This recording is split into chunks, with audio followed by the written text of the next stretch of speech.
Chapter 1. The Beginning of Childbearing. A desperate cry echoed through the main courtyard of the Prince Qin's residence, as Lady Meng Qingyao exerted every ounce of her strength to bring forth a son. She was utterly exhausted, yet the pain in her abdomen persisted relentlessly. Indeed, there was another child within her. She was bearing twins. As the midwife and servants departed the room, a wave of panic washed over Meng Qingyao. "Don't go, don't go."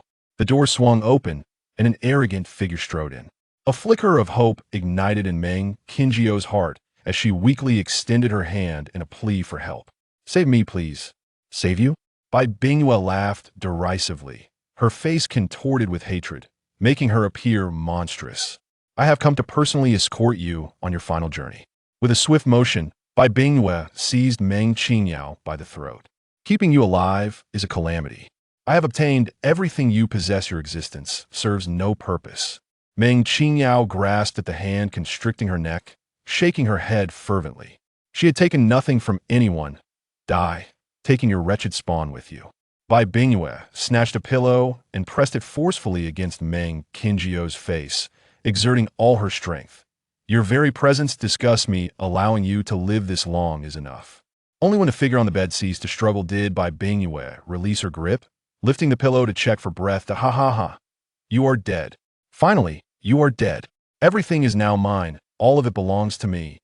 Bai Bingyue cackled, her laughter bordering on madness.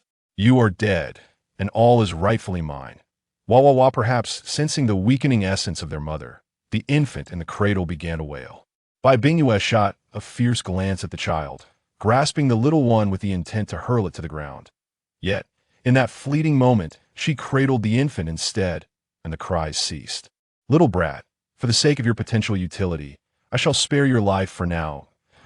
As the infant succumbed to slumber, Bai Bingyue bellowed, "Bring me someone." "Here."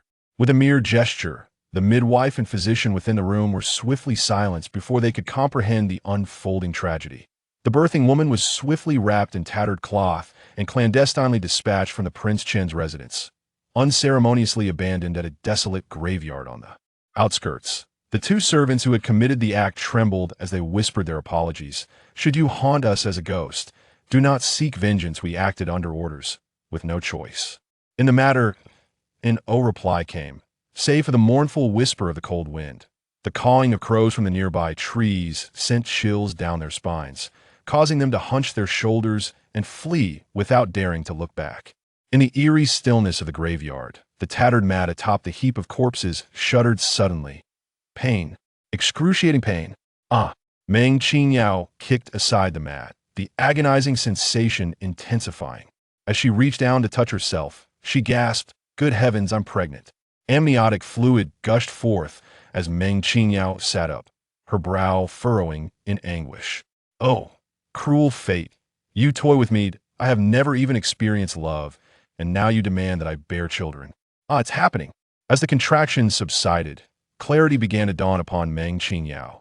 She never anticipated that she, the last direct disciple of the ghostly healer sect, would be thrust into the past due to an unforeseen accident, finding herself in the body of a heavily pregnant woman. Under the glow of the moonlight, she surveyed her surroundings, her eyes settling upon a chaotic array of corpses, both human and animal.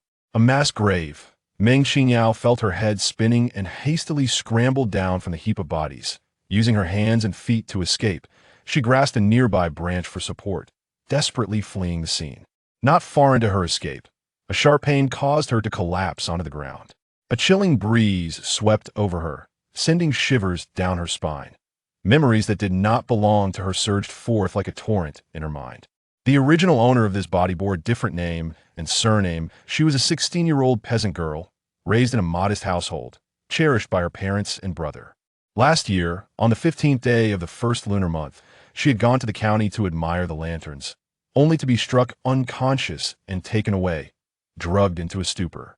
Throughout the journey, when she finally regained consciousness, she found herself amidst flickering red candles in a bridal chamber. 10 months later, after giving birth to a son, the original owner succumbed to exhaustion and died in childbirth. Meng Qingyao knew little else but the overwhelming scent of Buddha's hand in that room. What a wretched child. While she felt sympathy for the original owner, she felt even more for herself. The heavens had bestowed upon her a most challenging environment, mandating her to bear a child from the very outset. Another wave of pain surged through her, and Meng Qingyao cried out, "Heaven, if you possess the power to transport me to another realm, then you should also grant me my medical space." Suddenly, a bolt of lightning illuminated the sky, startling Meng Qingyao into closing her eyes and swallowing hard. When she opened them again, the familiar surroundings filled her with immense joy. With her hands clasped together, she murmured, "Thank you, heaven. No, I must give birth first. He can't wait to enter this world." With the aid of her medical space, Meng Qingyao successfully delivered a frail baby boy, whose cries were deafening. "Such a tiny soul. I shall name you Man-Man, hoping you will be blessed abundantly." Thus, in this foreign realm, she gained a blood relative. Cradling her child, Meng Qingyao realized that she could never return. She would accept her fate. Having departed this life at 30, she found herself in a fortunate position. Leaning down to kiss her son, Meng Qingyao smiled tenderly. "Man-Man, from now on, we shall rely on each other. Once we gather enough money, we will return to your grandfather's hometown. And we shall also search for that baby brother we have yet to meet." That very night, in the capital of the Foam Kingdom, the residence of the Crown Prince was awash in joy, adorned with festive decorations. Good news flowed from the estate. The Crown Princess, after enduring great trials, had successfully delivered a son. The valiant Crown Prince, having just wed, had departed for the frontier on the second day of their marriage, remaining away for over half a year, repelling the invading forces of Beiliang and driving them across the Yu River. With the arrival of joyous tidings, the palace bestowed numerous rewards to Ai in his delight. The emperor personally named the crown prince's legitimate son Rong Jingshun and conferred upon him the title of crown prince. Seasons passed swiftly, 5 years slipping by in the blink of an eye. On the official road of the capital, a carriage traveled smoothly forward. On the roof of the carriage sat a small child wearing a silver fox mask, with a green parrot perched upon his shoulder. Both gazed toward the imposing southern city gate of the capital. "Mother, this time when we go to the capital, we will surely find brother, right? Years ago, I gave birth to you 2 brothers in the capital. Your brother must be there. The capital is not so vast. As long as he hasn't left, we will undoubtedly find him." Within the carriage, Meng Qingyao, resting her eyes, opened her glistening apricot-like orbs, and with swift reflexes seized the eager Great Yellow, who was attempting to leap out. "This is the capital, not the mountains. You must maintain a low profile." The large paw that had been tugging at the curtain retreated, and the spirited Great Yellow obediently lay down, resignedly closing his eyes to allow his mistress to groom him. After 5 long years, the esteemed lady has finally returned. During this time, she journeyed home, laden with memories, only to discover, to her dismay, that her family had vanished. Inquiries revealed they had sought refuge with distant relatives. The original owner had no knowledge of any relatives, and Meng Qingyao speculated that perhaps the original owner's parents and siblings had met with a tragic fate. The villains who had abducted her may have committed heinous acts, leading to the destruction of her family and the severance of their bonds. This grievance must be avenged. Moreover, there was another son whom she had not seen in 5 years. Her heart ached with longing to find him and ascertain his well-being. From a young age, she had known there was an older brother in this world, perhaps resembling her closely, and she eagerly anticipated their reunion. Perched upon the shoulder of Meng Qingyao, the green parrot Cain, feeling the breeze, spotted the nearby city tower and exclaimed with excitement, "We can see him! We can see him!" Great Yellow lifted his head, opening his mouth to respond, but was silenced by Meng Qingyao's gentle pinch. "Maintain a low profile." She draped a cloak over Great Yellow, and they smoothly passed through the checkpoint at the city gate, entering the capital. "Oh dear, it's dreadful. Someone is about to jump off that building. And it's a child, merely 4 or 5 years old. How tragic." Below the Tianxiang restaurant, a throng of people knelt, beseeching the child atop the roof. "Your Highness, please come down." If the prince learns of this, he will surely be furious. The guard prepared to ascend and rescue the child, but he stepped even closer to the edge. This small figure, chest held high, with hands clasped behind his back, looked down with piercing, clear eyes. "Dare you come up here? And I shall jump immediately." Disappointment laced his soft voice as he lamented, Father would never come. He does not care for me at all. I have stood here for so long, and he has not arrived. Even his mother showed him no love. Her gaze was cold, tinged with disdain and loathing. That a tense stalemate ensued as a crowd of onlookers gathered around the Tianxiang restaurant, drawn by the spectacle. Curiosity piqued. Meng Qingyao's daughter, Man, stood up to observe the small figure on the rooftop. Upon catching sight of the child's visage, her heart skipped a beat. "Mother, something is amiss. I must go up and see." With that, she lightly sprang into the air, soaring upwards with Cain in tow. Following closely behind, Meng Qingyao raised her gaze to the rooftop, her breath hitching in her throat. Chapter 2. Brothers across the world. Why must we be flesh and blood? Who are you? And when did you come up here? Rong Jingchen was startled to discover a child of similar age standing beside him. He regarded the boy with caution, his tone frosty. It was broad daylight. Yet this child wore a mask, concealing his identity. "Brother," he said, frowning, "do not presume to forge connections. This heir has no younger brother." Man stepped forward, wrapping his arms around Rong Jingchen's shoulders, exerting pressure as he pulled him back a step. "Brothers are found everywhere. Why must we be bound by blood? Brother, do you think I'm ugly and thus dislike me?" Man sighed like a little adult. "My wretched father believed me to be unsightly, abandoning my mother and me. Being so unattractive, I cannot reveal my true face. What is the point of living? I might as well die." As he spoke, Man prepared to leap from the building, all the while silently pleading, "Brother, catch me, hold me." Just as despair washed over him, believing his brother would not reach out, Rong Jingchen grasped his arm. Tears of joy brimmed in Man's eyes. "Brother truly likes me. He does not want me to die. Not at all. I merely fear that your inherent ugliness would worsen should you fall." Rong Jingchen coldly averted his gaze. Yet, Man clung closer, embracing Rong Jingchen. "Brother, you are so kind. You do not disdain my appearance. I shall not die. I will stay by your side." Rong Jingchen, feeling suffocated by the tight grip, attempted to push Man away. But the boy remained steadfast, like an unyielding adhesive. "Brother, please do not die. Your wretched father does not love you, but I, Man, love you dearly." He was filled with sympathy for his brother, who contemplated jumping. What deep grievances must he have endured? Man wept, "Brother, do not go. I like you, I love you. I will always be by your side." His tears and snot stained Rong Jingchen's clothes. Surprisingly, the usually fastidious boy felt no revulsion and instead experienced a flicker of delight. Cain, nearby, sobbed softly, Man, do not cry. I love you." Rong Jingchen found himself utterly defeated by the cries of this child. Akin to a bird's lament. This heir would not perish. I was merely trying to frighten them. "Oh, I see. You wish to attract your wretched father's attention." Man reached out to stroke Rong Jingchen's head. "Poor brother, no one cares for you or loves you." Taking Rong Jingchen's hand, Man continued, "It matters not that they neglect you. In the future, I will love and care for you. And your mother, she is just below. Indeed, children without mothers are like weeds." Man grew to loathe his wretched father even more. He retrieved a lollipop from his bag and offered it to Rong Jingchen. "Brother, have some candy. Sweetness will ease your sorrow." Then he produced his most cherished kaleidoscope.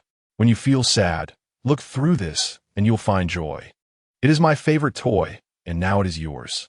Man demonstrated how to use the kaleidoscope, and Rong Jingchen, encountering such a novel object for the first time, momentarily forgot the purpose for which he had ascended to the rooftop. Just as Man intended to lead him downstairs, a bellow from below interrupted them. "Rong Jingchen, what mischief are you causing now?"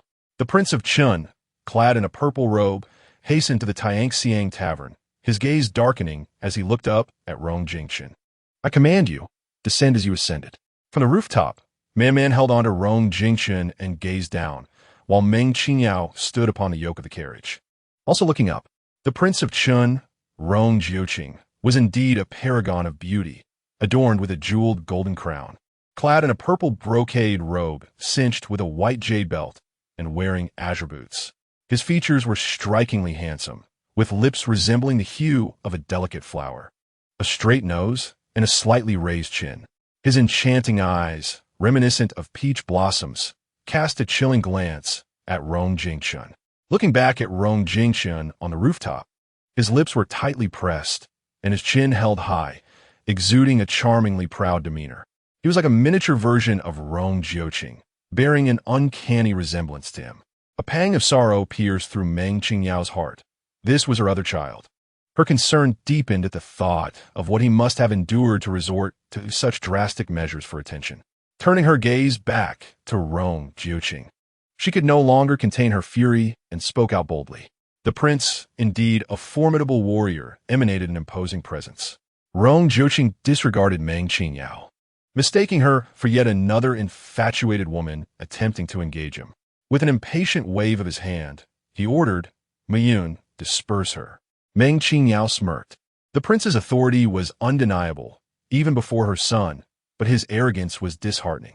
At such a tender age, standing atop a high building, he should be met with concern rather than reprimand. A child with a frail constitution requires the nurturing embrace of their parents. Fulfilling parental duties goes beyond mere material provisions. Long-lasting affection surpasses extravagant gifts. The prince ought to pay heed to his child's mental well-being, to accompany him more, and guide him properly. A singular approach of tyranny would only exacerbate the child's radical tendencies, widening the rift between father and son. The onlookers perceived Meng Qingyao as deranged. Who did she think she was, daring to lecture the prince on parenting? Such audacity would surely lead to her ruin. On the upper floor, Man applauded her mother, affirming her words. Mother is right. Brother must be taught a lesson about that scoundrel father. Rong Jiuqing cast a sidelong glance at Man, who was holding onto Rong Jingxian, a cold smirk gracing his lips. Narrowing his eyes, he questioned Meng Qingyao. Who are you? Veiled and lurking, attempting to sow discord between this prince and his son. What is your intent? Suddenly, the guards accompanying Rong Jiuqing encircled Meng Qingyao's carriage, leaving no escape. The crowd hastily retreated to avoid being caught in the fray. Meng Qingyao, unperturbed by the commotion, proudly lifted her chin, declaring herself as Meng Qingyao of Shinshan. Meyun noticed the character for medicine inscribed upon their carriage. Realizing that the famed healer had resurfaced in the capital after 2 years of searching. Mu Feng, however, speculated that she might be a fraud. You are the fraud. Your entire family is composed of deceivers, Meng Qingyao retorted, ignoring the two. She fixed her gaze upon Rong Jiuqing, mouthing the words, "You are poisoned. Your sight will soon fail." Both Rong Jiuqing and the guards were taken aback. It was indeed the healer, as her insight was uncanny. Meng Qingyao continued to hold her head high, asserting her ability to heal not just ailments but hearts as well, urging the prince not to shy away from confronting his afflictions.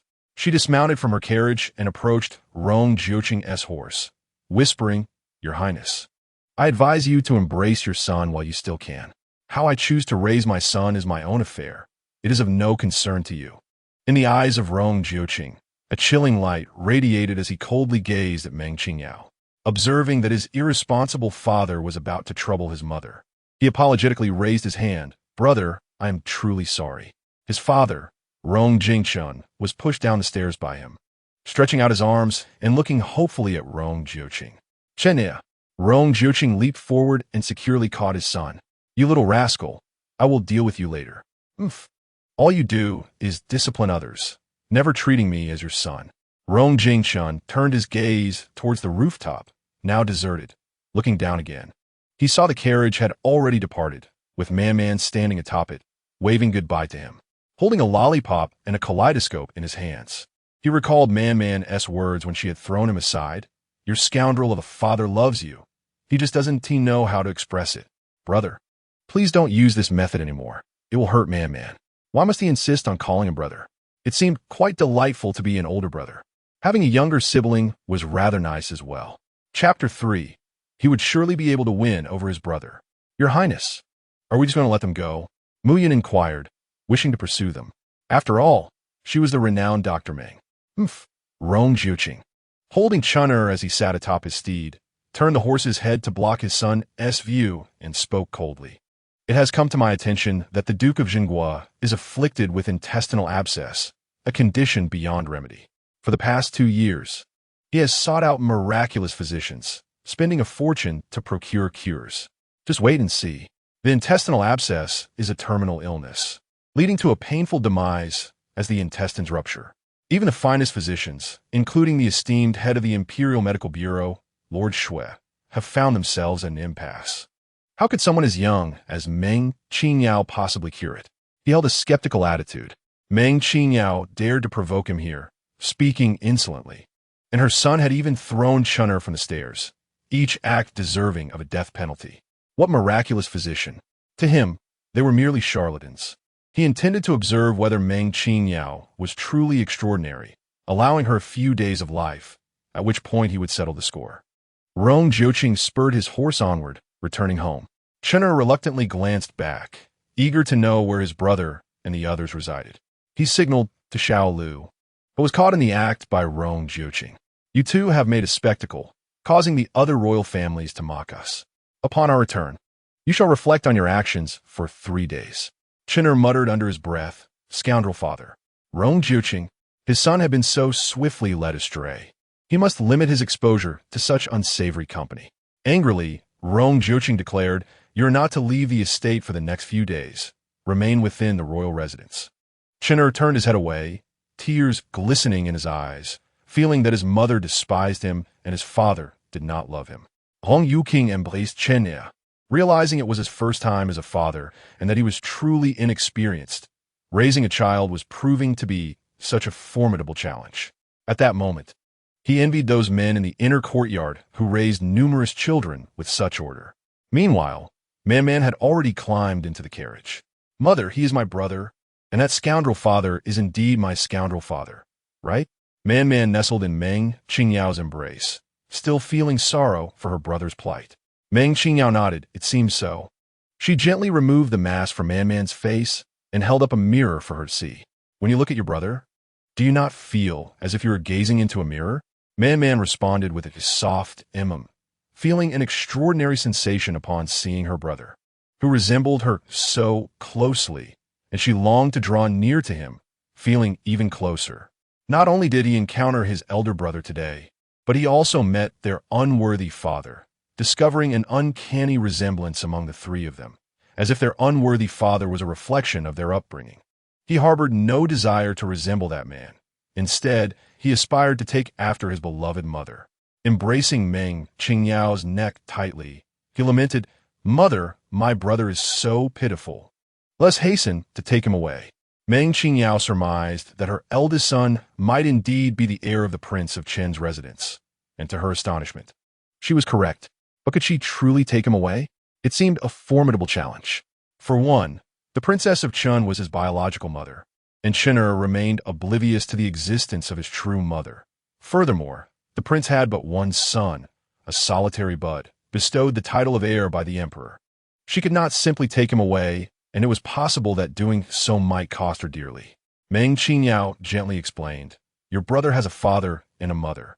To him, we are but strangers. Little Man pouted, but they do not love him, nor do they care for him, which makes him sad. Yet, Meng Qingyao reminded him, your brother loves them and yearns for their affection, their family. A wave of melancholy washed over her heart, and she suggested, let us linger in the capital a while longer. Little Man nodded, hoping to seize an opportunity to inform his brother and take him away together to Mount Sen. With such fervent thoughts of being with his brother, Meng Qingyao felt compelled to try her utmost. Very well, we shall endeavor together, but we must not act recklessly. Understood. Mother, Little Man's eyes narrowed with determination, confident that he could lead his brother away. Curiosity sparked in Little Man as he pondered the character of Prince Chun Rong Jiuqing. He wondered how the prince would react if he knew that there existed another being in the world who bore an identical likeness to his brother. Meng Qingyao was well aware of Little Man's curiosity regarding his biological father and his yearning for paternal affection. The current predicament was indeed challenging, and she could only strive to facilitate more encounters between her son and the prince. Meng Qingyao wished to prevent any misconceptions Little Man might harbor about the prince. So, the relationship between your mother and your father is not as you perceive. He has not wronged me, nor is he aware of our existence. Yet Little Man was not swayed, asserting, all men are brutes. How could such an astute man remain oblivious to such matters? Meng Qingyao sought to clarify, but their carriage came to a halt. "Madam, we have arrived." This matter would have to be addressed once they were settled. Meng Qingyao took little man's hand as they descended from the carriage, surveying the three-entry courtyard before them, nodding in approval. It was quite satisfactory. De Huang could hardly contain his excitement as he rushed forward to knock on the door, while Cayenne, more direct, flew in to unfasten the latch. De Huang immediately bounded inside, landing squarely in the arms of Granny Hua, who affectionately patted his head, exclaiming, "You reckless child." Cayenne chimed in, "Reckless child indeed." De Huang let out a joyful bark, following Cayenne into the house. Granny Hua approached to greet them, saying, "Madam and young master, you have endured much on your journey." "Granny," little man exclaimed, darting into Granny Hua's embrace like a little cannonball, "I missed you so much." This declaration brought tears of joy to Granny Hua's eyes, for she had also been thinking of the young master and madam. The mute servant approached to offer his respects. Little man hugged him warmly, calling out, "Uncle Ya, it has been a long time. Uncle Ya." Retrieving a piece of malt candy wrapped in oiled paper from his pocket and presenting it to little man, "Thank you, Uncle Ya. You are the best to me." Little man exclaimed, popping a piece into his mouth, savoring its sweetness, so delightful. Once again, a sweet treat was placed into the mouth of the mute servant, eliciting an even brighter smile as he hurried off to assist with the luggage. Granny Hua remarked, "Madam, Miss Banksia and Miss Bankiu have gone to the Duke of State's residence. The Duke is experiencing a medical crisis and has summoned the two young ladies to alleviate his pain. The Duke's condition cannot be postponed any longer. Preparations for surgery are underway in the coming days." Meng Qingyao expressed, "Take me to the surgical room." "This way, madam," came the reply. After inspecting the surgical room, Meng Qingyao entered the washroom, settling into the bathtub with her eyes closed, seeking solace. To her surprise, on her very first day in the capital, she encountered another child who was enduring a life of hardship, lacking affection and yearning for love. Rong Jingshun was the sole heir of the Prince of Chun, a child born to the princess. Why, she pondered, did the princess fail to care for him properly after leaving him behind? A woman allowing another to replace her in her marital duties to bear a child suggests two possibilities. Either she harbors no love for her husband, having affections elsewhere, or she is not a normal woman, incapable of consummating a marriage and bearing children. Both scenarios imply a lack of love for her son, viewing him merely as a tool to uphold a facade of marital harmony. As this realization struck Meng Qingyao, her heart ached fiercely. She reflected on the suffering and deep-seated fears that Chun'er had endured over the years, devoid of any sense of security. Opening her eyes, she resolutely declared that she must take Chun'er away, ensuring he would not remain in the capital to continue his suffering. "Rong Jiuqing, since you have not exerted your utmost to protect Chun'er, then it falls upon me, Meng Qingyao, to safeguard my own child. The Princess of Chun, who caused the original owner of this body such misery, shall pay for her transgressions." Chapter 4. Punishment standing at the entrance of the Wang residence. Gazing up at the three grand characters spelling out the Prince of Chen's name, Chun'er shivered slightly, lowering his head in silence. Rong Jiuqing noticed this and inquired, "What is the matter? Are you aware of your misdeeds and afraid your mother might be displeased?" With a nod, Chun'er looked up at Rong Jiuqing, tears brimming in his eyes. "Father, have I disappointed you and mother?" His frail health often led him to faint, causing a flurry of concern among the physicians, which weighed heavily on his mother's mind. Due to his condition, he was unable to practice martial arts. The son of a war god being unqualified as a warrior must surely bring disappointment. Rong Jiuqing observed his son, whose frail body had endured numerous brushes with death, leaving him emotionally sensitive. He had been away too often on the battlefield, neglecting his son's needs. It was not until the sudden onset of his own affliction and subsequent blindness that he realized his time was limited. Despite his illustrious achievements, he had shown scant concern for his son. Now, he returned to spend the remaining moments of his life with him. He was not one to express emotions easily, nor had he ever felt affection for any woman. He had lived a life of simplicity for many years, leaving only Chun'er as his child. He had countless words he wished to share with Chun'er, but did not know how to begin. Just as he prepared to speak, Chun'er had already dismounted and dashed into the residence. This child, Rong Jiuqing thought, hastily dismounting to pursue him. A distressed Chin'er raced back to his courtyard, and upon entering, he looked up to see someone at the entrance, halting in fright. "Mother," he gasped, kneeling down. Chin'er instinctively collapsed to his knees upon the unforgiving stone floor, the pain radiating through his knees, yet he did not flinch. Bai Bingyue glared furiously at the kneeling boy, advancing towards him with ire and delivering 2 resounding slaps. Observing the immediate swelling on Chin'er's youthful visage, her heart felt a semblance of comfort. "You wretch, you have brought disgrace upon me," turning the entire Chinwangfu into a laughingstock of the capital. "Mother, I am sorry," Chin'er replied, his face aflame with pain, yet he refrained from shedding tears. Bowing his head in submission, "I have erred." "You have indeed erred," Bai Bingyue retorted, her gaze fixed upon the small figure on the ground. "Every time your father is home, you cause trouble. Is this how you admit your mistakes? If you do not learn your lesson, you shall never remember." With that, she reached for the disciplinary rod. Chui Ping presented a stick, roughly the width of a child's arm, her eyes cold as she looked at the kneeling Chin'er. "My lady, the young master is still small. Please temper your anger and strike him less." Persistent in his misbehavior, "Let it be 10 strikes," Bai Bingyue commanded. "My lady, punish me instead. It is my failure to properly guide the young master," the servant pleaded. 10 strikes? How can the young master endure such punishment? Xiao Lu, kneeling and crawling towards Bai Bingyue, implored, "My lady, punish me instead. My skin is tough enough to withstand 20.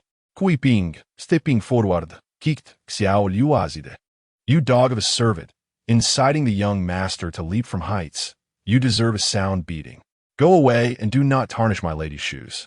Xiao Lu, having been knocked down, crawled back, still begging. Bai Bingyue lifted her chin high, handing the stick to Chui Ping, her voice frigid. "Strike him hard." "As you command." Chui Ping replied with a smile, rolling up her sleeves, raising the stick to deliver a forceful blow to Chin'er's back.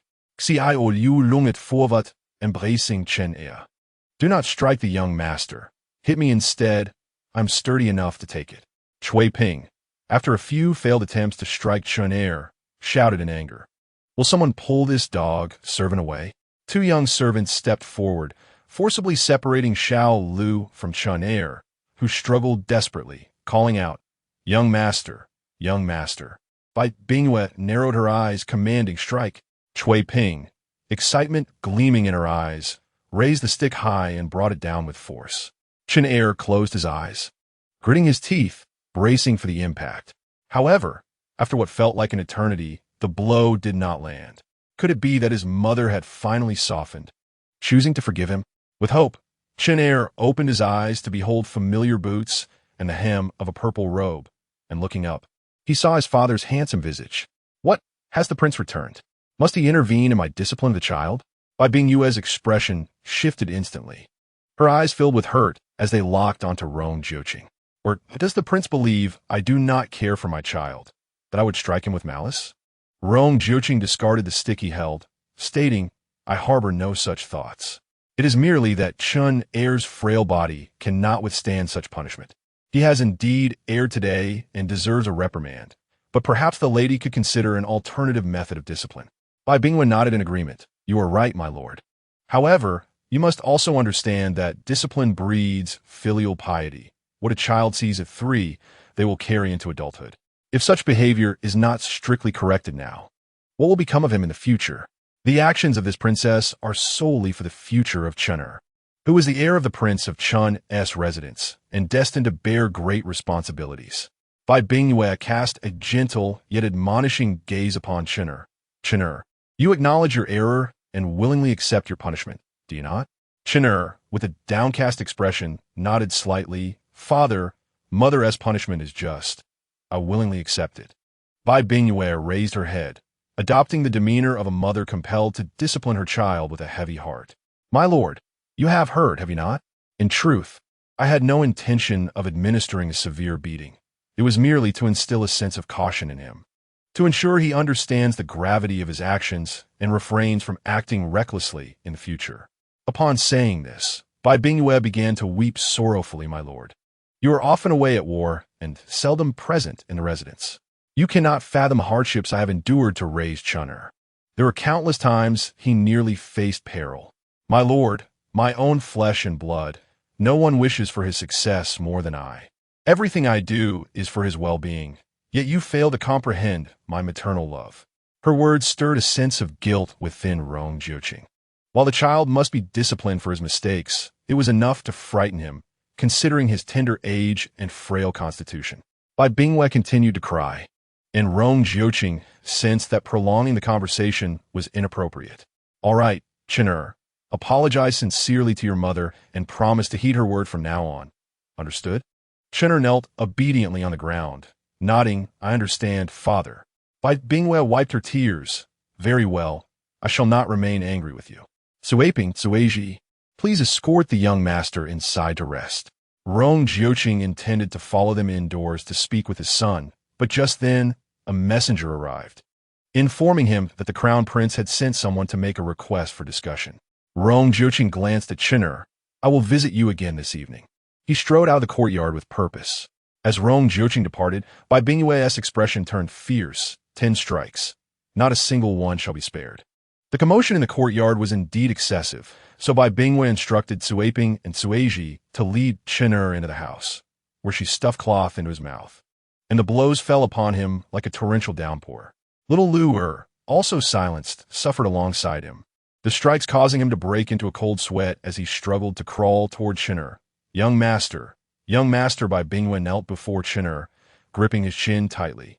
If anyone learns of today's events, I shall have this dog servant killed and fed to the dogs. With tear-filled eyes, Chen weakly shook his head. No. I won't tell anyone. If I were to speak, they would think mother does not love me, that she despises me. I do not wish to be seen as pitiful. Chapter 5. Sneaking into the prince's residence to find brother princess, having beaten the young master. Do you think the prince will find out? Suaping expressed her concerns, for the two children had indeed suffered greatly. Bai Bingwei snorted dismissively. The courtyard is filled with my people. As long as the children remain silent, the prince shall never know. Cheng Jingtian dared not speak, as he still hoped for his mother's affection and love. Were it not for her desire to obtain what she wished, she would never allow another woman to bear children with Rong Jiuqing, nor would she have kept him alive until now. 5 additional years of life were sufficient. Soon, everything would come to an end. Observing Rong Jiuqing's anguish, intermingled with sorrow, anticipation, and disappointment, Bai Bingwei felt a peculiar sense of satisfaction. The pain of that little rascal brought her joy. With a sinister smile, Bai Bingwei decided to send 2 alluring maidens to the prince, suggesting that he had been working tirelessly of late and deserved a moment of leisure. If he took a liking to them, he could keep them. Upon receiving her orders, Chuizhi departed to carry out the task. Cui Ping sighed softly, noting that the princess's intentions were commendable, yet she feared the prince would not appreciate them. Bai Bingwei was well aware that Rong Jiuqing would not accept such offerings. This man was a war god, consumed solely by his battlefield and his soldiers. As the princess, she still had to maintain appearances. In a good mood today, Bai Bingwei instructed the kitchen to prepare her favorite dishes, informing them that the heir would not be dining tonight. In the dim and frigid confines of Luoqing courtyard, where the stars resided, Chen lay feebly on the bed, his back aflame with pain, the wounds raw and exposed, making it impossible for him to lie flat.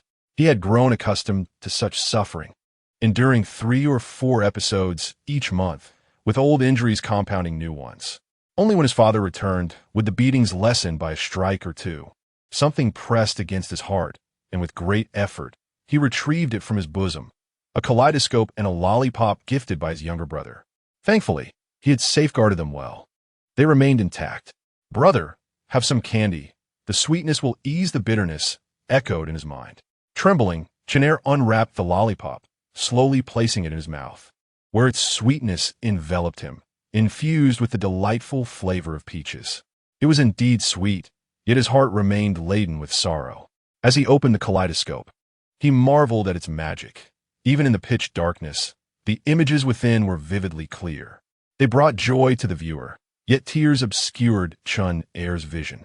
Brother, if you truly are my brother, can you feel my pain at this moment? Can you come to me? Chen Er wiped the tears from his face, realizing that no one could save him, except through death. Suddenly, footsteps echoed at the door. I have seen the prince. Rong Juqing peered inside, finding the room shrouded in darkness. Is the heir asleep? Replying to the prince, the heir is indeed asleep, Huang Mama respectfully answered. After much ado, the princess tried to coax him, but he remained obstinate and refused his evening meal. The heir only managed to eat a little after the princess also declared she would not dine.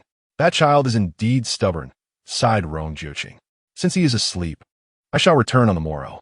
Farewell, your highness, Huang Mama said, closing the courtyard door. The little rascal wished to see the prince, but alas, he lacked the courage. A frail old man nearby remarked, "Isn't it too cruel to treat a child this way?" Lu Ganzhan could not bear to witness a 5-year-old suffer so grievously. He spoke these words without daring to meet Huang Mama's gaze, his voice barely above a whisper. Huang Mama heard him nonetheless and seized his ear, ungrateful old fool. Do not forget that our current fortunes are all thanks to the princess. I am the princess's wet nurse, entrusted with significant responsibilities. Once fulfilled, we have not been neglected. We have a spacious courtyard, and my son is the proprietor of a tavern. Old man, should you dare to jeopardize the princess's affairs, I will not spare you. I understand. Lu Ganzhan pleaded for mercy, helplessly squatting on the ground. He gazed at the dark house, realizing that the young master was the son of that pitiful girl who had called him father for 6 years. Although somewhat foolish, he genuinely regarded them as family. Alas, they were all from the lower class, struggling to make ends meet. Inside the room, Chun Er's heart raced like a drum. He longed for Rong Juqing to enter, yet he had departed, leaving him feeling utterly despondent. In his father's eyes, he was inferior to his army, lesser than a victorious battle. He felt like a superfluous waste in this world. If death could resolve everything, then perhaps he should embrace it.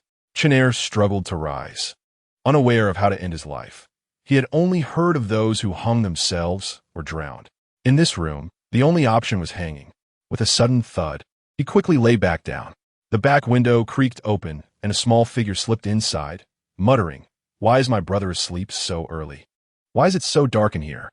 Chun Er's eyes widened in shock. It was him, his younger brother. "Brother, where are you?" Man called softly. Instinctively knowing that his brother's room was to the left, he bent over and ventured inside. Brother. Chun Er was already in tears. He had come. He truly had come. In a daze, Man reached the bedside. "You haven't slept? You've been crying, haven't you? That scoundrel father punished you, didn't he? I'll go deal with him."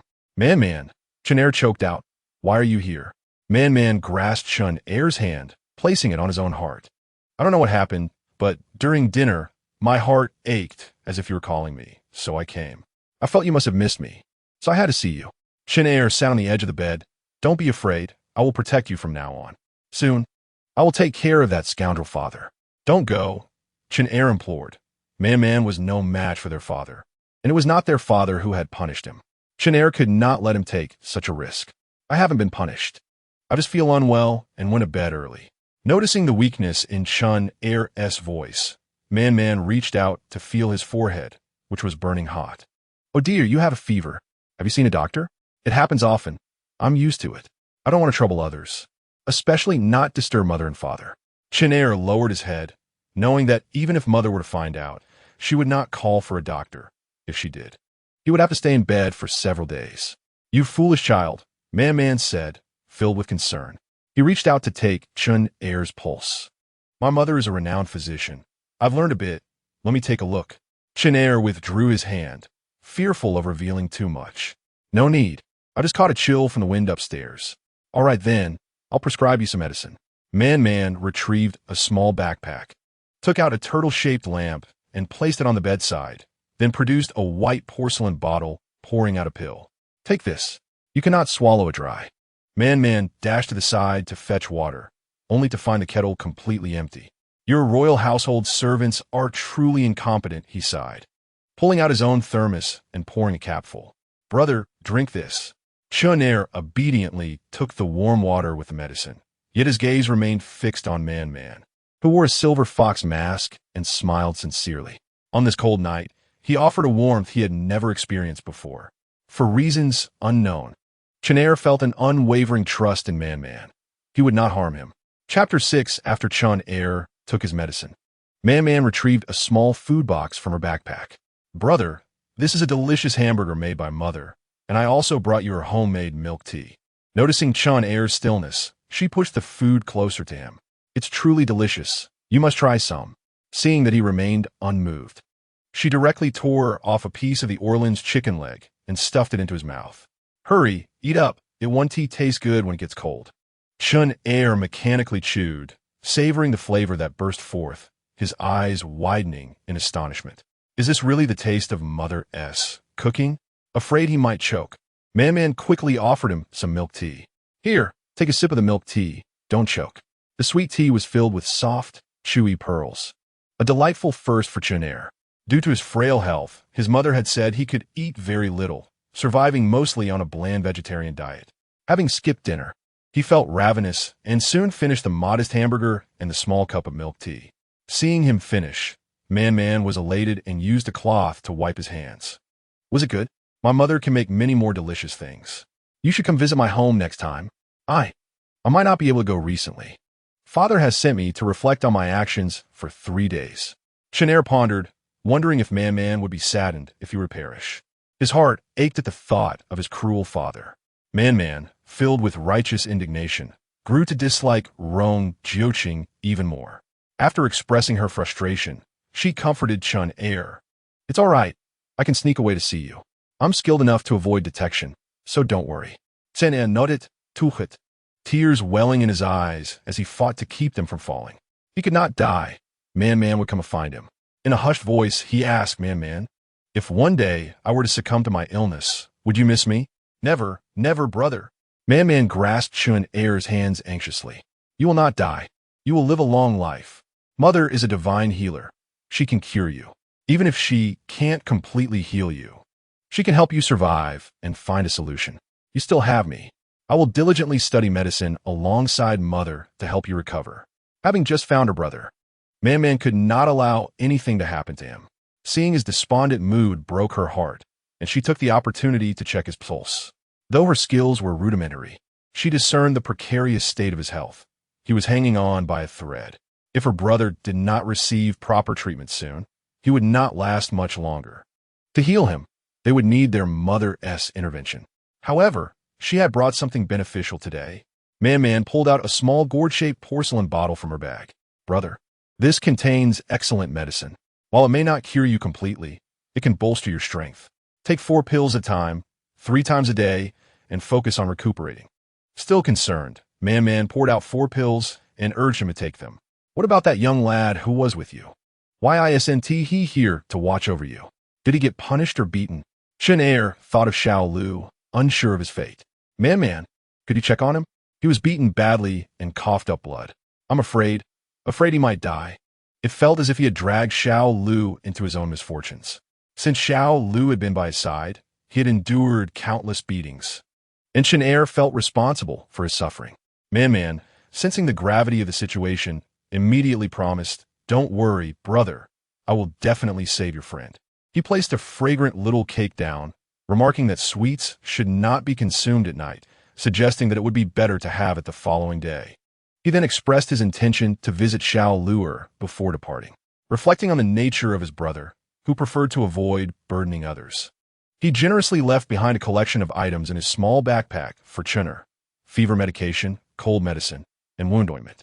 He also gifted a thermos, assuring that it had been thoroughly cleaned and was safe for use. Among the items was chocolate, more delectable than lollipops, although he cautioned against holding it too closely as it might melt. He embraced Chun Er warmly, bidding farewell with a promise to be remembered. Chun Er, feeling a sharp pain in his back, endeavored to mask his discomfort, unwilling to reveal his ailments to Man. Man, he sighed, we're brothers.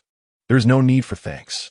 He gently touched Chun Er's forehead, noting the sweat that indicated a decrease in fever, feeling relieved. Brother, this little turtle lamp is for you. The switch is here. If it ceases to shine, simply turn it over to bask in the sunlight. Before departing, Man reminded Chun Er that their secret must remain undisclosed to others. Chun Er gazed at the vibrant turtle lamp, which likely housed a luminous pearl, a gift too precious for him to accept. Yet, upon lifting his gaze, he found Man had vanished from sight. He picked up the turtle lamp from his bedside. It was remarkably lifelike, casting a gentle glow that illuminated the surroundings without being harsh on the eyes. Much like Man, it radiated warmth akin to a sunbeam, providing comfort without causing pain. He adored the turtle lamp, wishing he could possess a hard shell like a turtle's to retreat into during moments of hurt. Contemplating his survival for now, he resolved not to succumb to despair, for he did not wish to see Man distressed on his account. Chinner turned off the lamp, cradling it along with a kaleidoscope as if they were treasures.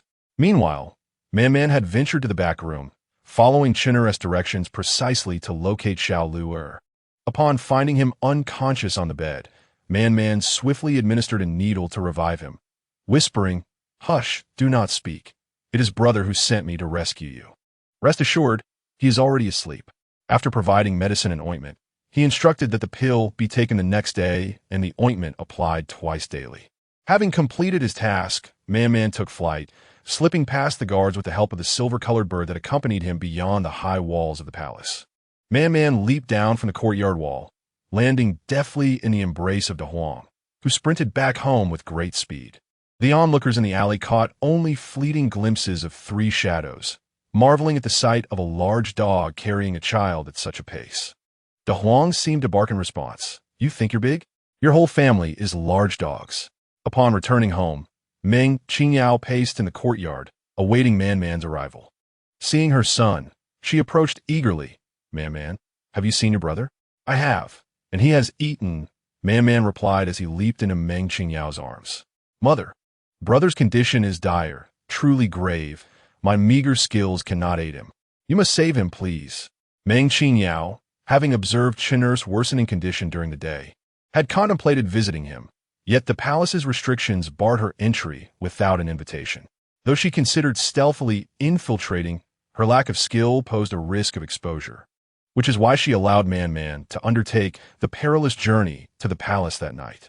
Knowing what her child enjoyed, she had prepared an extra portion, hoping to bring it to Chinner, wishing he would appreciate it. The plight of her son deeply troubled Meng Qingyao. She knew she must act swiftly to save him. Each passing day meant an additional day of suffering for the child. To gain rightful access to the Prince of Chen's residence, she needed to earn the trust of Rong Jiuqing and solicit her assistance in detoxifying her son. To gain Rong Jiuqing's confidence, she first had to treat the intestinal ailment of the Duke of Zhenghua. Man, witnessing her mother's distress, was filled with compassion and promptly reassured her, "Mother, do not worry. I saved the best medicine for brother and have already given it to him. It will enhance his vitality and buy us some time." "Thank you, Man. I am fortunate to have such a considerate son." Meng Qingyao embraced her child. She was determined to treat that unfortunate boy soon, to restore his joy. Man gently patted Meng Qingyao's back and said, "Mother, I am indeed fortunate to be your son. However, I have given everything to brother. Could you prepare another set for me?" Meng Qingyao nodded. "Very well. I shall make it for you tomorrow. It must be identical to brother's." "Absolutely identical." Yay, heart gesture. Chapter 7. Rong Jiuqing takes his son to live together the following day. At the Falling Star courtyard, Granny Huang stifled a yawn. Upon raising her eyes, she noticed Prince Chun approaching and hurriedly arranged her greetings. "The prince has arrived." Rong Jiuqing strode into the courtyard. "Is the young master not awake yet?" The young master was frail, and the princess never allowed him to rise early. He always slept until he naturally awakened. "He has not risen yet. I shall go and summon him." "No need, I will go myself." Reflecting on Meng Qingyao's words from the previous day regarding her lack of concern for their son, merely providing food and clothing was insufficient. Communication was essential. Rong Jiuqing resolved to change and to engage meaningfully with his son, for time was not on their side. As Rong Jiuqing entered the Falling Star courtyard, he noted that aside from Granny Huang, there were no others present. Little Lu, even if reprimanded, should not be asleep at such an hour. The child was young and frail, unable to govern the servants. It was a negligence on his part, having spent so many years away. He had forgotten to leave a capable person by his son's side. No wonder the boy bore resentment towards him. Pushing open the door, he found his son, neatly dressed, standing at the threshold, coldly regarding him, yet still observing the proper etiquette. "My son pays his respects to his father." The boy's demeanor was distant, even more so than the previous day. Observing his son's pallor, which was worse than before, Rong Jiuqing approached with concern. "What is it? Are you feeling unwell?" "No, I am well," the boy replied. When Rong Jiuqing reached out to pat his shoulder, he recoiled, maintaining a distance that was neither too far nor too close. "You are stubborn, my child." Rong Jiuqing withdrew his hand. "I know you are still upset. Your mother disciplined you for your own good." Silently, the boy remained unresponsive. Rong Jiuqing continued, "As the heir, you must uphold this family. Your mother's strictness is justified. A man must be magnanimous. Your focus should be on learning and martial arts, not on matters of the inner courtyard." Rong Jiuqing scanned the room and noted that while there were no unruly individuals around, there was also no capable person to guide him. Little Lu was too young and could only play with him. Granny Huang and her husband were too old. Thus, I shall assign Qinghe to you for your protection. And based on your physical condition, I will teach you some self-defense techniques. As Rong Jiuqing turned his head, he questioned, "Why do you gaze at me so, Your Highness? Do you disapprove of my arrangements?" Qin'er shook his head, surprised by his father's sudden concern for him and the appointment of a protector. Was it a spontaneous decision? Or did his father truly care for him, regarding him as a son? The echoes of reassurance filled his mind. Your father is concerned for you. He merely struggles to express it. He certainly believed in the words of comfort, yet when it came to his father, he found himself hesitant. Seeing his son silent, Rong Jiuqing felt a sense of helplessness. In an effort to strengthen their bond, he resolved to move to the MYN hall and personally accompany him. Qin'er's eyes widened in disbelief. "Move to MYN hall. Are you unwilling?" Of course, Qin'er was eager, but what of Xiao Lu? I will have someone carry him over. Rong Jiuqing was aware that Xiao Lu had recently endured a beating when a master erred. Those around him must learn the consequences. He did not deem the princess's actions to be erroneous. Qin'er wished to go, but hesitated, knowing that Man would be worried if she could not find him. An idea struck him. He would leave a note for Man, informing her of his relocation to MYN hall. "Father, I will tidy up a bit." Rong Jiuqing sat down. "Very well, once you are ready, we shall have breakfast together." Qin'er wrote the note and tucked it into the window through which Man had entered last night. She would see it upon opening. Gathering the items Man had gifted him, along with the present from his father each year on his birthday, Qin'er followed Rong Jiuqing out the door. Upon seeing the injured Xiao Lu being carried out and noting his relatively stable condition, Qin'er felt a sense of relief. Xiao Lu was his only companion, and he could not afford to be harmed. When Huang Momo saw Rong Jiuqing preparing to take the young master away, she hurried to inform the princess and stepped forward to obstruct them. "Your Highness, are you taking the young master away? Shouldn't you consult the princess first? You insolent servant. The young master is the only child of the prince. Do you think his departure requires your consent?" Mufeng stepped forward and kicked Huang Momo aside. "Get lost." "Ouch." Huang Momo fell, scrambling to her feet as she cried, "Your Highness, the young master's health is fragile. He cannot be moved lightly. This courtyard was chosen after consulting a master. It is suitable for the young master's well-being." Rong Jiuqing was unaware of these details and frowned slightly. "After 5 years of care, his condition has only worsened.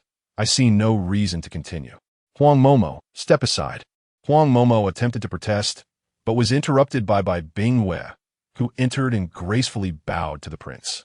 "Are you here to prevent my lord from taking Qin'er to the front courtyard? Your Highness is Qin'er's biological father. Your affection for him is a natural bond. How could I possibly interfere?" Bingwei glanced at Huang Momo, who was still on the ground, dusty and disheveled. "Is your temper this morning due to dissatisfaction with the beauty sent to you last night?" At this, Rong Jiuqing felt a surge of anger. Since their wedding 5 years prior, he had not engaged in any intimate relations. Now, he was deeply affected, and such matters had become impossible. No matter how ascetic he tried to be, as a man, he could hardly accept such a fate akin to that of a eunuch. "I require nothing of the sort. Princess, do not send any more in the future.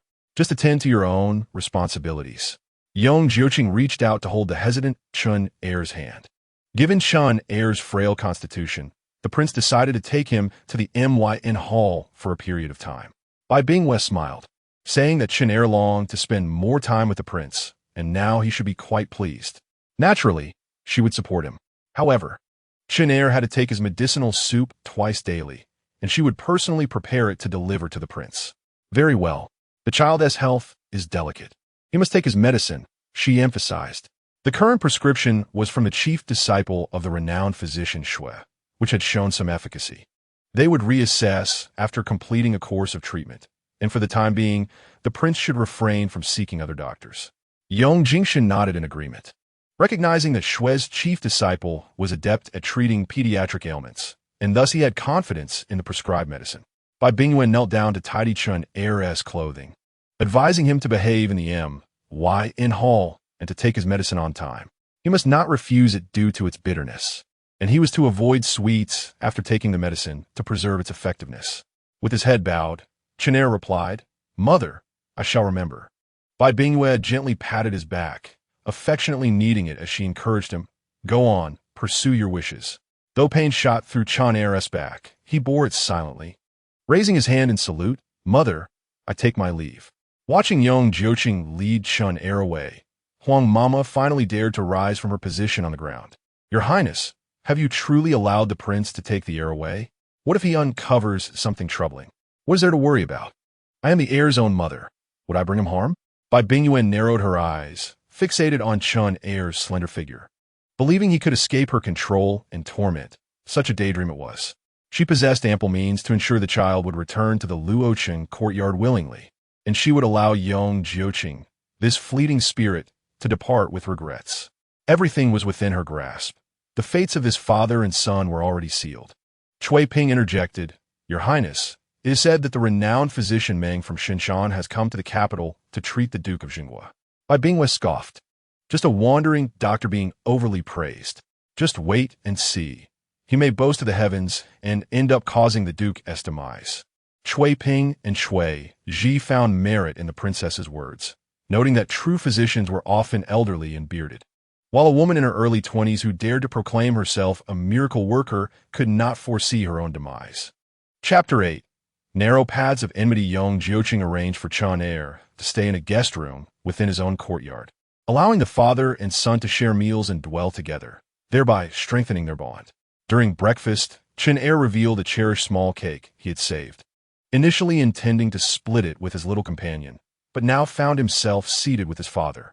The morning feast laid out before them included dumplings, fried dough sticks, and buns, all of which held no appeal for him. Instead, he faced the ever-repetitive vegetable porridge, which he had consumed for years to the point of nausea. He requested Mu Yin to bring a small knife, dividing the cake in half and presenting one portion to Yong Jiuqing. "Father, please have some." Yong Jiuqing regarded the cake before him. Although he did not often reside in the capital, he recognized that such delicacies were scarce, perhaps non-existent throughout the entire kingdom. The exquisite packaging from the previous day's candies and kaleidoscope, along with this cake, were all crafted by that little child. Indeed, the night before, that little one had come seeking Chen. The defenses of the Prince Chen's residence have become so lax that they failed to notice even a child. It seems an enhancement of security is imperative. Rong Jiuqing, with a calm demeanor, picked up a spoon from beside her and took a bite, savoring the delightful fruit pieces within. "Chen, do indulge," she encouraged. Chen, who had long desired a taste, took a spoonful, and the sweetness filled his heart, making him feel even more cherished by his loving mother. Observing his father finishing half of a small cake brought him immense joy. His father, too, enjoyed his meal. After dining, noticing Chen appeared a bit listless, Rong Jiuqing suggested, "Perhaps you should rest for a while. We shall prepare for our outing to the countryside tomorrow, where we can stay for a couple of days and enjoy the scenery." Chen, enduring significant pain in his back, had reached his limit. He stood to bow respectfully, announcing his departure. Once Chen had left, Rong Jiuqing's expression turned instantly stern. "All guards on night patrol last night are to undergo 10 days of rigorous training in the hidden chamber." "Yes, Your Highness." Mu Yun speculated that the guards' negligence had been discovered by the prince. Rong Jiuqing remarked, "If they cannot even detect a child slipping into the palace, what use are they? Should an enemy infiltrate, the palace would face utter annihilation." Realizing whom the prince referred to, Both Mu Yun and Mu Feng were startled. It was the young master of the Meng family. They were astonished that the child had evaded the patrolling guards and reached the heir's chamber. Having witnessed Meng's remarkable agility the previous day, they acknowledged his exceptional talent for martial arts at such a tender age. If their own heir possessed similar abilities, the prince would certainly feel reassured. Furthermore, the connection between the Meng family's young master and their heir could facilitate medical assistance from the esteemed physician, Meng, who was known to be selective in her patients, refusing to treat those with heinous crimes or corruption. It was said that patients could only seek her services at the Shunshan Mountain Clinic, and her visit to the capital was a rare exception, likely granted due to the merit of guarding the frontier and serving the common folk tirelessly. Rest assured, Your Highness, if he dares return tonight, I shall personally apprehend him. Mu Yin vowed. No need for that. Let him come. Rong Jiuqing responded, eager to uncover the clandestine motives behind the mother and son's deliberate approach toward Chen. He pondered the uncanny coincidences, their appearance just as Chen was about to jump, seemingly to enhance their favor in his eyes. Last night, the boy had found his way to the heavily fortified Prince Chen's residence, and given the strategic layout of the palace, one would need to have a thorough understanding of its geography to succeed. Rong Jiuqing had never encountered the likes of Cain before, who often boasted confidently. He was like a living compass, aware of his disinterest in women, and thus altering his approach to target Chen instead. I shall ensure their true intentions remain concealed, he mused. Meanwhile, Meng Qingyao and Man were finishing their breakfast. Meng Qingyao intended to visit the Duke of Zhen's residence to escort someone for preoperative evaluations and preparations. My dear, I am quite busy today and cannot accompany you. Please entertain yourself at home, and do not wander off, she advised. Man reassured her, Do not worry, mother. I shall remain indoors and play. Dear son, once I have finished my tasks, I shall take you for a delightful stroll around the capital, Meng Qingyao said. Kissing her beloved child's forehead, she instructed Xiao Dou and Yanu to look after the young master. Knowing her son's energetic nature, she anticipated he would soon grow weary. So before departing, she gifted him a book of illustrated tales. Thank you, mother, he replied, for he adored reading the illustrated version of Journey to the West. Lying upon the back of the Huang, he finished the new story and then reread the previous one from beginning to end. However, after practicing archery and wielding a sword for a while, boredom began to set in. Spotting Cain perched on the rooftop, charming other little birds, he soared up to join her, where he could gaze down upon the bustling streets below. As he watched, his eyes wandered towards the direction of the Duke of Zhen's residence, which was obscured by towering buildings. Resolutely, he climbed a taller tree nearby for a better view, surpassing the houses and streets, allowing him to glimpse the entrance of the Chenwang mansion. Meng Qingyao, having wealth, purchased a courtyard behind the vibrant East Avenue. Beyond East Avenue lay Zhuke Street, with the imperial palace located directly to the east. To the south of the palace were various official offices, while the north was adorned with the grand residences of nobles and princes. Filled with curiosity about his brother's circumstances that day, he realized that even if he could see the Chenwang mansion from here, he could not enter during the day. Suddenly inspired, he descended from the rooftop and rushed indoors to gather supplies. Cain assisted him in threading a needle, while the Huang bit through a bamboo segment. With 2 brushes held delicately in his mouth and 2 in his hands, he set to work with fervor, crafting a beautiful swallow kite. As spring blossomed in March, he thought of inviting his brother to fly kites together next time. Alas, my brother's health is fragile. I must encourage him to venture outside more often to strengthen his body. Meanwhile, Meng Qingyao's carriage approached Zhuke Street, and in the distance, she spotted Rong Jiuqing riding towards her, accompanied by several guards. Today, he donned a black robe adorned with gold trim, accentuating his tall stature and stern countenance. It must be said, each encounter had left Meng Qingyao captivated by his striking presence. Coincidentally, the Chenwang mansion and the Duke of Zhen's residence were neighbors, with the latter established earlier and positioned closer to the palace. Fortuitously, as Meng Qingyao arrived, she found herself face to face with Rong Jiuqing. Reflecting on the hardships Chen endured over the years, Meng Qingyao felt nothing but disdain for Rong Jiuqing, regretting her word from the previous day. Hurry, she urged. wishing to avoid the man altogether. The carriage quickened its pace, swiftly reaching the entrance of the Duke's residence. On the other side, Mu Yun recognized Meng Qingyao's carriage immediately. "Your Highness is Dr. Meng. She must have come to attend to the Duke." Mu Feng observed the carriage hastening and wondered aloud. How curious. It seems to be moving rapidly. Perhaps she does not wish to encounter His Highness? Rong Jiuqing shot a sharp glance back at Mu Feng. "That is not what I meant," Mu Feng quickly clarified. "I merely meant to say that your striking appearance might cause her to fall for you." With a disdainful snort, Rong Jiuqing noticed Meng Qingyao disembarking from the carriage. He gently urged his horse forward, trotting eagerly towards her.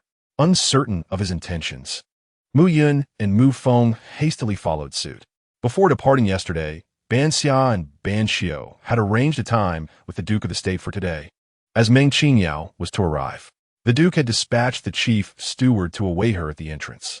Upon seeing the carriage approach, Chief Steward Qian greeted her with a beaming smile, acknowledging that he had met divine Dr. Meng before and expressed his courtesy. Meng Qingyao politely returned the greeting, thanking him for his patience. Chief Steward Qian raised his hand, indicating for her to proceed. "Wait." The group turned in unison, bowing in respect to the prince. "You may rise." Rong Jiuqing dismounted gracefully, tossing the reins to a guard, and approached Meng Qingyao directly, his cold gaze scrutinizing her from head to toe. Clad in a delicate lavender spring outfit, with raven hair and understated makeup, she appeared dignified and exquisite. Most captivating were her beautiful peach blossom eyes, which, slightly upturned at the edges, sparkled with a hint of rosy allure. Those eyes evoked a sense of déjà vu in Rong Jiuqing. He recalled a night long past, where he had encountered a pair of similarly expressive eyes. Chapter 9. Rong Jiuqing seeks trouble. How could it possibly be her? Rong Jiuqing averted his gaze and addressed Chief Steward Qian, stating that he had come to visit the Duke and would join him. Accompanying him, Mu Yun and Mu Feng were supposed to handle matters at the Yamen, intending to accompany the young master for a spring outing the next day. Furthermore, "You come empty-handed to see a patient." Meng Qingyao disregarded his intentions. As a prince, he could do as he pleased. The cold scrutiny she had endured earlier left her feeling quite uncomfortable. She discreetly took a step back, creating distance between them. Chief Steward Qian was taken aback, for the prince had always been reclusive, residing in the palace for 6 or 7 years without ever visiting another household. Today, he unexpectedly came to see the Duke, prompting Chief Steward Qian to glance at the sun, which had not set in the west. "Your Highness, please." Indeed, Rong Jiuqing cast a sidelong glance at Meng Qingyao, placing one hand behind him as he strode purposefully into the Duke's residence.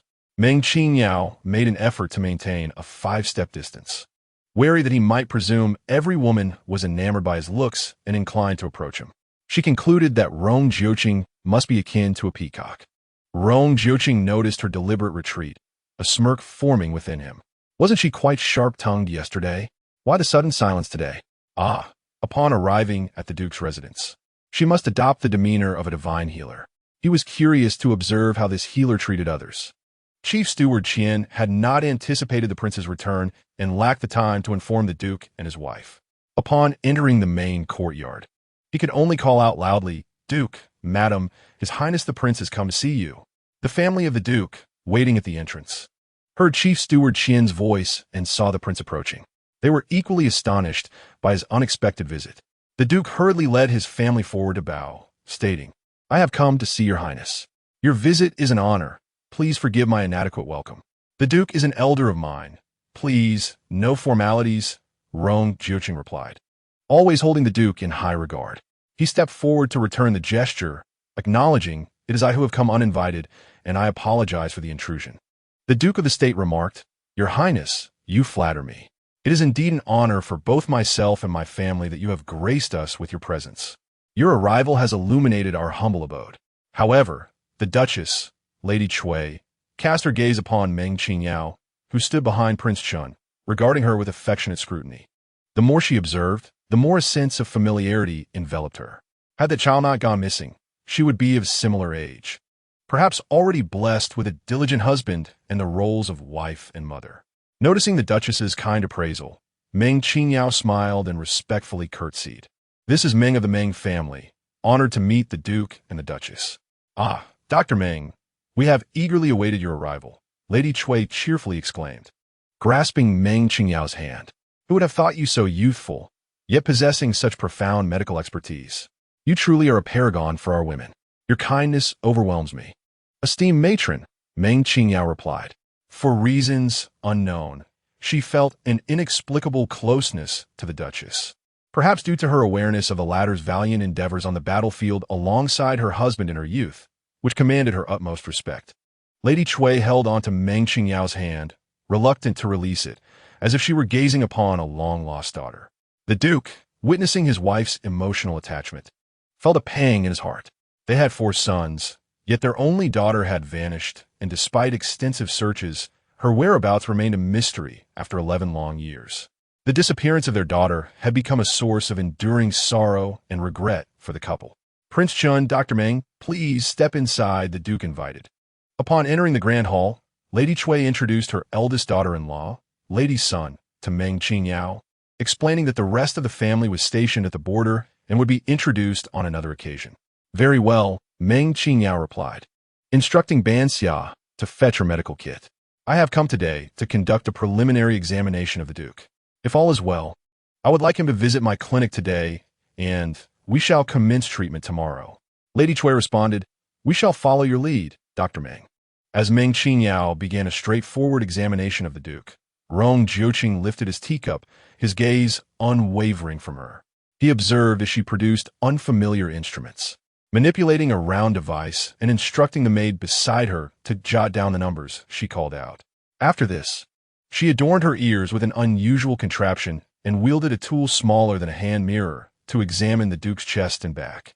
The examination concluded with her drawing several vials of blood, which she collected in exquisite glass containers, their colors strikingly beautiful. Yet, he pondered, was this truly a physician? Rong Jiuqing had witnessed many court doctors at work, but none operated like this, as if performing a mere spectacle. Indeed, she appeared to be a mere ornamental facade. The Duke, renowned for his sagacity throughout his life, had failed to discern the truth of her character. It seemed imperative to prevent Chun from associating with such individuals, lest he be led astray. Unperturbed by Rong Jiuqing's thoughts, Meng Qingyao assessed the Duke's condition, finding no issues aside from an intestinal abscess. "Your Grace, we should proceed today. Prepare for a stay of 5 or 6 days, and ensure to bring along anything you might require. 2 attendants may accompany you to take turns caring for you." Lady Cui smiled, saying, "Yesterday, Miss Banxian informed us, and we have already prepared everything. Once Dr. Meng arrives, we shall accompany you. I, along with my grandson Changming, had previously attended to him. Changming has gone to the Yamen to request a leave of absence and will join us shortly. The Duke of Jinghua holds great hope for this treatment. He cannot pass away yet, as his youngest daughter has yet to be found. He has departed, and my old wife cannot bear the burden alone." The Duke stood, clasping his fists in salute, and entrusted the matter to the esteemed physician Meng. Meng Qingyao hastily returned the gesture, assuring the Duke not to worry, for my master has successfully treated numerous cases of intestinal abscesses within our school. Such ailments are not considered difficult to manage. Rong Jiuqing thought disdainfully to himself, "Boast all you like. Should you cause a fatality, the Duke's household will not spare you. Nor will I." Madame Cui was elated, saying, "That's wonderful. We have faith in physician Meng. Since the Duke and his wife are prepared, we shall set off immediately. There are some examinations to conduct. Certain pre-operative assessments require the aid of instruments," she continued, hastily instructing the old matron to bring the luggage and prepare the carriage for departure to physician Meng's residence. The Duke glanced at Rong Jiuqing, who had remained silent, and raised his hand, expressing gratitude for the prince's special visit. However, he lamented that due to the day's unfortunate timing, he must attend to physician Meng and could not accompany him, for which he sincerely apologized. "The Duke's health is paramount. You need not concern yourself with me," Rong Jiuqing replied. "As it happens, I am also headed in that direction to attend to some matters. Allow me the honor of escorting you." Standing behind him, Mu Yun and Mu Feng exchanged glances at the rooftop, bemused by the prince's repeated deceptions today, wondering at the oddity of his behavior.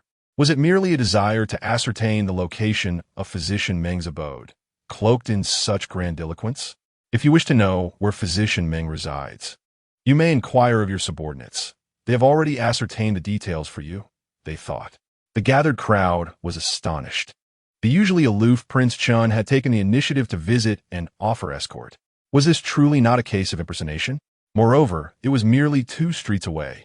A short distance indeed. Wasn't such an escort rather superfluous? The Duke could only express his surprise at this unexpected favor, conceding, "I am honored. I shall comply." Meng Qingyao feigned ignorance, and when Madame Chui had gathered her belongings, they departed together. At the entrance, as Meng Qingyao mounted the carriage, Rong Jiuqing suddenly rode up beside her, his face cold and mocking. "Physician Meng, I hope your esteemed reputation is not merely a consequence of boasting and sensationalism. Should any error occur, I assure you, I could track you down to the ends of the earth and execute you publicly. Who does the prince look down upon?" This presumptuous man questioned her medical skills and threatened her with execution. Did he believe Meng Qingyao could be intimidated? A smile graced her lips. "If I successfully treat the Duke, what will you say then, Your Highness? I shall grant you a reasonable condition." Agreed. Grateful for an unexpected concession, Meng Qingyao was pleased. Words alone are insufficient. Let the prince write it down and sign it. Rong Jiuqing was momentarily taken aback. This woman did not trust him, just as he did not trust her, and she had turned his own words against him. "Very well," he said through gritted teeth. Chapter 10. He refused to comply with her wishes. Rong Jiuqing personally escorted the Duke and his wife to the Meng residence. "Your Highness, given your busy schedule, this small temple cannot accommodate such a distinguished guest as yourself, so I shall not invite you inside to waste your precious time," Meng Qingyao said politely, deliberately wishing to keep Rong Jiuqing from entering. No one has ever dared to speak so boldly before Rong Jiuqing, especially in such a grandiloquent manner. Yet he remained resolute in his disdain. Rong Jiuqing glanced at the entrance of the Meng family. Indeed, it was modest and hardly worthy of his presence. Nevertheless, having brought the Duke of Jinghua here, he felt it necessary to escort him inside before taking his leave. Approaching the Duke, he said, "Your Grace, please." The Duke of Jinghua perceived that the Prince of Chun seemed somewhat deranged today. Perhaps his intellect had been compromised. His visit was not for his own sake, but rather to create difficulties for the renowned physician Meng. "Your Highness is undoubtedly busy with state affairs. How could this old official dare to delay your precious time?" "It suffices that you have brought me here," the Duke retorted, unable to tolerate the prince's bullying of physician Meng. "You are free to attend to your duties. I shall take my leave." Chui, feeling sympathetic towards Meng Qingyao, respectfully interjected, "Your Highness, rest assured that with physician Meng and us caring for you, your official matters are of utmost importance. It is truly an honor to have you accompany us this far, and we would not wish to impose further with their refusal to allow him entry. It would be somewhat inappropriate for Rong Jiuqing to persist, for reasons he could not fathom. Seeing Meng Qingyao only intensified his unwillingness to comply. Sensing his own strangeness today, he raised his hand and said, "In that case, I shall take my leave." "Farewell, Prince of Chun," they replied. As he passed by Meng Qingyao, he cast her a warning glance, to which she responded with a dismissive roll of her eyes, contemplating the absurdity of the situation. Such a petty man, squandering that handsome face. If he possesses any merit, let him not seek my assistance in the future. Once Rong Jiuqing had departed, they finally entered the courtyard. Meng Qingyao arranged accommodations for the Duke and his wife in the guest house, which was elegantly simple and comfortably appointed, leaving them quite satisfied. "The treatment room is adjacent, allowing you ease in caring for him," she explained. "I shall reside in the neighboring quarters, close to the treatment room, throughout the duration of the therapy until its conclusion. My apologies for any inconvenience, Physician Meng," the Duke's wife, Chui, said kindly, gazing at her with an inexplicable sense of familiarity. "For some reason, I feel an unexplainable closeness upon seeing you." Meng Qingyao smiled in response. "Thank you for your kind words, madam." The more Chui observed her, even behind a veil, the more she felt an overwhelming affinity, her eyes brimming with tears. "After a brief rest, I shall return to examine the Duke," Meng Qingyao added, before excusing herself to check on the results of the blood tests. Noticing his wife's unwavering gaze upon physician Meng, the Duke gently grasped her hand. Our Nyo must be grown by now. She is surely hiding somewhere and will find her way back to us. Your Grace, do you not think that physician Meng's eyes resemble those of our fourth child? Chui pondered boldly, recalling that their Nyo and the fourth had the most similar features. Our children are all tall and slender, and her name is identical to our Nyo's. Could it be that she... Let us inquire about physician Meng's family background next time. If she truly is our Nyo, it would be a splendid revelation. The Duke, a man of martial prowess, was not inclined towards such intricacies, having devoted all his meticulousness to his wife. He could not envision what their daughter would become after her disappearance at the age of 10, but he was certain she would resemble her mother more. Yet, the resemblance he saw in physician Meng was not at all similar to his wife's youthful visage. The Duke of Zhenghua harbored a sense of denial within his heart. If it were so effortless to locate their daughter, they would not have roamed for 11 long years without a trace. He uttered these words merely to comfort his elderly wife. Every time Chui thought of their lost daughter, a profound sadness enveloped her for an extended period. After all these years, the Duke had resigned himself to the belief that their daughter was indeed lost, yet he dared not voice this grim reality, fearing it would be too much for his wife to bear. Gently, the Duke raised his hand to wipe away the tears from Chui's face, cautioning her not to let Dr. Meng and the others witness this, lest they interpret it as a lack of faith in her medical skills, fearing that he might be killed by her treatments. Nonsense, Chui exclaimed, her tears giving way to a smile as she shot an annoyed glance at the Duke. He took her hand and placed it on his arm. Come, let us take a stroll. In the garden, they encountered the lively Man, who was attempting to fly a kite. The Duke picked up the fallen kite and, upon seeing its design, could not suppress his laughter. Grandfather, if you wish to laugh, do so freely, Man said as he approached. This kite is a gift for my brother. I made it because he has not been feeling well. I painted it with amusing patterns to cheer him up. Seeing you smile, Grandfather, puts my mind at ease. Chui instantly took a liking to Man. You must be Dr. Meng's son, am I right? She inquired. Indeed, you have keen eyes, grandmother. I am the son of Meng Qingyao, and my name is Man. His eyes sparkled with mirth. I know who you are, Duke of Zhenghua and his esteemed wife. Greetings to you both. Man bowed respectfully. Rest assured, grandmother.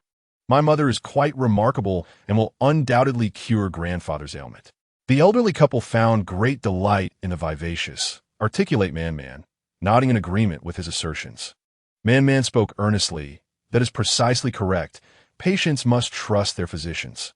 A harmonious doctor-patient relationship is essential for a swift recovery. The precocious demeanor of the young lad elicited hearty laughter from a Duke, who was well aware of the rumors circulating in the capital regarding the young Prince Chun. However, the Duke's focus lay elsewhere. He approached Man, examining his physique with admiration. Young lad, you possess the makings of a martial arts prodigy. Thank you for the compliment, grandfather. Man replied calmly. Even those renowned heroes of the martial world express the same sentiment, vying to be my master. I would love to learn, but my master insists that one must not study too many styles at once. It must be done sequentially, so they must wait their turn. The Duke, whose passions were few in life, cherished martial arts and fine wine above all else. Intrigued by the exceptional Man, the Duke proposed, shall we engage in a friendly duel? Of course. Man replied, but added with a knowing smile, however, given your current condition, we must refrain from vigorous activity. We shall duel once you have fully recovered. Yet, I have a better method for a contest. Would you care to try it? When Meng Qingyao completed the blood tests and received the results, she sought out the Duke for further examinations. Upon entering the garden, she was greeted by the sounds of Man's joyous laughter and encouragement. Grandfather, hurry. Otherwise, you shall be unable to keep up. Watch this. The Duke was busy with both hands, while Chui stood by, alternating between cheering for Man and urging the Duke to expedite his pace. Meng Qingyao shook her head helplessly. This child was exuberant and could engage with anyone, playing an intense game of foosball with an elderly gentleman. Man spotted her and waved. Mother, grandfather is here. Meng Qingyao approached, greeting, Lord Duke, madam. I hope this lively child hasn't disturbed you. The Duke replied, this lad is quite remarkable. We have become friends across generations. I look forward to the day I recover so we can have a match. He was unabashedly confident, adding, to have your guidance would indeed be an honor. The Duke's martial prowess was forged in the heat of battle, a former war god, while Rong Jiuqing was a rising star. Man immediately raised her hand respectfully. Grandfather, I hope you will offer me much guidance then. The Duke patted Man's small shoulder, saying, next time we play, you must allow me some leeway. Laughter echoed through the garden once more. Chapter 11. I'll lend you my worthless father for a day. Meng Qingyao conducted a series of examinations on the Duke, who remained curious throughout, transforming into a veritable fountain of questions. Banksia and Bankyu provided answers, though the intricacies remained elusive to him. Terms like electrocardiogram and ultrasound left him bewildered. Meng Qingyao smiled and said, Your Grace, you need not concern yourself with such medical jargon. What matters is that your health is excellent, save for a blockage in your appendix. After tomorrow's surgery, you shall no longer suffer from illness. She reassured him. You will awaken to find the ailment resolved. The Duke seemed to surmise Meng Qingyao's intentions, exclaiming, Divine Physician Meng, proceed without hesitation. I have faced fierce battles, nearly losing my head to enemy generals. I fear nothing. Indeed, you are a great hero who defends the homeland, a figure of respect and admiration. Meng Qingyao expressed her admiration for the valiant soldiers who protect their nation. After the examination concluded, the Duke inquired about fasting from food and water that evening. What about wine? He asked. Chui, with exasperation, replied, You can't even drink water. Do you expect wine? Meng Qingyao found the Duke endearingly childlike. For a time, you must refrain from alcohol, but if you can endure, I have some excellent bamboo leaf liquor. Banksia, please bring me a jar of the bamboo leaf liquor I have stored. Yes. Upon opening the jar, the intoxicating aroma wafted through the air. The Duke eagerly accepted it, savoring the delightful scent. A fine wine, truly a fine wine. How could a connoisseur of fine spirits resist? Yet, Chui swiftly snatched the jar from him and handed it back to Meng Qingyao, insisting it be put away. I merely wished to enjoy the fragrance. Not to steal a sip, the Duke protested, his heart steady and his face unflushed. After all, this exquisite liquor was prepared by divine physician Meng for him. Whether now or later, it made little difference. His gaze, however, remained fixated on the jar in Meng Qingyao's hands, unable to tear himself away. Meng Qingyao instructed Banksia to take the liquor away, assuring, Since you were so compliant, I shall send you an extra jar. Then it is settled, he agreed, enduring the wait for the sake of 2 jars of fine wine. Meng Qingyao and Chui exchanged knowing smiles, both amused by the situation. Tomorrow, a surgical procedure is scheduled, and Meng Qingyao urges the Duke of Zhenghua and his wife to retire early, reminding them to abstain from food and drink, particularly alcohol, as such indulgences would hinder the treatment and waste precious time. Chui assures her with confidence, stating that she will keep a vigilant watch over him, alleviating Meng's concerns. Upon returning from the guest quarters, Meng Qingyao proceeds directly to her room, filled with warmth. Upon opening the door, De Huang, who had been resting on the step, immediately lifts his head and stands up. Meng gently strokes De Huang's head and glances at the sleeping visage on the bed, where the fluttering eyelashes suggest feigned slumber. Planting a kiss upon her son's face, she sits at the bedside, playfully acknowledging, I know you're not truly asleep. With a cheeky grin, Man opens his eyes and embraces Meng Qingyao, declaring, Mother, I have been exceptionally well-behaved today. I didn't go anywhere. To which she responds, Indeed, my dear Man. You are the best, and you even kept the Duke of Zhenghua company. As the spring chill lingers, Meng quickly wraps Man in a blanket, promising, Once everything is over, I shall reward you handsomely. No need.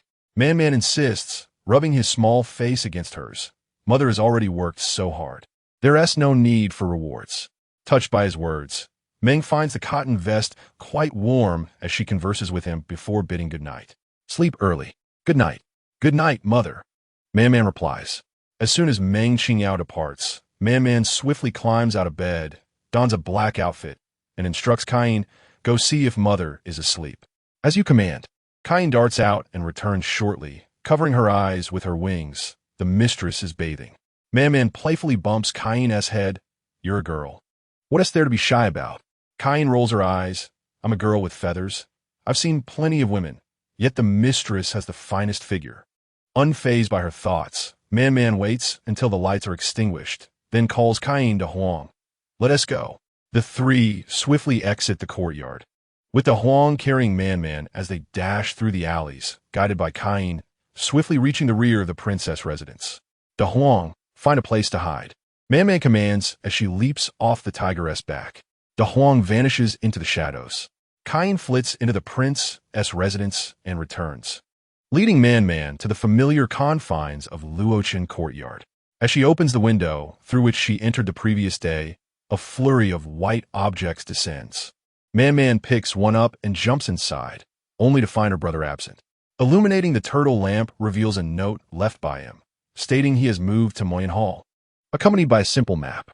After securing the map, she exclaims, Cain, to Moyen Hall. In the darkness, Mu Yun and Mu Feng watch in astonishment as Man infiltrates the royal residence. This child possesses remarkable skills. Despite heightened security tonight, he remains undetected. And that green parrot, how it evaded the guards and can comprehend maps, truly astonishing. Faced with such adeptness, the guards are indeed unfortunate.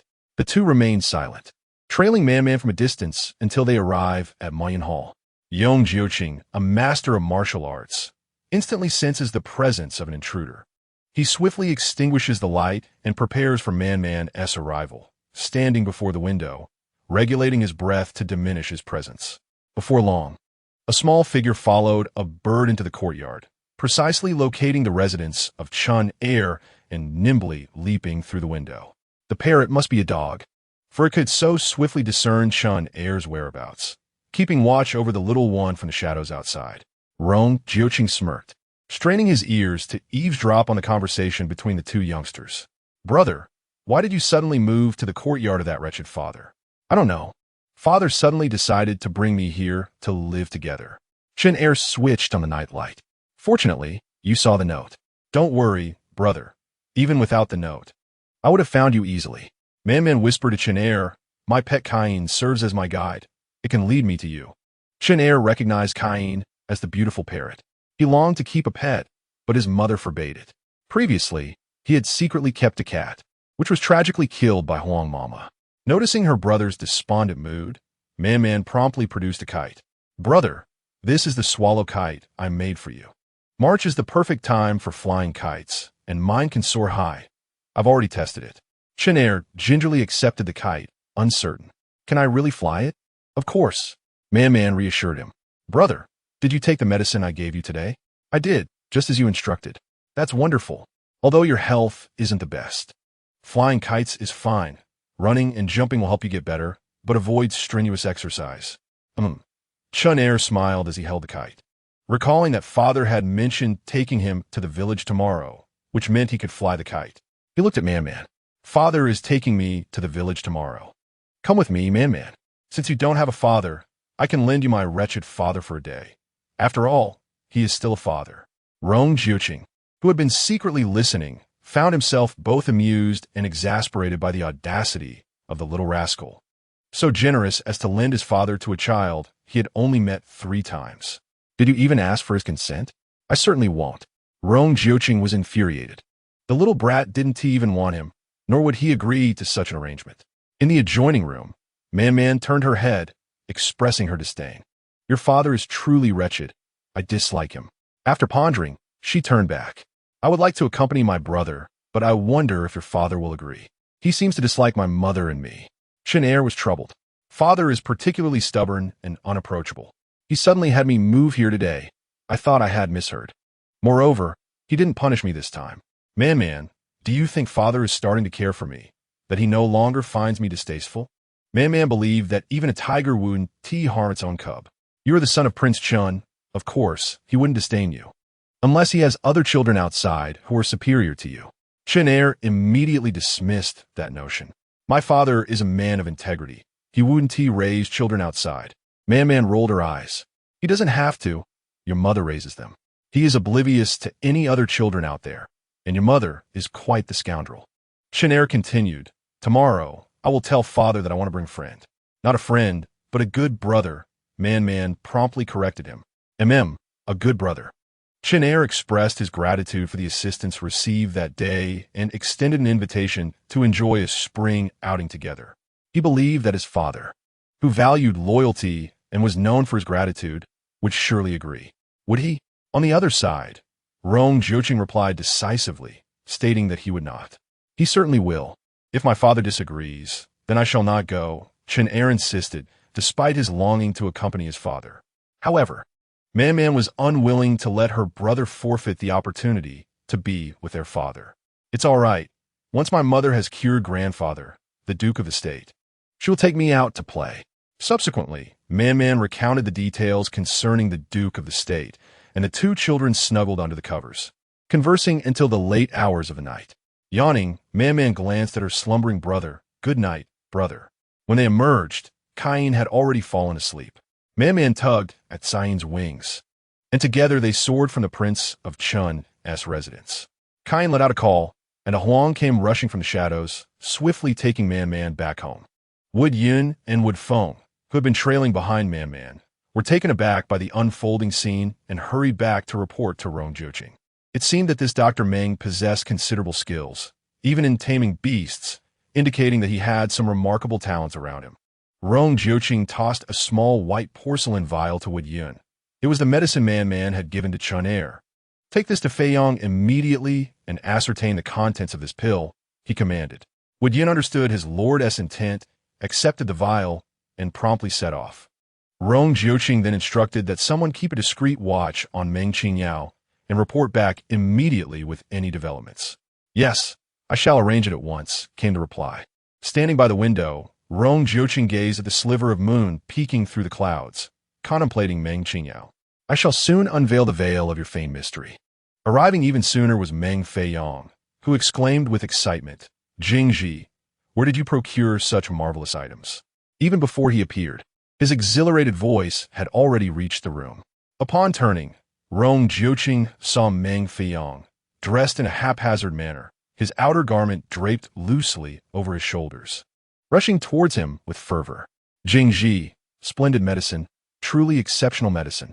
The fact that Meng Fei Yong was so animated indicated its remarkable quality. Rong Jiuqing did not withhold the truth. It was medicine given to Chen by Meng Qingyao's son, claimed to be beneficial for his health and to restore balance. Meng the physician? You mean Meng the physician? Meng Fei Yong suddenly recalled. Meng the physician from Shenshan came to the capital to treat the Duke of the State. He continued, I heard that Meng the physician met with Jingji at Tianxiang Tower, and you exchanged many words. A look of regret crossed Meng Fei Yong's face. What a pity. I had gone to Jiangnan to seek medicine and returned without meeting Meng the physician. He nudged Rong Jiuqing with his elbow. The medicine crafted by Meng the physician is priceless. For her to generously offer you such medicine, it seems she holds you in special regard. Would you consider introducing us? I am not well acquainted with her. The Meng family resides just behind East Ajia. You should seek her out yourself, Rong Jiuqing replied. He then inquired, is this medicine suitable for Chen? There are no other issues, correct? Of course, there are no issues. I suggest you invite Meng the physician to examine Chen. She's a master in all disciplines. Meng Fei Yong simply wished to meet Meng the physician, regarding her as an unattainable pinnacle he deeply admired. By the way, he nudged Rong Jiuqing again. Has Meng the physician examined that poison of yours? Rong Jiuqing did not voice his concerns, yet Meng Fei Yong discerned the gravity of the situation. What a divine physician, Meng opined. Can he provide a remedy?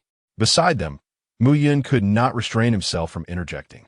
At Tianxiang Tower, divine physician Meng immediately identified that the prince had been poisoned, articulating the symptoms with remarkable precision, and advised the prince against avoiding the truth of his ailment. Meng Fei Yong cast a glance at Rong Jiuqing and remarked, you must set aside your pride. Divine physician, Meng has extended an olive branch. She undoubtedly possesses a solution. Seek her out for treatment. If not for yourself, then for Chen, who is but 5 years old and in frail health. What will become of him otherwise? Meng Fei Yong muttered under his breath, disparaging the reliability of the so-called princess. Under her care, it was questionable how many years Chen could survive. Rong Jiuqing frowned, casting a frosty glare in his direction. Meng Fei Yong waved his hand dismissively and settled into a nearby chair. Enough. You wouldn't believe me anyway. You place your faith in the crown prince, the empress, and even the princess they have chosen for you. He continued, my biological mother was a palace maid who perished during childbirth, and the empress raised me as her own. The crown prince has always been supportive of me, advocating for my place in the military. Rong Jiuqing cautioned Meng Qingyao to temper his words and to exercise discretion beyond their current location. Moreover, Chen is resting in the east chamber. Speak softly. Meng Qingyao lowered his voice. At last, you show concern for others. But can you blame yourself? Having never truly experienced love, how could you comprehend the essence of caring for someone? He felt a pang of sympathy for Rong Jiuqing, who had been blinded by the feigned affections of the empress and the crown prince, believing them to be his benefactors. In Meng Qingyang's eyes, they merely regarded him as a pawn to be maneuvered. Eventually, Rong Jiuqing gained fame as a war hero and was bestowed a title. Fearing his ambition, the empress arranged for her niece to marry him. It was an ironic twist of fate that Rong Jiuqing, afflicted by the forget-me-not poison, had succumbed to its effects 6 years prior, as deduced by Meng Qingyao through the established patterns of this particular ailment. This poison could only be administered to a woman and transmitted to a man through intimate relations, and it was incurable, leading to blindness, deafness, and a gruesome demise. Meng Qingyao was incensed. He knew that Rong Jiuqing had always maintained a virtuous distance from women, and any such encounter would have occurred only on their wedding night. Strangely, Bai Bingyue remained unscathed, showing no signs of poisoning, while Chen, though weak, bore no residual toxins. Meng Qingyang's heart ached. The guardian of the nation should not meet such a tragic end. His frustration mounted as he lamented his own inadequacy, feeling helpless in his inability to find an antidote. In Chapter 13, he employed a strategy of indirect inquiry. Under Meng Qingyang's persistent questioning, Rong Jiuqing revealed that it was Meng Qingyao's son who had presented the medicine to Chen, though he was uncertain of their motives in seeking proximity to the boy. Who would go to such lengths, spending a fortune on rare medicine, just to forge a connection? Would you? Meng Qingyao disagreed with Rong Jiuqing's perspective, asserting that their meeting at Tianxiang Tower was merely coincidental. It was entirely normal for two children of the same age to befriend one another. Have you forgotten how disdainful you were of me back then? How many times did you strike me? Later, the Wudong people arrived in the capital, and you had not yet encountered their young prince, suffering a harsh beating without anyone to intervene. I offered you a bottle of medicinal ointment, and from that moment on, we became friends. Meng Qingyao reassured Rong Jiuqing, suggesting that the world of children is not as complex as we adults perceive. It seems you have overthought matters. Aware that Rong Jiuqing would not easily dispel his doubts, Meng Qingyao stretched lazily, remarking that it was late and that he would return in the morning. He needed to cultivate a good relationship with Chen, introducing him to the son of the esteemed Dr. Meng, which would facilitate access to the doctor himself. A clever tactic indeed. Rong Jiuqing examined the porcelain bottle, realizing he had indeed overthought the situation. Yet, an instinctive feeling lingered that the mother and child were somehow targeting Chen. Time would reveal the truth. He placed the porcelain bottle back in the eastern chamber, sitting on the edge of the bed and watching his son sleep peacefully, recalling Meng Qingyao's admonishments. Gently, he caressed his son's delicate face, reflecting on his own belief that having enough to eat, wear, and the opportunity to learn and train in martial arts constituted true happiness. Having grown up alone, often bullied by his brothers before the age of 6, he dedicated himself to martial arts, eventually commanding respect through his strength. He fought valiantly on the battlefield, achieving his aspirations, which he believed was happiness. As Meng Qingyao often remarked, he lacked the ability to interact with others, being too direct and confrontational. Such a demeanor rarely endears one to others. However, he spent his time either training in martial arts, commanding troops, or battling, relying solely on his strength and struggling to grasp the nuances of social interactions. Rong Jiuqing withdrew his hand, addressing Chen with heartfelt resolve.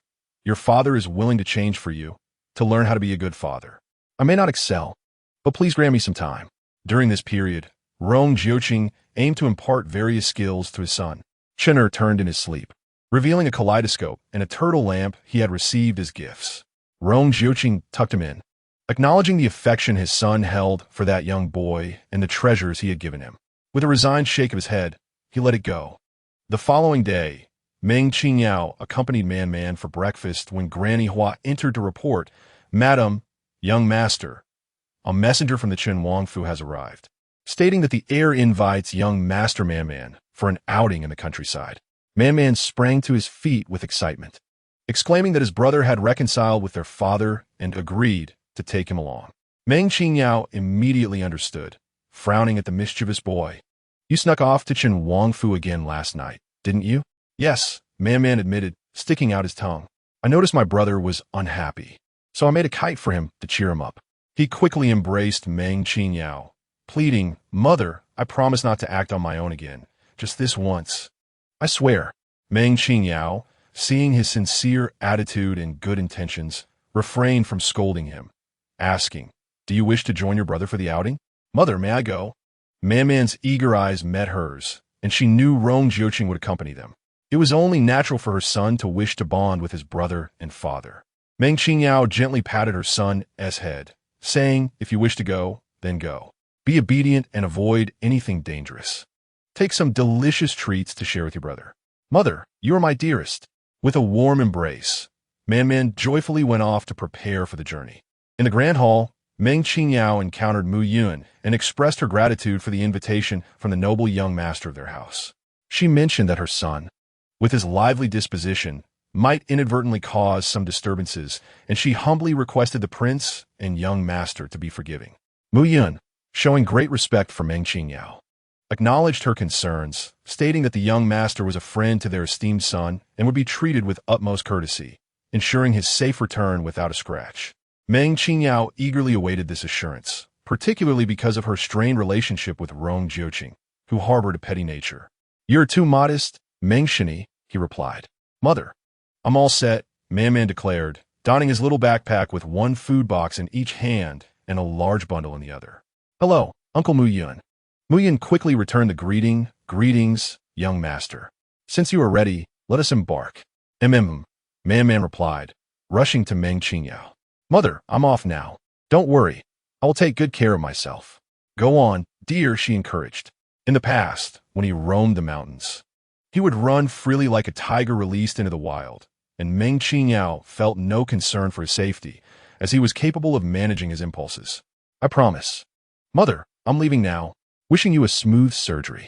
After seeing her son cheerfully climb into the carriage and wave goodbye as it drove away, Meng Qingyao suddenly experienced an unsettling feeling, as if Rong Jiuqing were trying to take Man Man from her. "Son, return soon." It was only when the carriage disappeared from view that she turned back to prepare for the surgery. At the entrance of the prince's residence, Qin Er sat in the carriage, leaning against the window, his gaze fixed eagerly in the direction of Man Man.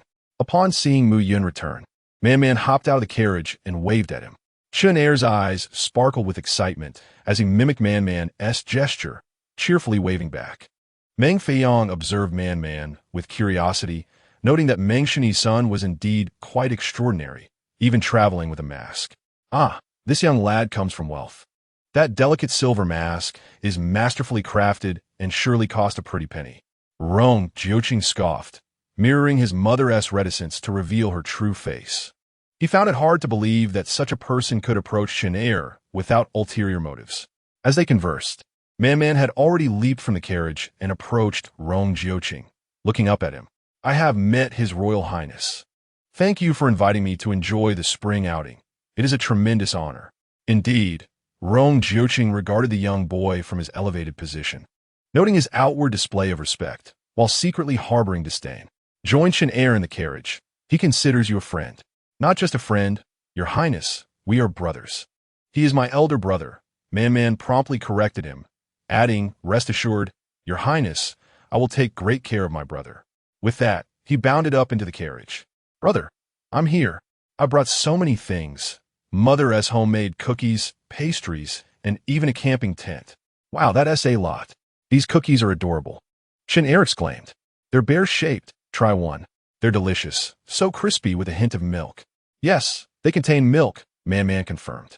Listening to the cheerful conversation of the two children, Rong Jiuqing shook his head helplessly, realizing that it was getting late and they should set off. He had been observing Man Man, the lively child, and felt an inexplicable sense of familiarity. Jingji, do you not think that Man seems somewhat familiar? The spirited child typically resembled others, but Rong Jiuqing, lacking understanding of children, believed they all appeared alike. He then added, do you think he resembles those young ladies you've chanced upon, who greet you with a sense of familiarity, as if we've met somewhere before? Meng Feiong was momentarily taken aback, but remained unconvinced, insisting that every child possesses their own distinct appearance and personality, and that there was something about Man that felt like 8DJVU Chapter 14. I promised to lend you half of your father along the way.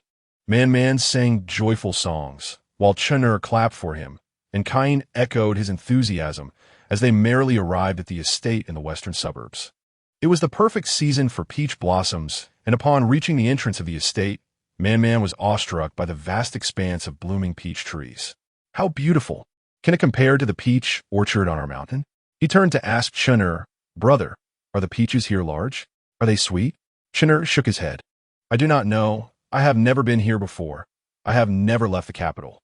Upon hearing this, Man looked at Rong Jiuqing. Father, is this your first time taking brother out? Rong Jiuqing clearly perceived disdain and irritation in the child's gaze. The audacity of this little fellow was quite astonishing. Did he even comprehend who he was addressing? Mu Yin quickly intervened to clarify. Your Highness, it is not that the prince did not wish to take you out. It was simply that you were frail in your youth, easily susceptible to illness. As you grew older, the prince spent most of his time at the borders, leaving him without the opportunity or time to accompany you. Chun'er lowered his head, acknowledging his frail health, feeling like an unlikable, sickly child. Man grasped Chun'er's hand and fixed his gaze on Rong Jiuqing. You are so busy. Have you become a father in a rush? Without even having seen the bride's face, Meng Feiong, taken aback, exclaimed, How did you know, young one? That is indeed how it was. After receiving a cold glare from Rong Jiuqing, Meng Feiong jumped down from his horse and approached Man. Hello, Man. I am Meng Feiong, a friend of Prince Chen. Detecting the scent of medicine from Meng Feiong, Man remarked, You are a doctor. Meng Feiong gave a thumbs up, indeed, as expected of the son of the renowned Dr. Meng. Your sense of smell is remarkably keen. You can even detect the medicinal aroma amidst the fragrance. Of course, Man beamed with pride. I have grown up beside medicine jars. This revelation reminded Meng Feiong why Man seemed so familiar. He rushed to Rong Jiuqing's side and whispered, Jingji, did you and Dr. Meng already know each other? Keep talking nonsense, and I shall not hesitate to toss you off the mountain, Rong Jiuqing retorted. Dismounting, he approached Chun'er and took his hand. Chun'er, shall we go inside? Being held by his father for the second time left Chun'er astonished. He looked up at Rong Jiuqing and nodded. After a few steps, he waved for Man to join them, reaching out to hold his hand. The three of them, father and sons, walked hand in hand into the estate. Behind them, Meng Feiong observed their figures and asked Mu Yun and Mu Feng, Do you not think they look just like a family of three? Just look at their gait and demeanor. It is simply identical. Mu Yun and Mu Feng grew up alongside Prince Chen Wang, enduring trials and tribulations together since they were 10 years old. In their eyes, their lord is truly one of a kind. Through their rose-tinted lenses, a prince is a prince, and a young master is a young master. They are entirely distinct in every regard.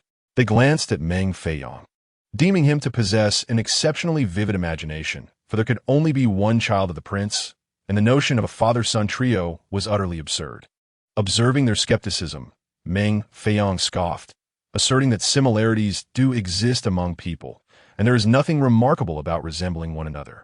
Were it not for his close association with Rong Jiuqing, knowing all of his affairs, he might have suspected that the child was deliberately approaching to establish a familial bond. Meanwhile, Rong Jiuqing overheard Meng Feiong's remarks and cast a sidelong glance at Man, who was animatedly conversing with Chun'er. Although he had heard of Meng Qingyao's reputation, he had never learned of her having a son. Could a woman venture out with a child without her husband as assurance? Reflecting on Chun'er's word from the previous night, Rong Jiuqing furrowed his brow, contemplating the possibility that Meng Qingyao was unwed and had borne a child after being abandoned by a man, relying on her medical skills to support her offspring. Given Meng Qingyao's sharp tongue, it was likely that the man had been frightened away. Women tend to be more endearing when gentle. Had Meng Qingyao been present to fathom his thoughts, she would surely have retorted with disdain, declaring it none of his concern. Once they arrived at the manor and settled in, Chen'er insisted on sharing a room with Man Man in Rong Jiuqing's quarters. Though Man Man was filled with anticipation, he turned to Rong Jiuqing, expressing, "Brother, isn't this inappropriate? I should stay in my own room." Under the pure gaze of the two children, Rong Jiuqing found it impossible to utter a refusal. "Very well, you may sleep at the foot of the bed, but do not misbehave." Originally, the arrangement had been made to foster a bond with his son, yet it had now transformed into accommodating two children. Nevertheless, it offered proximity, allowing him to observe the little rascal's intentions. The two children were elated. Man Man was thrilled at the prospect of sleeping near his less-than-ideal father, feeling both excited and grateful. "Thank you, Your Highness, for your hospitality." For the first time, Chen'er displayed a smile. Observing his son's joy, Rong Jiuqing's previously impassive expression softened considerably, and he responded with a gentle mm. As the two little ones busied themselves with their belongings, they whispered to one another. Chen'er leaned closer to Man Man, saying, "Man Man, I promise to lend you half of my father. I always keep my word. Next time, I will lend you my mother." Man Man replied cheerfully, "But I have my own mother, so I do not need to borrow yours." Realizing his oversight, Man Man quickly amended his statement. "Then I will invite you to my home to play. I have many delightful things, and my mother prepares an abundance of delicious dishes. Then I must seek permission from my father and mother. Only with their consent may I visit your home." Chen'er was eager to see Man Man's abode and to glimpse what his mother was like. Understanding the strict regulations of the prince's household, Man Man nodded in agreement. Rong Jiuqing, having listened to the children's conversation, narrowed his eyes dangerously, recognizing their intentions to draw closer to their father-son relationship through their mothers. Outside, Muyin arrived with medicinal soup, stating, "Young master, the princess has specially brewed this medicine for 2 days. It is now warm and ready for you to drink while it's hot." As soon as Chen'er caught a whiff of the medicine, he began to feel nauseous. Nevertheless, he obediently accepted it and gulped it down. Man Man, standing on tiptoe, peered into the bowl, waving the fragrant concoction towards his nose, and wrinkled his brow at the peculiar scent of decayed leaves and rotten roots mingling within. He refrained from speaking, for he had no solid evidence. Voicing his suspicion would not earn his brother's belief, and in his heart, he held the princess in high regard as a mother figure. Rong Jiuqing, noticing Man Man's expression but attributing it to the child's general aversion to bitter medicine, did not dwell on it. After drinking the potion, Chen'er rinsed his mouth but still wore a frown. Man Man hastily offered him a lollipop, but Chen'er waved his hand, recalling their mother's words that consuming sweets after medicine could undermine its efficacy. Immediately, Chen'er relaxed his brow, asserting that he was fine and accustomed to it. "Let us go enjoy the scenery and fly kites," he exclaimed. "All right," Man Man thought to himself, puzzled why his frail brother, who did not suffer from ailments of the lungs or throat, could not indulge in sweets. Upon returning home, he resolved to investigate the nature of the medicine his brother had taken, convinced that he had not misidentified the scent of decayed leaves and roots. Chapter 15. If only they were truly a family. "Brother, run a little faster, even quicker," Man Man urged, watching the kite nearly plummet to the ground, prompting Chen'er to hasten his pace. It was Chen'er's first time running outdoors, his cheeks flushed and exhaustion evident, yet he brimmed with joy. As the kite threatened to fall, Cain, unable to bear it any longer, took flight, soaring upwards to rescue the kite. Seeing this, Man Man let out a delighted whistle. "Cain, well done." He seized the spool of string from Chen'er's hand. "Brother, look at mine," Man Man called out as he sprinted. "Cain, you can let go now." Chen'er followed closely behind, grinning broadly as he witnessed the kite soaring in the sky. "Man Man, let me try." Man Man handed the string to Chen'er, advising him not to hold it too tightly but to allow some slack. Nearby, Rong Jiuqing observed the two children joyfully flying the kite and was suddenly reminded of his own childhood, during which he had never experienced such simple pleasures. The children were reveling in their play, and upon catching sight of Rong Jiuqing's hopeful gaze, they exchanged knowing glances before rushing over. "Father, come fly kites with us." Rong Jiuqing hesitated, gazing into his son's eager eyes. He was uncertain. He did not know how. Man Man, sensing his father's reluctance, remarked, "He will surely say he is an adult and does not play childish games. Rong Jiuqing was left speechless, realizing the truth in Man-Man's words. Indeed, like mother. Like child, this little one was refreshingly direct. Rong Jiuqing accepted the kite from Chen Er's hands. I shall show you how it is done. After all, what could be so difficult about flying a kite? Yet, reality proved otherwise. As he watched the kite plunge repeatedly from the sky, he instructed Mu Yun to step aside. You are not cooperating. Mu Feng, come here. However, Mu Feng was equally unhelpful, and the kite tumbled down even faster than before. Man burst into laughter. Brother, see. I told you Father Wun Ti be able to do it. Chen Er did not laugh and replied, Man, let us teach Father. You may not have played this as a child. Very well, Man agreed. Two children ran over hand in hand, teaching Rong Jiuqing how to fly a kite. Man took the kite from Mu Feng, and with the cooperation of Chen Er, amidst the encouragement of the two children, Rong Jiuqing finally managed to launch the kite into the sky. For the first time, Rong Jiuqing realized how challenging it was to fly a kite, yet how simple it was to bring joy to children. Just a few mistakes on his part would suffice. Listening to his son's patient prompts and watching Man flutter about like a joyful little bird, Rong Jiuqing suddenly felt that such days were more beautiful than he had ever imagined. Meng Qingyao, indifferent to kite flying, ventured up the mountain in search of rare herbs, hoping for an unexpected encounter on this splendid spring day. After flying the kite, the children grew weary, and Man unfolded the tent, exclaiming, Brother, let me show you how it works. It was Chen Er's first time seeing such an adorable tent. Man, all your things are so lovely. I've never seen anything like this before. Of course, these were all made by my mother, Man replied with pride. Mother is the best mother. You'll see when you meet her next time. Yes, Chen Er eagerly responded, wishing to meet her. Rong Jiuqing, Mu Yun, and Mu Feng crouched down together to examine the tent, which was exquisitely crafted, easy to set up, and quite portable. Most notably, the fabric was far superior to that of their military tents.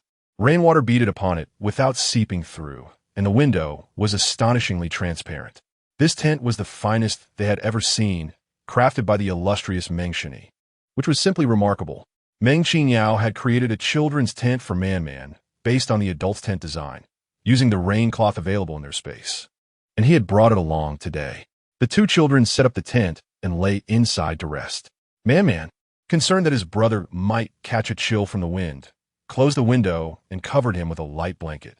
This meticulous care, observed by Rong Jiuqing, seemed genuine, leaving him somewhat bewildered. After resting sufficiently, Man retrieved a checkers set from his backpack. Brother, let's play a game. Mu Yun and Mu Feng's eyes widened at the sight of the glass beads on the checkers.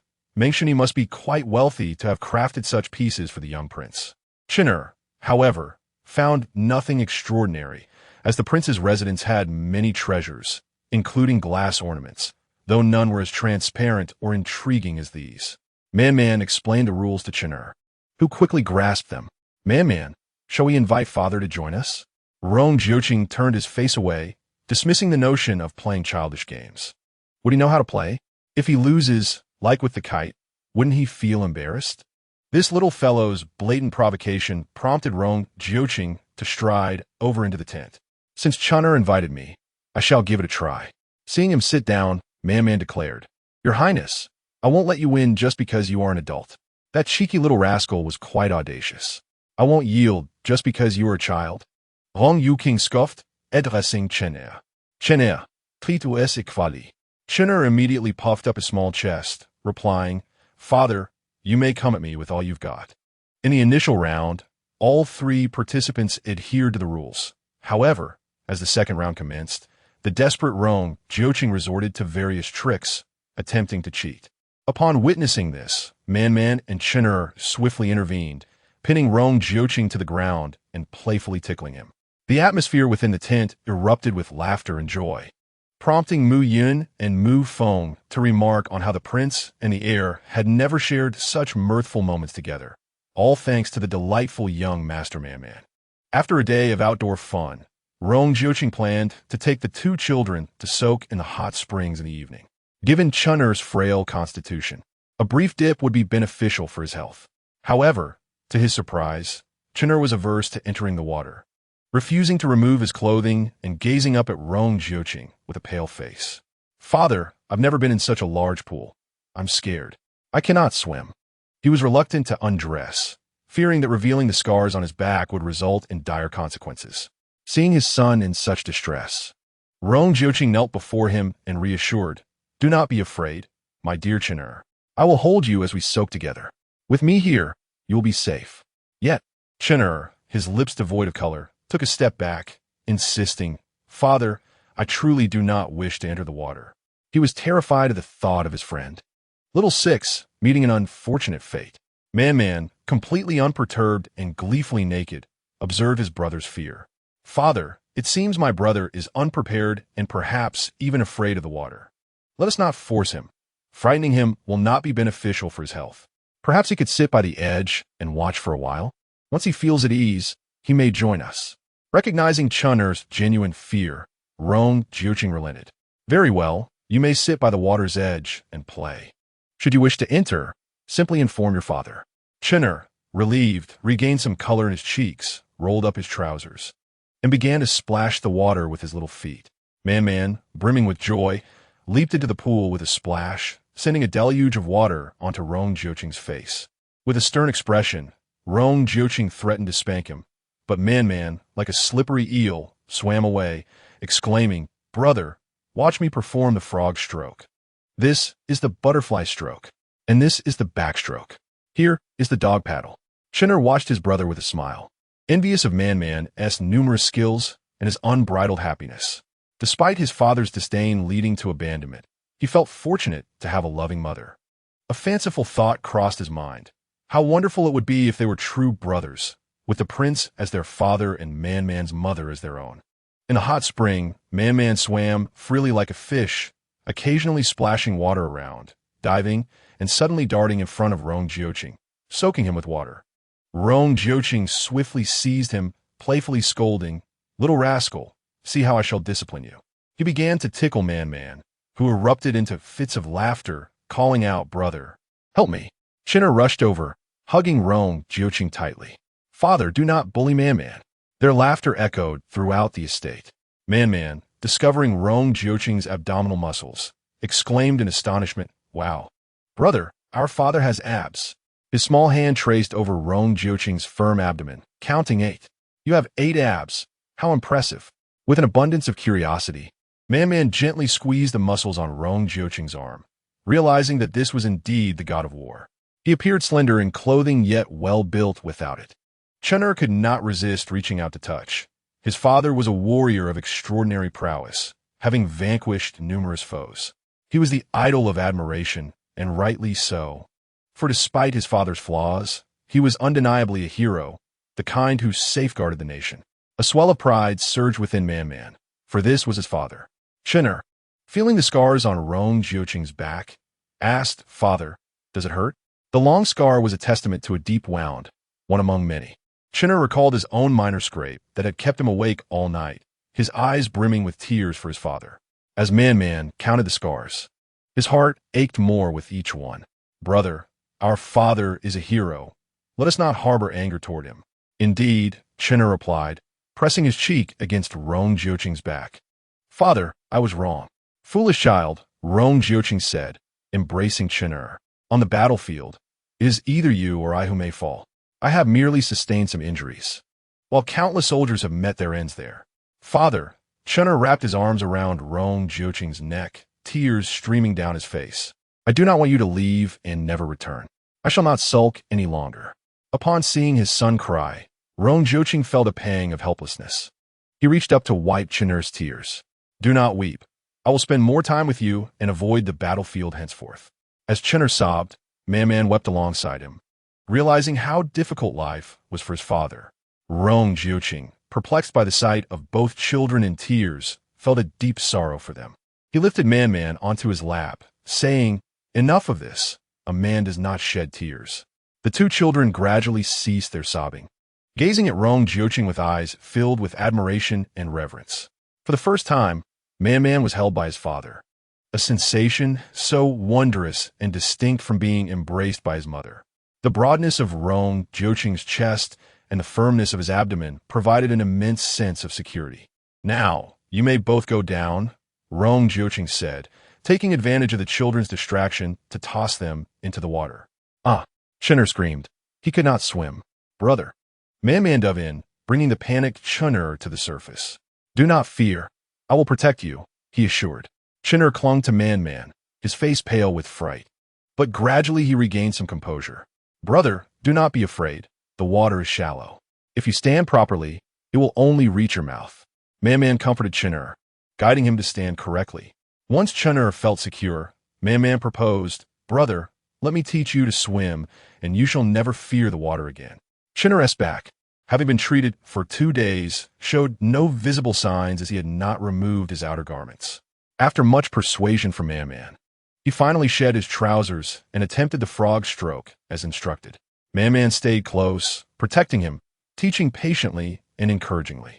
Before long, after swallowing a few mouthfuls of warm spring water, Chen'er finally mastered both the frog stroke and the dog paddle. Rong Jiuqing, watching the 2 children frolic in the water, couldn't he help but smile, finding Man's spirited nature quite delightful. He swam over to join them in a playful competition, engaging in a spirited water fight. Mu Yun and Mu Feng observed from the side, their admiration for Man growing ever stronger.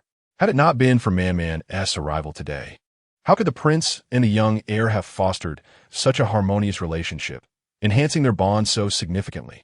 Rong Jiuqing was once again astounded by Man's vivacity. The mischievous lad could create quite the splash in the hot spring even while passing gas. Truly remarkable. How did Meng Qingyao give birth to such a cheeky boy, who, despite his antics, was rather endearing? Later, while enjoying a bath, he accompanied Chen'er in singing a rather off-key tune about loving baths and the benefits of good skin. Rong Jiuqing shook his head in resignation, his mind now filled with the refrain about loving baths and turtles tumbling over. Upon exiting the hot spring, Chen'er insisted on changing clothes in a separate room, his resolve unwavering. Rong Jiuqing, unable to dissuade him, allowed him to proceed to the adjacent room alone. As he and Man sat on the couch, changing clothes, he glanced at Man's sturdy little frame. The boy had clearly trained well. His arms and legs were quite robust. "Of course, I am destined to become a great general," Man proclaimed confidently. Shortly, he donned his attire, resembling a young hero akin to the Duke of the State. Rong Jiuqing observed him with a bemused expression. "You are not particularly fond of me, are you?" "Oh, not at all," Man waved dismissively. "In fact, the prince has many commendable qualities. If he could just rectify his shortcomings, he would be quite a remarkable person." He offered Rong Jiuqing a thumbs up of encouragement, urging him to improve. Then, with a skip in his step, he dashed out to find Chen'er. Such a child. Rong Jiuqing smiled, feeling a sense of amusement akin to capturing a rogue and placing him in reform. With Man around, both he and Chen'er consumed an extra half bowl of rice at dinner. When it came time for Chen'er to take his medicine that evening, Man leaned in closely to sniff it, identifying a blend of common herbs. He was now certain that the concoction contained decayed leaves and grass roots, which would have no beneficial effect on his brother's condition. In fact, it would only exacerbate it.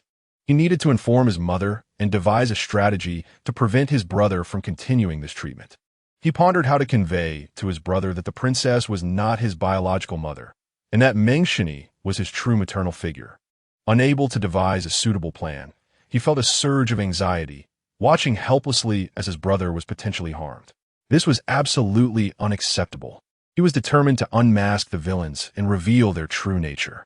Rong Jiuqing had sensed the hostility in Man's gaze directed at him. Just moments ago, the boy had hailed him as a great hero, expressing admiration, yet his demeanor had shifted abruptly. The mind of a child is indeed perplexing. Rong Jiuqing strained to recall any transgressions against Meng Qingyao. Could it be that his slaying of her husband had led her to become a widow, raising the child alone? This was the only plausible explanation that came to mind. He found himself intrigued to see what this little rascal would do next. Chapter 17. Were you really? As the brothers settled into bed, shedding their garments, they nestled side by side. It was their first night sleeping together, and Man felt an overwhelming joy, clinging closely to Chen'er with both arms wrapped around him. Chinner had always been wary of closeness, his past experiences having instilled in him a protective barrier, keeping others at a distance to safeguard the secrets he found difficult to express. Yet, he felt an unexpected delight with Man so near. "Brother, shall I tell you a story?" Man asked eagerly. "Yes," Chinner replied. Man recounted the tale of Neza's tumultuous adventures in the sea, vividly bringing the narrative to life. Chinner listened intently, marveling at the fact that Neza had spent 3 years in his mother's womb before emerging with such formidable power, capable of shaking the East Sea and defeating the Dragon King's third son. He envied Neza for having a mother who cared for him so deeply. Even when he erred, she believed in him and shielded him. Young Jiuqing, captivated by the little one's storytelling prowess, looked at the 2 children, their heads touching as they slept. He thought to himself that should he ever be absent, with Man by Chinner's side, his son would undoubtedly flourish in spirit. Meng Qingyao, being adept in child-rearing and medicine, would be a blessing at Chinner's side, ensuring his lifelong safety with her nurturing presence and his own influence. Upon finishing the story, Chinner expressed his curiosity about where Man had learned it, admitting he had never heard it before, not even from the scholars in the study. "Oh, my mother told me," Man replied. "She knows so many wonderful tales. I have comic strips too. Tomorrow, I'll show them to you, brother," Man declared. "Comic strips? Where are those?" Chinner asked, bewildered. Man had already climbed out from under the covers. "I'll go get them from my backpack." With that, he bounced off the bed like a playful monkey, returning shortly with several books. "Brother, here are the comic strips." Chinner leaned in for a closer look as young Jiuqing approached in curiosity. Man handed Chinner a comic strip of Neza, stating, "I knew you hadn't seen this before, so I brought it for you." Isn't this the very story Man just told? The book was beautifully illustrated, bringing Neza to life in vibrant colors. It was evident that each page had been meticulously crafted and bound together into several volumes, each one a labor of love. "This comic strip was drawn by my mother," Man explained. "Whenever she has time, she creates these for me and binds them into books. She says that aside from her medical practice, she has no other hobbies but to draw these." This was indeed a testament to his mother's boundless love. Chinner gently caressed the cover of the book, feeling a pang of envy for Man, who was so cherished by his mother. How warm and comforting. Reflecting upon his own upbringing, he realized that without comparison, there could be no pain. Young Jiuqing sat beside Chinner, gazing at the comic strip that Meng Qingyao had drawn for Man, guilt washing over him. As his son had grown, he had never crafted anything for him. Sighing, he lamented his failures as a father. "Chinner, can I still make amends from this point onward?" Man wrapped his arms around Chinner's shoulders. "Brother, I also have Journey to the West. After you finish these, I'll bring that for you to see." "Thank you," Chinner said, deeply moved by Man's kindness. "No need for thanks, good brother," Man replied, beaming. Man glanced at Rong Jiuqing and nestled beside Chinner. "Your Highness, if you wish to look." "You may." Rong Jiuqing raised an eyebrow. "I may as well?" Man nodded. "Reading more books is beneficial for my brother. Do not be a negligent father." Having played exuberantly throughout the day, Chinner had never felt so joyful. He yawned, exhausted from the exertion. "Good night, father." "Good night, Man." Even the most captivating book could not hold his attention any longer. "I shall read it tomorrow. There is plenty of time." Man, always brimming with energy, struggled a bit after a poor night's sleep and an early rise. "Good night." She soon fell asleep beside Chinner. Rong Jiuqing listened to the rhythmic breaths of the 2 children and found their companionship delightful. They influenced one another. Children are inherently innocent. When they say they wish to sleep, they quickly succumb to slumber. Leaning against the bed's edge, Rong Jiuqing picked up a book with its unique illustrations and simple colors. Written in straightforward language, perfectly suited for children. It was evident that Meng Qingyao had put great thought into it.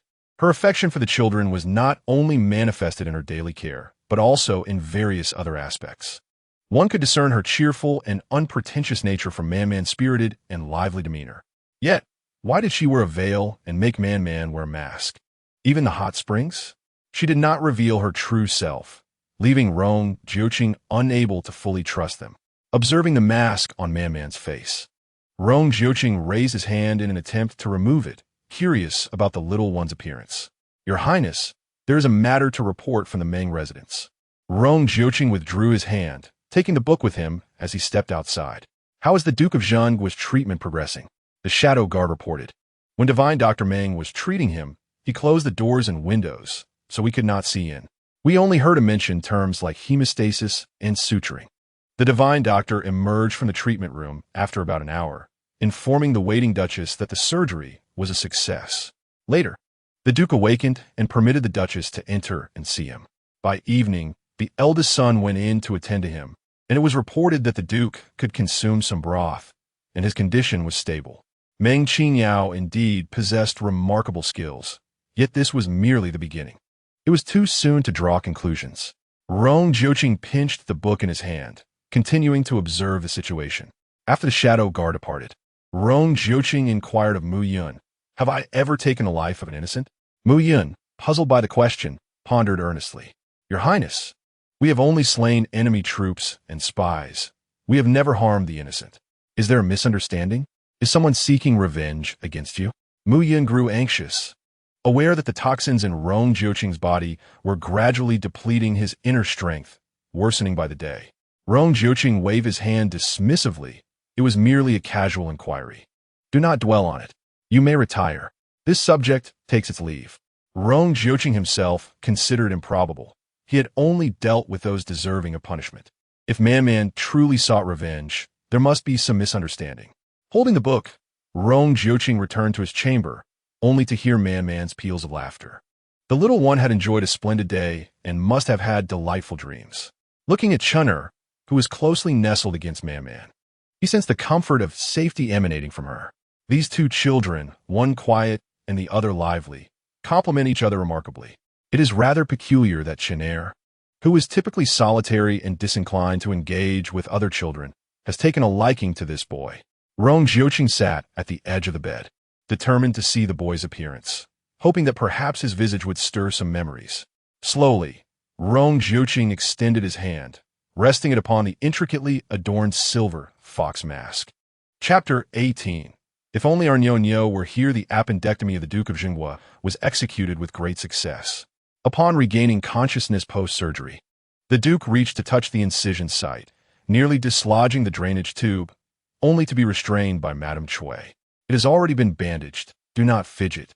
In a few days, it will heal," Meng Qingyao gently reassured him. "The troublesome entities that caused you pain have been excised. The drainage tube is meant to expel the accumulated fluid within you, and it will be appropriately addressed later.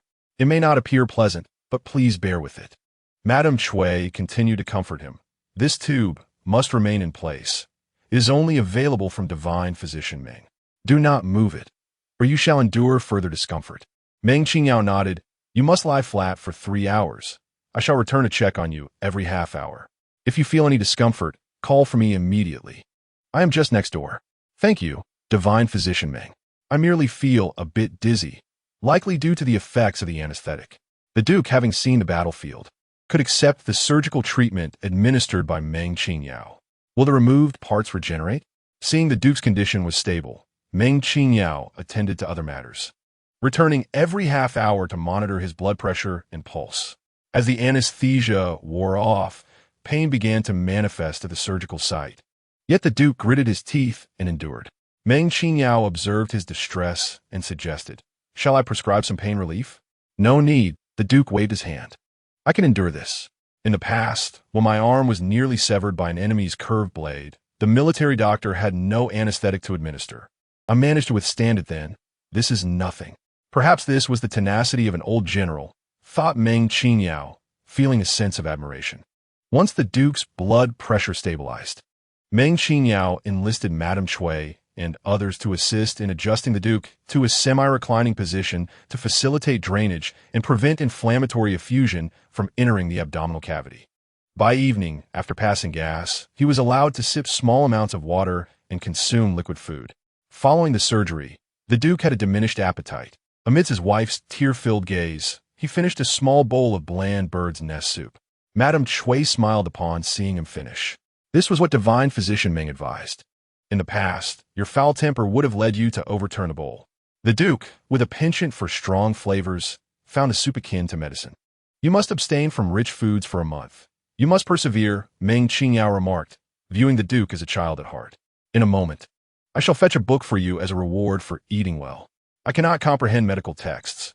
As for novels, they are all about love and romance. Tiresome, the Duke retorted. He preferred tales of battles and conflicts above all else. Meng Qingyao returned with Journey to the West, stating, "Surely, you will enjoy this." The Duke was captivated by the cover, and upon opening it, exclaimed, "Oh, it is filled with illustrations. I relish this. Reading the text puts me to sleep." Indeed, it was a tome brimming with content. The Duke of the State raised his head and glanced around the room, noticing the absence of the familiar figure. I've been out of the operating room for several hours. Where could Man be?" Meng Qingyao smiled and informed him that he had found a good friend and brother in the capital, and they had gone out together to enjoy the spring.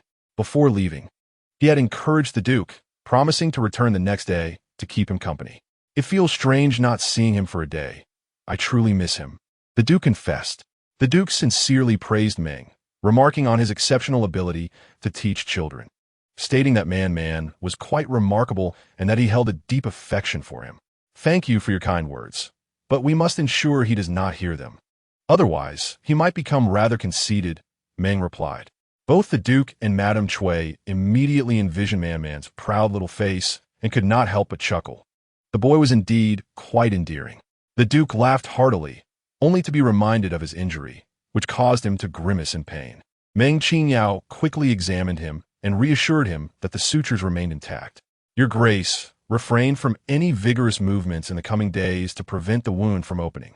You may gradually rise and move about tomorrow morning to stimulate intestinal peristalsis and enhance blood circulation, thereby promoting the healing of your wound." Upon hearing about the acceleration of healing, the Duke instantly became serious. "Rest assured, Dr. Meng, I shall heed your advice. The sooner this wound heals, the better." He lamented about the bland diet he was to endure for a month, which felt like a trial. "If I must forego wine, so be it. But can I not have some flavorful dishes?" Meng Qingyao was aware of the Duke's attempts to find loopholes. "Your Grace, for the sake of your health, you must adhere to a liquid diet for the time being. As your condition improves, we will gradually introduce semi-solid foods, but they must remain light to facilitate your recovery." However, she reassured him that the meals planned for later would be far more delicious, even if they were light. The Duke inquired, "Will you personally be preparing these dishes, Dr. Meng?"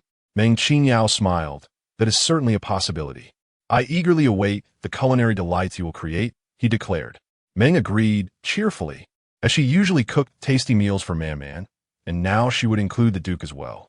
As Madame Cui accompanied Meng Qingyao out, she quietly remarked, "Dr. Meng, I apologize for the trouble. The Duke, despite his age, behaves like a mischievous child, which can indeed be quite taxing." Meng replied, "Maintaining such a mindset is beneficial. When the Duke is in good spirits, his recovery will be swifter." Madame Cui laughed. "Only you, Dr. Meng, possess the patience to treat him like a child, which is quite commendable. It is nothing. A physician's purpose is to care for their patients, and all efforts are aimed at ensuring the Duke's swift recovery." Meng then shared some precautions with Madame Cui, mentioning that she would be staying next door that evening and would come to check on the Duke, available at any hour. As Madame Cui watched Meng Qingyao's retreating figure, she murmured, "If only my own daughter were as wonderful." After returning to her room and refreshing herself, Meng Qingyao sat by the window, gazing at the crescent moon in the sky, feeling a pang of longing for her son. Man was spending his first night away from her, and she found herself struggling with the unfamiliarity of his absence. Over the past 5 years, it was Man's presence that had fortified her spirit, and she recognized that while he appeared vibrant and strong on the surface, he harbored a delicate inner world that yearned for paternal affection. On this occasion, accompanying Chun Er to the countryside with Rong Jiuqing for a spring outing, one wonders how Man is faring in her interactions with Rong Jiuqing. In truth, Man's temperament bears a striking resemblance to that of Rong Jiuqing. It is unlikely they would quarrel over trifles, especially since Man harbors significant grievances against Rong Jiuqing due to matters concerning Chun Er.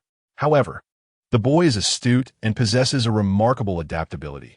For Chun Er's sake, he is unlikely to confront Rong Jiuqing directly. With Man away from home, Meng Qingyao feels a profound sense of emptiness and anxiety. To distract herself, she immerses herself in work, eager for time to pass swiftly so that her son may return tomorrow. That night, Meng Qingyao meticulously checked on Duke Zhenghui several times, deeply moved by Chui's gratitude. Dr. Meng is indeed diligent, having hardly slept a wink. It is no wonder that at such a young age, she is celebrated as a miraculous physician. She truly deserves the acclaim. As Chapter 19 unfolds, Rong Jiuqing, seated at the edge of the bed, observes Man peacefully slumbering, even donning a mask while asleep. Does it not cause her discomfort? The silver fox mask is exquisitely crafted, woven from fine silver threads. Light and perfectly fitted, it does not hinder her sleep at all. Rong Jiuqing merely seeks an excuse to unveil the mask. Slowly, his hand approaches it, and he holds his breath, experiencing a thrill akin to that of a thief. His fingers brush against the mask, and its silky texture compels him to linger before he can restrain himself. With elegantly long fingers, Rong Jiuqing gently lifts the mask, eager to glimpse the child's features. "Brother, Man protects you," she murmurs in her sleep, turning to Nestle against Chun Er's arm, her small face rubbing affectionately against his shoulder. Content to continue her dreams, Chun Er shifts and instinctively wraps his arms around Man, the two children curling up like adorable little frogs. Rong Jiuqing's hand hovers in midair, a resigned smile gracing his lips. He decides against further inspection, gazing at the profiles of the two children. He notes the striking similarity in the curvature of their jaws and the shape of their lips, as well as the comparable prominence of their noses. The only discernible difference is that Chun Er's complexion appears slightly sallow, and he seems less robust, whereas Man radiates a healthy rosy hue. It is no wonder these two little ones play so well together. Their resemblance is a testament to fate.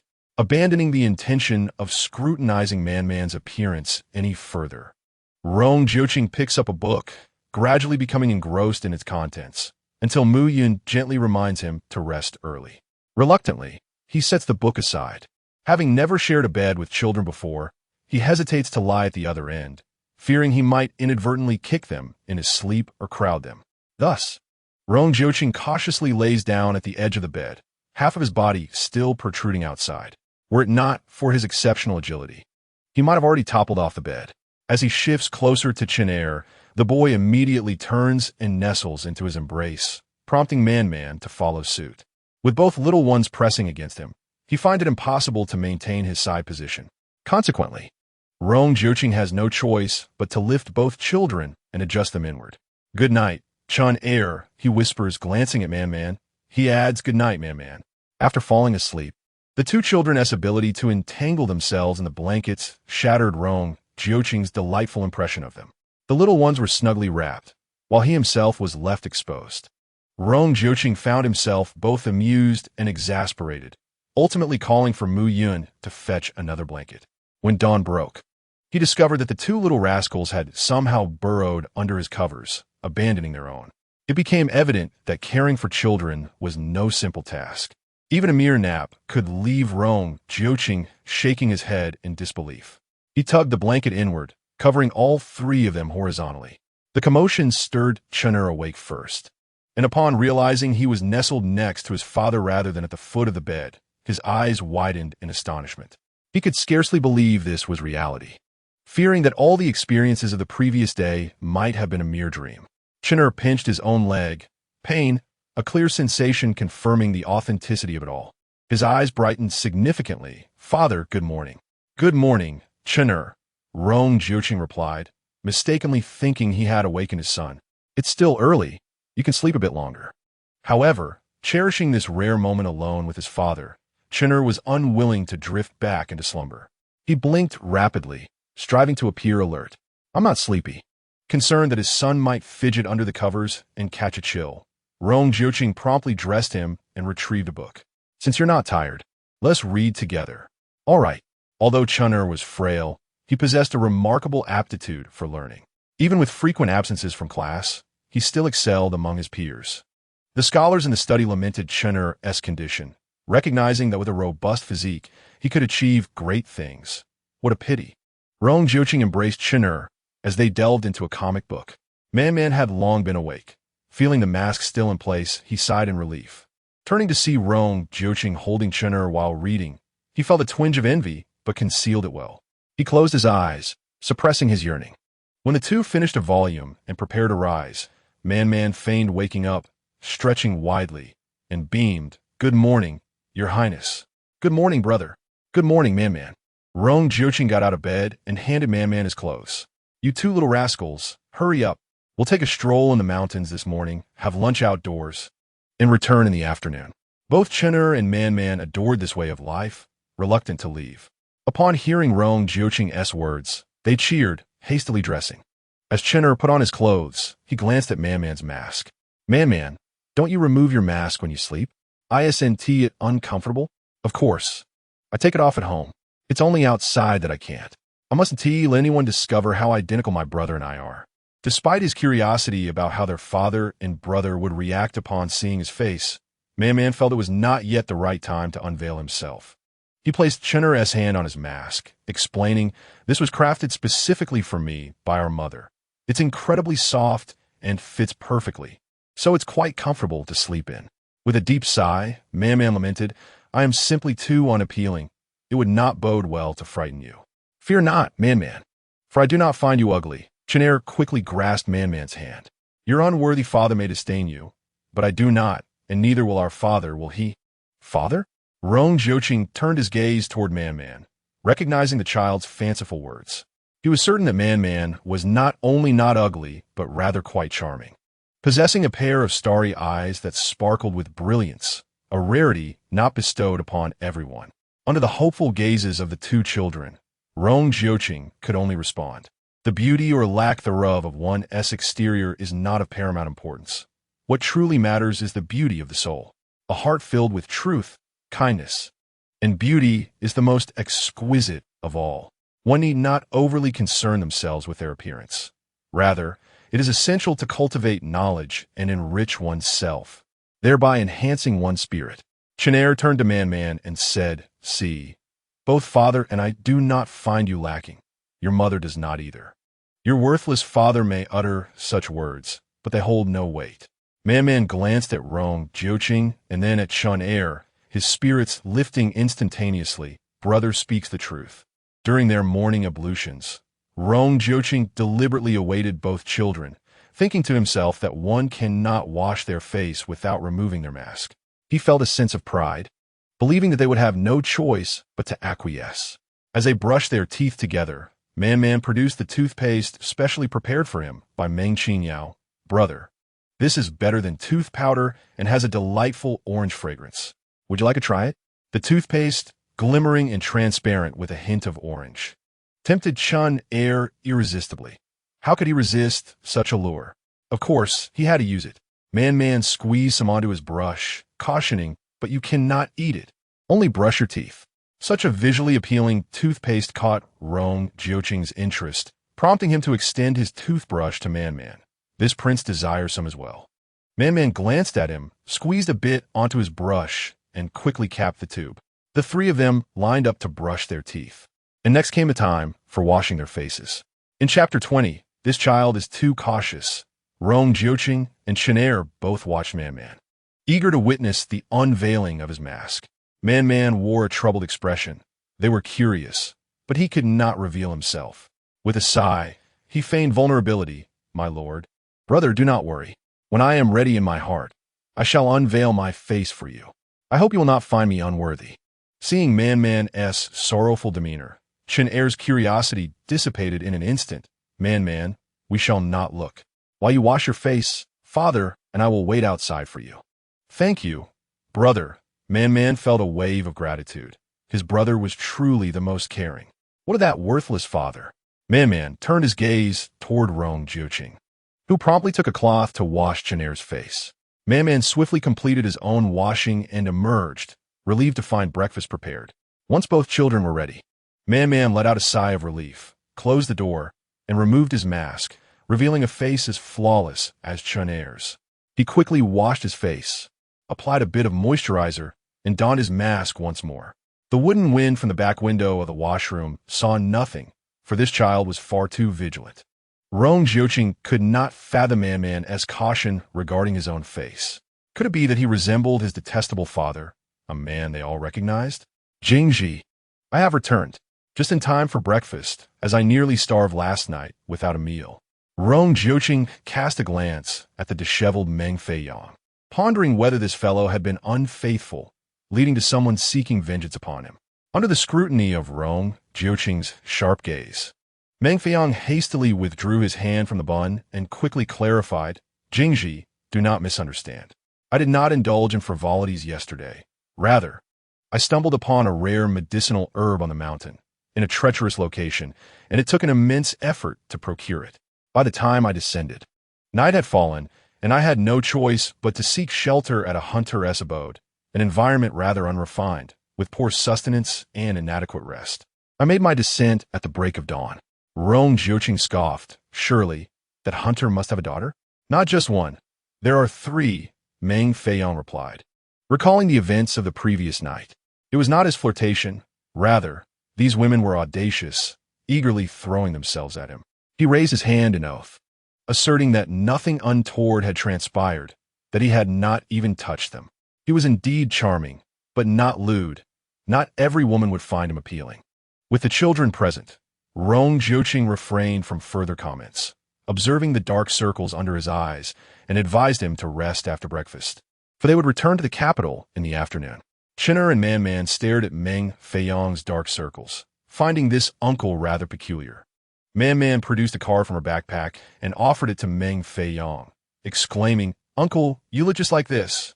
Meng Qingyao examined the card, recognizing it as a picture of a pangolin, which was rather endearing, though it did not quite align with his suave demeanor. Chinner remarked, the pangolin is cuter, yet your dark circles are quite similar. Upon witnessing this, Rong Jiuqing couldn't help but smile. Indeed, the three of them shared a joyful moment. Laugh away. If I can elicit a smile from you, I consider it a delightful reward, he thought. Meng Qingyao observed the harmonious curvature of their smiles and felt an odd sense of being an outsider, despite the impossibility of such a notion. Surely, it was merely the result of a restless night spent on guard, leading to illusions. Rong Jiuqing, noticing his exhaustion, urged him to rest after breakfast and mounted his horse with the two children. Chinner sat before him, while Rong Jiuqing glanced at Man, who stood watching them. Unable to bear the sight, he encouraged, Come up. Man's face brightened. Thank you, Your Highness. He nimbly climbed onto the horse, settling securely behind Rong Jiuqing. Chinner turned back. Man, hold on to father tightly. Don't fall off. Man hesitated, aware that Rong Jiuqing appeared rather aloof, seeming distant. He understood the affection for his brother was due to his status as his son, while he himself remained an enigma. Sensing Man's uncertainty, Rong Jiuqing reassured him. Should you fall, it would be your face that meets the ground first, and that would be even more unseemly. Instantly, Man wrapped his arms around Rong Jiuqing's sturdy waist, declaring, I won't. Today, they were to picnic on the mountain. Mu Yun and Mu Feng had already prepared, setting up a tent by a brook. Upon seeing Man's tent, they realized theirs paled in comparison. They watched as Man and Chinner swiftly erected their tent, filled with envy, longing to take one home for study. Once the tent was complete, Rong Jiuqing took the children to fish. Noticing a number of snails crawling on the rocks by the stream, Man collected a small basketful, and Chinner assisted him, asking, Man, can we eat these? Certainly. My mother excels in this, particularly in preparing delectable spicy dishes. I had nearly forgotten that they cannot cook. I shall nurture them for now and take them back to my mother this afternoon. Brother, why not come to my home for dinner tonight? Chinner glanced at Rong Jiuqing, who could not decide without the king's approval. Rong Jiuqing remained silent, grasping a wooden stick as he, along with Mu Yun and Mu Feng, herded the fish into the bamboo net. Yet, his mind lingered on whether it was suitable to dine at the Meng residence. They caught quite a number of fish, roasting them over the fire and simply sprinkling salt. The taste was rather unremarkable. Chun and Man each held a fish, savoring it with enthusiasm, for it was their careless father who had prepared it. Despite its lack of flavor, they felt compelled to finish it. Rong Jiuqing, accustomed to the rigors of battle, was not particular about food. Merely filling his stomach sufficed. Chinner ate sparingly. One fish was sufficient, while Man, feeling rather dissatisfied, yearned for her mother's grilled fish after finishing her portion. By chance, they had captured a rather large fish this time, but fearing it might not cook through, they opted not to prepare it. Man inquired, "Your Highness, may I take this fish home for my mother to grill?" It was but a single fish, and Rong Jiuqing, unconcerned, replied, "Take it with you." The little rascal was rather family-oriented, bringing everything home. Since their arrival at the manor, Man had incessantly mentioned Meng Qingyao, her pastries, her painted comic strips, her culinary delights, making Rong Jiuqing feel an inexplicable urge to dine at her home. Once they had gathered their belongings and descended the mountain, upon entering the streets of the capital, Rong Jiuqing instructed Mu Feng to procure some ginseng, deer antler, and various pastries. Mu Feng hesitated, "Your Highness, the young master is still in his youth. Such things may not be beneficial for him." Who said this was for Chen Er? "I must visit the Duke of Zhenghua. It is improper to arrive empty-handed when visiting the sick," replied Rong Jiuqing. Mu Feng glanced at the setting sun in the west, noting the unusual behavior of the prince. In the past, he had never inquired about anyone's illness. And now, such a significant change must surely be to pave the way for the young master. Not daring to slacken his efforts, Mu Feng selected the finest medicinal herbs and the best pastries, ensuring that the Duke felt the prince's sincerity. Upon hearing of the visit to the Duke of Zhenghua, Meng Feiong was eager to accompany them, as he could not miss the opportunity to learn from the esteemed Meng Shini. The carriage turned onto East Street, heading directly toward the Meng residence. Chinner noticed they were not returning to the royal palace and said, Man, father will take you home, but I still need to visit the Duke." With this statement, he hoped to linger at Man's home a little longer and meet her mother. Man joyfully exclaimed, "Then please do not leave after your visit. Stay for dinner at my house tonight." Chinner lifted the curtain of the carriage to glance at Rong Jiuqing and whispered, "If your mother invites guests and my father agrees, I might be able to stay." Man understood that Rong Jiuqing, bound by propriety as a prince, would never dine in a commoner's home. Alas, she abandoned her hopes.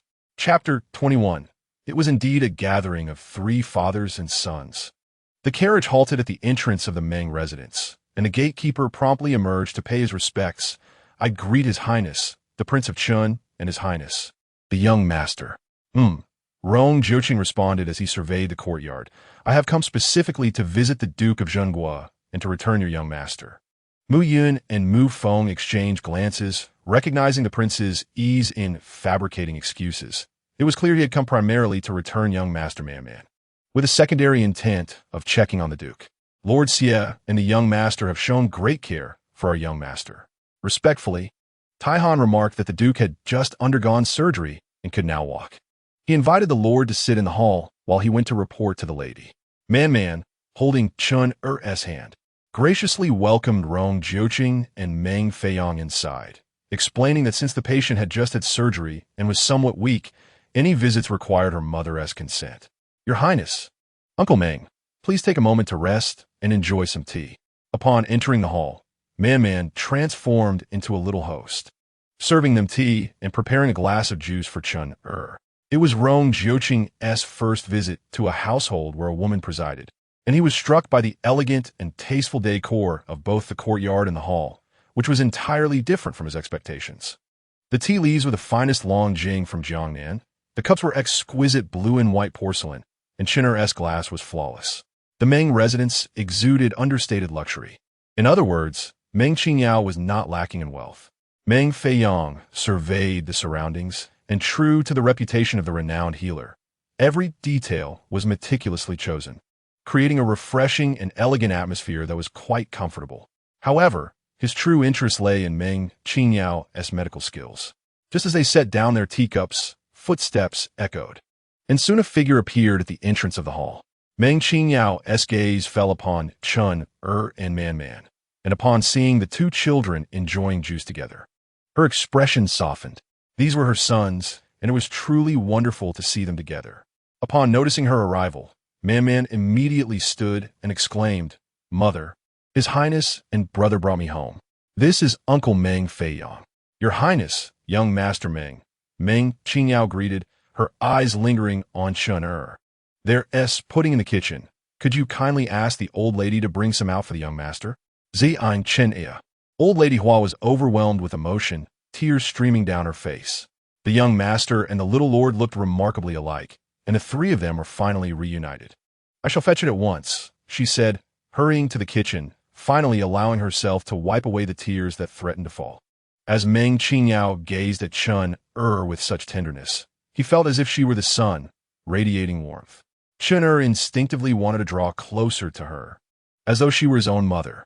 Yet he dismissed such a notion as absurd. He already had a mother. Rising, he respectfully bowed as a younger generation should. Introducing himself, I am Rong Jingchun, but you may call me Chen. The young master and Man are good brothers. So I shall not stand on ceremony and will call you Chen. Meng Qingyao replied, observing the young boy's gentlemanly demeanor and feeling a surge of emotion. There is no need for formality. Please sit. Thank you, Dr. Meng, Chen said, increasingly convinced that Meng Qingyao bore a striking resemblance to someone he had seen long ago. How fortunate he was to have such a wonderful mother. Meng Feiyong nudged Rong Jiuqing with his elbow, signaling that his handsome appearance seemed ineffective here, as Meng Qingyao was only interested in Chen. From Meng Qingyao's demeanor towards the two children, Rong Jiuqing could discern that she was indeed a good mother, compared to the princess of the royal household. She was far more suited to the role of a nurturing parent. He watched as Meng Qingyao sat between her sons, smiling gently and engaging in soft conversation with them. A sudden thought struck him. If Chen had grown up by Meng Qingyao's side, things would certainly be different, filled with abundance. Moments later, Granny Hua arrived with pudding, interrupting Rong Jiuqing's contemplation. Meng Qingyao personally presented it before Rong Jiuqing and Meng Feiyong, declaring it a sweet treat of peach flavor. If the prince and Master Meng do not find it distasteful, do have a taste. Rong Jiuqing gazed at the rosy, translucent pudding in the crystal bowl, resembling toothpaste from the morning. Is this edible? Meanwhile, Meng Feiyong had already taken it upon himself, expressing gratitude to divine physician Meng for the hospitality, declaring he would not be polite. Man was instructing Chen on how to eat. One must chew slowly and savor each bite, refraining from speaking or jumping about while eating. The two children enjoyed the delicacy with evident delight. Though Rong Jiuqing never had a penchant for sweets, this pudding piqued his interest, and he took a bite, followed by another. Once they finished their dessert, Meng Qingyao remarked, the Duke of Zheng was post-operative condition is stable. You may visit, but please do not linger too long, and keep the conversation brief. Moreover, his emotions must not be agitated. Rong Jiuqing nodded, requesting divine physician Meng to lead the way. Meng Qingyao escorted them to the guest courtyard, where Mrs. Cui awaited with her eldest grandson, Meng Qiliang, at the door. Prince Chen, she greeted. Duchess, Rong Jiuqing replied, allowing Mu Yun and Mu Feng to present gifts. Mrs. Cui hastily urged her grandson to receive them, expressing her gratitude for the prince's generosity. The sun seems to have risen anew. Prince Chen has come bearing gifts for the patient. What a delightful surprise.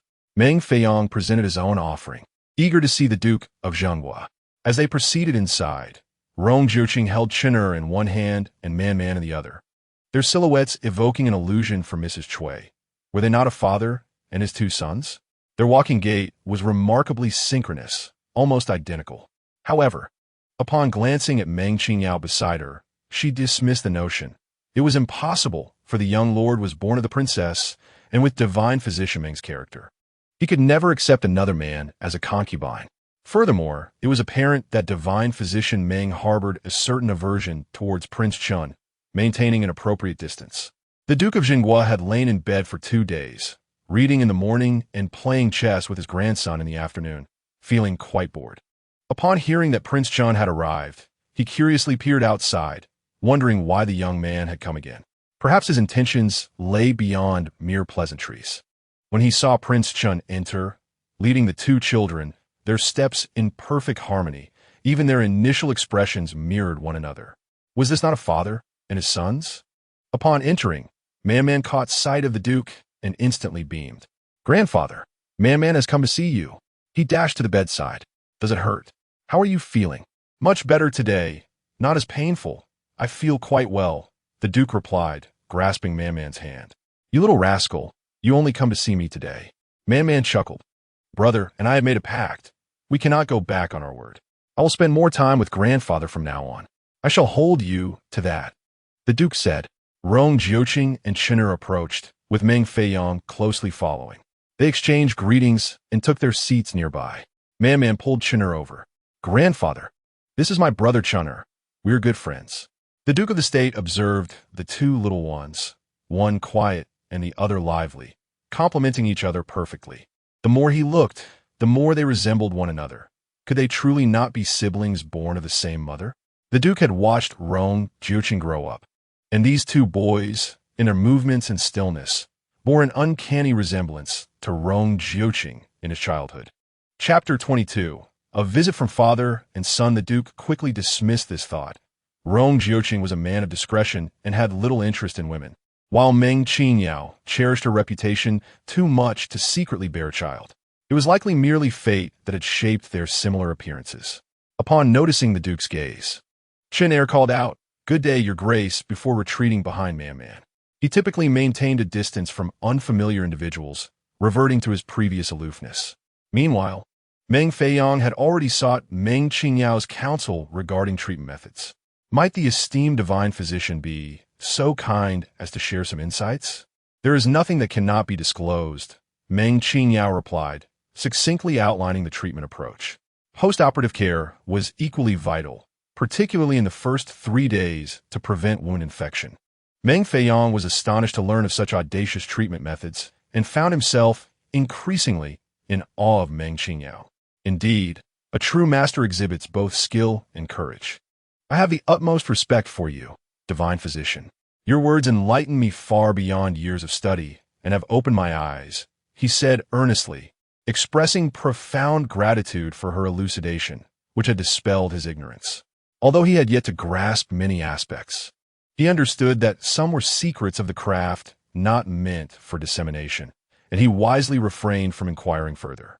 Meng Qingyao recognized Meng Feiyong's commendable expertise in pharmacology. Being the only son of the deputy director of the Imperial Medical Bureau, with no ties to the Duke's household, merely sharing the surname Meng, this deputy director had risen through the ranks from humble origins, armed with genuine talent and knowledge. Mr. Meng possesses an extensive understanding of medicine and is renowned for his prowess in pharmacology, earning much admiration, she acknowledged sincerely. Medical knowledge progresses through exchange and discourse. Isolation stifles innovation. Meng Feiyong wholeheartedly agreed, reflecting on how practitioners often conceal their expertise, fearing the revelation of their strengths would inhibit medical advancement. Such is the nature of this world. Everyone guards their treasures, reluctant to share for fear of losing their unique advantage. Each individual harbors self-interest, making generosity a rare virtue. Meng Qingyao's discourse reached its conclusion, as she was indeed willing to engage in dialogue, yet certain aspects of her knowledge could not be replicated, particularly the instruments used in her practice. Rong Jiuqing quietly absorbed the conversation, casting a quick glance at Meng Qingyao. It was impressive that a seemingly delicate woman possessed the courage to wield a knife and perform surgery. Her bravery and composure were admirable. Rong Jiuqing observed the Duke's condition closely, noting that the surgery appeared successful. He would return in 7 days to fulfill his promise to Meng Qingyao. After offering a few words of comfort to the Duke, he said, "Your Grace, please rest. We shall not intrude further. We will visit again soon. Your Highness, please take care. I am unable to rise to see you off," the Duke replied. "Your Grace, lie still and do not move at all. Should the wound open, the consequences would be dire," Rong Jiuqing cautioned. Chin'er bowed respectfully and followed Rong Jiuqing as they departed. Man waved goodbye to Duke Xinghua, saying, "Grandfather, I shall return to keep you company later." The Duke understood and replied, "Go on, spend time with your good brother." Man blew a kiss to the Duke, who chuckled at her antics before she stepped outside. "Mother, I have brought back some freshwater snails and a large fish. May I prepare spicy stir-fried snails and grilled fish for dinner tonight? I wish to invite my brother to dine at our home, along with the prince. I have troubled them these past few days. Let us host them as guests, shall we?" Meng Qingyao was, of course, eager for Chin'er to stay. She longed to bond with her eldest son. As for Rong Jiuqing, he was of lesser importance in her eyes. Yet she worried that her humble abode's simple fare might be inadequate for the prince's palate. Having indulged in rich meats, partaking in a modest meal of congee and light dishes can be quite acceptable, the prince remarked. Rong Jiuqing recognized Meng Qingyao's lack of intent to retain him. Yet he genuinely appreciated Chen'er's presence, so he acquiesced. Meng Feiyong wished to engage more with Meng Qingyao, hoping for opportunities to discuss medical practices in the future, thereby causing her some inconvenience. It is our honor if young Master Meng does not find it bothersome. Meng Qingyao instructed Man, my child, I leave this in your capable hands. I shall check on the kitchen. Man patted her chest in assurance. Do not worry, mother. I will take good care of the prince and the others.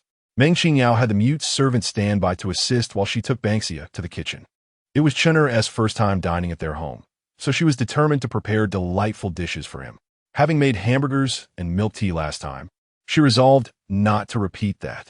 Suppressing her excitement, she surveyed the kitchen for fresh ingredients. The snails Man brought back were cleaned and seasoned with sesame oil, while the fish was prepared for grilling.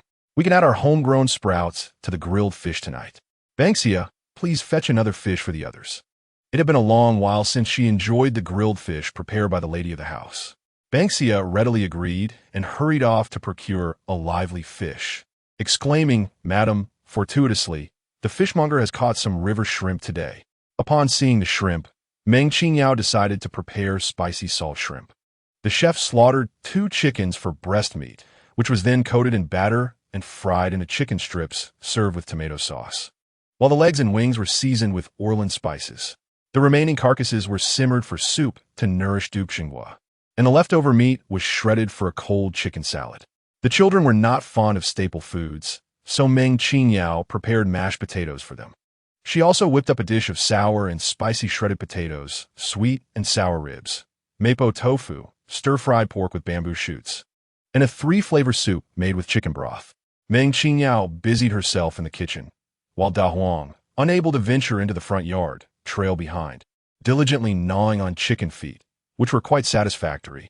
Meanwhile, Man led Rong Jiuqing and the others for a stroll in the garden before retrieving a foosball table to teach them how to play. As it was their first encounter with the game, they found it fascinating and quickly joined in the fray, with even Rong Jiuqing becoming engrossed in the activity. What a delightful aroma! Meng Feiyong inhaled deeply, realizing that not only was Meng Qingyao skilled in medicine, but her culinary talents were equally remarkable. The enticing scent had already made his mouth water. Apologies for keeping your highness and young Master Meng waiting, Meng Qingyao announced as she entered. Please, your highness, the young master and young Master Meng, allow me to escort you to the dining room. After the picnic at noon, they were soon famished. Rong Jiuqing stood, taking Chen'er by the hand, and upon seeing Man approaching, he reached out to grasp her hand as well. A few individuals arrived at the restaurant, where Mr. Chui and Meng Qiliang had already been invited. After exchanging greetings, Meng Qingyao urged everyone to take their seats. The meal consisted of home-style dishes which, in all honesty, paled in comparison to the exquisite cuisine of the royal palace. Yet the aroma was undeniably enticing, stimulating one's appetite. Mr. Meng Feiyong alone understood that when the crown prince remarked on the food as passable, it implied it was quite satisfactory. This was merely his temperament.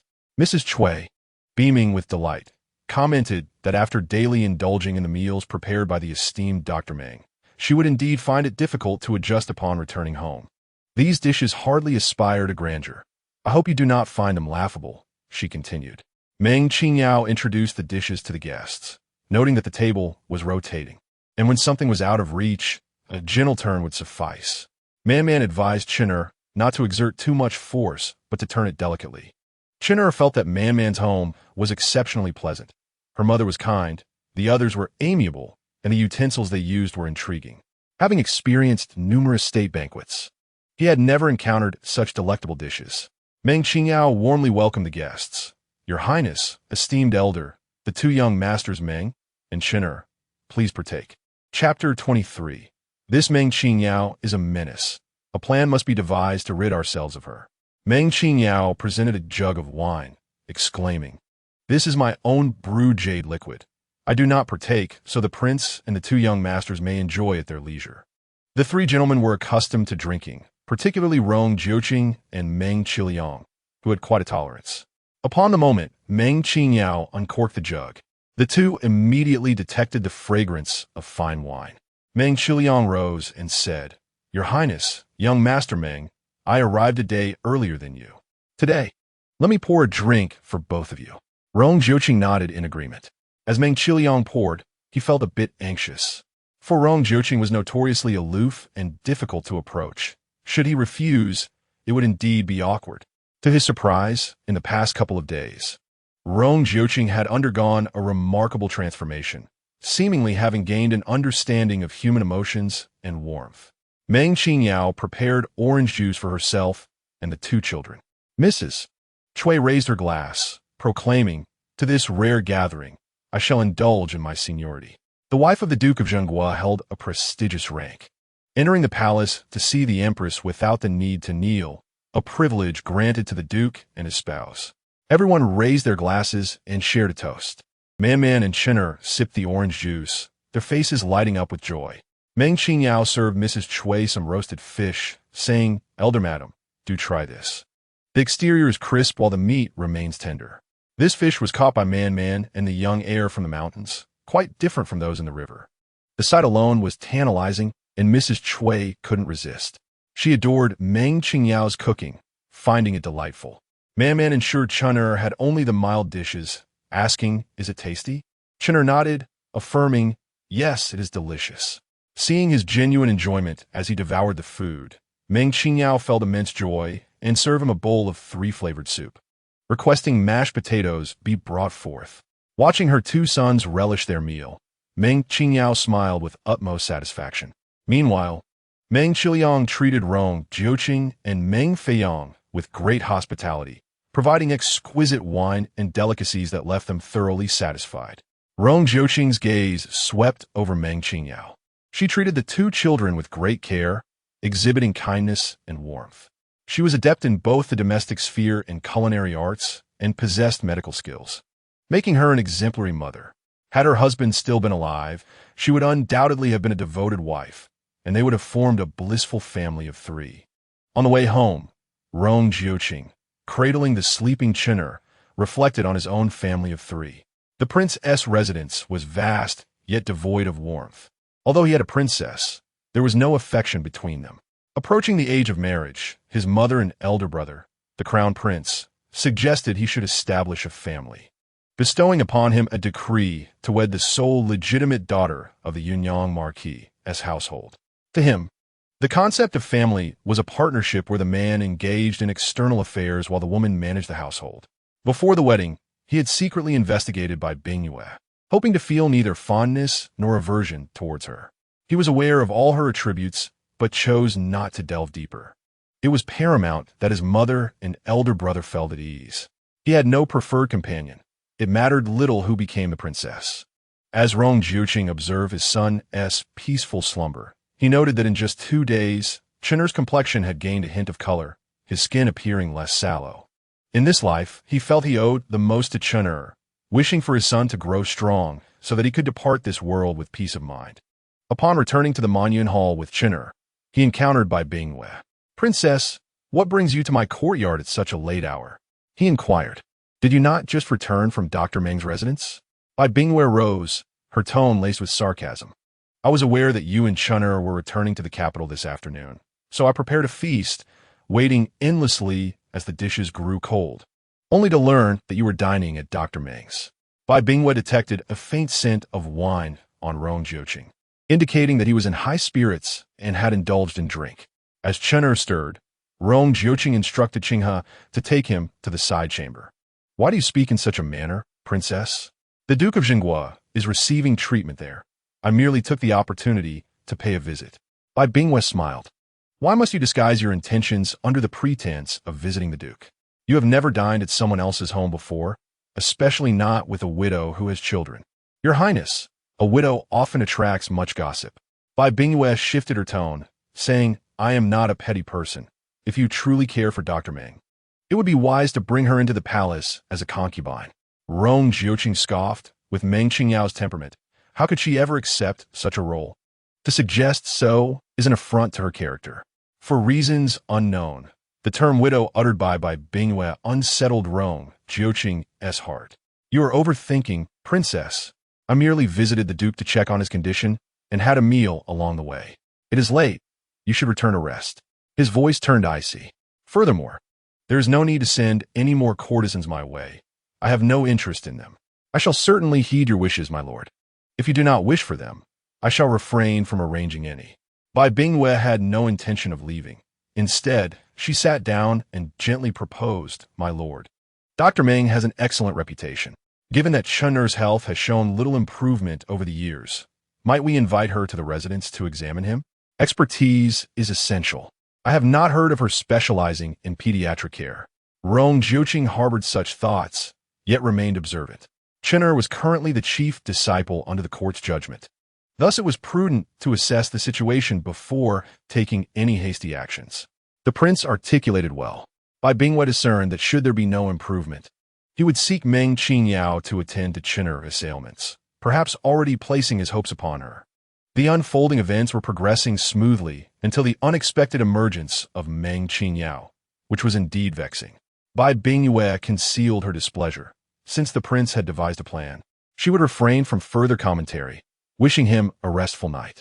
Upon returning to Zixia courtyard, Bingyue shattered the teacup at hand. Perceiving Meng Qingyao as a calamity that must be eradicated. Your Highness, please temper your anger. She is currently attending to the Duke of Zhenghua, and all eyes are upon her. The Duke is a trusted minister, highly regarded by the Emperor, should he perish under Meng Qingyao's care. Cui Ping revealed a fierce glint in her eyes, asserting that while the Duke's household might show her clemency, the Emperor would not be so forgiving. Your reasoning is sound. Bingyue narrowed her eyes. Dispatch someone to investigate. The operation must be flawless. Understood. Meanwhile, Man had come to the front courtyard to accompany the Duke of Zhenghua for a game of chess and had settled into the small bed nearby, conversing with Meng Qingyao. Mother, are you happy that brother visited today? Of course, I am delighted. Our family has reunited.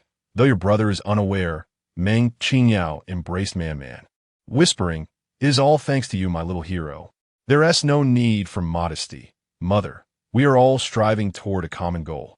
Man expressed with anticipation.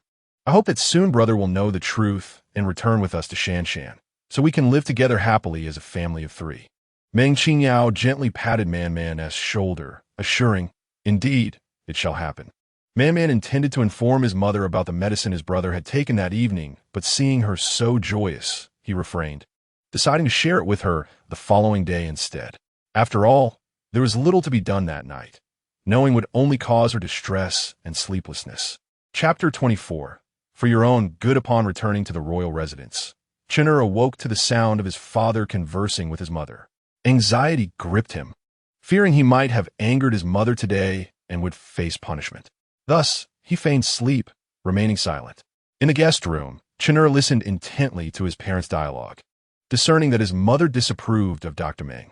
If she were to discover that he was close friends with Meng's son, would she be incensed? Would she forbid him from associating with Man? In the capital, he had no friends but Man, his dear brother. He wished to maintain their bond. He had been obedient these past few days to avoid inciting his mother's ire, pondering that if she truly forbade him, he would plead with her and his father. The door creaked open, and Chener turned, exclaiming in delight, Father, I knew you were awake. I couldn't sleep either, so I came to keep you company. Rong Jiuqing noticed his son's unusual demeanor towards the princess. Upon hearing her voice, Chener trembled slightly, his movements subtle yet revealing. The boy's nature was mild, displaying no particular warmth towards anyone. While he showed respect to the princess, he remained distant.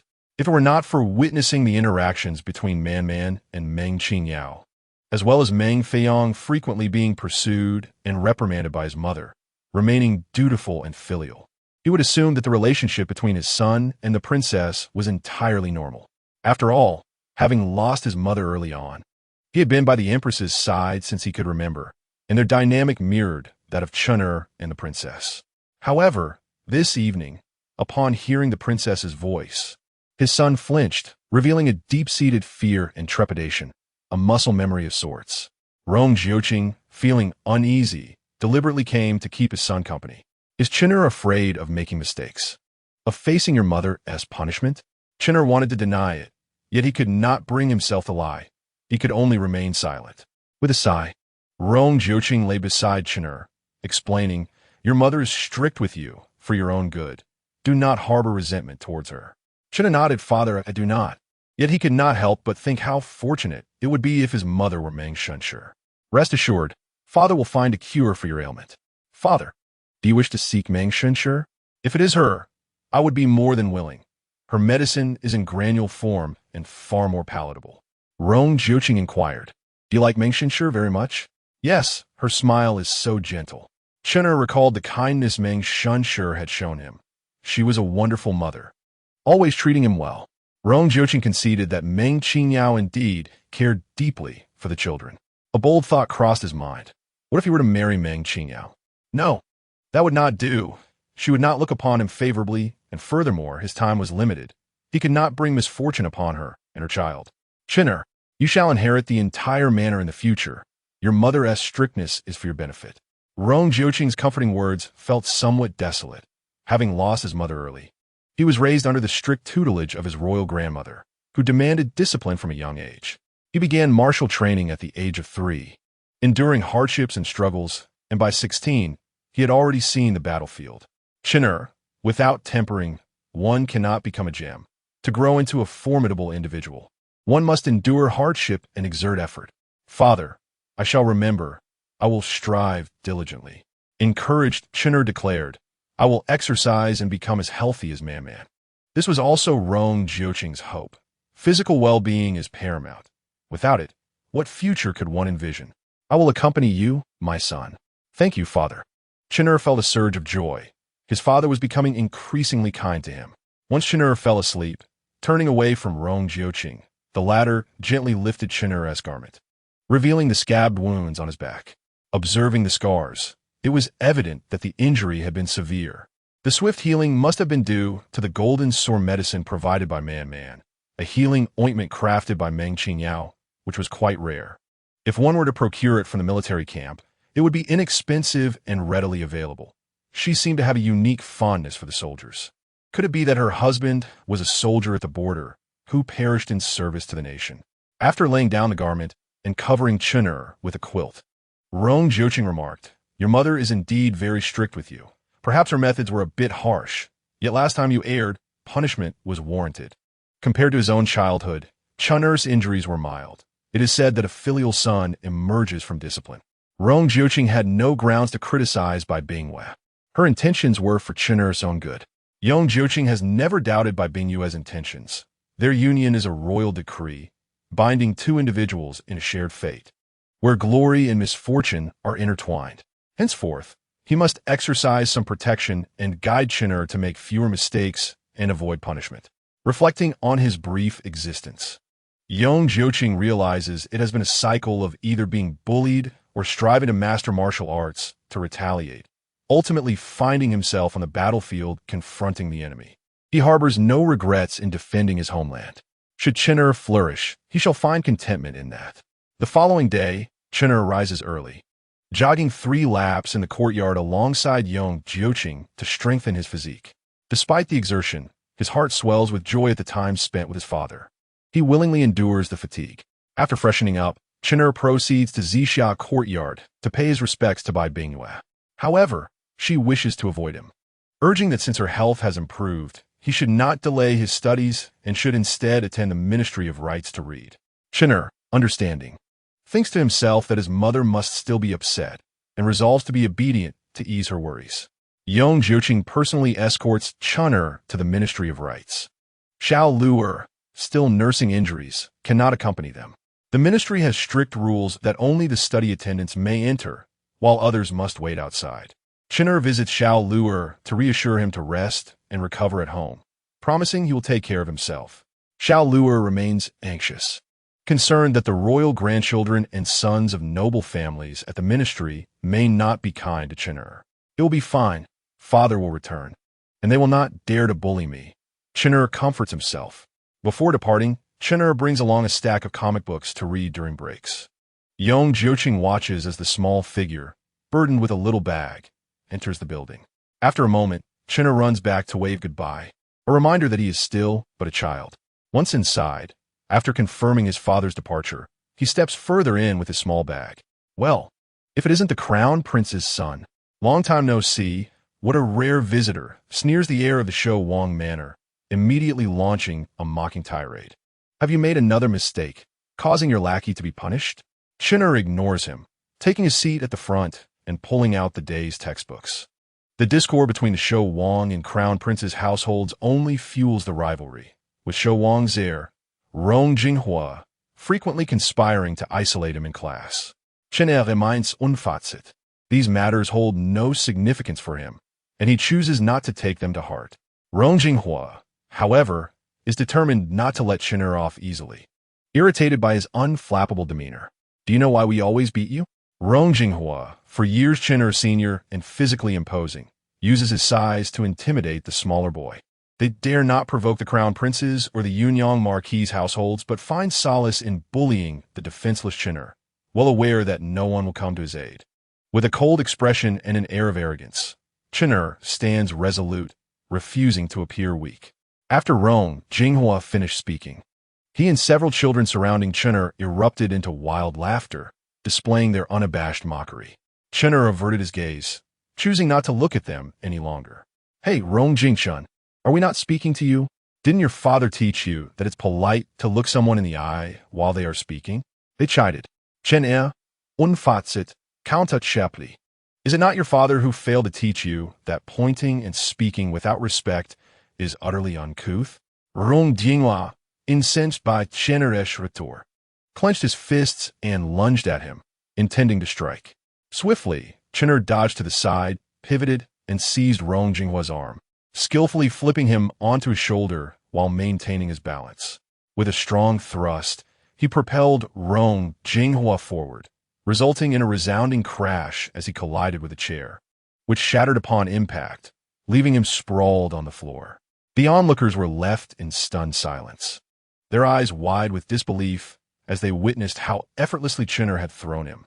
Had this boy, after a brief bout of jumping around, acquired such formidable skills? Standing to the side, Chinner clenched his small fists, chin held high, coldly observing the scene. The shoulder throw was one of the 3 essential self-defense techniques he had learned. When Rong Jinghua had swung his fist, the response had instinctively flashed through his mind, and to his surprise, it had worked. This maneuver had drained much of his energy, leaving his legs slightly trembling, yet he felt a surge of joy at his first taste of victory. Rong Jinghua, writhing in pain on the ground, moaned, "You dare to lay hands on me, you sickly wretch? Just wait and see." Despite the fear creeping into his heart, he tried to maintain his bravado. His friends helped him to his feet, and with a newfound hesitance, he no longer dared to point at Chinner. "What are you waiting for? Go beat him up," he barked. A few of his companions clenched their fists, hesitating to advance. Just then, someone shouted, "The teacher has arrived." "You wait for it." Rong Jinghua spat, grimacing as he limped back to his seat, clutching his side. The second son of the Yunyang Marquis had his chair destroyed, and he dared not seek retribution from Chinner, who had shown a rather fierce side that day. After class, while Chinner was engrossed in a comic book, Rong Jinghua and his entourage approached once more. "Sickly wretch." Chinner flicked a small pill into Rong Jinghua's mouth. Instantly, he clutched his throat, gasping, "What did you give me?" Chinner casually turned a page, stating, "It's a lethal poison. First, you lose your voice, then you become blind and deaf, unable to walk, and ultimately, your body rots away. You would do well not to provoke me, or prepare for your demise," he warned, exuding a chilling aura reminiscent of the formidable Rong Jiuqing facing an adversary, causing the other children to step back in fear of death. Rong Jinghua, still clutching his throat, panicked as his attendant hurriedly fetched water for him to rinse his mouth and tried to induce vomiting, all in vain. Terrified, the other children rushed to find the scholar, clamoring to report that Chinner had poisoned their classmate, Rong Jinghua. The matter was grave, and the scholar took it seriously, promptly arriving to ascertain the situation. Upon seeing the scholar, Rong Jinghua burst into tears, exclaiming, "Help me, sir! Chinner poisoned me." I can't speak. Everyone was taken aback. If Rong Jinghua could speak, then what about the pill he had just ingested? Nonsense. The scholar was exceedingly irate, and the consequences were dire. He punished Rong Jinghua and the student who reported the incident by making them stand in contemplation against the wall. He asserted that Rong Jingchun, being naturally taciturn and frail, could never have bullied a classmate. The children were becoming increasingly unruly, and it was imperative to impose discipline upon them. Rong Jinghua, however, was indignant, for he had indeed been poisoned. The scholar summoned the physician, only to discover that no poison had been ingested. This escalation further infuriated the scholar, who ordered Rong Jinghua to stand under the sun for an hour while transcribing the Analects 100 times to be submitted the following day. He warned that should the child learn to lie and deceive again, he would summon the parents directly. Rong Jinghua and several other children were thoroughly frightened, repeatedly assuring the scholar that there would be no repeat of such behavior. At this moment, Rong Jinghua harbored deep resentment toward Chun'er, who remained indifferent. Adversaries often found no qualm in intensifying their mutual disdain. As the school day drew to a close, no child dared to provoke Chun'er again, allowing for a tranquil remainder of the afternoon. Meanwhile, after lunch, Man relayed his discoveries to Meng Qingyao. Aware of her son's capabilities, she believed that if he sensed a problem, there indeed was one. Why was the Princess of Chun so cruel towards Chun'er? Reflecting on the hardships Chun'er had endured over the years, Meng Qingyao felt a pang of sorrow. My dear son, can you bring back a remedy for me? Rest assured, Mother, I will accomplish this task, Man replied with unwavering confidence, certain he could procure the medicine for his brother. That morning, he had visited the Wang residence, but his brother had gone to the Ministry of Rites to study, planning to return in the evening. Meng Qingyao was anxious to restore Chun'er's health and deemed it essential to halt the concoction prepared by the princess, conducting a thorough examination before administering the appropriate remedy. A thought crossed her mind. Man, has Meng Feiyong been shadowing the prince? Indeed, quite frequently. A plan formed in Meng Qingyao's mind. Should they expose the tainted medicine, Rong Jiuqing might not believe them and could suspect ulterior motives. Given that the princess was bold enough to engage in such nefarious actions, she likely had contingencies in place, potentially offering a scapegoat, which would pose no threat to her, while casting suspicion upon them instead. Meng Qingyao leaned in closer to Man. Son, our previous plan remains unchanged, but we shall proceed in this manner. Man nodded vigorously, convinced that his mother's strategy was sound. She prepared egg tarts, instructing Man to deliver them to Chun'er, seeking an opportunity to fulfill his task. Timing their actions, Man, with the food box in hand, arrived at the Chun prince's residence. As he disembarked from the carriage, he spotted Rong Jiuqing returning on horseback with Chun'er. Overjoyed, Man waved, calling out, "Brother, brother." Chun'er responded with a wave, while Rong Jiuqing quickened his pace towards the entrance. "Good day, Your Highness," Man greeted Rong Jiuqing before rushing to Chun'er. "Brother, Mother made egg tarts and snacks knowing how hard you've been studying, and she wanted you to try them. They're still warm." The delightful aroma wafted through the air, and Chun'er expressed his gratitude, saying, "Thank you, Dr. Meng, and thank you, Man." Rong Jiuqing observed the two young ones with a smile. "Please go inside." Hand in hand, Man and Chun'er entered the Wang residence, marking Man's first opportunity to walk openly into the Chun prince's estate and arrive in the main hall of the central courtyard. After sitting down, Man eagerly took out the food. "Brother, weren't you going to take your medicine? You should eat something first to cushion your stomach and protect your digestive system." Man handed a tart to Chun'er and took one for herself, savoring the delicious flaky pastry. Observing the two children enjoying their treat, Rong Jiuqing lifted his teacup. Once he set it down, a tart appeared before him. "Your Highness, I prepared an extra one for you. Do give it a taste. It is delightful." Rong Jiuqing raised an eyebrow and accepted the tart, appreciating its excellent flavor, which reaffirmed Meng Qingyao's culinary skills. The meal from the previous evening had suited his palate splendidly. The leftover snacks, which the two children could not finish, were given to Rong Jiuqing. Hand in hand, they moved to the side to whisper secrets. Chun'er animatedly recounted his experiences from the academy, brimming with joy. Man, indignant, expressed her ire at the bullies who dared to pick on her brother. She resolved to teach him self-defense skills to prevent such occurrences. After a while, Qingya entered with a bowl of medicinal soup. Man scrutinized the dark concoction and raised an eyebrow. Brother, you just had something greasy. You should rinse your mouth to avoid interfering with the medicine's efficacy. Chin'er smacked his lips, noting a lingering aftertaste.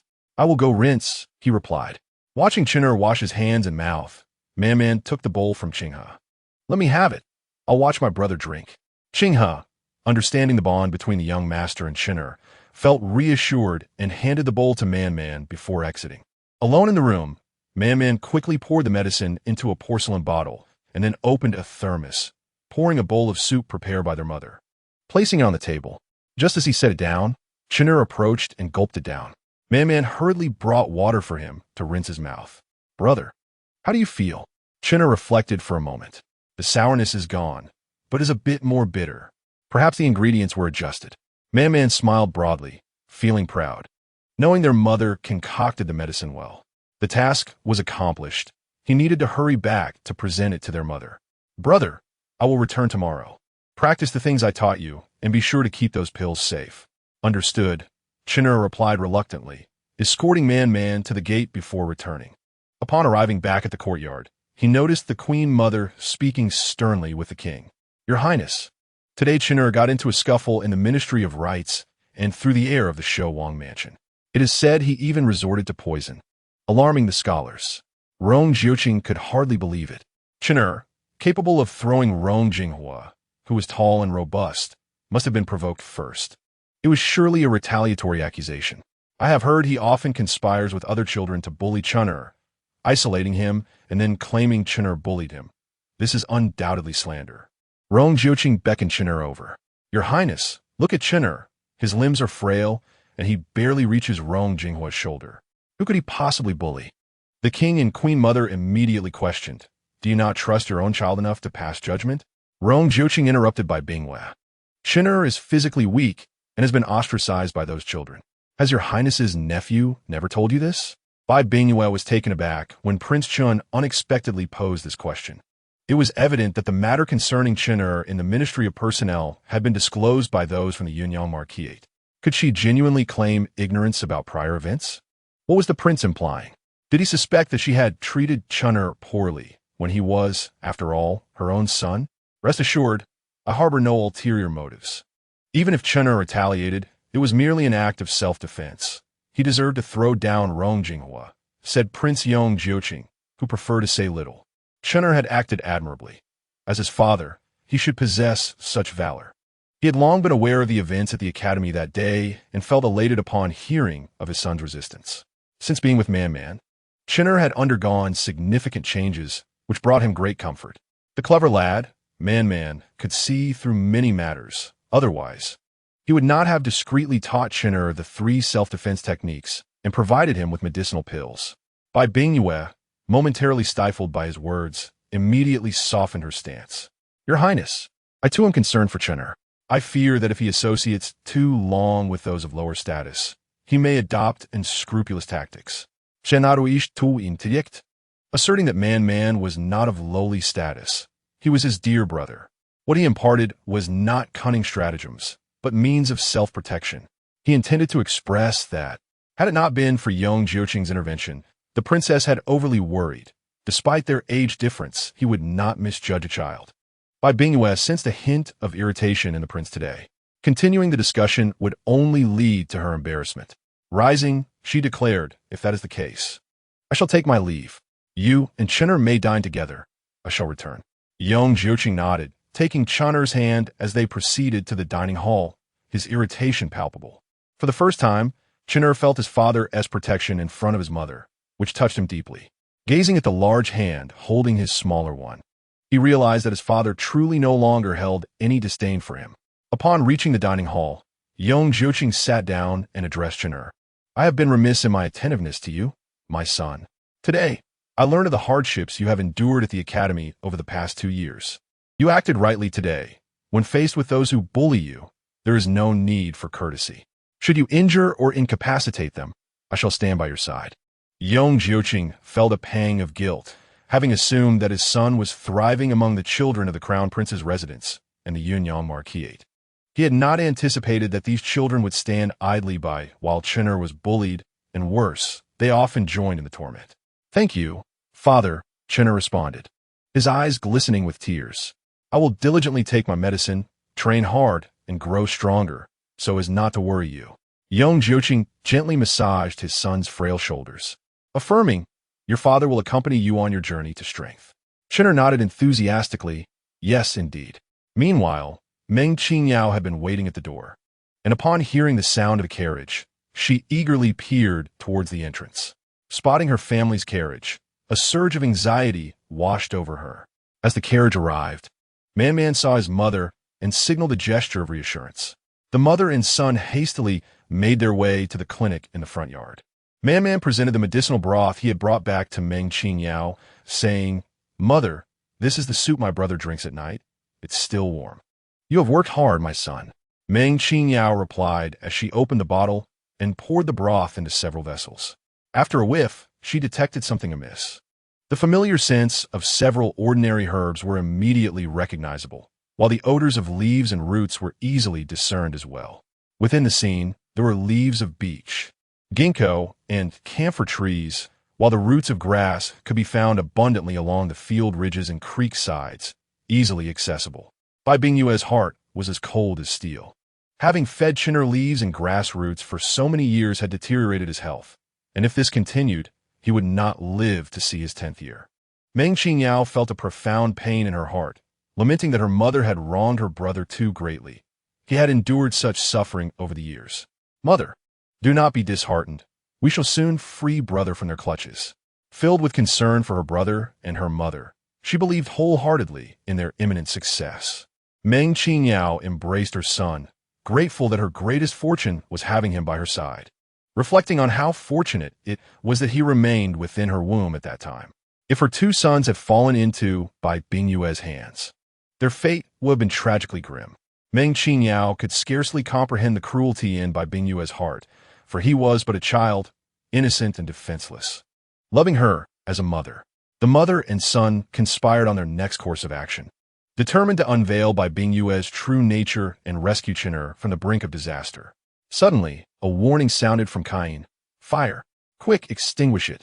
Meng Qingyao and Man rushed outside, only to find that the guest house where the Duke of the State resided was ablaze, flames roaring, indicating that oil had been poured to ignite it. A jolt of alarm coursed through Meng Qingyao. This was arson. "Quickly, put out the fire and remain vigilant," she urged.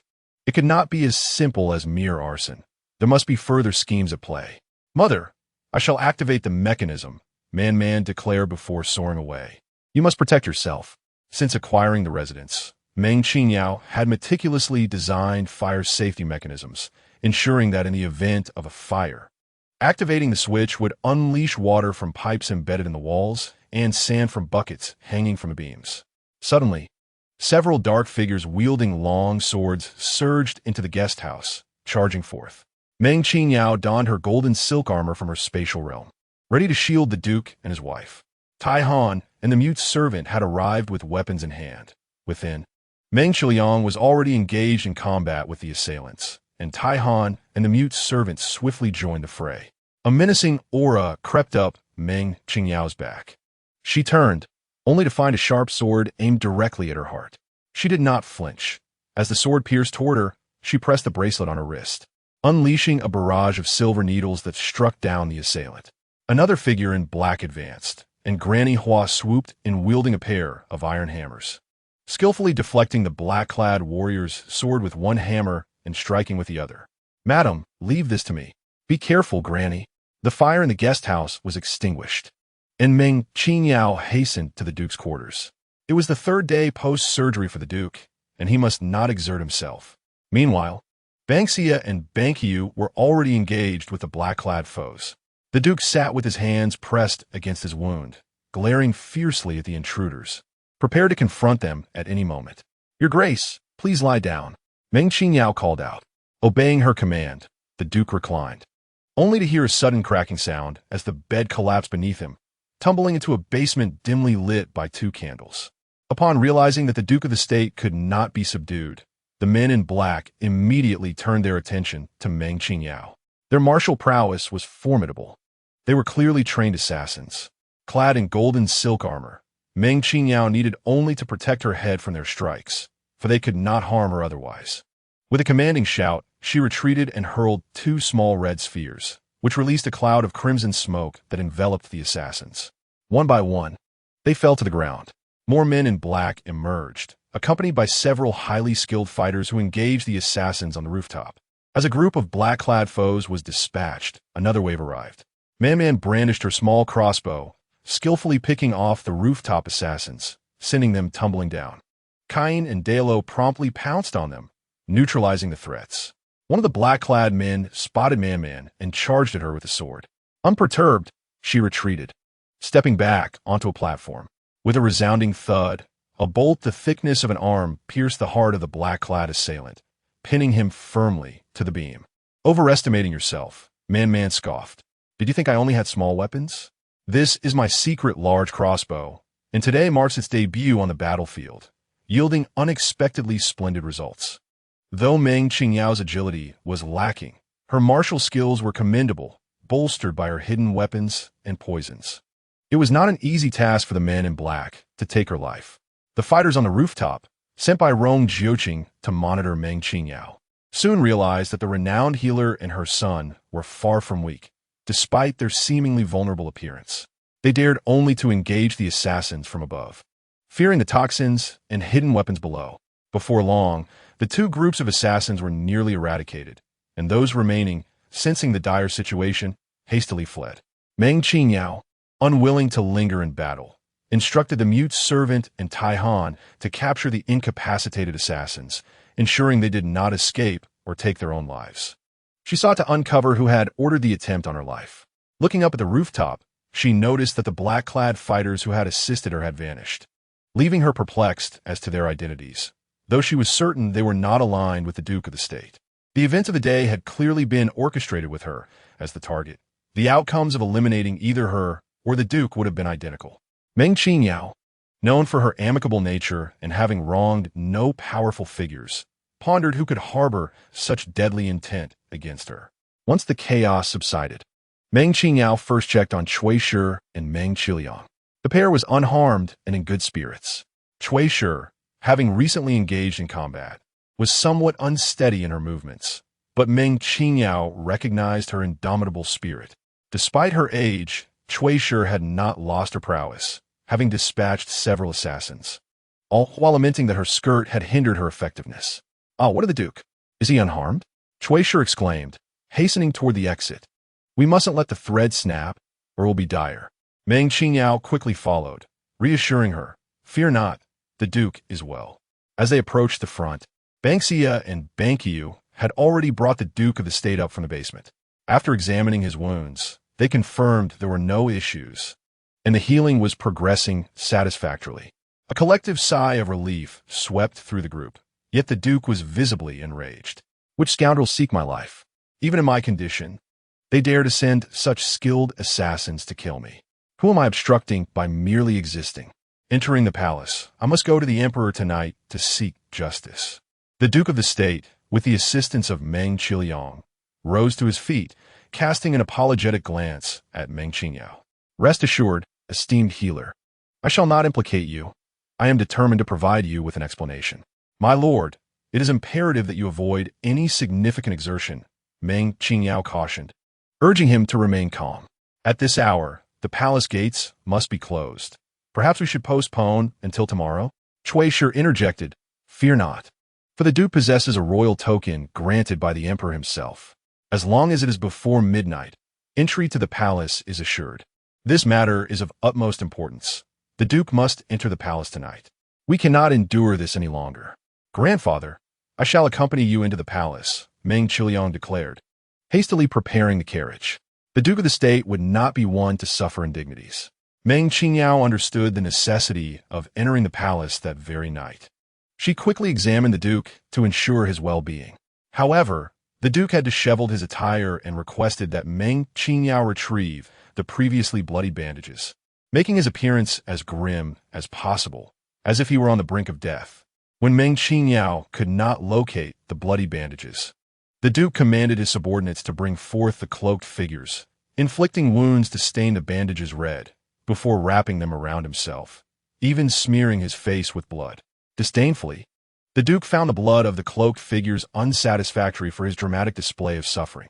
Amidst the astonished expressions of Meng Qingyao and her companions, the Duke, with Meng Qinyao's escort, set forth in the carriage, accompanied by several cloaked figures, toward the imperial palace. Cui Shi reassured Meng Qingyao, "Do not worry. The Duke is in good hands. Your medical skills are exceptional. The remedies you provide are effective. He will recover well. A visit to the palace will pose no threat." The carriage was lined with thick bedding, moving at a leisurely pace. Meng Qingyao was not overly concerned. She was merely taken aback by this unexpected aspect of the Duke's character. She hoped that this visit to the palace would unveil the identity of those who had sought to harm them. As she reflected on the events that transpired in the capital, a realization dawned upon her. If her deductions were accurate, the mastermind behind the assassination attempt was undoubtedly linked to Rong Jiuqing. Recently, she had grown closer to Rong Jiuqing, and he might fear that she would undermine his plans by providing him with an antidote. Chapter 28. Your Majesty, it is fortunate you did not meet your old minister's demise. Princess, the assassination attempt has failed. Our forces have been decimated, reported a subordinate. Useless fools, Bai Bingwei exclaimed, angrily shattering a teacup beside her. They cannot even eliminate a mere physician. What use are they to us? Cui Ping hastily reminded her, Your Highness. One faction consisted of our men, while the other belonged to His Royal Highness the Crown Prince. Bai Bingwei shot her a disdainful look. And what are the Crown Prince's men? They are no different. They are all inept. It was expected that the Duke of the State would have protection. But why were there not more guards surrounding the Meng family? What could possibly be the reason?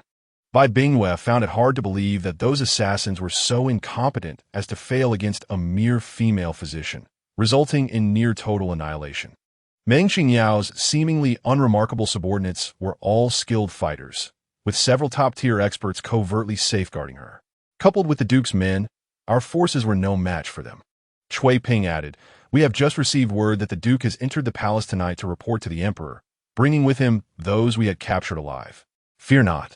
They are but death warriors who cannot trace us. Moreover, the Crown Prince and the Empress Dowager are present. They will handle everything with utmost care. Bai Bingwei harbored no worries. Should any trouble arise, the Crown Prince and the Empress would be far more anxious than she. What perplexed her was the identity of the individual safeguarding Meng Qingyao. After all, she was merely a physician of somewhat notable reputation. Newly arrived in the capital and unfamiliar to all. Could be Rong Jiuqing? However, Rong Jiuqing was known for his cold demeanor, showing little interest in women. And he harbored insufficient trust in others, being unfamiliar with Meng Qingyao. It was improbable that he would dispatch anyone to ensure her safety. Who then could it be? Could it be the Emperor, concerned for the safety of the Duke of Zhenghua, who specifically sent someone to protect and monitor Meng Qingyao? The Duke of Zhenggua's lineage recognized only the sovereign on the throne, maintaining a proper distance from the Crown Prince and other princes, while other princes might seek to curry favor with him. After all, the military power of the fief was divided into 4 parts, one under the Emperor, one each for the Duke of Zhenghua and Prince Chun, and the final portion held by the General of the West. The General of the West was related to the 4th prince, Shou Wang, through marriage, and to the family of the favored concubine Zhen, who enjoyed exceptional favor in the palace as the first to be granted the title of noble consort. Both the Crown Prince and Shou Wang sought to win over the Duke of Zhenghua. Thus, her unauthorized actions tonight might earn her the Empress's reprimand. She undertook such measures for the sake of the Qin Wangfu. After 6 years of being a mere decorative consort with no reward, she was unwilling to continue in that manner. By securing the Qin Wangfu and obtaining Rong Jiuqing's military support, she could ensure her own safety. Relying on others proved less reliable than depending on oneself. Neither the Crown Prince nor the Empress could be trusted, nor could her own family. In the Emoyan Hall, Annie reported to Rong Jiuqing the events of the evening. Your Highness, 2 groups have arrived. The first aimed to assassinate the Duke of Zhenghua, while the second had a clear target, Meng Qingyao. However, those surrounding Meng Qingyao appear to be frail and elderly, yet possessed remarkable skills, particularly Granny Hua and the mute servant, whose prowess resembled that of the infamous madwoman and her son from the martial world. Rong Jiuqing nodded knowingly. For years prior, it was rumored that the madwoman's son had fallen gravely ill, with no one capable of saving him, destined merely to await death. Unexpectedly, Meng Qingyao had revived him, though he remained unable to speak. The madwoman had gained a notorious reputation for her ruthlessness, with her only vulnerability being her son. It was no wonder she willingly washed her hands of her past to serve Meng Qingyao, the savior of both mother and son. Undoubtedly, Meng Qingyao's ability to earn the genuine allegiance of the madwoman and her son stemmed not only from her medical skills, but also from her inherent charisma. And he continued, "The tiger of the Meng family and that parrot are not to be trifled with, and the little master's archery is exceptionally accurate." He managed to pin one of the assailants to the eaves with a large crossbow. Rong Jiuqing increasingly admired Man, recognizing her as a rare talent in military strategy. Should she choose to enter the military, she could become an extraordinary general, potentially serving as Chun Er's right-hand ally. However, could we ascertain who commanded those assassins? They were all death warriors, devoid of any markings, wielding ordinary iron weapons that concealed their true masters. Rong Jiuqing stroked his chin, a cold smile gracing his lips. The news of Meng Qingyao tending to the Duke of Zheng's ailments was well known throughout the capital. As the Duke's health improved, those who wish him harm could no longer remain idle and would surely strike first. It must be said that Meng Qingyao is entangled in the affairs of this prince. Rong Jiuqing's gaze was frigid. He resolved to bring her to the royal residence to discern who wishes him dead. Over the years, he had engaged in both open and covert struggles with Prince Shou, firmly believing that it was his faction that had sought to poison him. Despite over a year of investigation, he had yet to uncover any evidence implicating Prince Shou in the attempts on his life. Mu Feng was elated, declaring, "Your Highness, you are a god of war, renowned for your exploits. Young master and the heir are good brothers. Surely, Dr. Meng would not refuse to attend to you. It is indeed advantageous to have her move in. The heir will have a companion, and while Dr. Meng detoxifies you, she can also attend to the heiress' health." Mu Yan added, "What about an E and the others? Increase the number of guards to ensure their safety during Dr. Meng's transition to the palace," Rong Jiuqing instructed. "Tomorrow, I shall visit the Meng residence. There are matters I must clarify with Meng Qingyao, and I must fulfill a promise made to her." Now that the hidden adversary had brought everything into the open, Rong Jiuqing intended to boldly seek medical aid from Meng Qingyao, allowing the world to witness his affliction with poison. He realized that his silence only emboldened those who sought to harm him, potentially endangering innocent lives. "Once the Duke of the State leaves the palace, report back to me." At that moment, the Duke had entered the palace, interrupting the Emperor's intentions to dote upon a newly arrived beauty. The Duke's family was comprised of loyal ministers and valiant generals, leaving the Emperor no choice but to rise from the company of the beauty, don his garments, and summon the Duke. "Your Majesty, you nearly did not see this old minister again," the Duke lamented as he entered, preparing to kneel, only to be halted by the Emperor. Observing the blood-soaked bandage around the Duke's waist, the Emperor's fury ignited. "What has transpired? Is Dr. Meng merely a name without merit? I shall have her head at once." "Your Majesty, Dr. Meng is indeed a miraculous healer. My intestinal abscess has vanished, and I require only rest," the Duke replied, tears streaming down his face as he anticipated returning home within a few days. "There are those who cannot bear to see me alive, wishing to bring about my demise. Your Majesty, I cling to life with this frail body, unwilling to depart, for I have yet to find my daughter. Your Majesty, I had once hoped to forge a familial alliance with you by marrying my daughter to Prince Chun. Yet, upon returning home, she mysteriously disappeared." This was the first time the Emperor had witnessed a man weep so profusely. Since the disappearance of the Duke's daughter, he had transformed into a man of tears, frequently coming to the palace to lament. The Emperor, though sympathetic, felt helpless. After all, the Duke had only one daughter among a house full of sons, and losing such a treasure was indeed heartbreaking. "Enough, enough. Do not cry. You risk reopening your wounds, and the pain is yours to bear. Besides, your weeping is quite unbecoming," the Emperor remarked with a look of disdain. "Who dares to harm my beloved minister shall face my wrath." The Emperor promptly summoned a senior eunuch to bring a chair for the Duke. "Sit down, my esteemed minister. Rest assured, I shall investigate this matter thoroughly. Do not agitate yourself. What transpired? Let us inquire of Meng Qingyao." Meng Xiaojun, stand at ease. What occurred tonight? Meng Qingyao rose respectfully and recounted the events of the evening. The emperor was incensed. To dare to assassinate an esteemed minister was a capital offense. The moment the emperor summoned the commander of the Jinyui, he entrusted the matter to him, granting a fortnight to uncover the identity of the mastermind behind the events. After offering some words of consolation to the Duke of the State, he presented a generous bounty of fine medicinal herbs alongside gold and jewels, instructing the chief eunuch, Lord Shang, to personally escort the Duke back to the Meng residence. Yet, in his unease, the emperor dispatched 2 imperial physicians to attend to the Duke en route, for it appeared his health was deteriorating, and the loyal ministers could not afford to be compromised. Chapter 29. He has arrived upon returning the Duke of the State. Lord Shang conveyed the emperor's edict to Meng Qingyao, diligently attending to the Duke's ailments, assuring him that upon his recovery, the emperor would bestow abundant rewards. The common folk received the decree, long live our emperor, long live for eternity. Not only did the emperor issue a verbal decree, but he also dispatched 2 elite guards from the inner court to ensure the safety of both the Duke and Meng Qingyao. At this juncture, the Dark One and his associates retreated to the Prince of Chen's residence. Rong Jiuqing instructed them to remain on standby, for with the emperor's elite guards present, no one would dare act recklessly. It seemed that the Duke's occasional tears were indeed quite effective.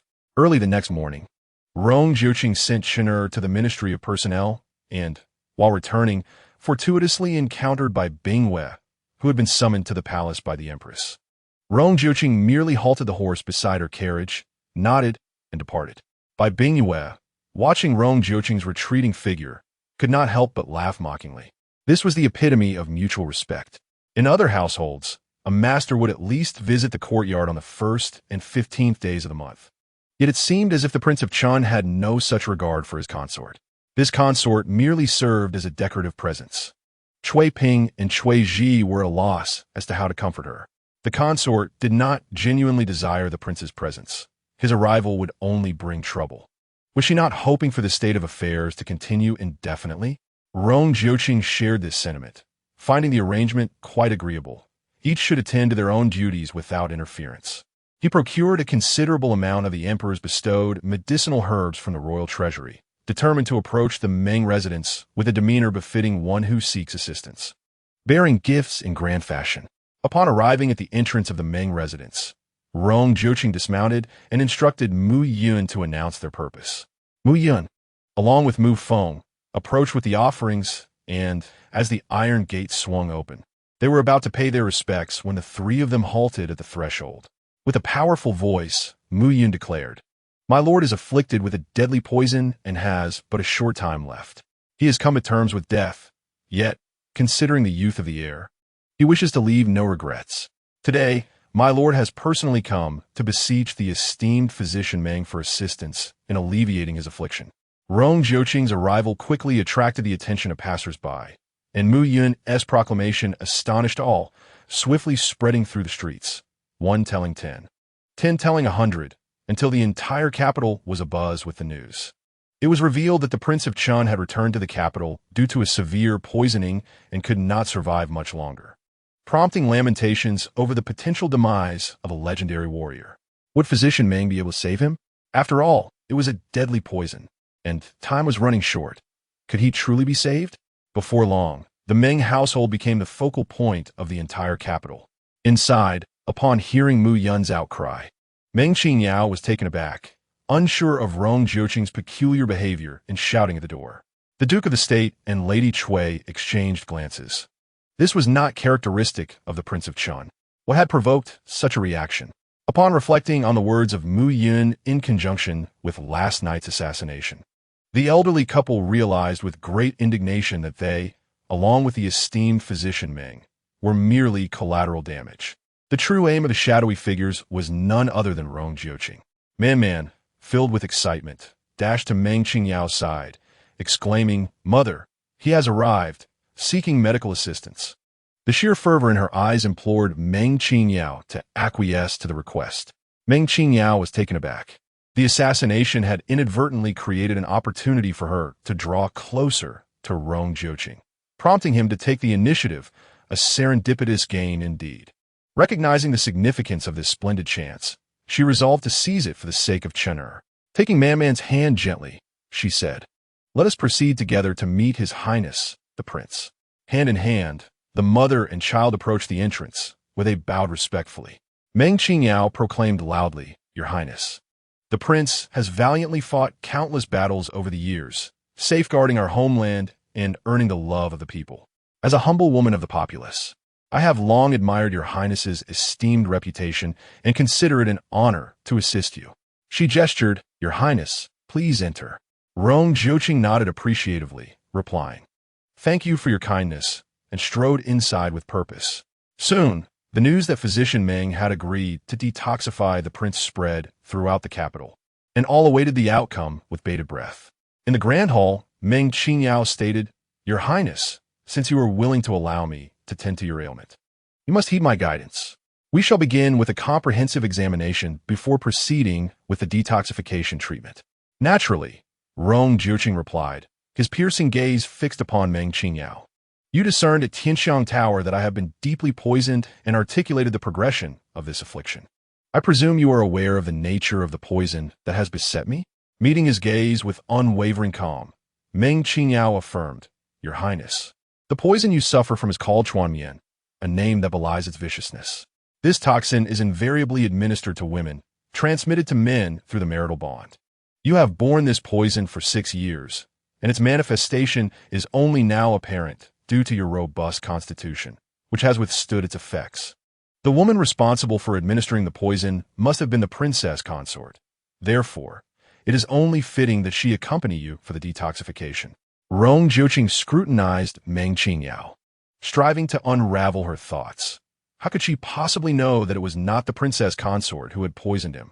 Seeds of doubt took root within him, suggesting that the true culprit was someone else, perhaps long gone from this world. Meng Qingyao smirked coldly, realizing that this man was aware that the night of their wedding had not been spent with the princess consort. Why then had he left the original host to confront everything alone, offering no helping hand? Regardless of the circumstances, they had shared a marital bond. The original host had been unjustly transformed into a mere vessel for poison and childbirth. A pang of sorrow coursed through Meng Qingyao. She had inherited the body and memories of the original host. She was the original host. Releasing her clenched fists, she spoke in a calm tone. "You and the princess consort are wed. The poison within you will affect her as well. She should join us." "That is unnecessary," Rong Jiuqing replied. "You need only treat me. There shall be no others." "How can there be no others? There is still I, Meng Qingyao." The poison had nearly caused Man to be stillborn, and fortunately, she had been free from toxins. It took an entire year to expel the residual poison from her system. Man had never consumed breast milk. She had been nurtured on the milk from the medical space. Reflecting on the arduous journey of her first year in this world, a surge of resentment welled up within Meng Qingyao, drawing the attention of Rong Jiuqing. "Have we met before, esteemed physician Meng?" he inquired. "No, we have not," she replied, realizing she had momentarily lost her composure. This was her first encounter with the prince. She had never laid eyes on him prior, and that fateful night had not allowed her to discern his features clearly. Rising to her feet, Meng Qingyao retrieved the prepared agreement and presented it to Rong Jiuqing. "If your highness is prepared, please sign this document. It is my rule that must be adhered to by all." Rong Jiuqing took hold of the contract, scrutinizing its detailed stipulations, and frowned. "Must I come to you for treatment?" His intention was to bring both Meng Qingyao and Man to the royal estate, allowing for closer protection and enabling Man to accompany Chen without issue. Meng Qingyao had always been averse to visiting the homes of the powerful. Yet this occasion was different. She needed to enter the prince of Chen's residence. "As the prince of Chen, you undoubtedly possess the privilege to have me treat you at your estate," she acknowledged. Rong Jiuqing cast a glance at her and crossed out that particular clause with a brush. Finding no other issues, he affixed his signature and sealed it with his personal stamp. The time had now come to fulfill the conditions set forth. In the 30th chapter, Meng Qingyao's methods of healing included an intimate approach. "If it is convenient for you, your highness, we may commence a full examination now." Observing Rong Jiuqing's condition, She realized there could be no further delay. You were nearly pressing the contract to your eyes earlier. We must expedite your treatment. Rong Jiuqing had noticed increasing difficulty in reading the illustrated text that night. His vision had worsened significantly over the past few days, and he understood that his condition was grave and required immediate attention. How may I assist you? Esteemed physician Meng. Just instruct me. Meng Qingyao stood, approached Rong Jiuqing, and seated herself beside him, producing a pulse pillow. Allow me to take your pulse, Your Highness. Very well, he acquiesced, rolling up his sleeve and placing it on the pulse pillow. 3 slender, warm fingers gently rested upon his wrist. This was the second occasion Rong Jiuqing had engaged in such intimate contact with a woman. The first had been on their wedding night, where he had marveled at the delicate beauty of her fingers. He lifted his gaze to Meng Qingyao, who, veiled, revealed only her luminous, expressive eyes, currently focused intently on his pulse. Suddenly, the surroundings grew increasingly dim, akin to twilight, until ultimately all light vanished. Tension seized Rong Jiuqing, his fists tightening and body tensing. Relax, came Meng Qingyao's soothing voice. In the absence of sight, his hearing sharpened. He could discern her steady breaths alongside the faint sounds of Man peering curiously at the door. In the front yard, a mute servant swept the ground while the gatekeeper, Tian, lifted at the coupe. In the guest quarters, the Duke of Jinghua was once again in a foul mood, demanding meat, while Cui Shi and Meng Qiliang patiently attempted to placate him. In the backyard, a tiger paced restlessly, having been confined for several days, eager to escape. In the kitchen, an elderly and a young cook busily prepared the midday meal, chopping and washing with rhythmic precision. Life unfolded in a manner reminiscent of an ordinary household, orderly and serene, imparting a sense of tranquility and comfort. Rong Jiuqing gradually relaxed his mind, slowly unfurling his clenched fists, and calming himself from the initial panic as he accepted the harsh reality. He was completely blind. Meng Qingyao noticed the shift in Rong Jiuqing's demeanor and gazed into his eyes. Acknowledging his loss of sight, he nodded in affirmation. Do not be afraid. Having experienced such feelings herself, Meng Qingyao understood his terror and helplessness. She gently patted the back of his hand, reassuring him, Soon, I shall administer an injection to restore some of your vision, enabling you to manage by yourself. Just a few days prior, she too was engulfed in fear and helplessness when her own sight vanished. Fortunately, she was intimately familiar with the medical space, allowing her to accurately retrieve the necessary medicines and instruments, gradually detoxifying herself. Rong Jiuqing realized that his hopes now rested solely on Meng Qingyao, nodding in affirmation. I trust you. In the entirety of the sealed kingdom, only she possessed the means to unravel the lingering poison. She had the instruments and the antidotes. A cold smile flickered within Meng Qingyao. He had no choice but to trust her. Approaching Rong Jiuqing, she waved her hand before him, but was suddenly caught by her wrist, yanked forcefully. The abruptness of the action sent her off balance, causing her to tumble into his embrace. Accustomed to the battlefield, Rong Jiuqing's grip was strong. The sudden pull drew Meng Qingyao into his arms. Caught off guard by the warmth and softness enveloping him, he momentarily froze, before swiftly pushing her away without a trace of tenderness. His usually expressionless face now bore an icy demeanor, and his words cut deeply. Is this how Meng the divine physician treats her patients, with embraces?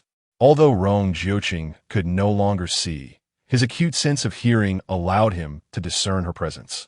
His gaze towards Meng Qingyao sharp as a blade.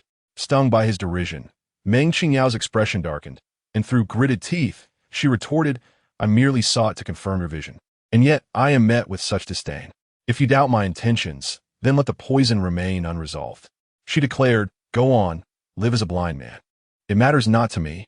Meng Qingyao also possessed a temper. She mused that perhaps death would be preferable. After her demise, she and Man could steal away with Chun and return to Qinshan together. Why subject herself to such humiliation? I remain quite confident. With my qualities, should I desire, many a man would willingly bind his heart to mine for eternity. There is no need for your highness to worry. I have no interest in becoming a concubine. With that, she dismissed him. Please leave. The contract is void. Feeling the weight of her anger, Rong Jiuqing sensed the finality of her words. Indeed, The contract stipulated that the patient must trust her, and he had already breached that tenet. He had never apologized to a woman before, and the words "I'm sorry" rolled in his throat several times, yet ultimately remained unspoken. I merely misinterpreted the situation due to my sudden blindness and anxiety. It shall not happen again. Though he did not utter an apology, his tone had softened, marking the first time he had treated a woman with such gentleness. Mu Yun and Mu Feng had witnessed the entire episode unfold from outside. It was indeed a misunderstanding. Their lord had managed to explain himself, which was commendable. They were filled with concern for their master, noting how swiftly the poison had taken hold, rendering him blind. They approached Meng Qingyao, bowing respectfully, "Divine Physician Meng, we implore your magnanimity to overlook past grievances and ensure our lord's recovery." After a moment of anger, Meng Qingyao calmed down, noticing a change in his demeanor and deciding not to hold it against him. If it weren't for Qin'er, she would hardly bother with him. Since it was merely a misunderstanding, she resolved to let it go, hoping that the prince would show mutual respect in the future, as their treatment would inevitably involve close contact, even touching. She certainly did not wish to risk her life daily while attempting to cure his ailment. "I will do my utmost," he replied. "Yes," Rong Jiuqing quickly amended, "I will certainly ensure that. That is more like it." In light of the earlier incident, Meng Qingyao instructed Mu Yun and Mu Feng, "Assist him into the treatment room. I will begin the acupuncture." Upon entering the treatment room, Meng Qingyao directed Mu Yun and Mu Feng to release Rong Jiuqing's hair from its top knot and remove his upper garment, revealing his back as he lay on the treatment table. He possessed broad shoulders and a narrow waist, his physique strikingly perfect, with a sun-kissed complexion, yet the numerous scars marring his back were a stark reminder of his battles. Rong Jiuqing, sensing Meng Qingyao's gaze, remarked, "This prince has endured considerable injury. The scars may be quite alarming to the esteemed healer. As a physician, I have encountered many gruesome wounds, and my courage has been well fortified. Fear does not sway me," she replied. In her heart, Meng Qingyao held deep admiration for the soldiers who defended their homeland. The scars on the prince's back were badges of honor, and it was a privilege for a common woman to witness them, evoking only respect. Rong Jiuqing was somewhat taken aback by her words, certain that her willingness to heal him stemmed largely from his valor on the battlefield. "I appreciate your efforts, esteemed healer." Meng Qingyao nodded and instructed the two guards, "You may leave now." Mu Yun and Mu Feng exchanged glances with their master before gesturing to Meng Qingyao and exiting the treatment room. Observing Rong Jiuqing resting with his eyes closed, she cautioned, "Your Highness, there will be physical contact during the acupuncture. Please prepare yourself mentally." She wanted to ensure that the formidable Prince Chun did not misconstrue her intentions and retaliate.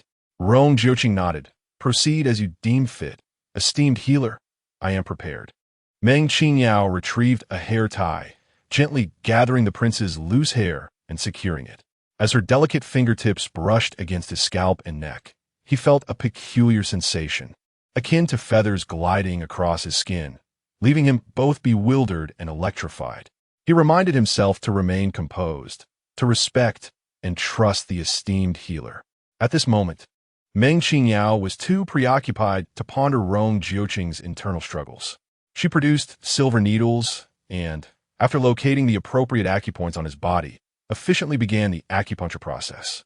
The technique of the ghost doctor's 13 needles required swift execution, especially given the heightened demands of Rong Jiuqing's condition. Any misstep could turn healing into harm. Once the needles were in place, Meng Qingyao retrieved a white porcelain vial, poured out 2 pills, and brought a cup of water. "Your Highness, please take the medicine. It will enhance the effects of the acupuncture." Rong Jiuqing lifted his head, unable to see, thus unable to take the medicine himself. "Open your mouth," she instructed. Meng Qingyao deftly placed the pills into Rong Jiuqing's mouth, followed by the water, pressing the cup directly against his teeth. It is unequivocally not an act of revenge. Meng Qingyao felt that being gentle with him was futile, and perhaps it might even lead him to question her intentions, suspecting that she sought to embrace him once more. Rong Jiuqing distinctly sensed Meng Qingyao's disdain for him. She had shown some aversion previously, and the recent misunderstanding had exacerbated her feelings. With his eyes closed, Rong Jiuqing sought solace in silence.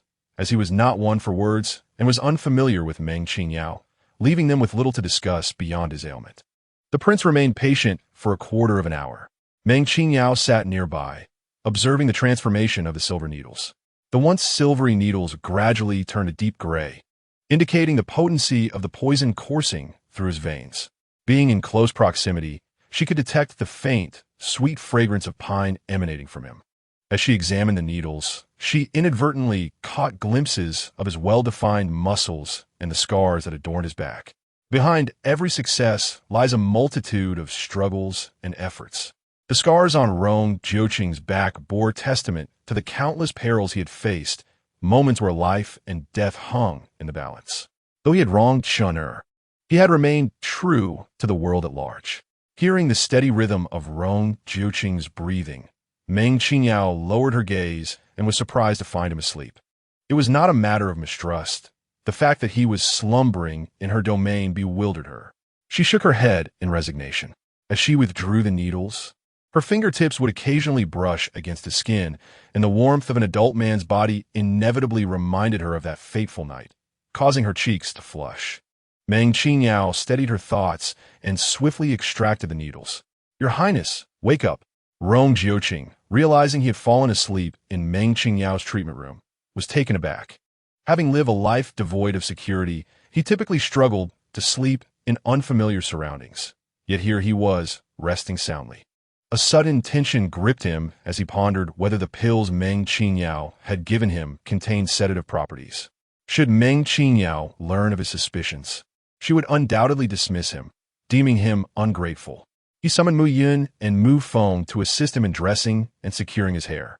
Meanwhile, Meng Qingyao carefully stored the silver needles, preparing to assess the extent of the internal and cerebral damage inflicted by the toxins, so she could tailor her treatment accordingly.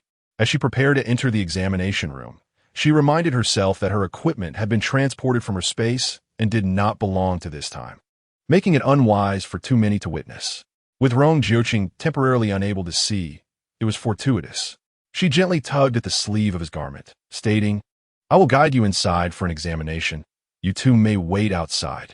As Meng Qingyao led Rong Jiuqing forward into the unfamiliar space, he felt a surge of anxiety, his steps faltering as he followed her closely. Inside, Banksia had already made the necessary preparations and stood ready.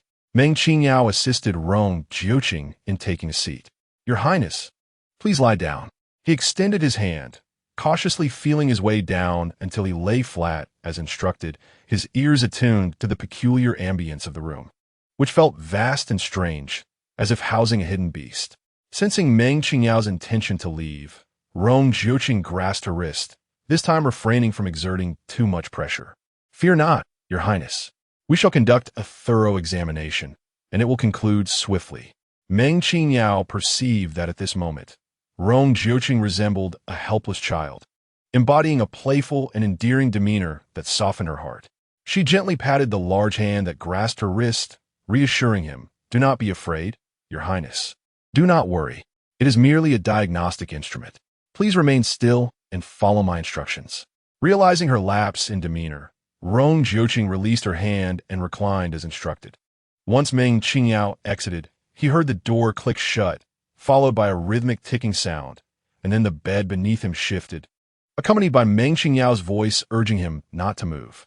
He felt as though he had been ensnared within a confining passage, the incessant buzzing resonating in his mind and around his body. Humanity is invariably gripped by trepidation towards the unknown. For the unseen Rong Jiuqing, it was sheer torment. Finally, as the ordeal concluded, a thin sheen of sweat emerged on his forehead, as if he had just emerged from a fierce battle, leaving him somewhat drained. Upon hearing the familiar sound of Meng Qingyao's footsteps, he relaxed his body. "Your Highness, are you well?" she inquired. Rong Jiuqing turned slightly toward her and shook his head gently. Meng Qingyao reached out to assist him in rising. "Your Highness, please stand up, but take it slow." As his feet touched the ground, his heart simultaneously settled, though the tension from earlier lingered. The strange sound still echoed in his mind. His thoughts were somewhat hazy, and as he lifted his foot, he stumbled forward, only to be swiftly caught by Meng Qingyao. They embraced, and from a distance, It appeared as if Rong Jiuqing was cradling Meng Qingyao in his arms. With great effort, Meng Qingyao supported him and unintentionally remarked, "Your Highness, does your method of payment for treatment include such affectionate embraces?" The suddenness of her words caught him off guard. Rong Jiuqing found himself at a loss for words. As he had indeed fallen into her embrace, he could only quickly regain his footing and apologize. "I'm sorry, I lost my balance." "It is of no concern. I understand it was a misunderstanding," she replied, taking hold of his sleeve once more. "Come, Your Highness, let me escort you out." Upon their emergence, Mu Yun and Mu Feng observed that the prince's complexion appeared somewhat unwell, leading them to believe he had suffered within. They hastened to offer their support. Meng Qingyao assessed Rong Jiuqing's condition, noting it was far worse than her own from years past. The poison had penetrated to the marrow, injuring his vital organs, necessitating comprehensive treatment that would take no less than 3 months and could extend to 6. Mu Yun promptly declared, "As long as the prince can be cured, we are willing to wait, no matter how long it takes." Mu Feng nodded in agreement, earnestly beseeching, "Dr. Meng, please do everything in your power to save our prince." "Rest assured, having taken on the care of Prince Jiuqing, I shall exert my utmost efforts," Meng Qingyao assured them. She had devised a plan, detoxifying while safeguarding the brain and heart, and gradually nurturing other aspects of his health, as his body was already at its limit and could not be rushed. Once the examination concluded, Meng Qingyao escorted Rong Jiuqing to the hall for rest. Upon entering, her pupils dilated in shock at the sight of those gathered. Chapter 32. A Clash of Enemies. Your Highness, Bai Bingyue stood up, wiping her tearless eyes with a handkerchief, her face awash with sorrow as she stumbled towards him. "Your Highness, how could this happen so suddenly? What has befallen you? Please do not frighten me." Ignoring Meng Qingyao entirely, Bai Bingyue spoke with reddened eyes. "The prince is unwell. We must go to the Imperial Medical Department. The physicians and the common folk cannot possibly compare to the expertise of the court doctors." Meng Qingyao observed Bai Bingyue's performance, which clearly insinuated that her medical skills were inadequate and that she feared delaying Rong Jiuqing's condition, showing no discretion whatsoever. Truly, she was the Princess of Chun, exhibiting an arrogant and lofty demeanor. Remaining silent, Meng Qingyao stood quietly behind Rong Jiuqing, his brows furrowed slightly. He suspected the princess had forgotten that the condition of Duke Xingguo's intestinal abscess had stumped the Imperial Medical Department, only to be successfully treated by the renowned Meng Qinyi, who had since made a commendable recovery. He gazed ahead, assuring himself, "I trust Meng Qinyi. I have no need for those inept court physicians. There is no cause for concern, for I am merely unable to see, not on the brink of death." In his blindness, his other senses heightened. Rong Jiuqing perceived his surroundings through intuition rather than sight. He listened to Bai Bingyue's tone, which held genuine concern, though it was not for his health, but rather an unwillingness for him to receive treatment from Meng Qingyao. Her words conveyed worry, yet her steps were light and nimble. Rong Jiuqing reflected that perhaps his blindness had led him to overthink. As husband and wife, how could she wish for his downfall? If he were to perish, who would protect them? A mother and child left alone. Surely, he was indulging in baseless speculation and should not presume ill of the princess. With a trembling lip, Bai Bingyue gazed into Rong Jiuqing's eyes. Her voice choked with emotion. "Your Highness, how is it that you have lost your sight? What has transpired? You were well this morning. How could you suddenly become blind?" She urged, "Let us return to the palace and have Shui Yuanshou examine you. Please do not frighten me." Observing the emptiness in his eyes, she waved her hand before him. His eyes did not follow her movement, confirming the reality of his blindness. She continued, her voice laced with sorrow, "Your Highness, you are usually so steadfast and resolute, often disregarding my words, but this time is different. You are unwell. For the sake of Qin'er, please heed my plea just once." She stepped forward, attempting to support Rong Jiuqing, yet he instinctively took a step back. Bai Bingyue, undeterred by any embarrassment, retracted her hand, saying, "Let us return." Rong Jiuqing had intended to go back anyway, after the morning treatment. Meng Qingyao had not invited him to stay for lunch. Before he could voice his thoughts, the hurried approach of Eunuch Shang interrupted him. "Your Highness, the Emperor requests your presence alongside the princess in the palace. The young master has already been taken to the imperial study." Rong Jiuqing's high-profile visit to Meng Qingyao had become the talk of the entire capital, and word had swiftly reached the emperor's ears. Meng Qingyao was also attended by 2 skilled guards dispatched by the emperor. He had been preoccupied with state affairs, and only now found the time to address Rong Jiuqing's poisoning. "I shall take my leave now, but I will return for further treatment this evening," he stated to Meng Qingyao, his faith in her clear. With that, supported by Mu Yun and Mu Feng, Rong Jiuqing exited the Meng residence with his head held high, exuding grace. "Farewell, your highness and princess, and to you, eunuch Shang," the attendants bid. Bai Bingyue cast a glance back at Meng Qingyao, her eyes flashing with a fierce light, her heart coldly scoffing. "Your life is indeed tenacious. Soon enough, youth and your son shall meet the king of hell." Meng Qingyao returned a smile to Bai Bingyue, finding this princess rather intriguing. Bai Bingyue seemed to fear that by curing Rong Jiuqing, she would ensure his survival. Her indifference towards Rong Jiuqing led her to avoid consummating their marriage, opting instead to have the original owner of this body take her place and bear a child. The extent of her knowledge regarding Rong Jiuqing's poisoning, or whether she had a hand in it, remained ambiguous. With a crescent-shaped smile, Meng Qingyao appeared to provoke Bai Bingyue, who huffed in disdain before diverting her gaze and stepping into her carriage behind Rong Jiuqing. Once their carriage had departed, Man approached, expressing concern that the princess harbored doubts about her mother's medical skills. "Mother does not require her belief," Meng Qingyao replied. They were adversaries, and her abilities did not necessitate validation from Bai Bingyue. The more the latter feared that Meng Qingyao would heal Rong Jiuqing, the more determined she became to do so. Man believed in her mother, but remained anxious about Rong Jiuqing. "Mother, will the prince's eyesight ever be restored?" "Of course, as long as treatment continues. He will regain his vision." Meng Qingyao pondered the reason behind Rong Jiuqing feigning blindness in front of Bai Bingyue. His vision had already improved by 20% after leaving the clinic.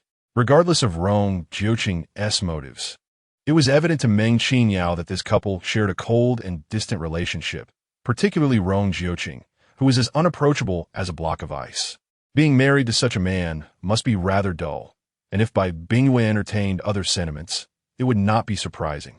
Meng Qingyao inquired whether Man was worried about him. "Not really. I just think he is a valiant warrior, and it's quite pitiful to see him poisoned like this." Man expressed concern that her brother would undoubtedly be troubled and saddened by the news. Meng Qingyao nodded in agreement, acknowledging that Chun would indeed be heartbroken. When Chun learned of the situation, he was deeply distressed, realizing his father suffered immensely from the severe poisoning while he, in his immaturity, caused a ruckus. Chun felt guilty and empathetic toward his father, determined to visit him. Following the eunuch sent to fetch him, Chun suppressing his tears, arrived at the imperial study. The emperor glanced at Chun who had not garnered much of his attention due to his frail health and rare visits to the palace. The emperor had dispatched imperial doctors from the Tai hospital to attend to him and bestowed numerous medicinal herbs. Observing his weak figure, Chun bore a striking resemblance to Prince Chun, sharing a similar ethereal demeanor, though his physique fell short of the prince's. The emperor had never laid eyes on a young Rong Jiuqing. Had he done so, he would have recognized the identical frailness that Chun embodied. Grandson Rong Jingchun bowed respectfully before his grandfather. Chun contained his sorrow as he dutifully knelt before the emperor. "Rise," the emperor commanded. Noticing the boy's frailty and recalling Prince Chun's condition, which stirred a sense of pity within him. "Take a seat." "Thank you, grandfather," Chun replied, sitting upright, yet yearning to see his father soon. The emperor reassured him, "Do not worry. I shall ensure the Tai hospital exhausts all efforts to restore your father's health." Prince Chun is a loyal minister, guarding the borders and securing countless victories. He must not come to harm. In the emperor's heart, the priority of ruler and minister outweighed that of father and son. Moreover, he and Rong Jiuqing had little interaction, rendering any father-son affection negligible. Chun swallowed back his impending tears, rising to perform a bow. Grandson thanks his imperial grandfather. He harbored doubts about the physicians of the imperial hospital, despite his prolonged illness remaining untreated. They had failed to cure the Duke of the State's intestinal ailment. Could they truly remedy his father's poison? His father had sought out divine physician Meng, undoubtedly placing his trust in Meng's medical expertise. He believed, wholeheartedly, in his mother. She would surely save his father. Chapter 33. Chun heir as his father's eyes, Your Majesty. Prince Chun and Princess Chun have arrived. Announce them. Chun heir immediately stood, his gaze fervently piercing through all obstacles to behold his father. At long last, his father had indeed arrived, yet he could not see. Supported by his uncles Mu Yun and Mu Feng, he walked with a grace that had now been diminished. Father. Chun heir could no longer contain himself. Tears streamed down his cheeks. His father, the god of war, how could he be blind? He must not falter. The emperor observed as Prince Chun was assisted inside by two guards, his eyes devoid of light, and a wave of emotions surged within him. Was he only son of the god of war, destined to fall? Although the emperor shared little paternal affection for Prince Chun, he took pride in him among his ministers. A god of war was not easily cultivated. Rong Jiuqing and Bai Bingyue stepped forward to pay their respects. Noticing the vacant gaze in Rong Jiuqing's eyes, the emperor sighed inwardly, at ease. With tear-filled eyes, Chun heir looked into Rong Jiuqing's eyes. I have seen father and mother. Hearing his son's choked voice, Rong Jiuqing reached out towards him. Chun heir, come here. Father. Chun heir grasped Rong Jiuqing's hand. Do not fear. You will recover.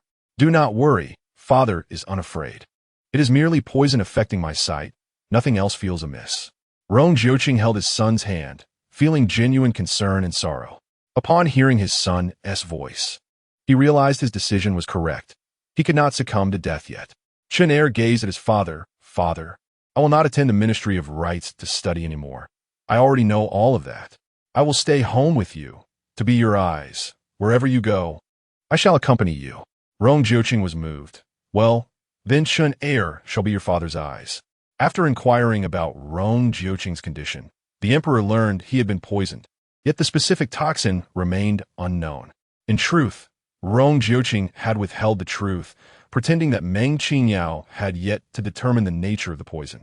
After all, he had only one consort, and, despite lacking a marital bond with Bai Bingyue, they bore the title of husband and wife, not wishing to invite scandal upon her. Summon Physician Shui. Soon, head physician Shui arrived, accompanied by a group of doctors well-versed in detoxification, all kneeling before the emperor. Enough, rise. Quickly attend to Prince Chun and ascertain the matter at hand. Yes. Head physician Shui approached Rong Jiuqing to pay his respects. Your Highness, we shall examine you. Should you feel any discomfort, please inform us promptly. Rong Jiuqing extended his wrist very well. After closing his eyes to take the pulse, head physician Shui opened them in disbelief, proceeding to examine once more. Subsequently, several imperial physicians approached, each taking a turn to pulse the esteemed Rong Jiuqing. After a thorough examination, they quietly conferred with Shui, the head physician, regarding their observations. Soon, they reached a consensus, and Shui stepped forward to report to the emperor.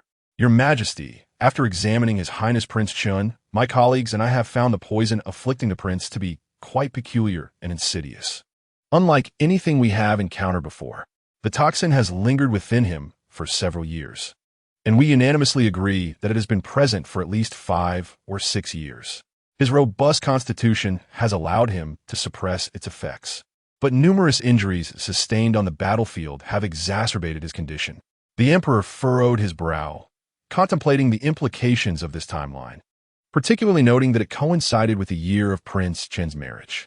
If I may, Your Majesty, while the exact timing is uncertain, I can affirm it was indeed that year, Shui continued. It is evident that the prince's vision has now been compromised, leading to his blindness, a symptom reminiscent of the venomous goo poison from the southern borders. Southern borders? Is there a remedy to counteract the poison afflicting Prince Chun? The emperor, regardless of the origin of the toxin, was primarily concerned with finding an antidote. With impending warfare, Prince Chun was an invaluable asset, a sharp sword in his hand, capable of striking decisively and securing victory in every engagement. Shui hesitated. Your Majesty, the goo poison from the southern regions is exceedingly potent. My colleagues and I have conducted some studies over the years, yet our knowledge remains limited. The prince's condition is grave. and we can only prescribe medications to mitigate the toxin's effects. Useless fools.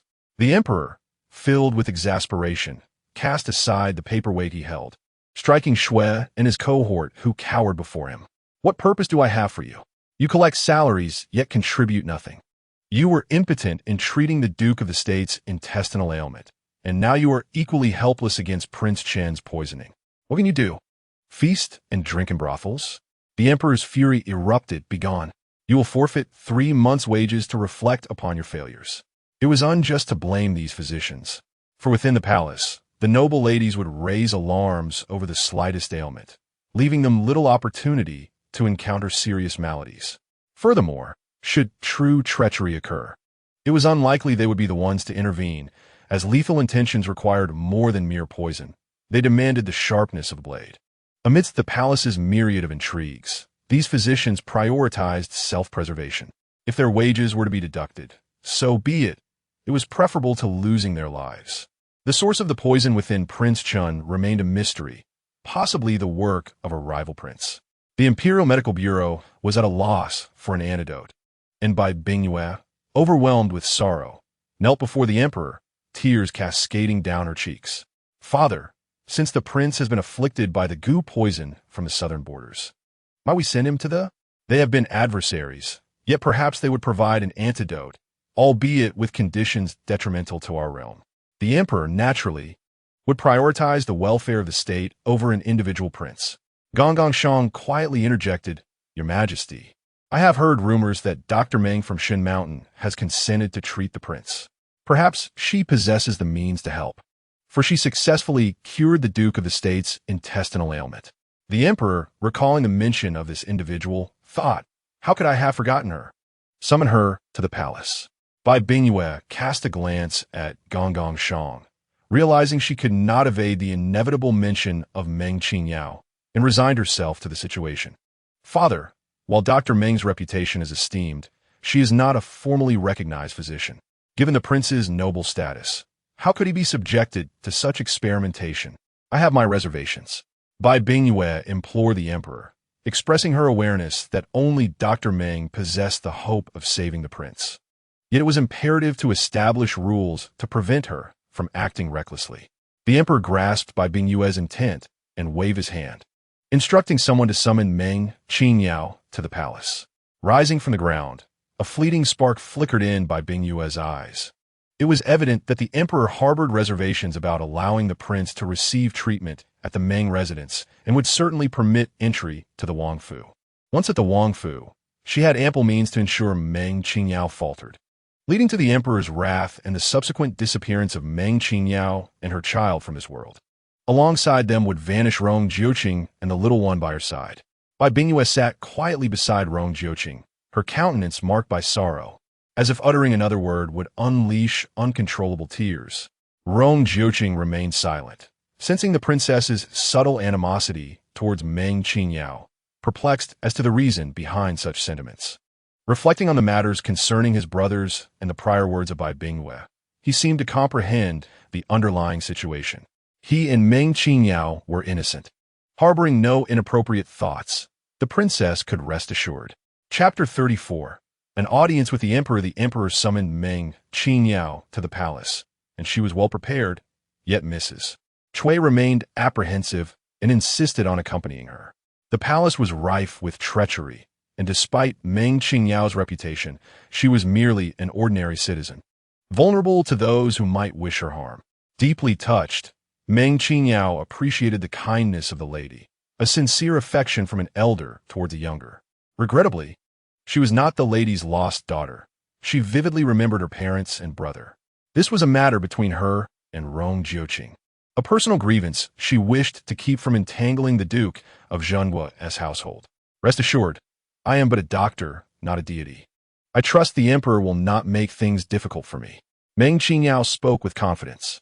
Healing the sick is my duty, and I shall exert every effort. Do not worry, I will return swiftly. The fact that she was summoned to the palace indicated that the imperial physicians were at their wits' end. Those cunning old men surely recognized the complexities involved and prefer to claim their lack of skill rather than invite calamity upon themselves. Mrs. Chui understood Meng Qingyao's apprehensions. Seeing her determination to go alone, she relented, advising, exercise caution in your words and actions. If necessary, you may mention the Duke of Zhengguo's household, claiming to be our long-lost daughter. Thank you, madam, she replied, yet she could not comply. Meng Qingyao requested Mrs. Cui to look after the home and her family. After changing into a new outfit, she followed the eunuch who conveyed the imperial edict to the carriage, swiftly arriving at the palace gates. As she gazed upon the imposing palace before her, Meng Qingyao bowed her head submissively, trailing behind the eunuch. In a nearby chamber, she underwent scrutiny by several elderly matrons to ensure she bore no dangerous items before a sedan chair was summoned to continue along the Yongxiang pathway. The fact that a humble doctor could ride in a sedan chair was not indicative of her importance, but rather the emperor's urgency to meet her. Once summoned, Meng Qingyao found herself before the exalted sovereign seated upon his lofty throne, exuding an air of authority that demanded respect. The commoner Meng Qingyao pays her respects to your majesty. Long live the emperor. Are you the one from Sisan, Meng Qingyao?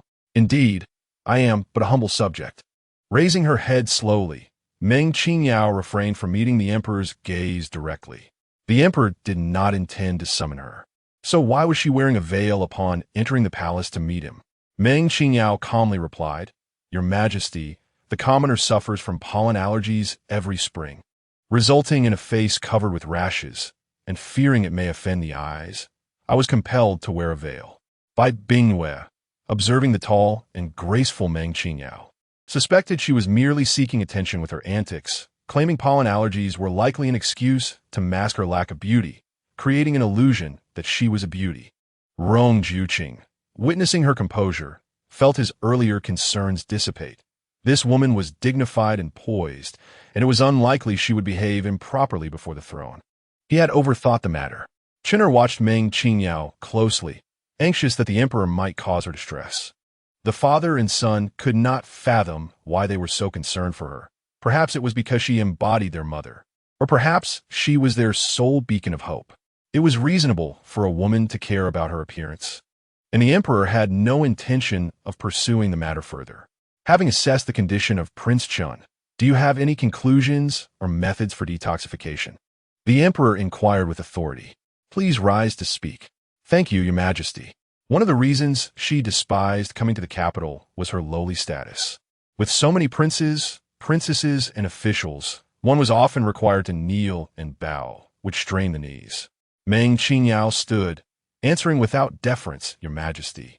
The poison in the prince's body has permeated deeply over 6 years, affecting his very bones and organs. While it may appear that the prince has vision problems, the primary issue lies with the nerves in his brain and the heart's meridians. The detoxification process is not swift. To achieve full recovery will require no less than 3 months, and possibly up to 6. This echoed her previous words to Rong Jiuqing. She did not believe the emperor was unaware. Does this mean you possess a method to detoxify the prince? The emperor pressed. What is your confidence level? The emperor sought a precise answer, knowing that many unforeseen events could arise during treatment. She could only reply, Your Majesty, the commoner will exert every effort. As long as the prince cooperates and strictly adheres to my instructions, with appropriate recuperation post-detoxification, he will surely live to a ripe old age. The commoner had already signed a contract with the prince, establishing this as the standard.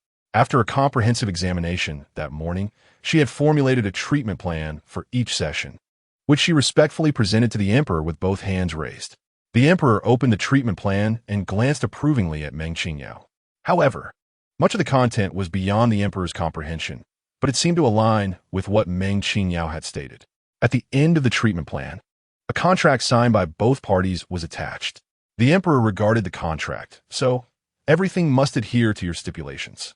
Unperturbed, Meng Qingyao responded, Your Majesty, the commoner dares to suggest that trust is paramount. The patient must have faith in me for optimal cooperation to restore health swiftly. The Duke of State has placed his trust in me and is highly cooperative, permitting an early return to his residence. As long as he strictly follows my directives for recuperation, he will return to normalcy within a month and be able to leap and practice martial arts within 3 months. The emperor was well aware of the Duke's condition, It was clear that Meng Qingyao possessed considerable skill, and hope now rested upon her. The emperor nodded, handing the treatment plan to Chief Eunuch Shang before returning it to Meng Qingyao. He also bestowed upon her a token granting her access to the palace gates, instructing her to wholeheartedly attend to the crown prince's detoxification and health recovery. Should she require any medicinal herbs, she was to procure them directly from the imperial pharmacy. "Thank you, your majesty," Meng Qingyao replied, grasping the token. Her desire was not for the herbs themselves, but rather for the emperor's regard. His attention ensured that no one would dare to trouble her. "Convey my decree to Meng Feiyong," instructing him to assist the divine Dr. Meng without fail, the emperor commanded, effectively placing Meng Feiyong in a supervisory role. Upon exiting the palace, Bai Bingyue boarded the carriage, looking down at Meng Qingyao with a condescending gaze, and then spoke to Rong Jiuqing. "Your Highness, I shall return to arrange the north courtyard for divine Dr. Meng and his companions."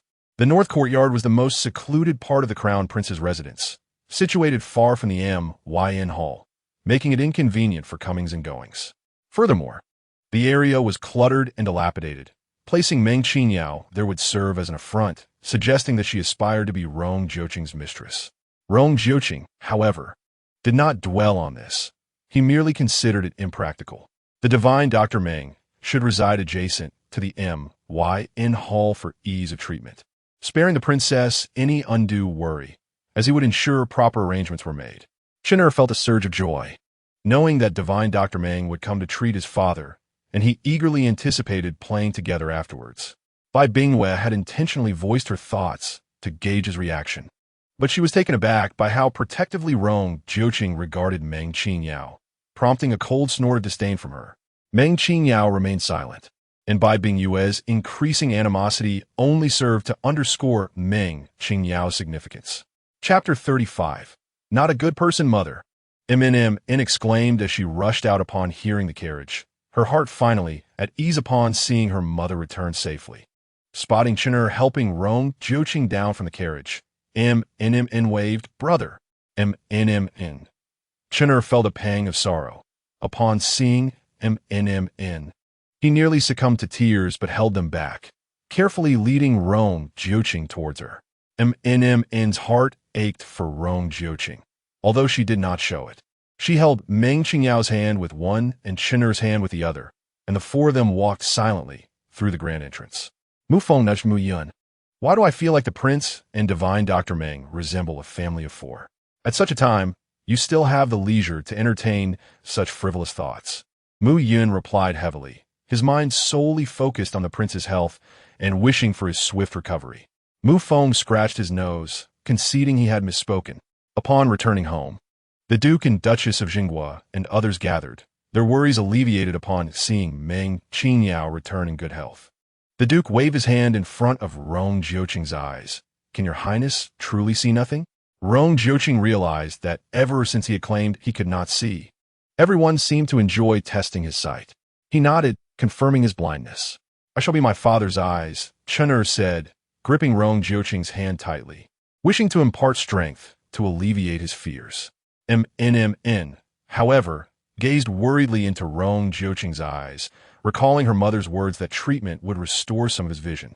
She wondered why he still could not see. Was it truly serious? The Duke of the State and the Chui family were filled with deep emotion. How unjust the heavens are! Such a young child, adorned with military accomplishments, and yet, who could be so shameless as to poison him? It is no wonder, aside from his prowess in battle, Prince Chun is quite naive and simple-minded. Perhaps it is a case of shared sympathy or a sense of compassion for Prince Chun that prompted the Duke to offer words of comfort, assuring him that with the presence of the esteemed physician Meng, there was no need for concern, as recovery was certain. Look at this old official.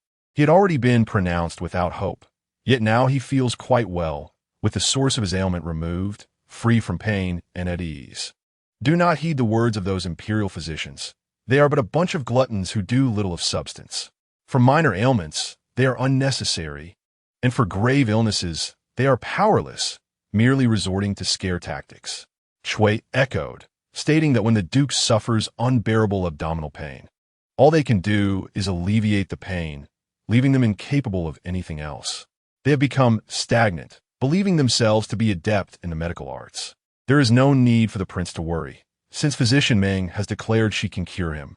He must place his trust in her and cooperate fully with her treatment.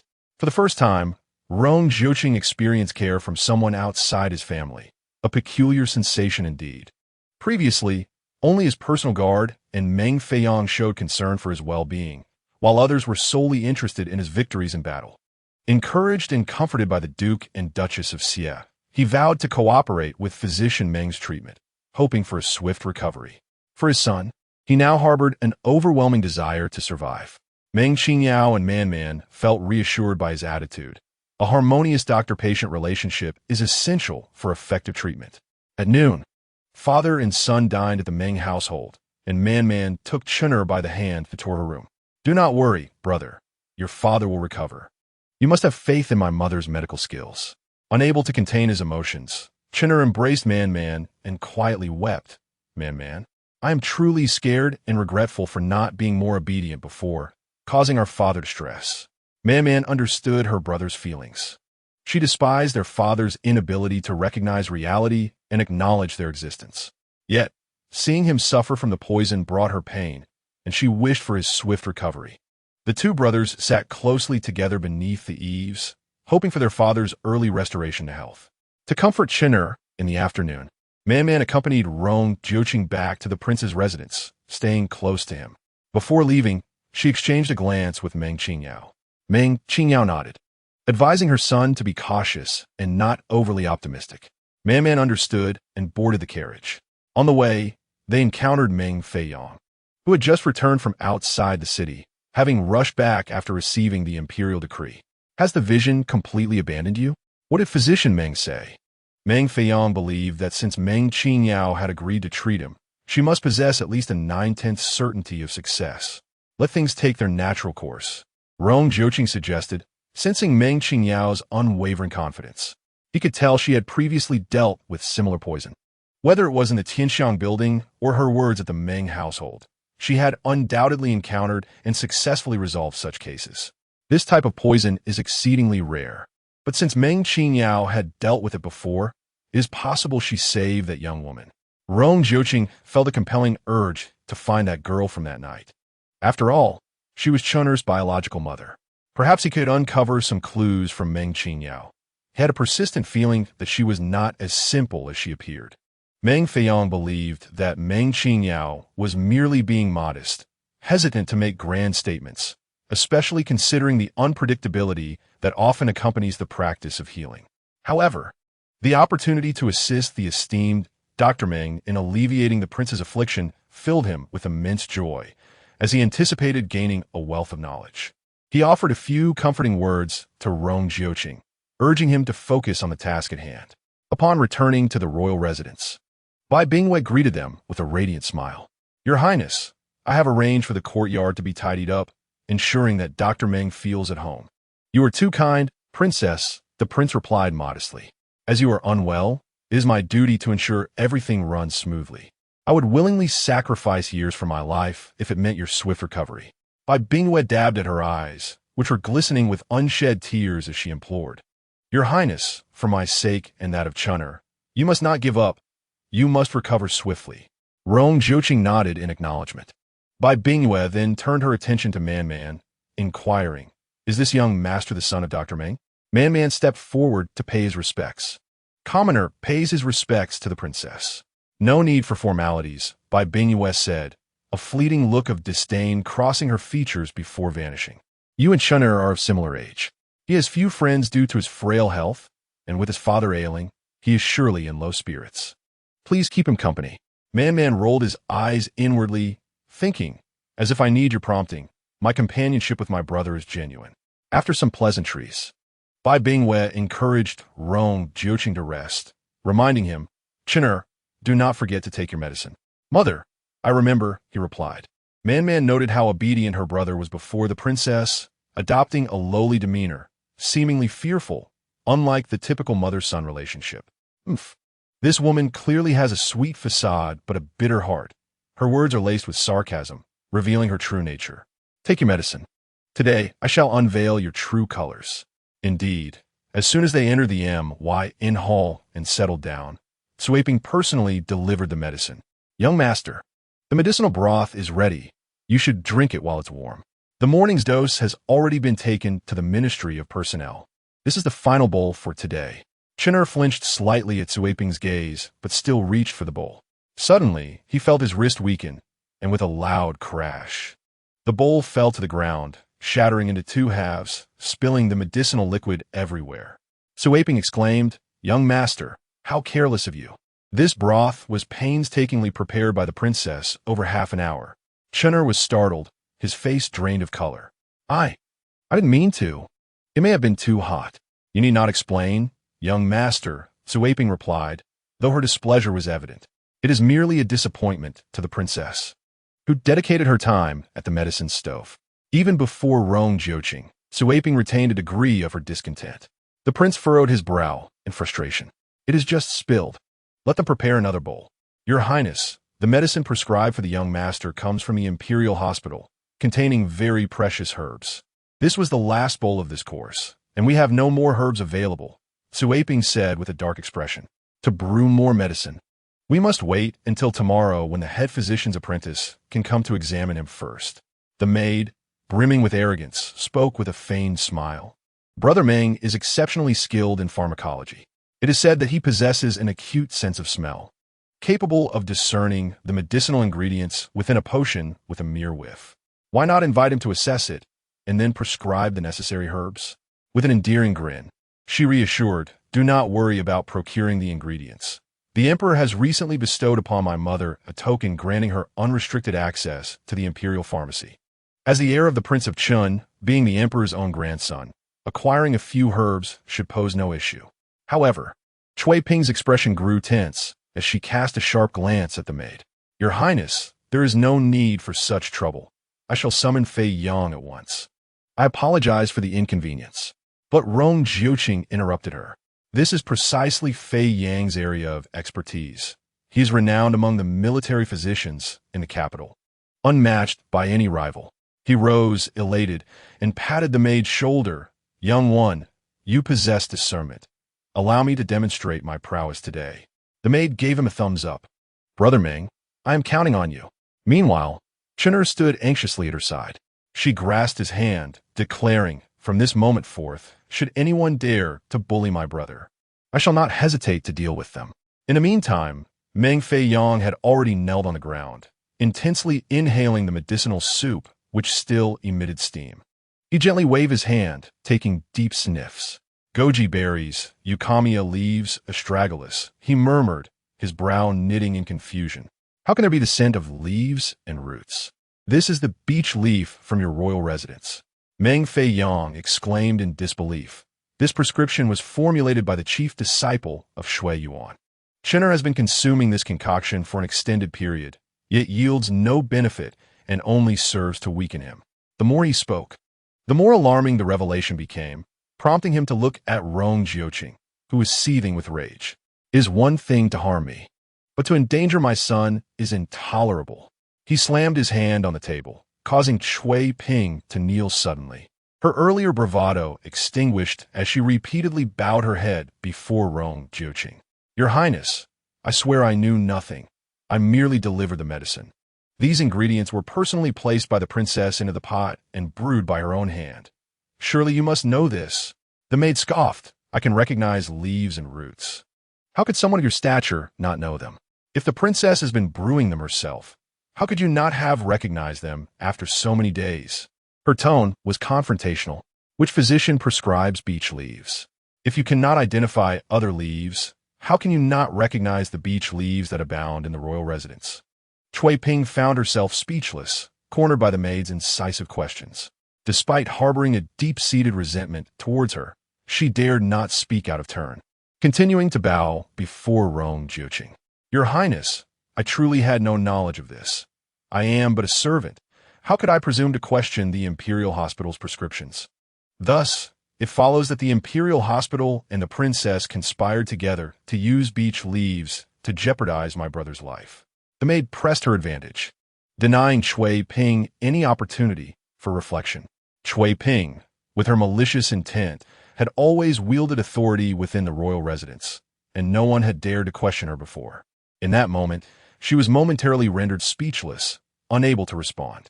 Rong Jiuqing perceived Cui Ping's unease, recalling her earlier eagerness in urging Chen Er to consume the medicine, behaving as though she were the one in command. Chen Er broke the bowl. Were it not for the presence of Mo Yuntang, Rong Jiuqing felt that Cui Ping would have rushed forward to strike Chen Er, as he instinctively adopted a defensive posture while she spoke. This was inexcusable. Rong Jiuqing bellowed, "Bring this wretched maid away and subject her to severe punishment." The Princess Cui Ping attempted to cry out, but was swiftly silenced by Mu Yun, who unceremoniously dragged her away. With a heart full of compassion, Man embraced Chen Er, exclaiming, "Brother, how pitiful you are, feeling unsafe even in your own home. Come stay with me. This place is too perilous." Her words filled Rong Jiuqing with shame, realizing that he had wronged his son, allowing him to endure such suffering. He approached Chen Er, saying, "Father is not a competent parent. I have failed to care for you properly. Knowing my inadequacies, I must now rectify this. First, we must uncover who has harmed you." Man retorted, "This person is malicious. They may very well be the one who has wronged you. Hurry, investigate.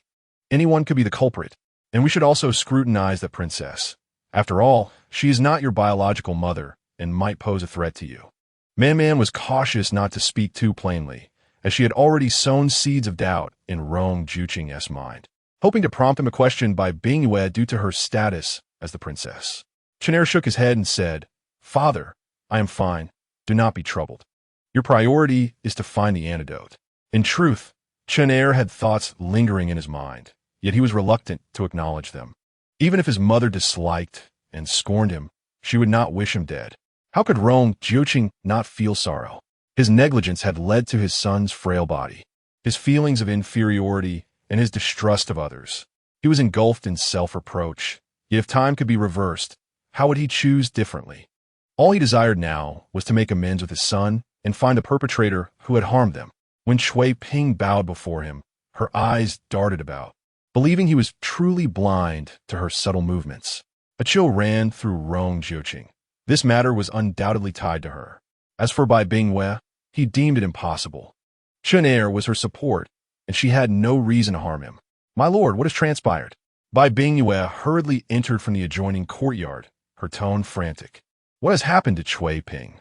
Rong Jiuqing did not respond directly, but countered with a question, "Princess, over the years, have you personally been preparing medicine for Chen Er without entrusting it to others?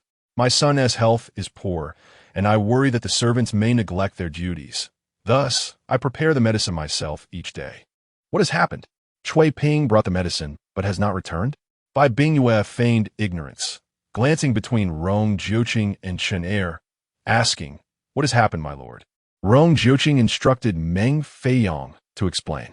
In his hand, Meng Qingyao held a shard of the broken bowl, containing a meager amount of medicinal broth. He had not anticipated that today's discovery would unravel such a significant issue. With a sigh, he recounted what he had observed, taking pride in his revelations. "If the princess does not believe me, she may summon other royal physicians from the Imperial Hospital for verification." Chapter 37. The Scapegoat. "Summon head Shui," Rong Jiuqing commanded, tossing a token to Mu Feng, who promptly exited the palace. In less than the time it takes to brew a cup of tea, he returned, bearing head Shui upon his shoulders. The venerable Shui Yuan Shou, with his head crowned in white hair, had never before experienced such treatment. Without a moment's hesitation, Mu Feng arrived at the Imperial Hospital, hoisting him up and fleeing. The jarring journey caused Shui Yuan Shou's stomach to churn violently, prompting him to stagger aside and retch until the world spun before him. Mu Feng chuckled sheepishly, casting an apologetic glance at the ceiling. His eagerness led him to employ lightness of foot to carry Shui Yuan Shou. Once he had regained his composure, Shui Yuan Shou entered the flower hall, pallid and weary, to pay his respects to Rong Jiuqing and Bai Bingyue. "I have come to pay my respects to His Royal Highness and Her Highness. Your haste in summoning me, is it due to the poison afflicting you?" he queried. "If every prince summoned me in such a manner, I fear I would not survive the month. Indeed, Your Highness's method of invitation is most unique." Rong Jiuqing remained silent, directing Meng Qingyao to present the medicinal concoction to Shui Yuanshou. Meng Qingyao brought the brew directly to him, stating, "Your Highness has summoned Shui Yuanshou for this potion. Please take a whiff and discern the ingredients within. I lack your expertise and fear I might misidentify them." Shui Yuanshou understood that Meng Qingyao did not intend to challenge him. Noticing Rong Jiuqing's darkening expression, he sensed there was a problem. Exercising caution, he sought to ascertain whether the concoction had been poisoned. After a careful sniff, he found no trace of poison. As he inhaled further, he began to recognize the components: goji berries, astragalus, and red dates.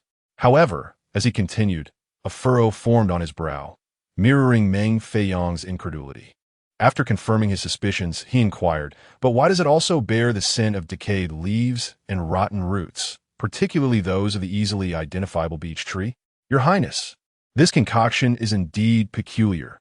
It is non-lethal yet capable of debilitating one's constitution." Suddenly, Shui Yuanshou recalled, "Could this be the very tonic the young master consumes regularly?" "Umph." Rong Jiuqing replied icily, "Shui Yuanshou is truly formidable, though his memory falters. These ingredients are precisely those prescribed by your most esteemed apprentice for the young master." "Your Highness, I can vouch with my life that this is certainly not a prescription issued by any physician of the Imperial Hospital." Shui Yuanshou was well aware of the cautious nature of the imperial physicians. They would never be foolish enough to prescribe beech leaves and rotten roots. A veritable path to self-destruction. "Your Highness, each physician's consultations and prescriptions are meticulously recorded. I beseech you to investigate thoroughly." Rong Jiuqing nodded in agreement, instructing Mu Feng to return to the Imperial Hospital and summon Shui Yuanshou's apprentice for an immediate confrontation. Bai Bingyue recognized that Rong Jiuqing was genuinely enraged and insisted on uncovering the truth. She signaled to a nearby maid, who discreetly slipped out of the Emoyan Hall while no one was watching. Before long, Mu Feng returned with the consultation records from last month, locating the prescription issued for Chun'er. Upon comparison, numerous discrepancies emerged. There were no beech leaves or rotten roots listed. Shui Yuanshou's apprentice fell to his knees, crying out in protest, "Your Highness, how could I dare to recklessly prescribe a potion that would harm the young master? I am wronged." At that moment, Qinghe entered, holding a ledger, and upon seeing it, the apprentice's face drained of color. "Your Highness, I discovered this in his study's hidden compartment." Qinghe, aware that the prince could not see, loudly recounted the heinous deeds this apprentice had committed over the years, detailing the sordid tactics employed in the back courtyard, where he had become an accomplice to others, including those associated with the Prince of Chun. Shui Yuanshou never expected that his eldest disciple would engage in such despicable acts, endangering lives. He struck him several times across the face in indignation. Rong Jiuqing coldly mocked that Shui Yuanshou intended to reprimand his apprentice, planning to take him back for a thorough scolding, though he added, "Of course, if you can take him back." At that moment, Bai Bingyue charged forward, intent on confronting her senior disciple. "What grievance have we at the Chun Wangfu caused you for you to inflict such harm? My Chun'er is still so young. How could you lay your hands on him?" Driven by rage, she whispered fiercely into his ear, "You know your life is forfeit.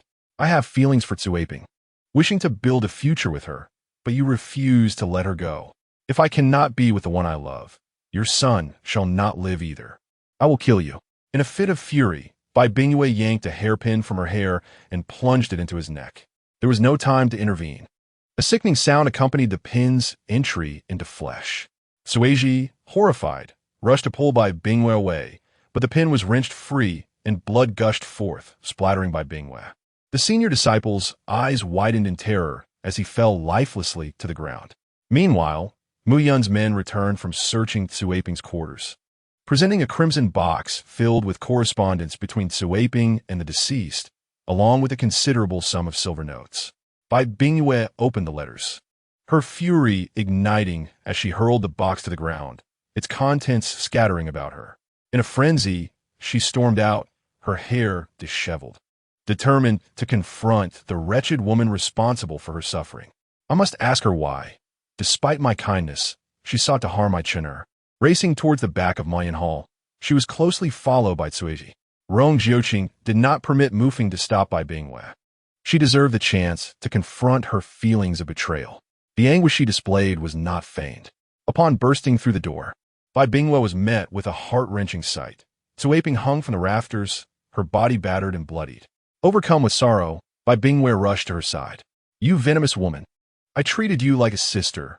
Why would you poison Chun'er, all for a worthless man who cannot offer you a future? Is this truly worth it?" Su Aping opened her eyes, a smile gracing her lips as she gazed at Bai Bingwe. She understood that she must bear the weight of this ordeal. Her family remained in the Yunyang Marquisate, and when the princess had urged her to seduce, she had known that everything had been orchestrated. Someone had to take responsibility for the inevitable outcome. She erupted into laughter, declaring, "Sisters? Why should you be allowed to have a family while I cannot? I am already 20. If I do not find someone to marry soon, I shall be an old maid. What is wrong with pursuing happiness? Your repeated interference leaves me no choice but to act without mercy. If I cannot have what I desire, neither shall you. Now the truth is out. Do as you wish. There is no need for grandiloquent words. Just kill me." Bai Bingwe's heart ached. Su Aping had been by her side since childhood, her trusted confidant. It was unthinkable that today, exposed by Meng Qingyao, she would have to abandon her. Offering Su Aping a comforting glance, she vowed, "Fear not.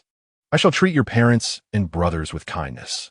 Chui Ping understood that falling into the hands of Rong Jiuqing would lead to a grim fate. With a bitter smile, she bit off her own tongue and perished. Bai Bingwe truly wept this time, blaming her own carelessness for Chui Ping's demise.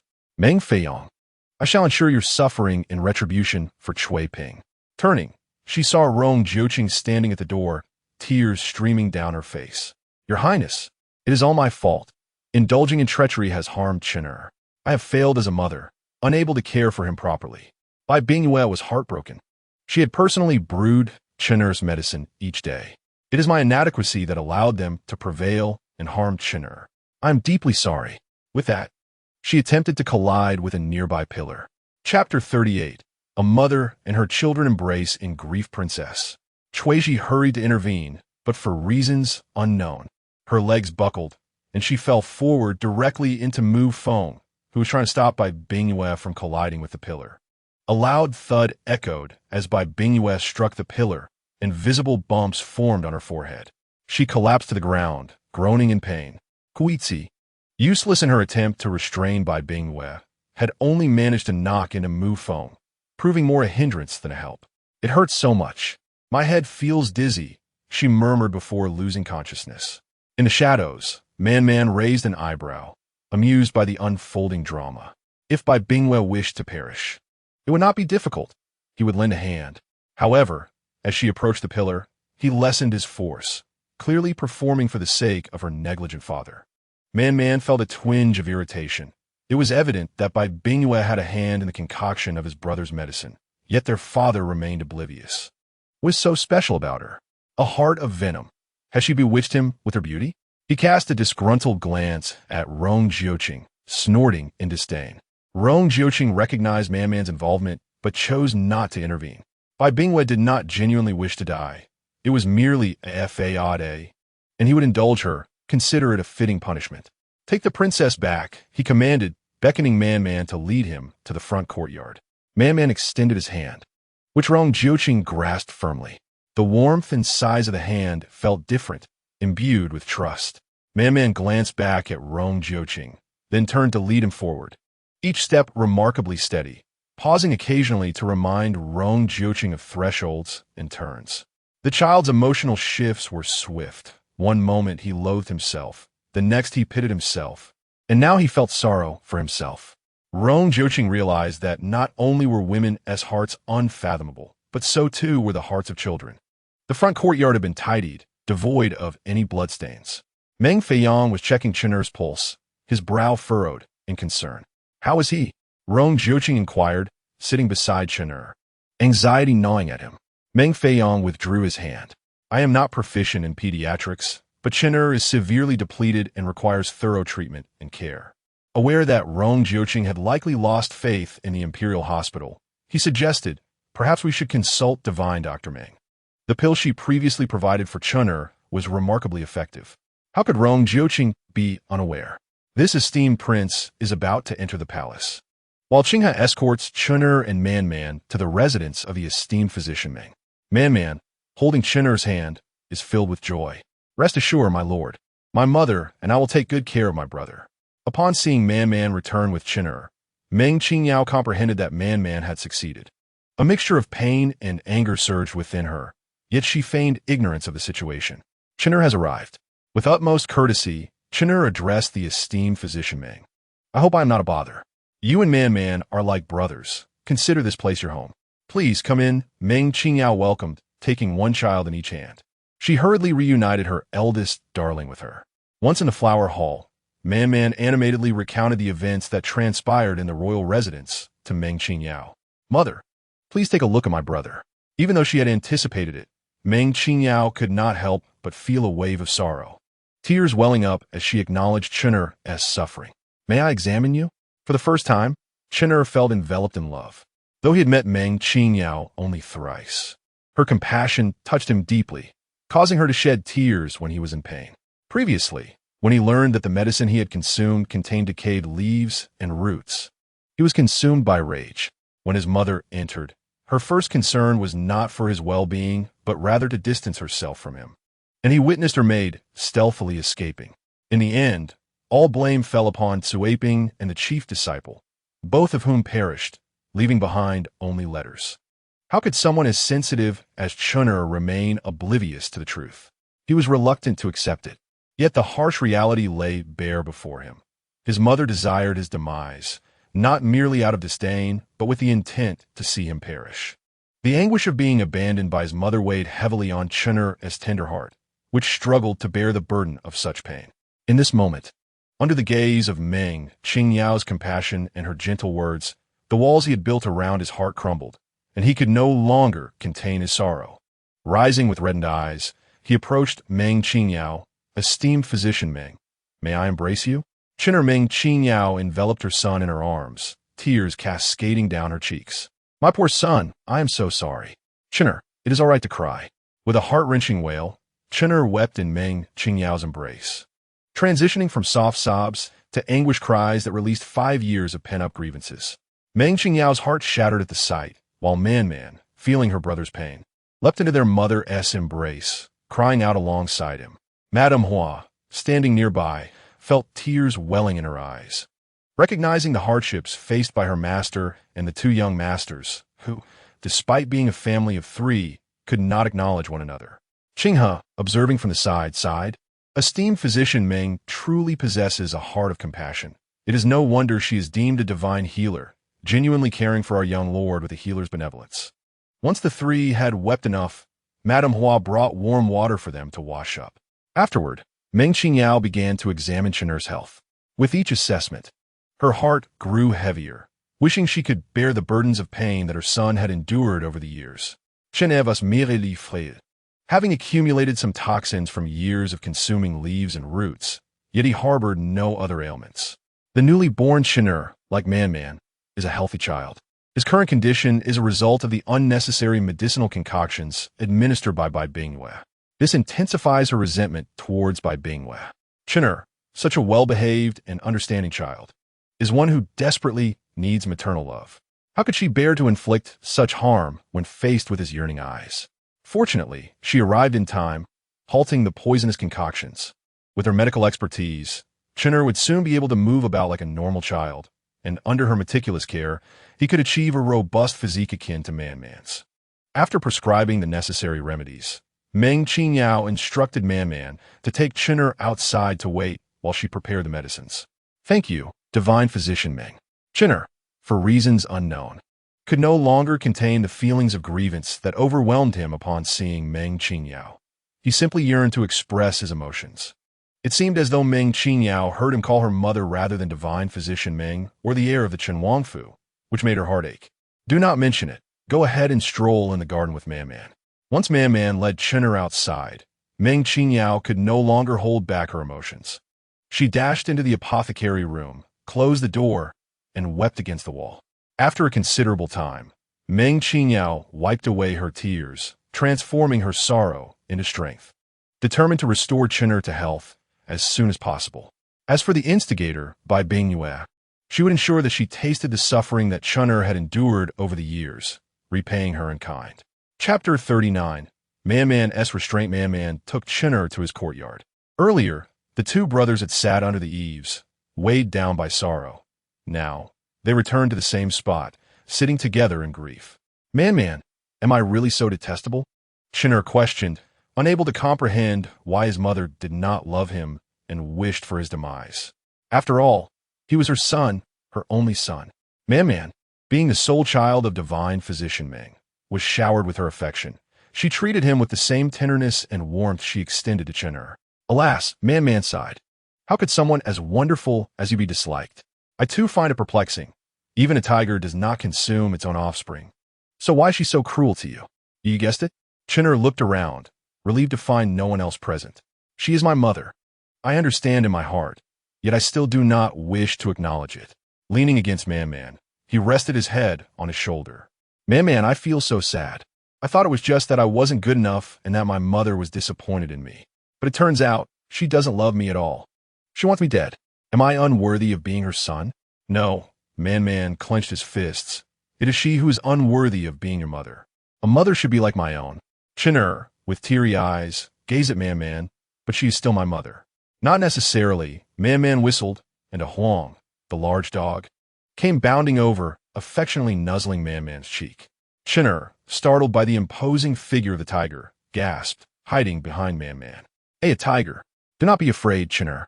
Though Da Huang appears formidable, he is quite gentle and only harms the wicked, Man-Man reassured him. To Da Huang, he commanded, sit. Da Huang obediently sat before Man-Man, resembling a large cat, gazing at him with an expression of uncontainable joy, as if to say, my young master has finally let me out. Hello. Da Huang extended a paw and then switched to the other.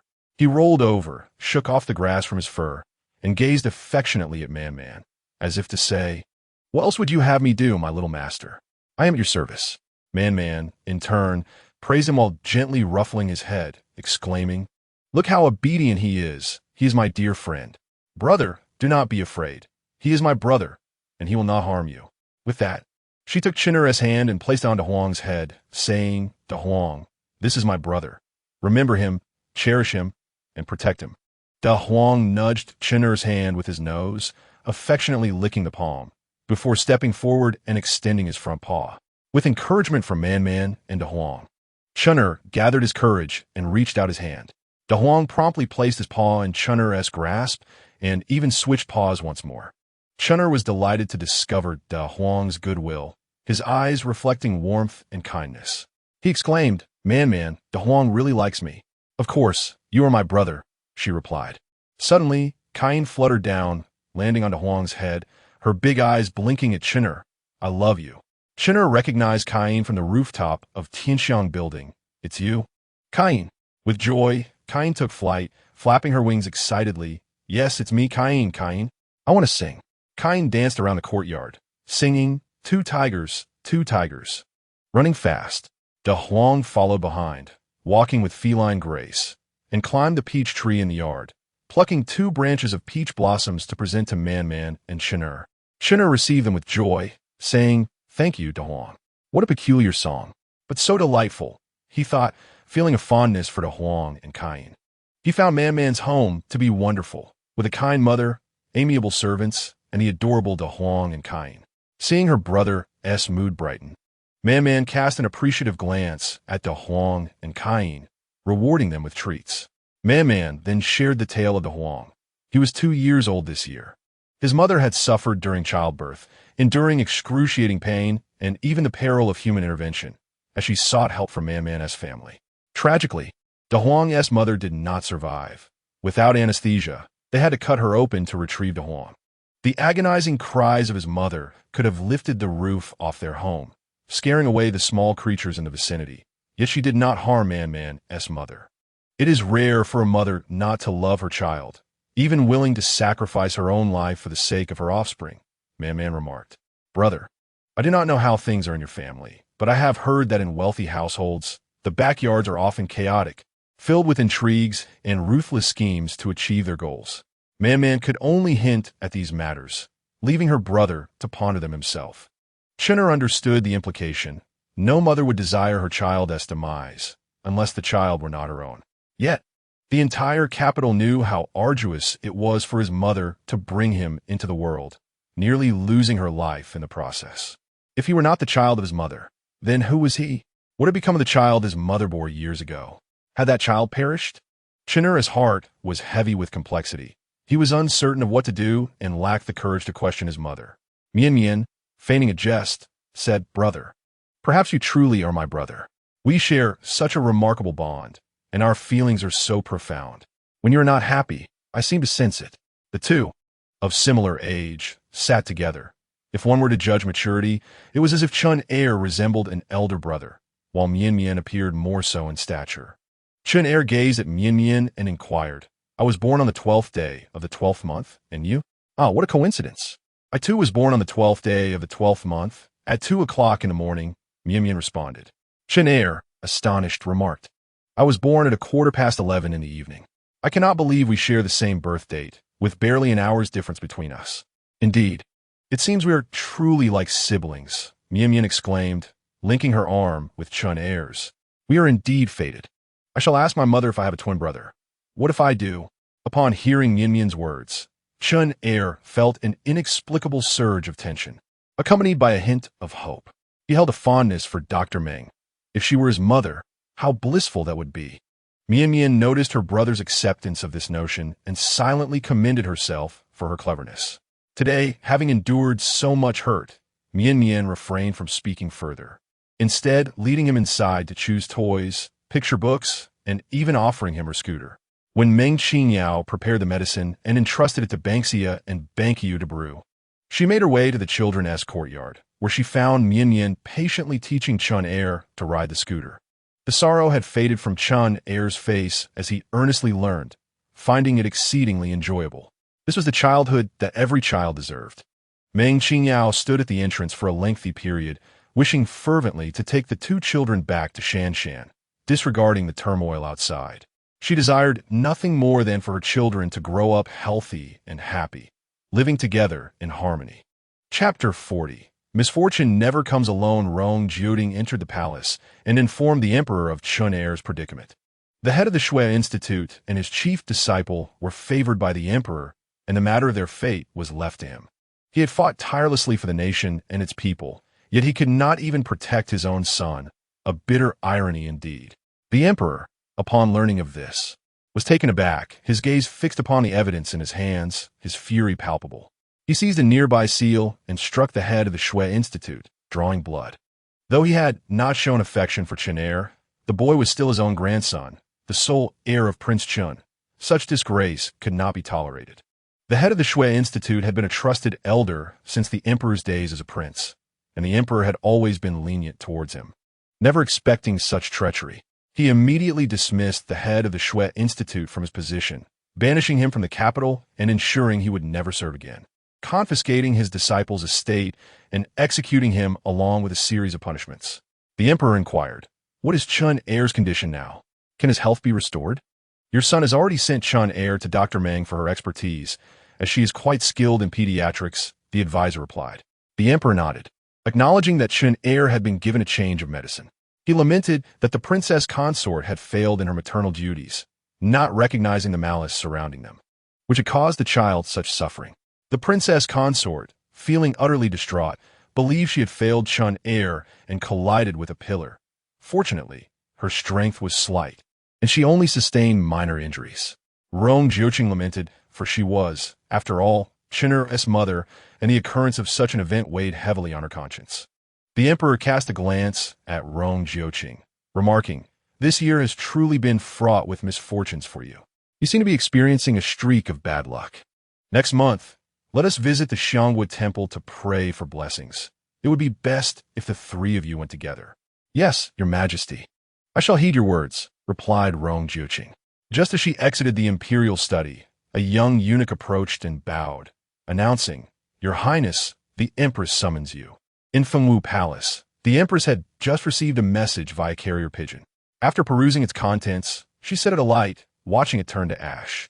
With a sardonic smile, she mused on the audacity of her arrival, recalling how her previous clandestine attempt to assassinate the Duke of the State and that doctor, Meng, had nearly led to their capture. Had it not been for the Empress and the Crown Prince's deft handling of the situation, diverting disaster away from the Emperor's notice, calamity would have surely ensued. The Duke was a trusted minister, highly regarded by the Emperor. Her reckless actions were indeed foolish. That wretched child had consumed the medicinal concoction for so many years. How could it be that he suddenly fell ill, allowing Meng Qingyao to detect the issue? Beside her, Granny's son, bowing deeply, assisted the Empress, saying, "Your Majesty, does this imply that the Crown Prince has begun to harbor suspicions regarding the Princess Consort?" "Not necessarily," the Empress replied. "I believe Meng Qingyao must have discerned the problem long ago, and now, with Chinner's matter, he will likely bring down the faction led by Shui Yuan. Let's not forget, Meng Qingyang's father is the Deputy Minister of the Imperial Medical Bureau." Taking her seat at the head of the hall, the Empress gazed coldly outside. The Crown Prince has won numerous battles, yet he is not a fool. His heart was once on a battlefield, but now, blinded by poison, it has returned to his son. They must tread carefully. "Yes, I shall relay your instructions," replied Granny Sunday. The Empress smirked darkly. If he were to perish, the Crown Prince's estate would become his son's. That frail child, who knows if he can survive? At that time, the military power in the Crown Prince's hands would be firmly grasped by the Crown Prince himself. Granny's son whispered a caution, "Your Majesty. The Crown Prince consort harbors her own concerns regarding Dr. Meng. Should anything unforeseen occur, if she were to lose control over what she has held since childhood, it would only hasten her demise." A flicker of ruthlessness crossed the Empress's eyes. The Crown Prince has arrived. The Empress quickly donned a mask of sorrow, dabbing something beneath her lower eyelid, rising to greet him. "Xiaojiao, my poor Xiaojiao." Mother, Rong Jiuqing, was assisted into the room, witnessing the Empress. Her face streaked with tears, her eyes swollen like ripe peaches. As she prepared to bow, the Empress raised her, gazing at her with a heart full of compassion. "In such a state, why must you perform such formalities? Between mother and son, there is no need for such empty gestures. What on earth has transpired? How could you be poisoned so inexplicably? Is it true that you cannot see at all?" "Mother, I too am bewildered. I do not know when I was poisoned. It is said to have been 6 years. The poison has ravaged my eyes, rendering me completely blind." Rong Jiuqing expressed her guilt, saying, "I have failed to protect myself, causing you worry. Not only have I failed myself, but I have also allowed Chinner to suffer. I am truly a disappointment. How could this possibly be your fault? Both you and Chinner have endured so much." The Empress wept profusely, her voice choked with emotion. "How could everything have turned so suddenly? And Chinner, the thought of him brings me unbearable pain. Oh, how cruel fate can be to have robbed you of your biological mother at such a tender age. You have finally achieved success after enduring so much hardship, and yet you find yourself in this dire situation. Your health, too, is frail. Dear child, your suffering is profound." The Empress weeps, clutching her heart, powerless upon hearing of your ailment, collapsing onto her bed.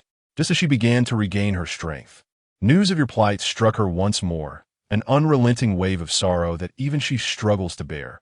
What more could you possibly endure? "Mother, I assure you, I shall recover, and so shall you, dear Chinner. Please do not despair. Do take your seat," said Rong Jiuqing. "Mother, rest well and do not worry. I have matters to attend to at my residence and must take my leave." The Empress wiped her tears and lamented the incident involving the princess who collided with a post. That child has always been sincere. Her heart aches for the girl, compounded by guilt, leading her to a moment of despair. I warned her then that Shui Ping harbored her own thoughts. She must tread carefully. Alas, her deep affection turned into resentment, resulting in harm to Chinner. The Empress cautioned Rong Jiuqing, expressing her sorrow over the incident, imploring him not to blame the girl, and urging him to console her, for she must not contemplate drastic measures again. "I understand," replied Rong Jiuqing, raising his hand in farewell. Once outside, Granny's son inquired, "Your Majesty, do you believe that Prince Chun suspects a connection between the Crown Prince's condition and the princess?" There may have been some suspicion initially, but after the collision, that thought was dispelled. "The girl has shown remarkable cleverness," the Empress remarked, discarding the handkerchief in her grasp. "How could a mother ever harm her own child? Even if Prince Qin grew up without a mother, he should understand that a tiger does not consume its own cubs. Unless he is aware that the one he shared his wedding night with was not by Bingwe. But it appears he is oblivious. Let that secret remain buried with the dead. After nurturing him for 25 years, I anticipated reaping the fruits of my labor without any unforeseen calamities. Meanwhile, Rong Jiuqing left the palace, his brow furrowed, not returning to the royal residence, but directing Mufeng to head to the Meng family. Ever since the revelation of his blindness, many things have gradually begun to change. The FA aides have faded, allowing the truth to surface. He must thoroughly investigate how Qin'er has lived these past 5 years. Chapter 41. Conflict. Rong Jiuqing arrived at the Meng household, opting not to announce his presence. From a distance, he observed Meng Qingyao engaged in crafting origami with 2 children, making paper cranes, frogs, and other playful creations. Chenad eagerly looked at Meng Qingyao. Aunt, please decide how many times we should do this. Meng Qingyao pondered for a moment. I want 9 times for eternity. Qin'er hastily completed 9 folds. While Meng Qingyao and Man intently gazed at the origami, eagerly anticipating the revelation of the outcome. Meow like a cat, Qin'er and Man exclaimed in unison, joyfully looking at Meng Qingyao. Upon seeing the result, Meng Qingyao felt a wave of disappointment. She had chosen this outcome, and thus must adhere to it.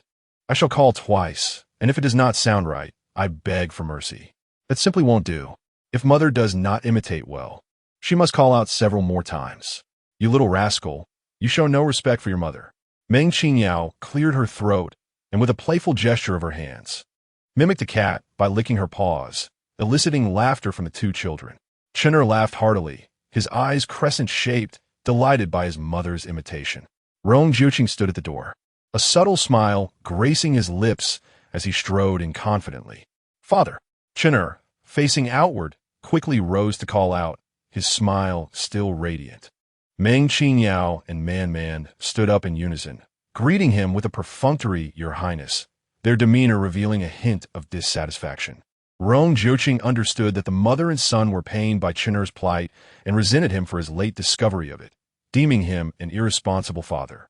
He approached Meng Qingyao and raised his hand. Dr. Meng, how is Qin'er's health? Rest assured, I shall ensure that Qin'er is nurtured back to health. As robust as any normal child, she replied, her frustration evident. Meng Qingyao, feeling a surge of anger, expressed, Qin'er is still so young, having endured so much suffering. His frailty is not innate but a result of neglect. I dare to ask, Your Highness, have you ever inquired about Qin'er's health over the past 5 years? Even a modicum of attention could have unveiled the truth. And the one who harmed him, was it truly a maidservant acting out of jealousy for a married woman? For 5 years, he was subjected to toxins that accumulated in his body, rendering him weak and gradually consuming him. Has that maidservant been colluding with the physician since 5 years ago? Her tone sharpened. The child has suffered greatly, and you, as his father, have only punished a maid and a physician. Do you not think it prudent to dig deeper? Are you implying that all the medicinal concoctions Qin'er has consumed over these years were flawed? Rong Jiuqing recalled the words of the princess, who had claimed that Qin'er was born with complications, leaving him with lingering health issues, and that he had been nurtured with medicine ever since. When he returned to the capital 6 months after Qin'er's birth, he had seen the frail child, as delicate as a kitten, fearing that a mere touch might break him. Upon returning from the front lines, burdened with the dust of travel and the weight of battle, he had held Qin'er, only for the child to succumb to a fever that lasted through the night, a sickness that took nearly a month to remedy. That illness had nearly claimed Qin'er's life, requiring multiple interventions from the physician. Since then, he had refrained from holding Qin'er, fearing the risk of illness.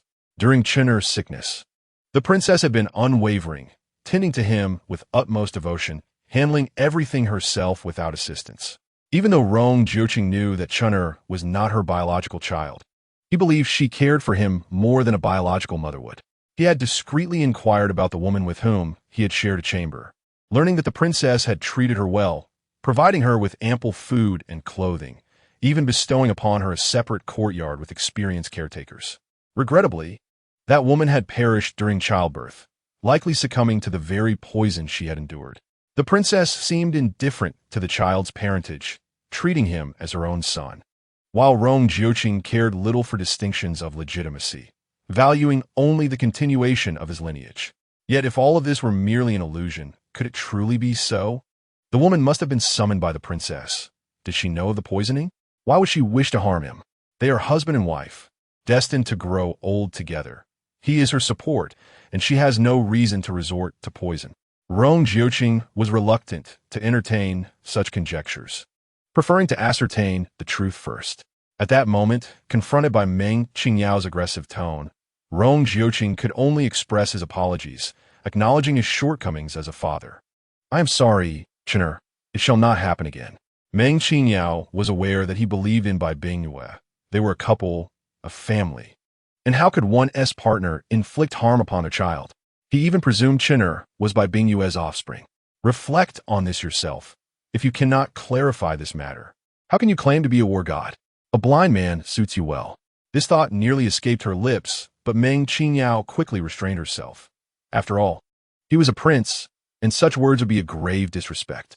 Disinterested in further conversation, Meng Qingyao resolved to heal him, exact revenge, and depart the capital with Chen'er and Man, leaving him to father children with another woman.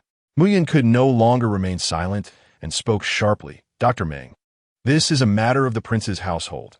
Attend to your responsibilities and mind your words and demeanor. Recognize your own standing."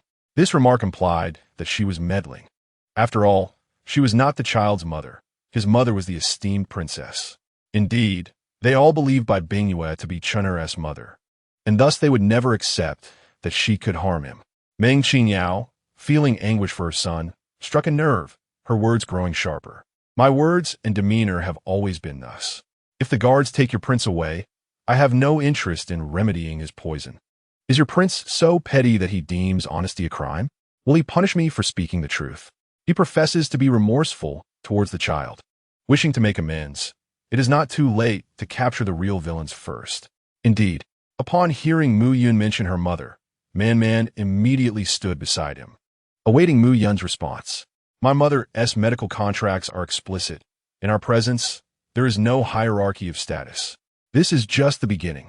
Do you intend to use your status to intimidate us, Uncle Mu Yun? Mother is right. We shall not cure this poison. You are unwelcome here." Man took Chen'er's hand, stating, "Brother can stay." As the notion of expelling them arose, Granny Hua, the mute servant, and Taihan all positioned themselves at the doorway. Chen'er, fearing his father's ire might fall upon his aunt, quickly stepped in front of the mother and child, asserting, "Father, Dr. Meng speaks out of concern for Chen'er.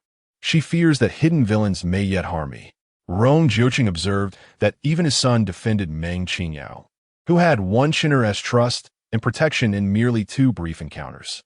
It was worth noting that Chen'er was typically aloof, not easily accepting of others. Man was the first exception, and Meng Qingyao the second. Tension hung in the air as Chen'er's pleading gaze met Rong Jiuqing's furrowed brow, prompting him to turn to Mu Yun. Mu Yun apologized to Dr. Meng. "Your Highness," Mu Yun protested reluctantly, but under the piercing gaze of Rong Jiuqing, he had no choice but to bow to Meng Qingyao, saying, "I acted rashly. I beg your forgiveness for any offense I may have caused, Dr. Meng." Meng Qingyao chose to ignore this, and Rong Jiuqing waved his hand, instructing her to wait outside. It seemed that Mu Yun would no longer be allowed into the Meng family. This woman was rather petty. The reason Rong Jiuqing did not harbor any resentment towards Meng Qingyao was evident. She genuinely cared for Chen'er, showing him no sympathy, and seemed to wish for him to endure more hardships. Chapter 42. He does not understand love. Once she regained her composure, Meng Qingyao realized her previous remarks had indeed been somewhat overstepping. She had said so much merely to urge Rong Jiuqing to investigate thoroughly and discover any issues with Bai Bingyue sooner, to prevent her from causing Chen'er further harm. Rong Jiuqing sat silently to the side, as if he had already found the answer. It appeared that Meng Qingyao and her son had deliberately approached Chen'er, and the occurrences of the past few days were far too coincidental. Could it be that the woman from years ago had not perished, but was rescued by Meng Qingyao after being sent from the royal residence? Perhaps for some reason, she could not come to the capital and entrusted Meng Qingyao with the task. The woman had shared the events of that time with Meng Qingyao, which would explain the animosity the mother and son held towards him. The more she pondered, the more convinced Rong Jiuqing became. She understood that Chun'er was not the child of the princess, and suspected that the medicinal concoction was related to the princess. Suaping, the princess's most trusted maid, was a native-born child, with her parents residing in the Yunyang Marquis' residence. Logically, it was indeed unlikely for her to be involved in such matters. Yet, the evidence laid bare before them, and both individuals had admitted their guilt. It was imperative to conduct a thorough investigation. Man, glancing between Meng Qingyao and Rong Jiuqing, seemed to feel as though her parents were quarreling, waiting for reconciliation. Meng Qingyao contemplated that in order to smoothly take Chun'er away later, she must not allow Rong Jiuqing to harbor any doubts about her. "My apologies, Your Highness," she stated. "My earlier demeanor was inappropriate, and my words overly harsh. He is the same age as Man, and as a mother, I cannot bear to see any child suffer, whether my own or another's. Moreover, Chun'er is so intelligent and adorable, and he shares a close bond with Man. As a humble woman, I have a deep affection for Chun'er, and learning of his plight has stirred my emotions." Meng Qingyao expressed her regret, hoping that no perpetrator had escaped notice, as she wished to prevent anyone from having the opportunity to harm him. "This prince understands that Meng Qingyao cares for Chun'er, which is why you spoke those words. It is precisely those words that reveal your sincerity, and I should rejoice for Chun'er." Rong Jiuqing's sharp gaze swept over Meng Qingyao and Man, and with polite words, he remarked, "It was merely a matter of my subordinate being overly sensitive. Meng Qingyao, please do not take it to heart. Let us put this behind us. Rest assured, Meng Qingyao, regarding Chun'er's safety, this prince will not let the matter rest so easily. The investigation shall certainly continue. Then I wish Your Highness a swift resolution, and may those individuals not find the opportunity to further harm Chun'er." Meng Qingyao felt a sense of urgency, with Bai Bingyue, that cunning wolf, present in the royal residence. Each day Chun'er remained there was another day of danger. That is a given. Rong Jiuqing's gaze turned frigid as he awaited developments. Man and Chun'er, relieved to see the two adults had set aside their differences, felt a sense of ease, noticing that the time was appropriate. Meng Qingyao invited Rong Jiuqing to the treatment room, where she commenced administering acupuncture. Seated nearby, Meng Qingyao remarked, "Rest assured, Your Highness, I shall neutralize your poison and restore both you and Chun'er to health. We shall then depart from the capital. Indeed, it would be the three of us. She would never again allow Chun'er to endure suffering in this place. The previous misunderstandings were but a miscommunication. I have witnessed the unparalleled skill of the divine physician Meng, and I realize my prior naivety. I concede to her one condition that shall remain binding. Should she think of anything further, she is welcome to present it to me." With her eyes closed, Rong Jiuqing believed Meng Qingyao's explanations to be mere facades, designed to dispel her doubts. There was undoubtedly an ulterior motive, one that revolved around Chun'er. For the days to come, I shall entrust the care of both myself and Chun'er to the esteemed divine physician. Rest assured, the fee shall be doubled. I shall not deprive you of even a single tael of silver." In truth, Rong Jiuqing possessed little wealth. His annual salary was entirely consumed by the expenses of the royal residence. To put it plainly, his salary was directly funneled to Bai Bingyue, leaving him with not a single tael to call his own. Each time a victory was achieved, the emperor's rewards primarily graced the residence of the crown prince, merely gathering dust in the storerooms, unable to be liquidated for silver. His two estates were acquired only after Meng Feiyang's persistent recommendations. The shops had vanished, and he lacked capable associates for business ventures. After mentally calculating, he realized that once the medical fees were settled, he would indeed be left with nothing. Rong Jiuqing recognized that if he were to perish, he would leave Chun'er with little more than the crown prince's residence. It was filled with exquisite provisions and garments, a testament to Meng Qingyao's considerable wealth. In contrast, he was undeniably impoverished.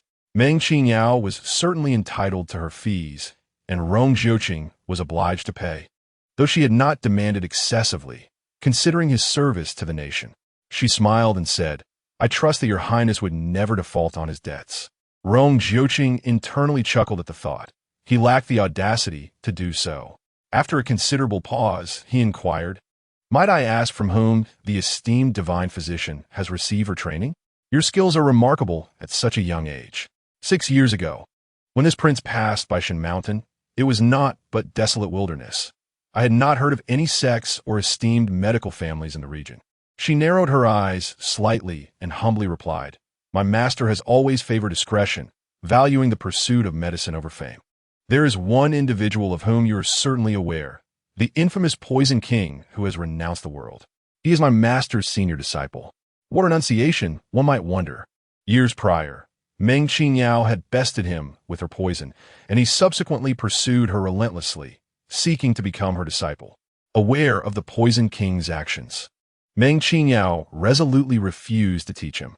The Poison King, a fervent aficionado of toxins, publicly declared his withdrawal from the underworld, offering his lifelong knowledge in earnest as a gesture of respect.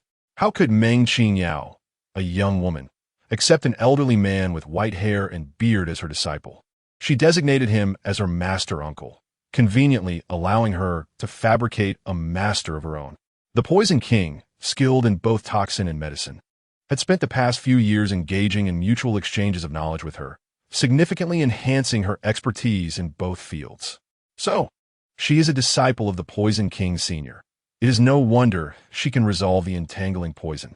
Meng Feiyang, having sought the Poison King for so long, would surely never have anticipated that the Poison King was Meng Qingyao's master uncle. The Toxic King and the Flower Matron stood beside Meng Qingyao, adding an unmistakable strength to her presence. Rong Jiuqing nodded thoughtfully and continued, Is Meng Qingy's husband also a person of the martial world? He was merely an ordinary citizen. Meng Qingyao replied with a melancholic tone, her brows furrowing. He fell ill and passed away early. I have never truly met his father. She sighed. Though I shared a profound connection with Man-Man's father, fate was unkind, and he departed too soon, leaving behind sorrow, grief, and memories. Meng Qingyao lamented. Were it not for Man-Man supporting me all these years, I might have followed him into the abyss. She glanced at the prince and princess, whose deep affection for one another surely made them aware of the pain of losing a beloved. No, they do not understand. Rong Jiuqing's expression stiffened. He had never loved a woman, and thus, he knew not the essence of love. Chapter 43. What is love? That it leads one to sacrifice life and death?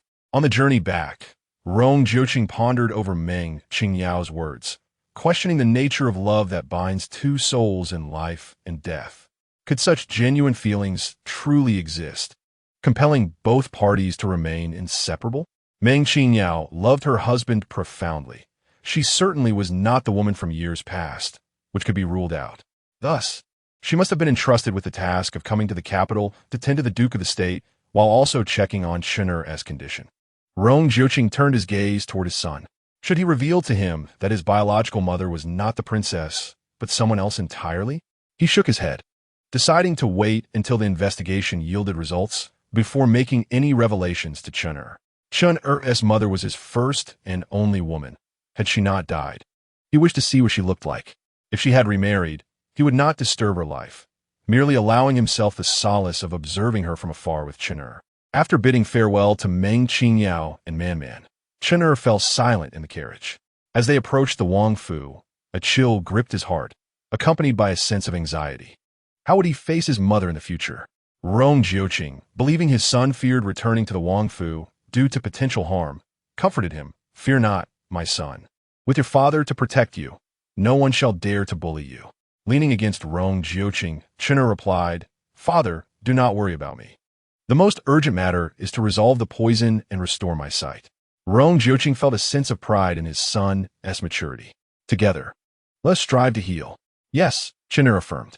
His father's kindness diminished much of his grievances and sorrows, instilling a growing anticipation for the days ahead. Upon arriving at the entrance of the Chun Wang Fu, Chen'er assisted Rong Jiuqing down from the carriage, guiding him into the estate. Just as they entered, a weeping woman approached them. It was the mother of Bai Bingyue from the Yunyang Marquisate. Your Highness, Bingyue has suffered a grievous injury to her head and remains unconscious. Why have you returned so late? Lady Lu of the Yunyang Marquisate cried, neglecting to pay her respects. With such a calamity, Bingyue felt guilt and self-reproach. almost to the point of despair. "Your Highness, you are her husband, her support, her everything. Please, go see her." She spoke to Chun'er. "My dear Chun'er, your mother manages this vast estate and also tends to her own shop, which keeps her exceedingly busy. She may have overlooked you at times, allowing malicious servants to take advantage, and this burdens her heart. Please do not blame her." "Grandmother, I would never," Chun'er replied, though he harbored a dislike for Lady Lu. He occasionally visited the Yunyang Marquis's residence, where he was often bullied by the other children, who always favored each other. They even derided him behind his back, calling him a sickly burden to his mother. He was acutely aware of Lady Lu's disdain towards him. Her smiles were merely superficial. Lady Lu, deeply pained for her daughter, saw Bai Bingwei in such distress, her eyes swollen from weeping, stripped of her usual grace. Nodding through her tears, she felt reassured by Chun'er's understanding nature. She turned to Rong Jiuqing. "Your Highness, please go and comfort the princess. She is in great distress. I shall attend to her shortly." Rong Jiuqing replied in a cool tone, his eyes glinting with an icy detachment. Indeed, he showed no concern for Chun'er, offering not even a word of greeting, his heart and mind solely occupied by his daughter. With a chill in his demeanor, Rong Jiuqing commanded, "Chun'er, let us return to the Moyen Hall." Seeing the prince and his son neglect the Zixia courtyard, Lady Lu hesitated, but then watched as Chun'er led Rong Jiuqing away, her heart filled with confusion. Could he truly be blind?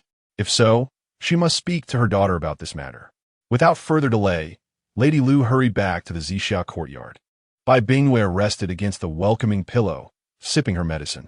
She had not dared to summon the royal physician, instead sending Cui Ji to fetch the doctor from the Marquis's estate. After applying the healing ointment and consuming a calming tonic, she felt considerably better. Upon Lady Lu's entrance, Bai Bingwei inquired, "Mother, did you not return? Why are you back so soon?" "I encountered the Prince of Chun at the entrance of the palace." "Is it true that he is indeed blind?" Lady Lu asked eagerly. Bai Bingwei's demeanor was listless as she replied, "Yes, he is blind. He now requires assistance to walk." "How splendid! We have long awaited this," Lady Lu exclaimed. "Mother, please be cautious. There are ears everywhere," Bai Bingwei interrupted. "You should return now." Realizing her previous indiscretion, Lady Lu felt a surge of relief at the confirmation of the prince's blindness. The prospect of his demise filled her with hope. Once he was gone, they would no longer fear their secrets being revealed. If Rong Jiuqing perished, everything at the Chun estate would belong to them. Rumors in the streets claimed that Rong Jiuqing had been poisoned and rendered blind, which she had initially dismissed as mere gossip. She had not had the chance to discuss it with her daughter before the earlier events unfolded. Having momentarily forgotten her concerns for her daughter, Lady Lu now felt a rush of elation at the news. Rising with a smile, she declared, "Very well, I shall take my leave now. You rest well, my child. I will visit again when I can." On her way back, Lady Lu observed the servants in the estate strutting about with newfound arrogance. Just wait. Soon the Chun estate will bear the name of the Bai family. After bidding farewell to Lady Lu, Bai Bingwei turned to Cui Ji and asked, "Do you believe I have been too harsh on Cui Ping?" Cui Ji quickly knelt. "Your Highness, we are but your servants. It is our honor to serve you. To die for you is our duty. Believe me, I was left with no choice." Meng Feiyong caught Cui Ping red-handed, and she claimed that I was the one who had been personally brewing the medicine, leaving me no option but to abandon her. Bai Bingwei tightened her fists. "This grudge, I shall avenge Cui Ping." Sister Cui Ping's ability to earn the favor of the princess is indeed a privilege. Cui Ji, with reddened eyes, declared her unwavering loyalty to the princess. "Rise," Bai Bingwei commanded, closing her eyes. "Our task now is to dispel the prince's doubts and ensure that those within the royal residence keep their tongues in check. Should anyone dare to utter a word carelessly, I shall show no mercy. Furthermore, inform him that it would be prudent to seize the opportunity to eliminate Meng Qingyao to prevent any future troubles." "Yes, I shall discreetly attend to it," the maid replied. Bai Bingwei nodded, gesturing for Cui Ji to leave. Today, Rong Jiuqing was visibly enraged. Although he appeared to harbor no suspicions towards her, he turned around and instructed Mufeng to investigate the circumstances surrounding that young scoundrel in the royal residence over the years. Fortunately, she had already made arrangements. If Rong Jiuqing sought the truth, he would be left wanting. Unless Rong Jingchen and the little sixth revealed anything. No one in the residence would dare speak out. That clever young scoundrel had likely surmised her involvement and must be feeling utterly despondent. Bai Bingwei scoffed, wishing the frail child, neglected by his mother, would swiftly succumb to his suffering. He would not confide in anyone. Instead, he would wallow in sorrow beneath his covers, nursing his wounds.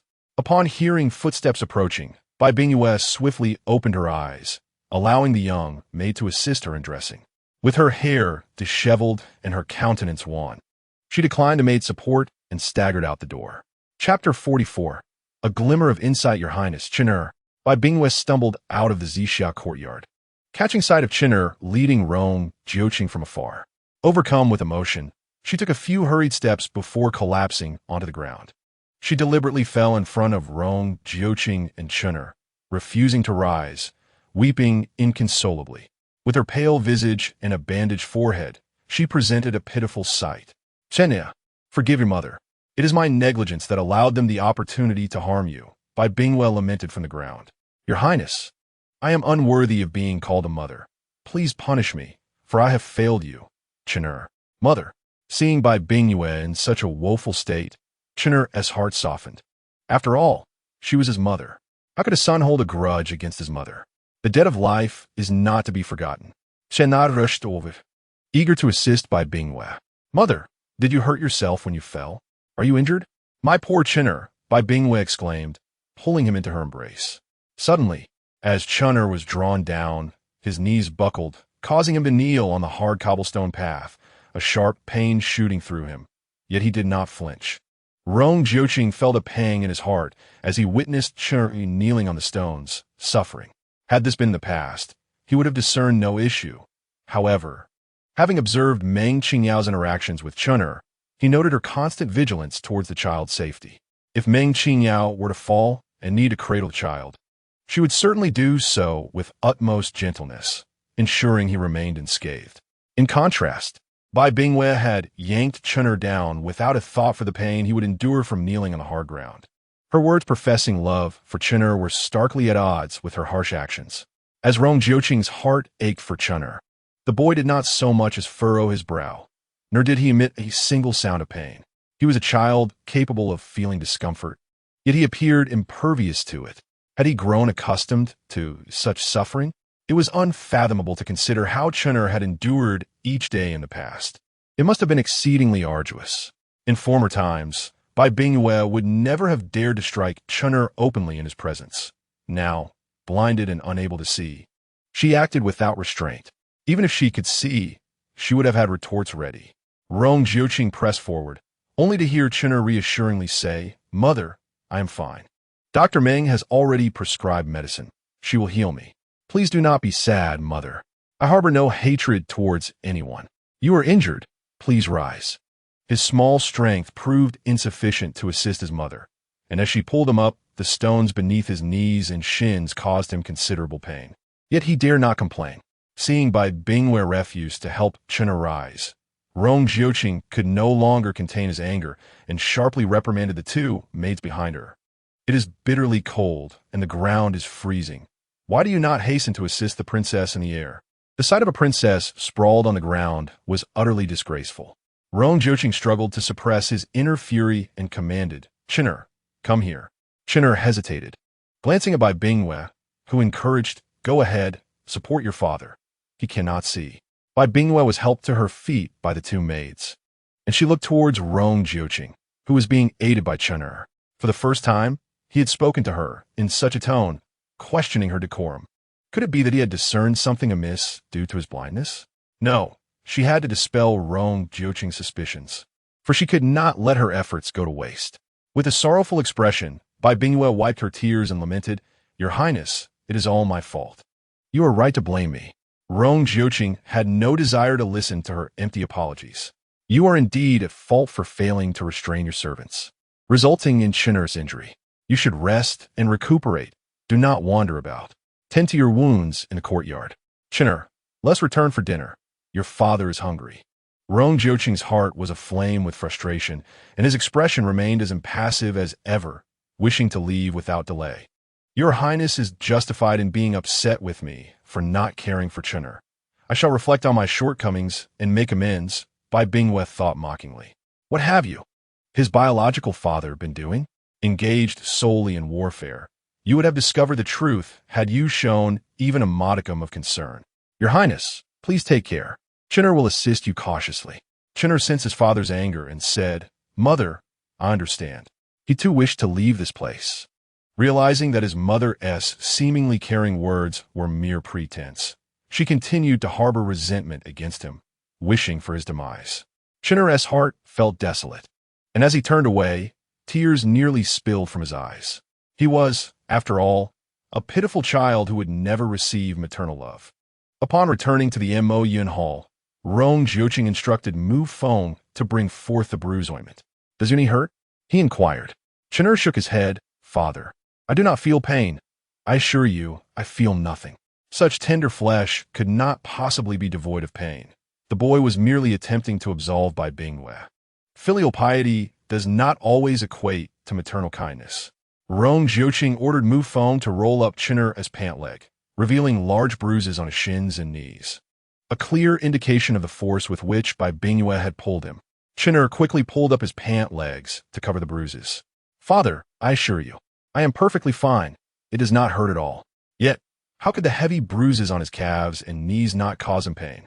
Mu Feng felt a pang of sympathy as he observed. Please allow me to apply some medicine and massage the area. It may be a bit painful, but bear with it. Nervously, Chun'er settled into a chair, permitting Mu Feng to tend to his injuries. He glanced at Rong Jiuqing and said, Father, Mother did not intend to harm me. She might have bumped her head and is somewhat disoriented. Indeed, she was not entirely lucid. Rong Jiuqing's expression was as cold as ice. He thought himself indifferent to her well-being, even if the wedding night had been arranged for someone else. He was not foolish. He understood the Empress's purpose in marrying her niece to him. Raised by the Empress, he was well aware of the care bestowed upon him by his elder brother, the Crown Prince, and he felt grateful. As long as they were assured, he had no objections to whom he married. He harbored no grand ambitions, merely desiring a worthy successor. He had believed that Bai Bingwe possessed self-awareness and would treat Chun'er kindly. Alas, he had been blindly confident. She did not love Chun'er. Pretending so convincingly must have been exhausting. After dinner, Rong Jiuqing summoned Mu Feng. What have you discovered? Your Highness, those within the palace say that the princess consort dotes on the young master, personally caring for him during his illness, though her discipline is strict, leading to some rebelliousness on his part. Rong Jiuqing inquired, has Chun'er often been punished in the past? Mu Feng contemplated before responding. It has been learned that the princess consort only resorts to family rules when she is greatly angered, symbolically striking a few times to intimidate the young master. He is quite stubborn and frequently argues with the princess consort, often refusing to eat. Initially, Rong Jiuqing too had perceived his son as obstinate, only to realize that Chun'er was sensitive, lacking a sense of security, and feeling lonely and isolated, yearning for love. A mere act of kindness could deeply move him. The palace was firmly under Bai Bingwe's control. How could any truth be uncovered? Waving Mu Feng away, Rong Jiuqing proceeded to the courtyard where Xiao Lu'er resided. Chapter 45. Rong Jiuqing sees everything clearly. Your servant has seen the prince. Xiao Lu'er, having recuperated for several days, was now able to rise from bed. Upon seeing the prince, he hastily knelt and bowed his head. Rong Jiuqing did not acknowledge him, scanning the room instead. On the table, he spotted a porcelain vial, which, upon opening and sniffing, he found to be identical to the one belonging to Chun'er. That lad was quite generous. Meng Qingyao gold wound medicine was worth over 100 taels of silver, and he had casually given away 2 vials. Kneeling on the ground, Xiao Lu'er dared not move or even breathe. The prince's sudden approach surely meant he was here to question him regarding his failure to attend to the young master. Xiao Lu'er swallowed hard and bowed 3 times, saying, Your Highness, I did not serve the young master well. It was my dereliction of duty. Please punish your servant. You are aware of your failure to serve the young master. Rong Jiuqing's cold gaze swept over Xiao Lu'er, his sharp eyes fixed on his back. What happened to the numerous injuries on the young master's back? Xiao Lu'er trembled, continuously bowing. Your Highness, the injuries on the young master's back were inflicted during family discipline. The princess consort merely intended to frighten him with a few symbolic strikes. But Cui Ping acted contrary to her words and struck the young master 10 times, resulting in his injuries. In the eyes of Rong Jiuqing, there was nothing but disdain, contempt, and mockery. And what the old wounds? Those were inflicted by Cui Ping. The young master, of noble birth, was beaten so severely by a mere servant. As a servant tasked with attending to the young master closely, why did you not report this to the princess? Upon my return to the capital, why did you remain silent? Rong Jiuqing slammed his hand on the table and shouted, "Are you in league with Cui Ping?" His imposing presence struck fear into Xiaolu, who trembled uncontrollably, repeatedly bowing his head and pleading, "My lord, I am not a traitor. I am utterly loyal to the young master and would never harm him. Please see the truth." Each time the young master was punished, it was Cui Ping's doing. I dare not utter a single lie. Xiaolu hesitated to speak, as he relied solely on his elderly grandmother, fearing that the princess might take action against her. Rong Jiuqing furrowed his brow, feeling increasingly certain that the Chun Wangfu was no longer his domain. Even within his own Myn hall, most were aligned with the queen and the crown prince, equivalent to being under the princess's influence. It was impossible to expel these individuals from the manor in the short term, and Rong Jiuqing did not wish to create rifts with the queen and the crown prince. "Very well," Rong Jiuqing inquired, "who else resides in your household?" In response, Xiaolu replied, "There is also a 60-year-old grandmother, who currently works on the princess's estate." Rong Jiuqing nodded, "All right, rest well. Starting tomorrow, return to the young master's side and attend to him diligently." "Thank you, my lord. I shall serve the young master with utmost devotion." Having not seen the young master for several days, Xiaolu felt a sense of grievance on his behalf regarding the matter of the medicinal soup. Yet he felt powerless to assist. Rong Jiuqing emerged from the side chamber, his brow furrowed, and walked with Mufing to a secluded spot, whispering, "We must devise a plan to discreetly remove Xiaoyou's grandmother, making it appear as though she met with an unfortunate accident." Mufing understood the lord's intentions and reassured him. "Rest assured, my lord, I will personally handle this matter." On the return journey, as Rong Jiuqing passed by the Luocheng courtyard, he spotted old Huang basking in the sun on a reclining chair. His expression shifted slightly, and a heavy feeling settled in his heart. Moments latte. He strode away as if oblivious to her presence. Mufing followed closely behind, asking, "My lord, shall we teach that old woman a lesson?" With the young master absent, she seems to have taken on the role of mistress, living carefree and excessively bold. Let it be. She is merely an old servant. That woman is Binji's wet nurse. We must not alert the snake in the grass. We will deal with this cunning old servant in due time. That night, Rong Jiuqing moved all of Chen'er's belongings to the main quarters, declaring from now on, "We shall sleep together, allowing Chen'er to be my eyes." "Father, Chen'er feels the same way," the boy replied joyfully. He was eager to care for his father's daily needs, but worried that he might not appreciate his closeness. Hesitating to voice his feelings, the mere thought of living together with his father was a cherished dream. Sleeping side by side every night was beyond his imagination. Now that it had come to fruition, Chen'er was overwhelmed with excitement, hastily leading Rong Jiuqing to the washroom to assist him in washing his face and feet. Observing his son crouched on the ground, tending to his feet, Rong Jiuqing asked, "Chen'er, do you truly harbor no resentment towards your mother?" Chen'er meticulously washed his feet, nodding earnestly. "Father, I truly do not harbor any resentment towards mother. Please do not be angry with her. I will recover and grow strong, just like Man, so that you need not worry or be disappointed. Father knows of your remarkable academic prowess. The scholars in the Hall of Documents hold you in high regard, and I take great pride in you. Your frail health is not of your choosing. You have always exerted yourself and have been a dutiful and kind child." Rong Jiuqing gently stroked his son's head. "Father is aware that you have faced bullying at school, that the children from the Crown Prince's residence and the Yunyang Marquis's household have not supported you, but rather have taken delight in your misfortune. Next time someone dares to bully you, retaliate as you did before. Do not hold back. Show them your strength, so they think twice before mistreating you again. If you cannot manage alone, I shall accompany you to their residence. If they cannot educate their children properly, then I shall take it upon myself to teach them what it means to be a parent, so that they understand my son, Rong Jiuqing's child, is not so easily trifled with. Upon hearing his father's pride in him, Chen Er was taken aback, his heart filled with astonishment. His father did not despise him. Rather, he cared for him, understood his circumstances at school, encouraged him to stand up for himself, and even promised to assist him in confronting his adversaries. Just as Man had said, his father loved him, though he had never expressed it before, and Chen Er had long misunderstood his intentions. "Father," he exclaimed, disregarding the water on his hands, and leaped into Rong Jiuqing's embrace, wrapping his little arms around his father's neck, his warm cheek pressed against his face, softly calling out, "Father." Holding his frail son gently, Rong Jiuqing replied, "Good boy." That night, Chen Er nestled in his father's arms, reading aloud from the Journey to the West comic he had brought back from Man. Just before drifting off to sleep, he whispered, "Good night, father." "Good night, Chen Er."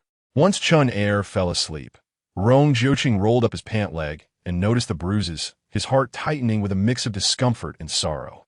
Such a gentle and considerate child, so yearning for love, bore the burdens of pain that were far too heavy for someone his age. By Bingwei, who would never have children of her own, why could she not treat Chen Er with kindness? Rong Jiuqing tenderly caressed Chen Er's small face, reassuring him that he would ensure his safety for a lifetime. That night, Chen Er slept soundly, dreaming of his father, the divine physician Meng and Man, as they truly became a family, living together in joy and happiness. Chapter 46. A mother's strength. The Duke and Duchess of the State were deeply moved upon learning of Chen Er's plight. "Poor child," Shueisha lamented angrily. "I never imagined that in such a pristine place as the Prince Chen's residence, such despicable acts could occur. That maid and the physician deserve to be punished severely. Their deaths would be too lenient a fate for them." She could not comprehend how Bai Bingwei, Chen Er's biological mother, could allow a mere maid to bully her son. If it were her child, regardless of who it was, anyone who dared harm her offspring would face dire consequences. Meng Qingyao seethed with a desire to eliminate Bai Bingwei immediately, yet she knew she must not act rashly. She was not alone, as Man depended on her. And recklessness was not an option. Chen Er's health was precarious. He needed time to come to terms with reality and should not endure excessive psychological trauma. She needed to proceed cautiously, concealing Man, and successfully bring both children back to Qin Mountain. From the outset, filled with fury and overwhelming emotions, I have gradually managed to attain a semblance of calm, though my heart remains heavy with pain that must be endured. Meng Qingyao lamented, asserting that, as a mother, one must be strong. Having embraced motherhood, I can no longer bear witness to a child being mistreated by adults, particularly when it comes to such a delightful child as Chen Er. How could they possibly lay a hand on him? Cui Ping merely acts as an instrument, while the true villains remain unpunished. Cui nodded in agreement, acknowledging that the child has been frail since infancy, and we, residing next door, rarely caught sight of him, having heard that he spent most of his days recuperating in the Wang residence or attending school. It is worth mentioning that I share a distant familial connection with the Princess of Chun Wang. Her mother is a distant cousin of mine, with whom I maintained correspondence in years past. Occasionally, when I returned to the capital, we would arrange outings with our children to explore nature or enjoy tea and conversation. The Princess of Chun Wang is of the same age as my own Yao, born in the same month, merely a few days apart. That girl has always been ambitious, desiring only the finest, while my Yao, being innocent, was often easily swayed, suffering numerous setbacks. Cui reminisced about those days as if they were just yesterday, with the children playing together, while we adults could only advise Yao to keep her distance. Yao obediently maintained that distance thereafter. When she turned 10, I brought her back to the capital, coinciding with the time when the wife of the Marquis of Yunyang invited us for a spring outing. By chance, we encountered a wandering Taoist priest who, upon seeing Yao, was astonished and insisted on divining her fortune. In the spirit of amusement, we allowed the priest to conduct the reading, and he spoke with remarkable accuracy, recounting Yao's birth details and noting her reserved nature and fondness for small animals. He ominously warned that she had lost 3 souls and 2 spirits, but would eventually return to a position of grace. I dismissed his flattering words as mere flattery for monetary gain, laughing it off and offering him a generous reward, which he declined, cautioning us to beware of a great calamity that year. We took his words lightly, only to arrive at the mountain estate and receive news that the emperor intended to bestow Yao Yao in marriage to the ninth prince. Reflecting on the Taoist's words, I remained skeptical, attributing it to mere coincidence. Little did I know that my disbelief would lead to a lifelong regret. Yao Yao vanished into the woods surrounding the estate, and we scoured every inch of that mountainous region, yet found no trace of her. This search persisted for 11 years, with not a whisper of information. In light of such circumstances, Meng Qingyao's thoughts immediately turned to the empress. How could one allow another to slumber while danger lurked? Regardless of the accuracy of the priest's predictions, the empress would never permit such events to transpire. The disappearance of the daughter of the Duke of Jinghua and the Marquis of Yunyang could not be disassociated from the empress. Meng Qingyao empathized with the duke and his wife, who, despite their efforts to protect their country, could not safeguard their own daughter, a pain she could deeply relate to. Moreover, they must have felt a tumult of emotions upon encountering the Prince of Chun, as the empress and the crown prince had arranged for them to be neighbors. A truly unscrupulous act. Unable to restrain herself, Meng Qingyao suggested that perhaps the young lady had not left at all, but remained within the capital. Cui understood her implication and sighed, lamenting that despite their efforts to mobilize all connections in the search, there remained not a single clue. How could they not recognize the link between their daughter's disappearance and the empress? All relatives acted out of self-interest. The Marquis of Yunyang undoubtedly reported the priest's words to the empress and the crown prince, leading to the misfortune that befell her daughter. The marriage decree that never arrived has, after 6 years, transformed into the imperial edict bestowing the union of Prince Chun and Bai Bingwei. Over the years, the crown prince and the empress have sought to curry favor with them, inflicting harm upon their daughter. How dare they show their faces now? During this time, they have not only searched for their daughter, but have also caused considerable trouble for the Marquis of Yunyang, expelling all the personnel from his household within the military, relegating them to idle positions. The Marquis has now taken a beloved concubine and dotes on her child. As for Lu, unloved by her husband, she had placed all her hopes on their only son. Alas, he is a gambler, having squandered not only her dowry but also his wife's, and misappropriated funds from the Marquis's estate. Currently, Lu is akin to an ant on a hot stove, desperately borrowing money to cover her son's embezzlement. Bai Bingwei has undoubtedly contributed her share of funds. If this scandal were to come to light, her son's aspirations to inherit the Marquis's estate would be nothing but a daydream. Meng Qingyao sent her mute servant to inquire about the affairs of the Marquis's household. Learning of the Marquis's beloved concubine and Lu's gambling son, although she was unaware of the embezzlement, Cui is steadfast in her belief that Yao Yao is still alive. Surely still living. Such a pity for a mother's heart. Meng Qingyao felt a heavy weight in her heart, convinced that the lady's wish would be fulfilled. Perhaps the young lady was merely lost and would return home upon finding her way. Cui's eyes sparkled with hope, bolstered by Meng's auspicious words, confident that their Yao Yao would indeed return. After conversing with Cui for a while, Meng Qingyao checked on the Duke of Jinghua's condition, finding him recovering splendidly, ready to return home in 2 days. The old gentleman suddenly found residing here rather pleasant, enjoying meals prepared by Meng, playing chess with Man, and watching illustrated stories together was quite entertaining. The Duke had developed a fondness for his stay and felt reluctant to leave. Meng Qingyao smiled, assuring him that upon his return, she would prepare any dish he desired, and Man would visit him. Here, he was always welcome to come whenever he wished. However, he must take care of his health, for he was merely a guest here. The Duke nodded, reminding her not to forget the 2 jars of bamboo leaf wine. I shall not forget. I remember, Meng Qingyao replied, shaking her head helplessly. His fondness for wine was undeniable. Man discreetly informed the Duke, grandfather, there are many exquisite wines in Shenshan. When you visit, there will be no shortage of fine spirits, and my master will accompany you for drinks. The Duke was quite tempted, saying, then when you return, bring me and your grandmother Cui along for an excursion, enjoying nature and fine wine. What a delightful prospect. Man gestured affirmatively, adding, once mother has restored the prince's health, summer will be upon us, making it the perfect time to visit our home for a retreat from the heat. The Duke chuckled, that sounds splendid. We shall also bring your good brother along for merriment on the journey. Man was elated, insisting that, of course, they must invite her brother to their home. Once there, let him not return. He will surely love it. Living together as a family is wonderful. What that scoundrel father? Man cast a discreet glance at her mother, knowing well that her mother despised the scoundrel and would never take him along. They were simply not of the same ilk. Chapter 47.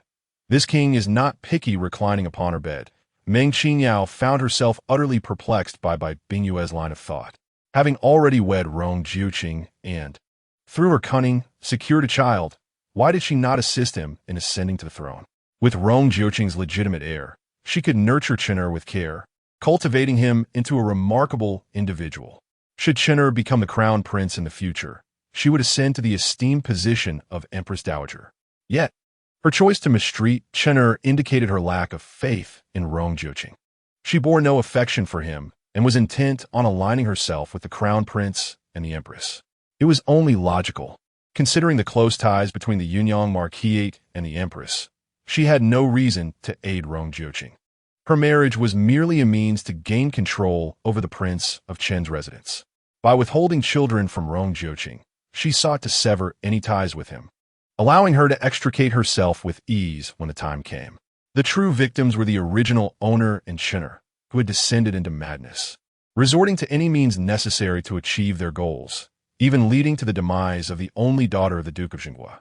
In their eyes, human life was as insignificant as grass, as easily extinguished as crushing an ant beneath one's foot. Tossing and turning, Meng Qingyao resolved to swiftly take the two children and depart, unwilling to become entangled in their disputes and controversies. Uncertain of when she finally succumbed to slumber, she dreamt of Qin'er engulfed in flames, crying out for his mother.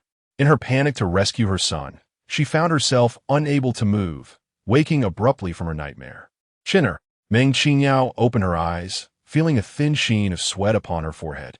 Surveying her surroundings, she gradually calmed herself, realizing it was merely a dream. Surely, she would soon extricate Qin'er from his dire plight. Gazing outside, she noted that Rong Jiuqing was about to arrive with Qin'er, prompting her to hasten her preparations. After freshening up, she was soon joined by Rong Jiuqing and Qin'er. Holding Qin'er's hand, Rong Jiuqing spoke with a serene demeanor. Qin'er expressed a desire to try the breakfast prepared by Dr. Meng, so we arrived early. Qin'er, taken aback, recalled that his father had only mentioned coming early, not specifically for breakfast. Nevertheless, he decided to comply with his father's wishes. I apologize for the trouble, Dr. Meng, he said politely. Seeing her son eager for her culinary creations lifted Meng Qingyao's spirits, easing the weight of her earlier dream. What would you like to eat, my dear? I shall prepare it right away.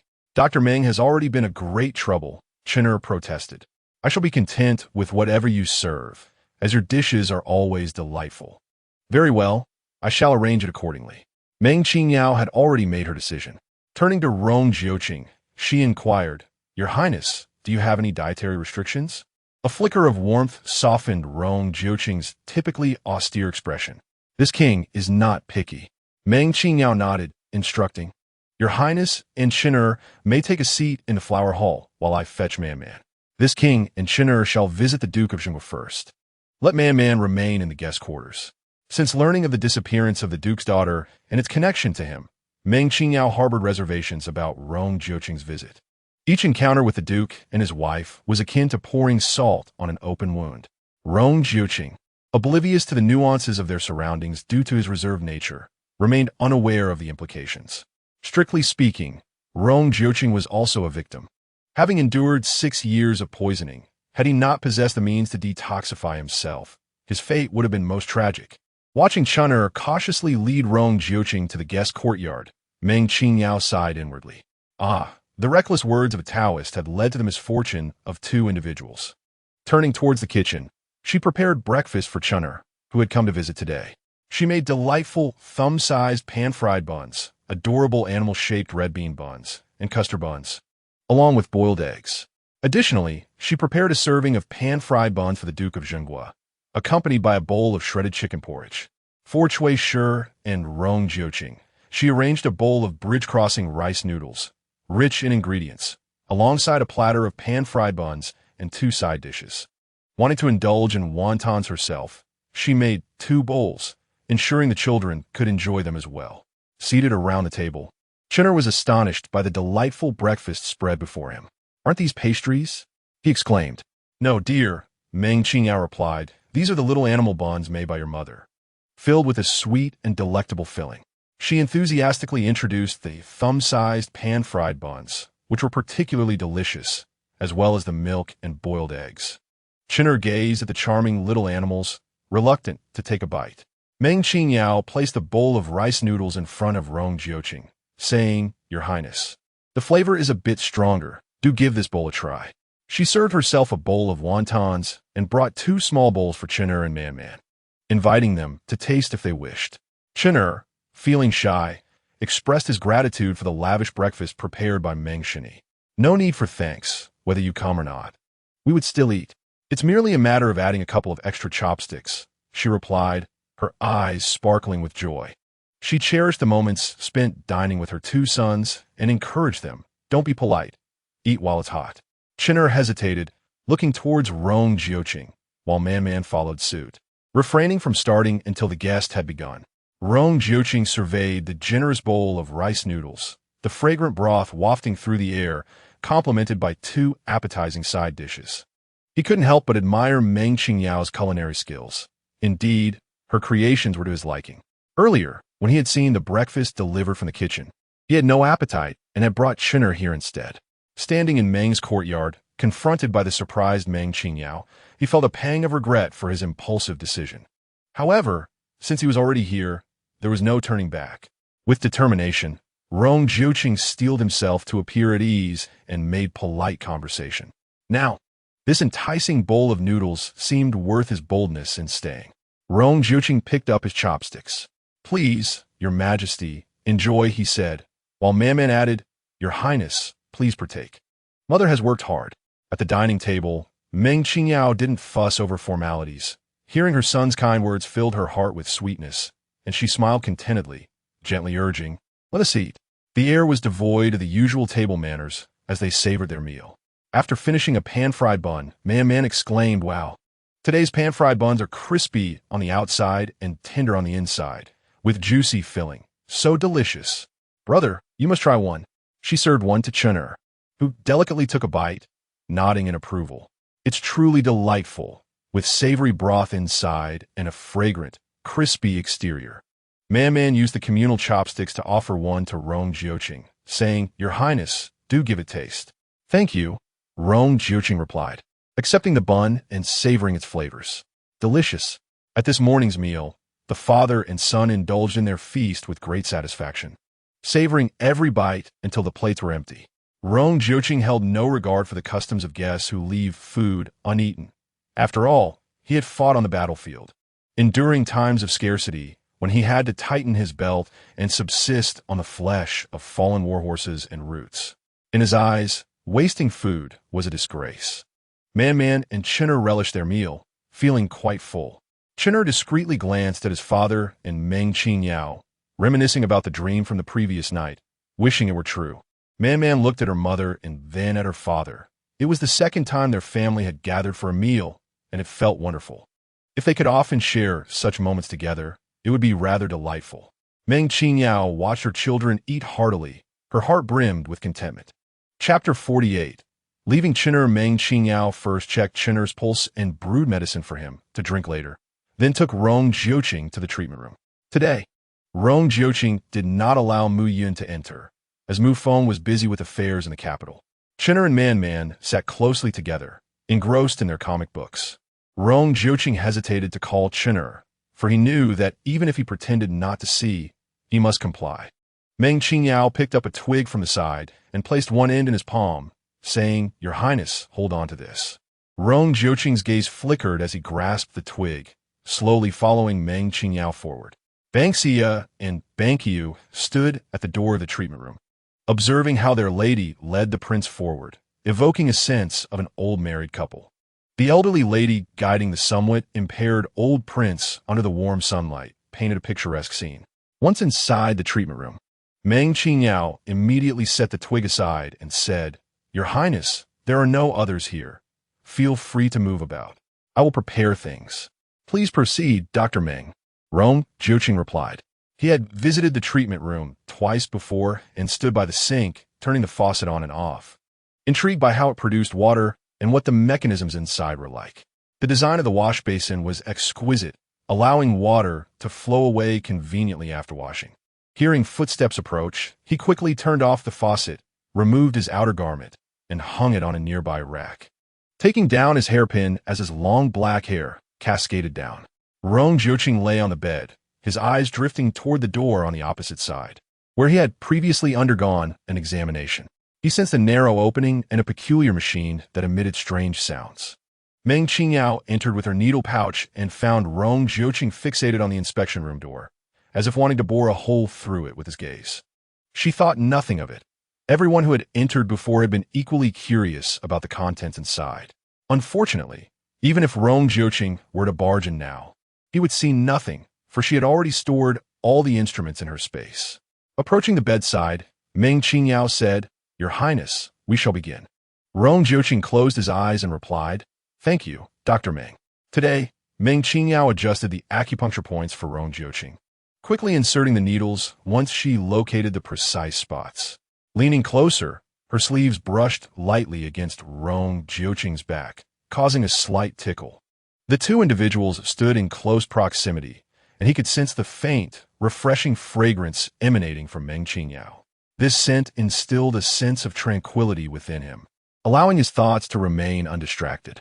As Meng Qingyao settled in her seat, waiting patiently, Rong Jiuqing spoke, declaring that he would personally ensure the safety of Chun'er, vowing to shield him from harm and to arrange for covert protection for him and those he cherished. Rong Jiuqing was uncertain why he felt compelled to convey such reassurances to Meng Qingyao. Perhaps it was due to her demeanor the previous day, a desire to reveal that he was indeed transforming. Chun'er is the prince's child, and safeguarding him is your duty as a father. To speak frankly, should the prince meet with misfortune, how would you expect Chun'er to survive alone within the palace? Rong Jiuqing had already begun to take action.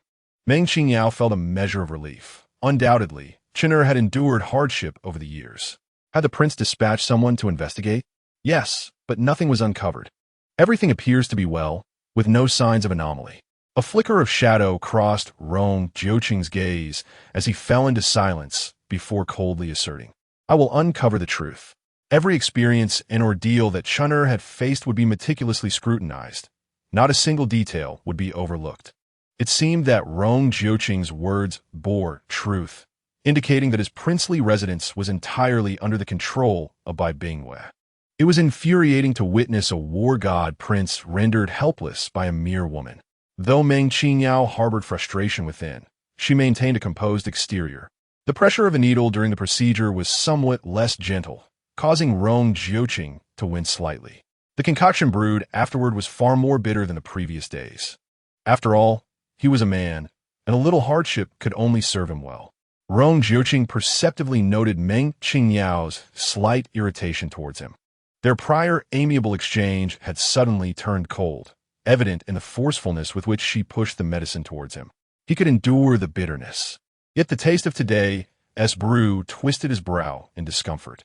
"Meng Shini, has this potion been altered? It is exceedingly bitter, even more so than Huanglian. My lord, bitter medicine is beneficial for illness. I have merely added 2 more ingredients to expedite your detoxification," Meng Qingyao replied in a tone that was calm yet pointed. "Surely, you are not afraid of bitterness?" Rong Jiuqing rinsed his mouth and replied, "Not at all. It is simply that today's brew differs from yesterday's, hence my inquiry." "That is reassuring," Meng Qingyao remarked with a smile that barely concealed her amusement. "You are a war god.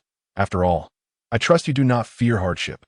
After half an hour following the consumption of the first bowl of medicine, Meng Qingyao pinched her nose and brought forth another bowl.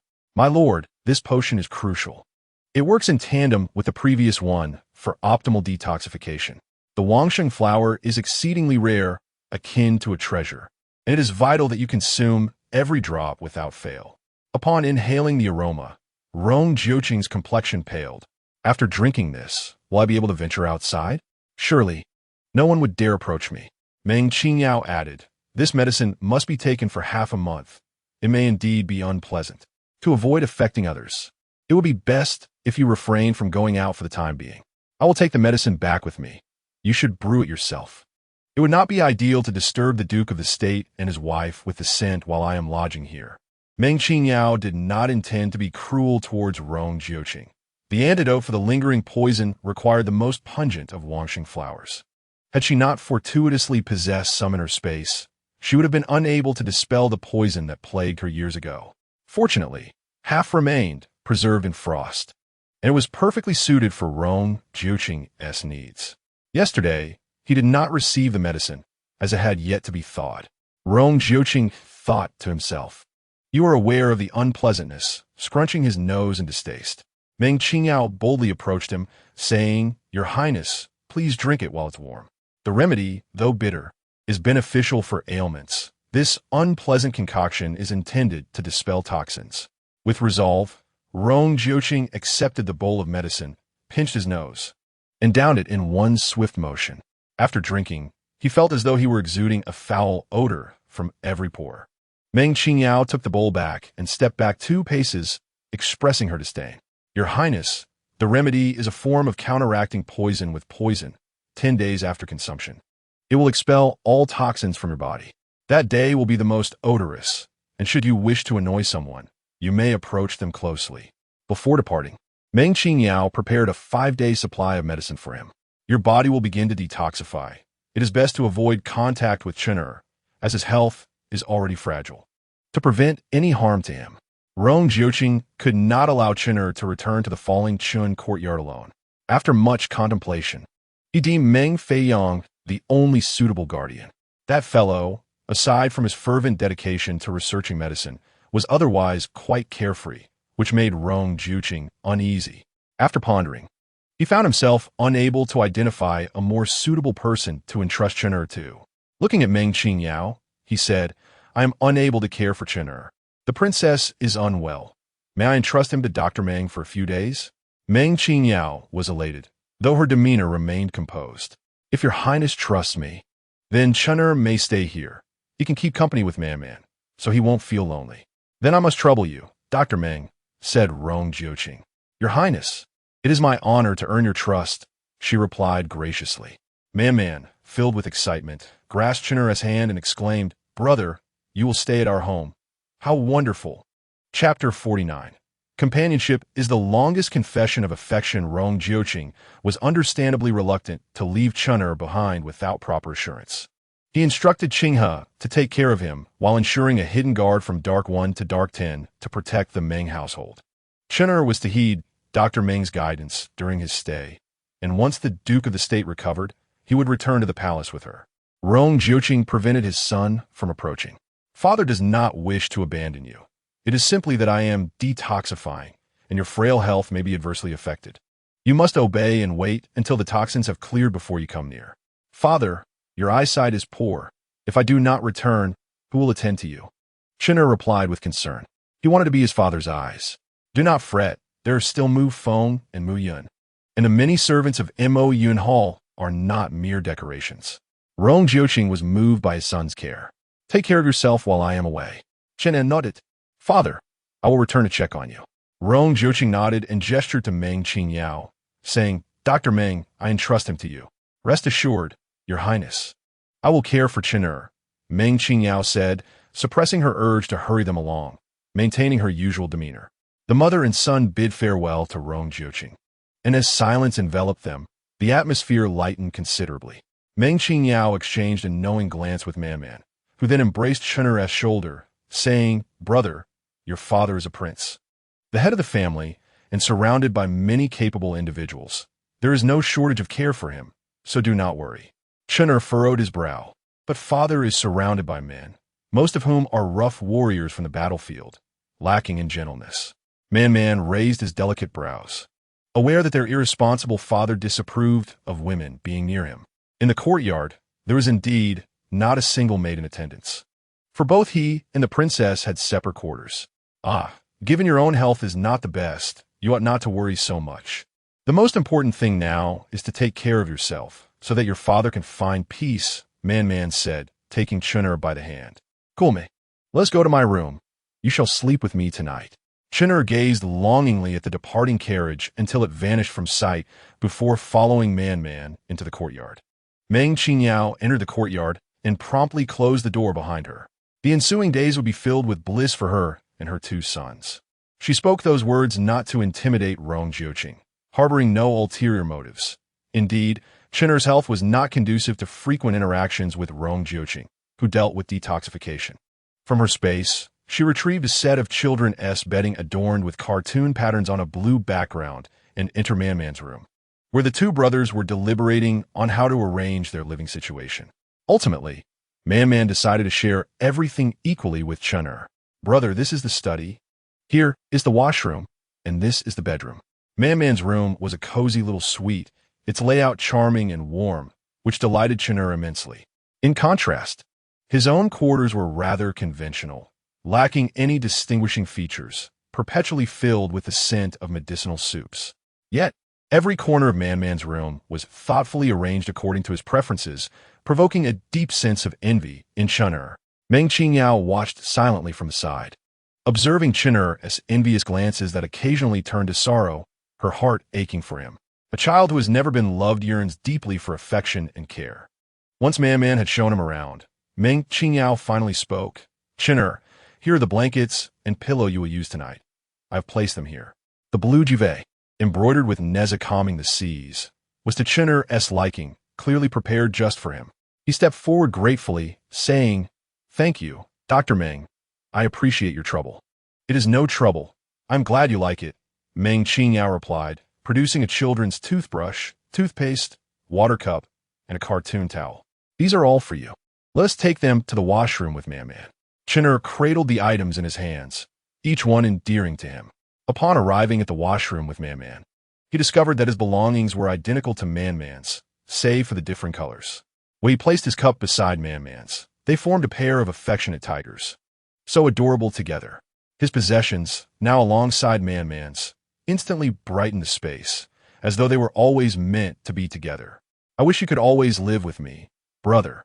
We could keep each other company as we grow up," Man earnestly hoped, longing for the day when Chen could be recognized as part of their family. Chen replied, "When the Duke of Jingguo recovers and returns home, you and Dr. Meng should visit the royal palace together, so we can continue living together." Dr. Meng had mentioned that it would take at least 3 months to restore their father's health, allowing them to share those 3 months together. "Of course we shall go. Such an excellent opportunity must not be missed," Man declared. During the morning hours, as Man practiced his calligraphy, he was accompanied by Chen, the two brothers sitting face to face, sharing smiles. The ink, brush, paper, and inkstone that Chen uses for writing are both similar and different, and he can feel that this has been specially prepared for him by the esteemed Dr. Meng, making it truly one of a kind. Chen feels a deep sense of gratitude. Dr. Meng treats him with such kindness that it is as if he is her own son. The two children are engaged in writing large characters, while Meng Qingyao sits beside them, observing their distinct personalities reflected in their handwriting. Chen's writing is steady and meticulous, exuding a sense of grandeur and freedom, while Man, despite his usual playfulness, writes with utmost seriousness. After finishing a sheet, he lifts his gaze to Chen, and their eyes meet, resulting in shared laughter. Chen admires Man's characters, which mirror his free-spirited nature, while Man appreciates Chen's writing, finding it as composed and convincing as his brother himself. The brothers place their completed works together and begin to practice each other's styles. Upon finishing, Meng Qingyao offers her evaluation and presents some delicious snacks as a reward. "Chen, Man, what would you like for lunch?" "Mother, I want fries and pizza." "It's been ages since I've had them," replies Man. Chen, unfamiliar with pizza, simply echoes, "I'll have whatever Man has." "Very well. We shall have fries and pizza, and I will prepare you both a glass of orange juice." Seizing the rare opportunity to spend quality time with her two sons, Meng Qingyao rises with a cheerful heart. Man stays behind to play with Chen, while their mother heads to the kitchen to prepare their meal. "Mother, don't worry. I will take good care of my brother," assures Man as he opens his treasure chest. "Brother, it's full of toys. See if there's anything you like." Chen gazes in awe at the dazzling array of toys inside the chest, many of which he has never seen before. Man immediately realizes that his brother likely had few toys as a child, for that cruel woman would not have prepared any for him. He longs to tell his brother, "Everything I have, you have too. Mother always prepares double." Chen picks up a telescope. Man, is this a kaleidoscope as well? No, this is called a telescope. It allows you to see far away. Man pulls out another treasure chest filled with brand new toys prepared specifically for his brother. He hands the telescope to Chen, saying, "This is for you from Mother. Come, let us go outside to enjoy the scenery." With curiosity, Chen holds the telescope, wondering if it was truly meant for him by Dr. Meng. His heart warms, and he feels a slight sting in his nose. Over there, Man leads Chen up to a high platform, specially arranged by Inu to prevent him from always climbing onto the roof. Chapter 50. Taking the sons out for shopping from this elevated position, Chen learns to use the telescope and discovers that he can see everything around him, even catching a glimpse of the entrance to the Chen Wang mansion, though he cannot see inside. Yet he feels satisfied. If his father were to venture out, he might catch a sight of him. The two children peer through the telescope at the bustling streets below, captivated by the lively atmosphere and yearning to explore outside. Man, who has yet to roam the capital since his arrival, and Chen, who has lived in the capital for 5 years, have ventured out only a handful of times. As the brothers entertain this thought, they receive a positive response during lunch. Meng Qingyao informed her 2 children that, after enjoying their lunch and resting for half an hour, they would embark on an outing to purchase some fabric to craft a set of spring garments for them. Chen, surprised, inquired if the esteemed physician Meng would indeed make clothes for him. "You and Man are good brothers, and since you are my children, it is only natural to make garments for both of you," she responded. Meng Qingyao had long anticipated this moment, finally seizing the opportunity to create matching outfits for her 2 sons. Chen felt a warmth enveloping him, a delightful sensation of being cherished. Man suggested, "Mother, my brother and I have different favorite colors. You can make us the same style." Chen chimed in, "I prefer blue. I favor green. My complexion is lovely, and anything green looks splendid on me," Man declared with utmost confidence, embodying natural beauty that suited any attire. Chen nodded in agreement, acknowledging Man's exquisite features. He gazed at Man's face, curious to see his own reflection in it. Meng Qingyao playfully pinched Man's nose, amused by his unabashed self-praise before his brother. Man shrugged, All right, my brother and I are equally blessed with beauty. We look good in anything." This was indeed a correct assertion. Meng Qingyao smiled and urged, "Let us eat. We shall enjoy our outing in the afternoon." As pizza and fries were served, the 3 of them each enjoyed a glass of orange juice.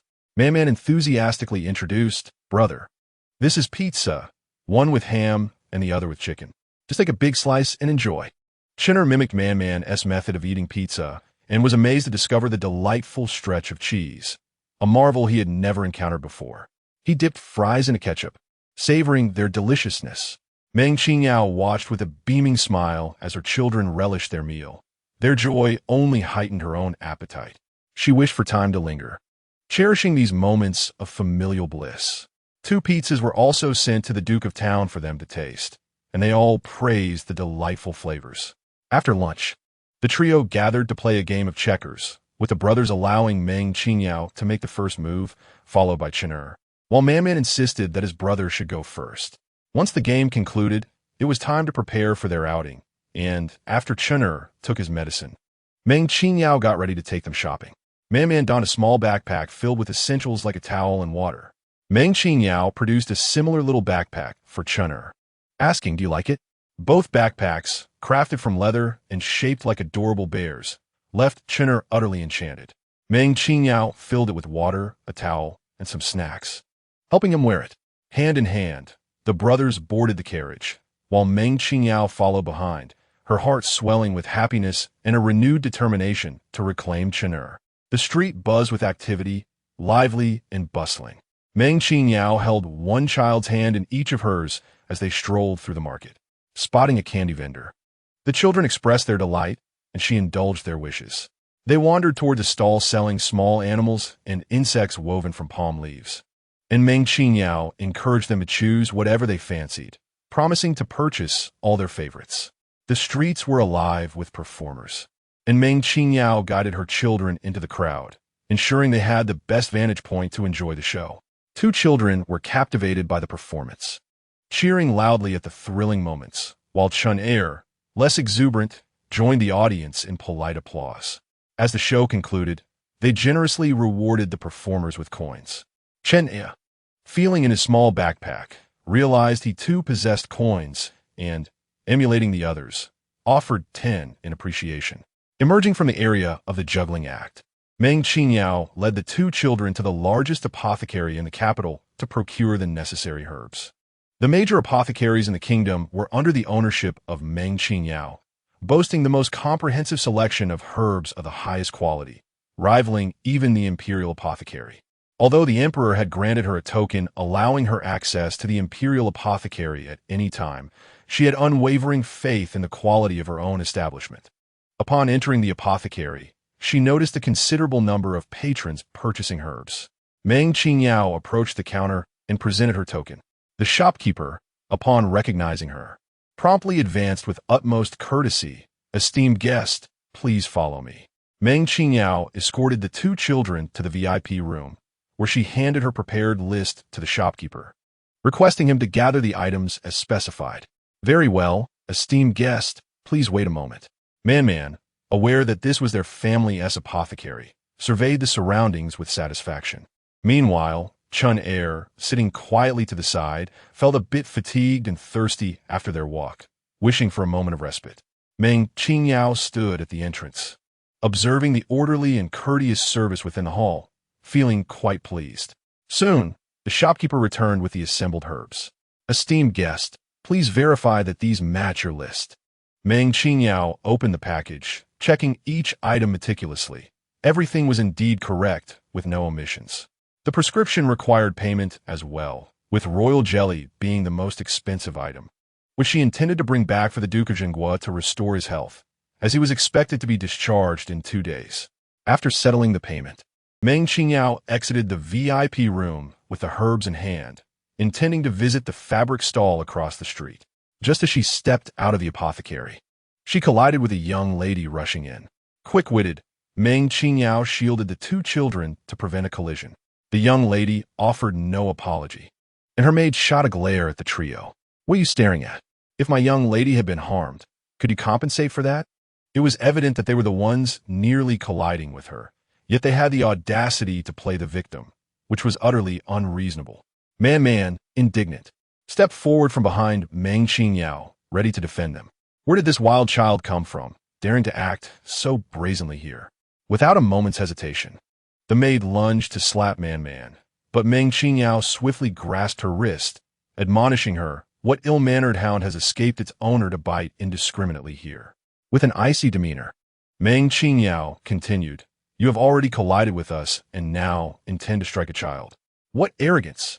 Do you believe the entire capital, or even the world, belongs to your master? Must everyone kneel and bow in reverence upon encountering your master? What audacity!" The maid, taken aback by Meng Qingyao's formidable presence, realized that the matter had escalated. If word spread, it might imply that the House of Chonglu was plotting rebellion. The pain in her wrist brought her back to reality. Accustomed to her previous arrogance, she found herself at a loss for words. Meng Qingyao pressed on. "Is it true or not?" Chapter 51. Subduing the arrogant master and servant boldly. Who are you to dare frame the House of Chonglu? A silver whip lashed towards Meng Qingyao, who instinctively pushed the maid aside, preparing to intercept the whip. In a flash, a dark figure appeared, intercepting the whip with a firm grip. "Madam, you must protect your hands. You still have lives to save," Iron Box advised. It was then that Meng Qingyao realized her hands must remain unscathed. The sudden attack had triggered her instinctive defense, causing her to forget her own vulnerability. She gathered Man behind her and stood alongside Chin'er, fixing her gaze upon the woman who had just cracked the whip. Ye Vingwen, the legitimate second daughter of the House of Chonglu, was strikingly beautiful, adorned in silk and satin, her head crowned with jewels. Yet at this moment, her expression was one of fierce arrogance as she tugged at the silver whip, tension palpable in the air. Yi Jingwen disdainfully yanked the whip, exclaiming, "You filthy servant!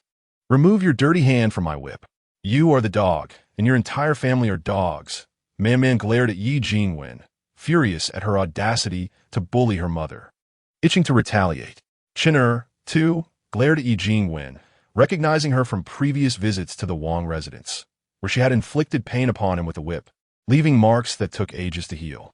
Indeed, one cannot expect wisdom from a dog, Meng Qingyao remarked sarcastically. Iron box, release it. One cannot bite back at a beast.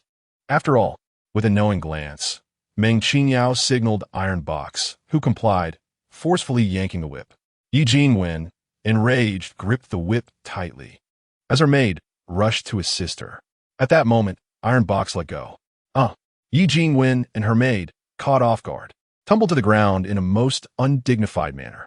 Yi Jingwen, known for her arrogance, often flaunted her sister's marriage into the Yunyao Marquisate, boasting connections to the Empress and Crown Prince, looking down upon others. Today, however, she had met her match, and instead of teaching a lesson, had been humiliated, eliciting laughter from the patrons in the apothecary.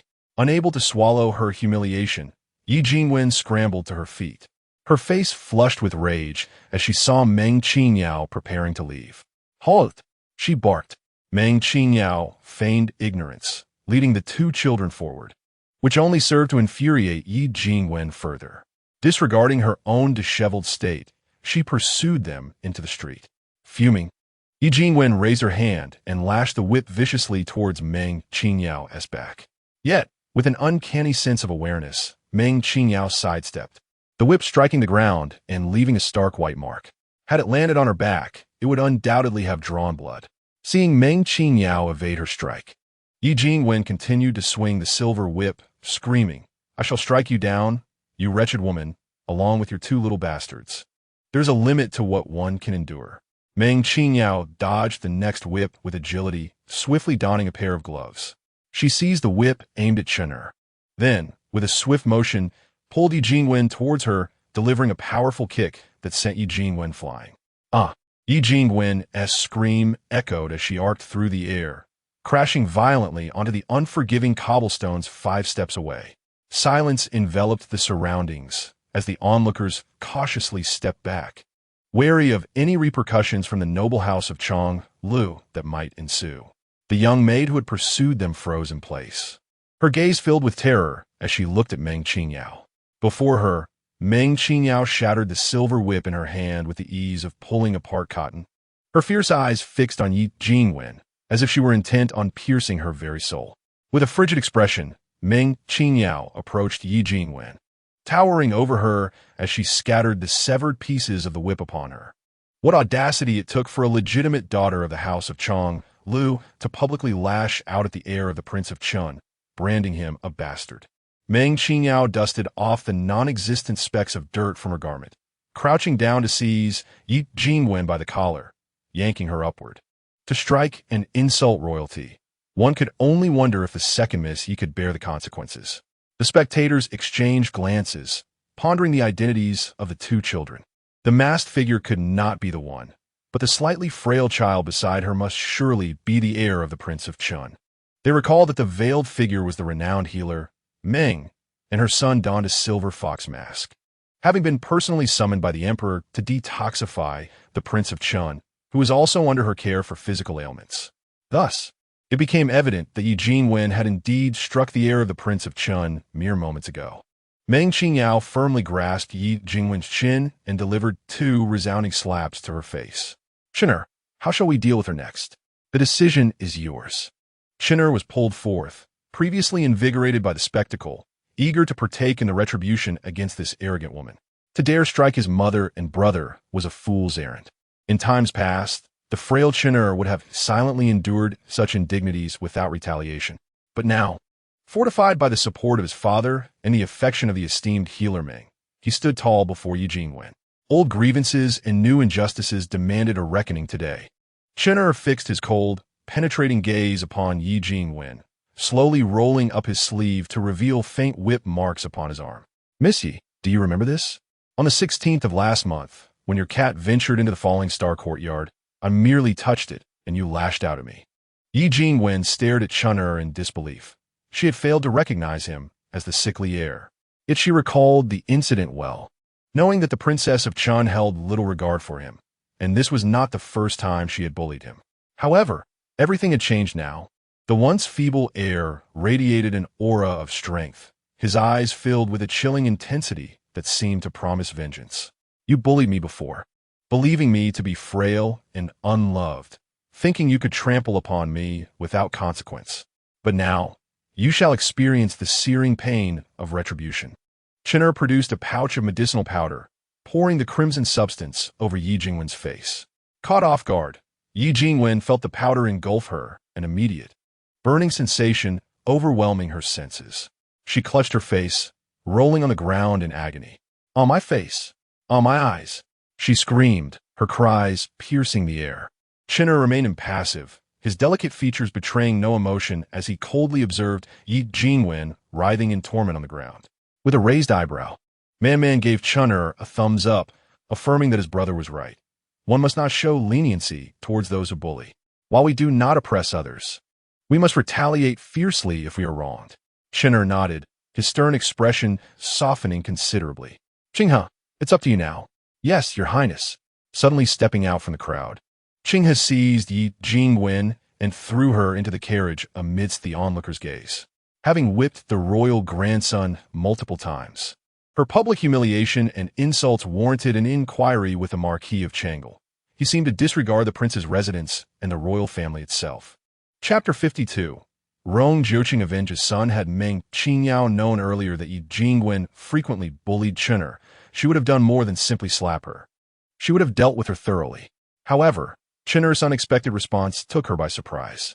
Initially, it was merely a means to bolster Chin'er's courage, as his frail form lacked presence and often fell victim to bullying.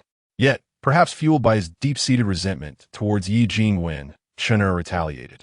A mere daughter of a marquis dared to torment a prince's heir. Meng Qingyao, filled with compassion, embraced Chin'er, murmuring, "You have suffered, my dear." In Chin'er's heart, Meng Qingyao felt as warm as a mother. Yi Jingwen had insulted his maternal figure, an affront he could not abide. Moreover, having taught Yi Jingwen a lesson brought him immense satisfaction. Chin'er could not help but press his small face against Meng Qingyao's, longing to call her mother, wishing to be her son. Hearing Chin'er express such sentiments moved Meng Qingyao deeply. "Thank you, my dear, for protecting me. I am so sorry, but rest assured, I will strive to recognize you soon." Gently stroking Meng Qingyao's back, Chin'er found solace in her embrace, thinking how much like a mother she was. "So, I am indeed your mother," Meng Qingyao thought, her heart aching at the painful reality of their unrecognized bond. Man, with tears in her eyes, declared, "Brother, my mother is your mother. She is not just like one. She is. Kulme, let us buy some fabric to make new clothes and not let the malice of others spoil our spirits." Meng Qingyao took the hands of her two children, eager to explore more. The children nodded, exhilarated by their triumph over the villain, ready to enjoy their day out.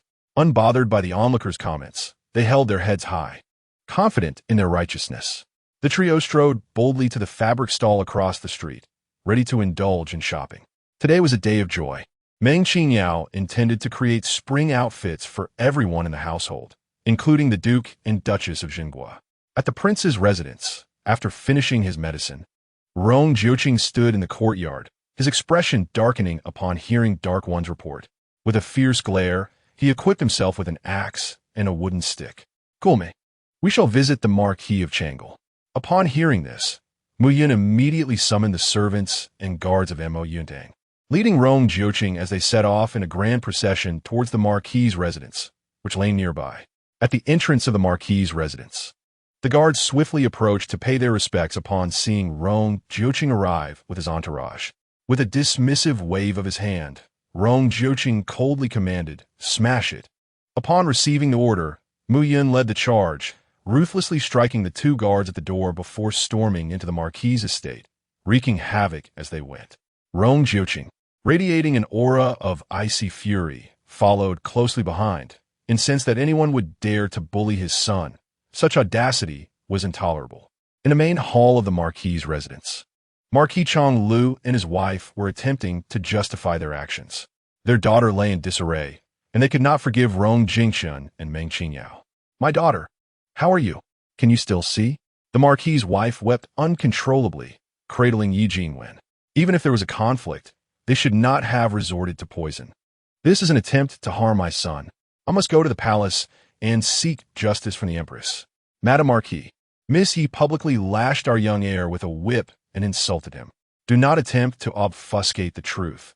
A resolution for our heir must be reached today. Qinghe retorted, unyielding. Even if you sought the Empress's intervention or brought this before the Emperor, our heir is in the right. The Marquis's wife, filled with indignation, protested. It was merely a conflict between two children. Your heir was not harmed, yet my son has been left in this state. Their methods were exceedingly cruel.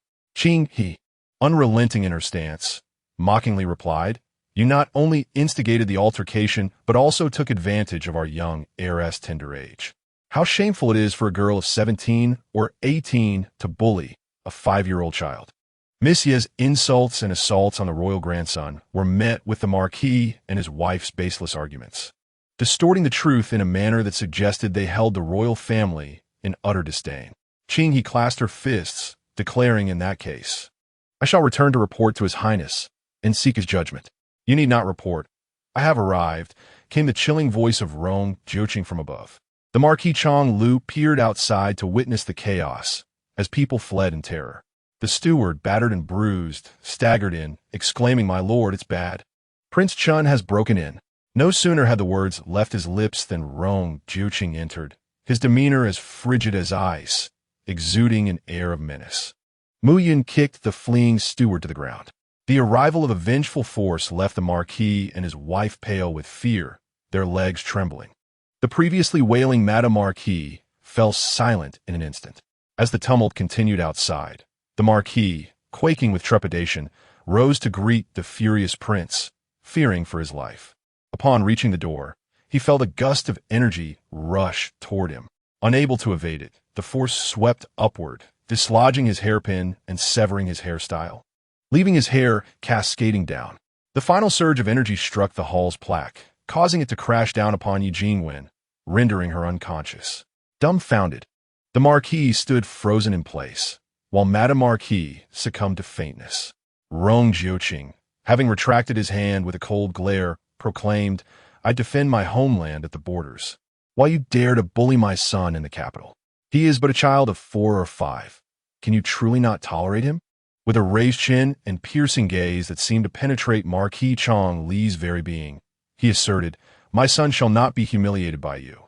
Channeling all his strength, he unleashed a devastating strike, resulting in a thunderous crash as the Marquis's residence collapsed into ruin.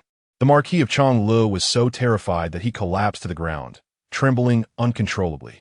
From this moment on, my enmity with the Chonglu Marquis shall be as fierce as fire and water, unyielding until death, declared Rong Jiuqing coldly.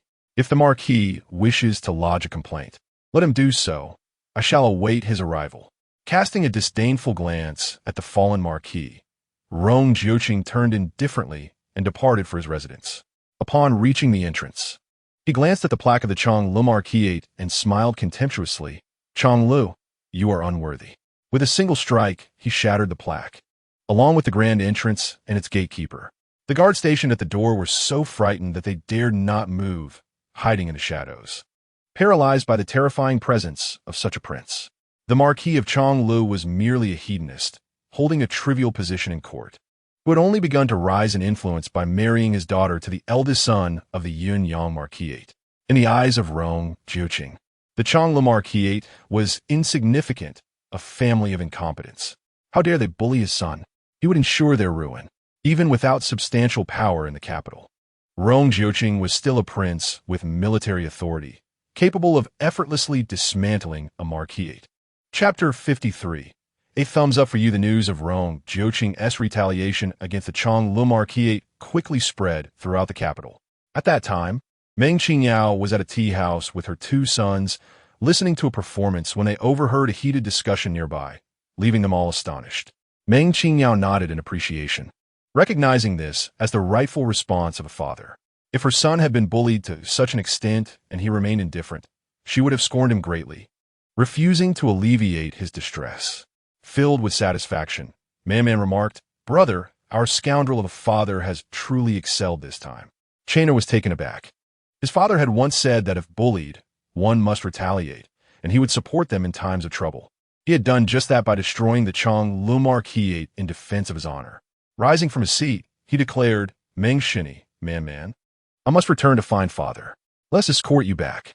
Meng Qingyao supported Chainer, believing that a father's actions to touch a child's heart were commendable. A scoundrel of a father exhibiting such valor was worth following.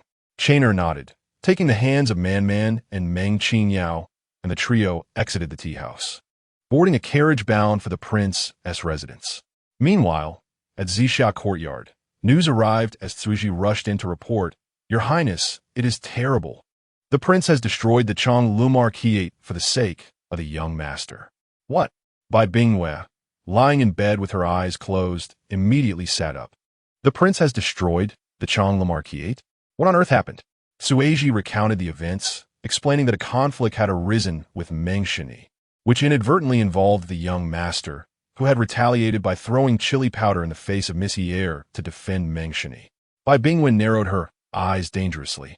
"That little rascal has forgotten his roots after being out for such a short time.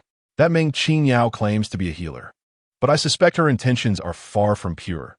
She is clearly trying to seduce the prince and the young master." "Indeed," Sueji scoffed. "What kind of healer is she?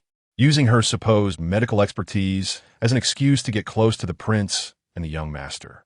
The prince is cold-hearted and avoids strangers. She is merely leveraging her son to approach the young master." Bai Bingwa let out a cold snort, her voice laced with sarcasm. "What good is it for us to see? The prince believes that Dr. Meng can save his life and trust her. Just wait and see. The Wang Fu is about to welcome a concubine." A fleeting glimmer of ruthlessness flashed in Cui Ji's eyes, quickly replaced by calmness. "My lady, will you truly allow her to get close to the prince and the heir, thereby jeopardizing your plans? An itinerant doctor lacks the capability to thwart my designs. She is in the capital, and there are plenty of unforeseen events that can occur," Bai Bingwei replied with a mocking smile. "Hasn't she just offended the Chong Le Marquis? If the Marquis dares not confront Prince Chun, how could he possibly deal with an itinerant doctor?" Chuiji pondered for a moment. "It may not be so simple. The prince has dispatched dark guards to protect the Meng family, and the emperor has also sent 2 palace guards there." Bai Bingwei dismissed the concern. "Once the Duke of Zhengguo recovers, he will inevitably return home. The palace guards will eventually return to the palace, and Meng Qingyao cannot remain at the Meng residence forever." Chuiji nodded in agreement. "You speak wisely, my lady. The Chong Le Marquis and the Yunyang Marquis are connected by marriage. Rong Jiuqing showed no regard for familial ties and brazenly attacked the Chong Le Marquis' residence, even tearing down the signboard. It seems he truly cherishes that little rascal and cannot bear to see him wronged." Bai Bingwei toyed with the pearls on her garment. "The more you treasure something, the more it must be eliminated. First, it shall be Meng Qingyao, and second, that little rascal. By then, Rong Jiuqing should be unable to withstand such a blow, succumbing to the poison." The thought of the outcome made Bai Bingwei laugh joyfully, her laughter ringing out. "Let them all perish." Meanwhile, in the carriage, Meng Qingyao felt a chill run down her spine as she gazed at the Prince Chun's residence ahead. A veritable den of dragons and tigers. Upon reaching the entrance of the Wang Fu, she spotted Rong Jiuqing approaching with a group intent on destruction. His demeanor still fierce even after having already wreaked havoc at the Chong Le Marquis' residence. Chinner, upon seeing Rong Jiuqing, was overwhelmed with emotion, tears brimming in his eyes. "Father." Meng Qingyao opened the carriage door. "Let us go, but do not get too close to your father." The trio disembarked, standing at the entrance, their eyes fixed intently on Rong Jiuqing. He had long noticed the Meng family's carriage and, seeing the mother and her 2 children waiting at the gate, felt a poignant sense of family awaiting his return. Upon seeing Chunner and Man, Rong Jiuqing's expression softened considerably, though he feigned ignorance, unable to call out to them directly. "Mu Yun, I heard the carriage. Is the heir back?" "Yes, my lord. Dr. Meng and her children have returned with the heir, right at the Wang Fu entrance." "Take me over, but do not approach the heir too closely," Rong Jiuqing instructed. Mu Yun dismounted and led Rong Jiuqing's horse slowly to the entrance of the Wangfu. Chen'er attempted to step forward, but Mu Yun blocked him. "Young master, His Highness is in a delicate state. You mustn't get too close." Rong Jiuqing dismounted, addressing Chen'er. "You did well today, when faced with those who bully us. Do not show mercy." Moved, Chen'er bowed to Rong Jiuqing. "Thank you, father. I will be brave and will not allow anyone to bully me again." Indeed, a man should possess courage. Rong Jiuqing nodded in satisfaction. "Now, return with Dr. Meng, and we shall see her again in a few days." He now found himself enveloped in a foul stench that even he could scarcely endure, were it not for the fact that, after consuming that noxious medicine, his vision had become increasingly clearer. He would have genuinely suspected that Meng Qingyao was deliberately plotting against him. Rong Jiuqing involuntarily cast a glance towards Meng Qingyao and Man, who daily berated him as a worthless father. Would they be satisfied with his actions today? Man gave him a thumbs up, exclaiming that the prince had performed splendidly and deserved her praise. Praise? It was the first time he had encountered such a term, and Rong Jiuqing understood it to signify commendation. Observing Meng Qingyao, it appeared that the usual discontent in her eyes had dissipated, allowing him to relax internally. Yet, he soon pondered why he should concern himself with their opinions. Surely, it must be the foul medicine clouding his judgment. He promptly averted his gaze towards Chen'er. Chen'er was the sole heir of the prince, and if he had been wronged, it was only fitting that as a father, he sought justice on his behalf. Rong Jiuqing declared solemnly, "I hereby state that anyone who dares to speak ill of my son is challenging me." His voice, though not loud, carried an undeniable authority, causing passers-by to hastily change their course and walk around him. Chen'er felt deeply moved. His father was treating him with such kindness. Previously, he had misjudged his father, but now he realized how much love he truly harbored for him. In that moment, Chen'er was filled with happiness, hoping for his father's swift recovery. Vowing to honor him henceforth, Rong Jiuqing urged Chen'er to depart promptly, instructing him to listen well and reminding him that he would return in 2 days. Chen'er obediently nodded, expressing concern for his father, assuring him that he would heed the advice of Dr. Meng. "Good," Rong Jiuqing responded, turning to Meng Qingyao. "Given my current condition, it is rather inconvenient for me to venture out. I kindly request that Dr. Meng visit the palace twice daily to administer acupuncture." Of course, Meng Qingyao readily agreed, acknowledging his newfound resolve to protect his son wholeheartedly. Chapter 54. Rong Jiuqing interrogates by Bing Yue before the Changle Marquis could even reach the palace to lodge a complaint. The imperial edict had already arrived, delivered by a palace eunuch. Upon witnessing the Marquis in ruins, the eunuch clucked his tongue, noting the evident fury of Prince Chun. This incident highlighted the extreme misconduct of the second young lady of the Changle Marquis. Prince Chun, known for his composure, had indeed been provoked this time. The destruction of the Marquis was well-deserved. Changle Marquis, receive the edict. I receive the edict. Long live the emperor. By the mandate of heaven, the emperor proclaims. Upon hearing the content of the edict, the Changle Marquis and his wife were left in a state of despair. The Changle Marquis was demoted 3 ranks, reduced to the status of the Chuanping Marquisate, with privileges diminished by an enormous margin. The Changle Marquis and several of his sons also faced a 2-rank demotion in their official positions. Furthermore, Yi Jingwen had offended the heir of Prince Chun, uttering insults and showing contempt for the royal family, and was consequently sent to a temple outside the city for 3 years of reform and reflection. Upon hearing this, the Baroness could no longer withstand the shock and fainted on the ground. The eunuch presented the edict, resting it upon the raised hands of the Changle Marquis, remarking that the Baron had truly raised an audacious daughter, daring to strike and insult the heir of the Prince Chun in public, and had previously bullied him on numerous occasions. Who was Prince Chun? He was an undefeated war hero, having triumphed in countless battles and repelled numerous invading forces. While Prince Chun fought valiantly on the front lines, they had the audacity to bully his heir within the capital. The eunuch raised his hand. "We take our leave." As the envoy departed, the members of the Baron's household collapsed helplessly to the ground. Upon regaining their senses, they hastened to hold Yi Jingwen accountable, deeming her the source of their misfortune that had befallen the entire household. Yi Jingwen was mercilessly beaten left in tatters, and ultimately cast out of the capital, relegated to a secluded monastery. Her life, it seemed, was irrevocably shattered. After enduring 3 years of scorn from the emperor, she would never return home. Had it not been for the familial ties between the Changal Marquisate and the Yunyang Marquisate, and the intercession of the empress and the crown prince, the emperor would have imposed far harsher penalties. He bore a long-standing grudge against those who dared to disrespect the imperial family, without a thorough reckoning today. It was only a matter of time before their titles were stripped away. This imperial decree was not merely an act of affection for Rong Jiuqing and Chen Er. It served as a public demonstration to the realm that the imperial family would not tolerate any affronts. Prince Chen had been engaged in warfare beyond the borders, representing not only himself, but also the valiant soldiers safeguarding the frontier. If those soldiers were to lay down their lives on the battlefield, only to have their loved ones subjected to indignities without recourse, it would surely dishearten them. Thus, the decree served dual purposes, reflecting the emperor's own calculations. Another edict was dispatched to Prince Chun's residence, commending him for his accomplishments over the years and bestowing upon him a generous supply of medicinal herbs and tonics. Grateful for the emperor's benevolence, Rong Jiuqing expressed his gratitude and allowed Mu Yun to accept the gifts.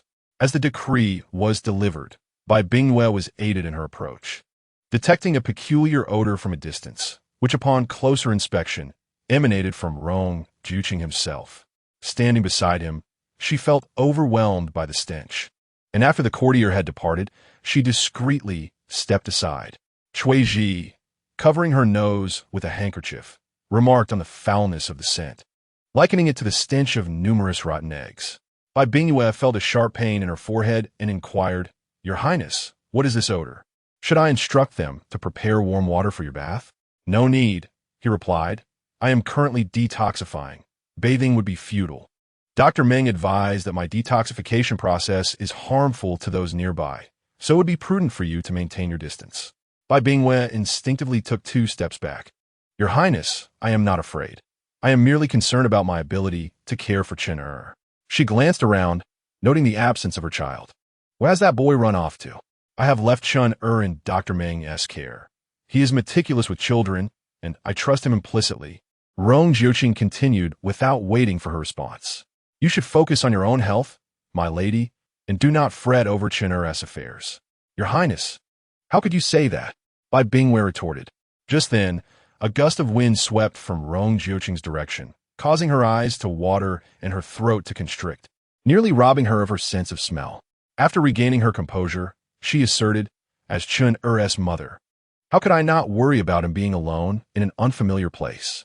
Regardless of your trust in others, you should consult with me regarding his care. Furthermore, considering your limited interactions with Dr. Meng, how can you be so certain of her intentions? What if she harbors some undisclosed motives in her proximity to Chen Er?" "Your Highness, I am the mother of Chen Er. I cannot provide care alone, and there are so many people in the royal residence who have taken care of him for years. Can it not be managed for just a few more days?" Upon hearing that he entrusted Chen Er to Meng Qingyao, Bai Bingyue felt an intense anger rising within her. "Even if no one in the royal residence could care for him properly, I could entrust him to my own mother, which is certainly safer than leaving him in the hands of a stranger." "Are you referring to the Yunyang Marquis' residence?" Rong Jiuqing scoffed, mocking her, suggesting she first deal with the mess of the Marquis' household and manage her gambling brother before discussing safety. Turning to face Bai Bingyue, Rong Jiuqing's gaze pierced through to her, asking, "You speak of safety, yet I wonder, Princess, have you ever noticed the scars on Chen Er's arms left by Yi Jingwen's whip? Has it never crossed your mind that he has been bullied repeatedly? Once or twice might be excusable, but according to Chen Er, it has happened many times. You claim to be attentive to Chen Er, yet how could you overlook such marks? Given his frail body, the pain from the whip must be unbearable. How could you have failed to notice even a hint of it?" Bai Bingyue felt a jolt of realization. She understood Rong Jiuqing's implication. He was accusing her of neglecting Chen Er and doubting her attentiveness. "Your Highness, you know Chen Er can be quite stubborn. Often when he suffers or is injured, he is too proud to confide in me. And if he does not speak, you do not inquire?" Rong Jiuqing's tone turned icy.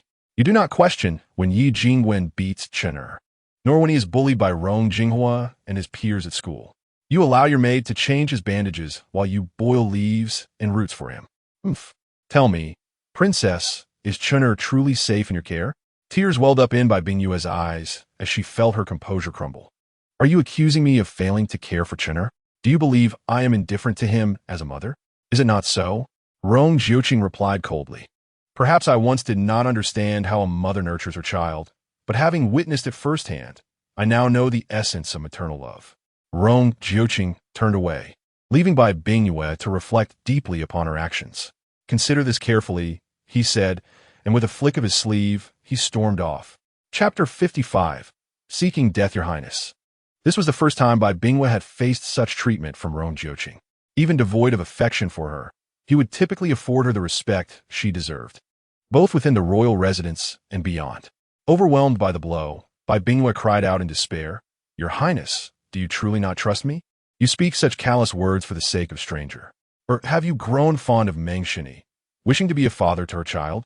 Should you two genuinely love each other, I would willingly step aside. After all, I'm the only one in the royal residence. It is indeed too desolate.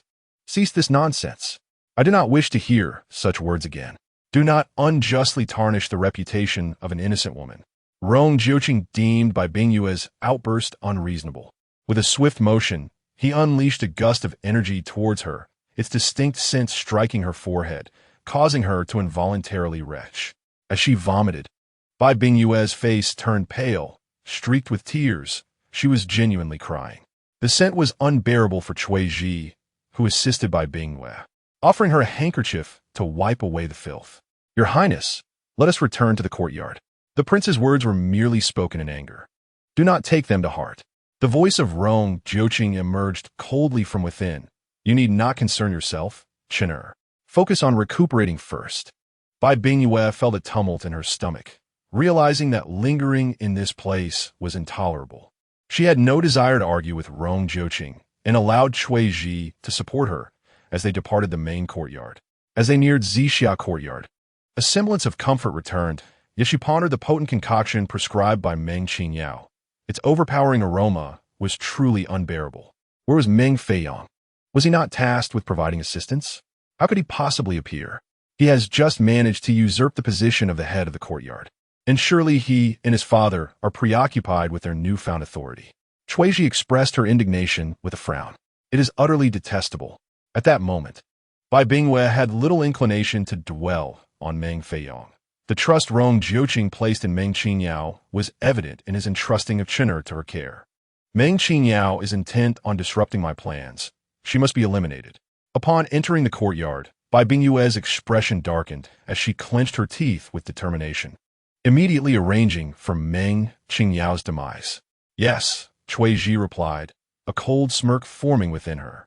A mere itinerant doctor dares to covet the prince. Such audacity invites ruin. Cui Ji then reassured Bai Bingyue, Fear not, Your Highness. A woman with child will hardly capture the prince's interest. You have been the sole mistress of the prince's residence for many years. He harbors no intentions of taking a concubine. Moreover, given the prince's current condition, poisoned and blind, no family would willingly send their daughter to serve as a companion in such circumstances. Enough, I understand. Let us expedite matters. Bai Bingyue commanded. Once Cui Ji departed, she hastened to instruct a maid to prepare warm water for her bath. The scent was overwhelming, clinging to her like a shroud. She would never set foot in the Ink Melody Hall again. In the Ink Melody Hall, Rong Jiuqing sniffed the odor clinging to him, discovering that he had grown accustomed to it, even immune to its foulness. Yet, he was taken aback by the potency that it caused Bai Bingyue to retch.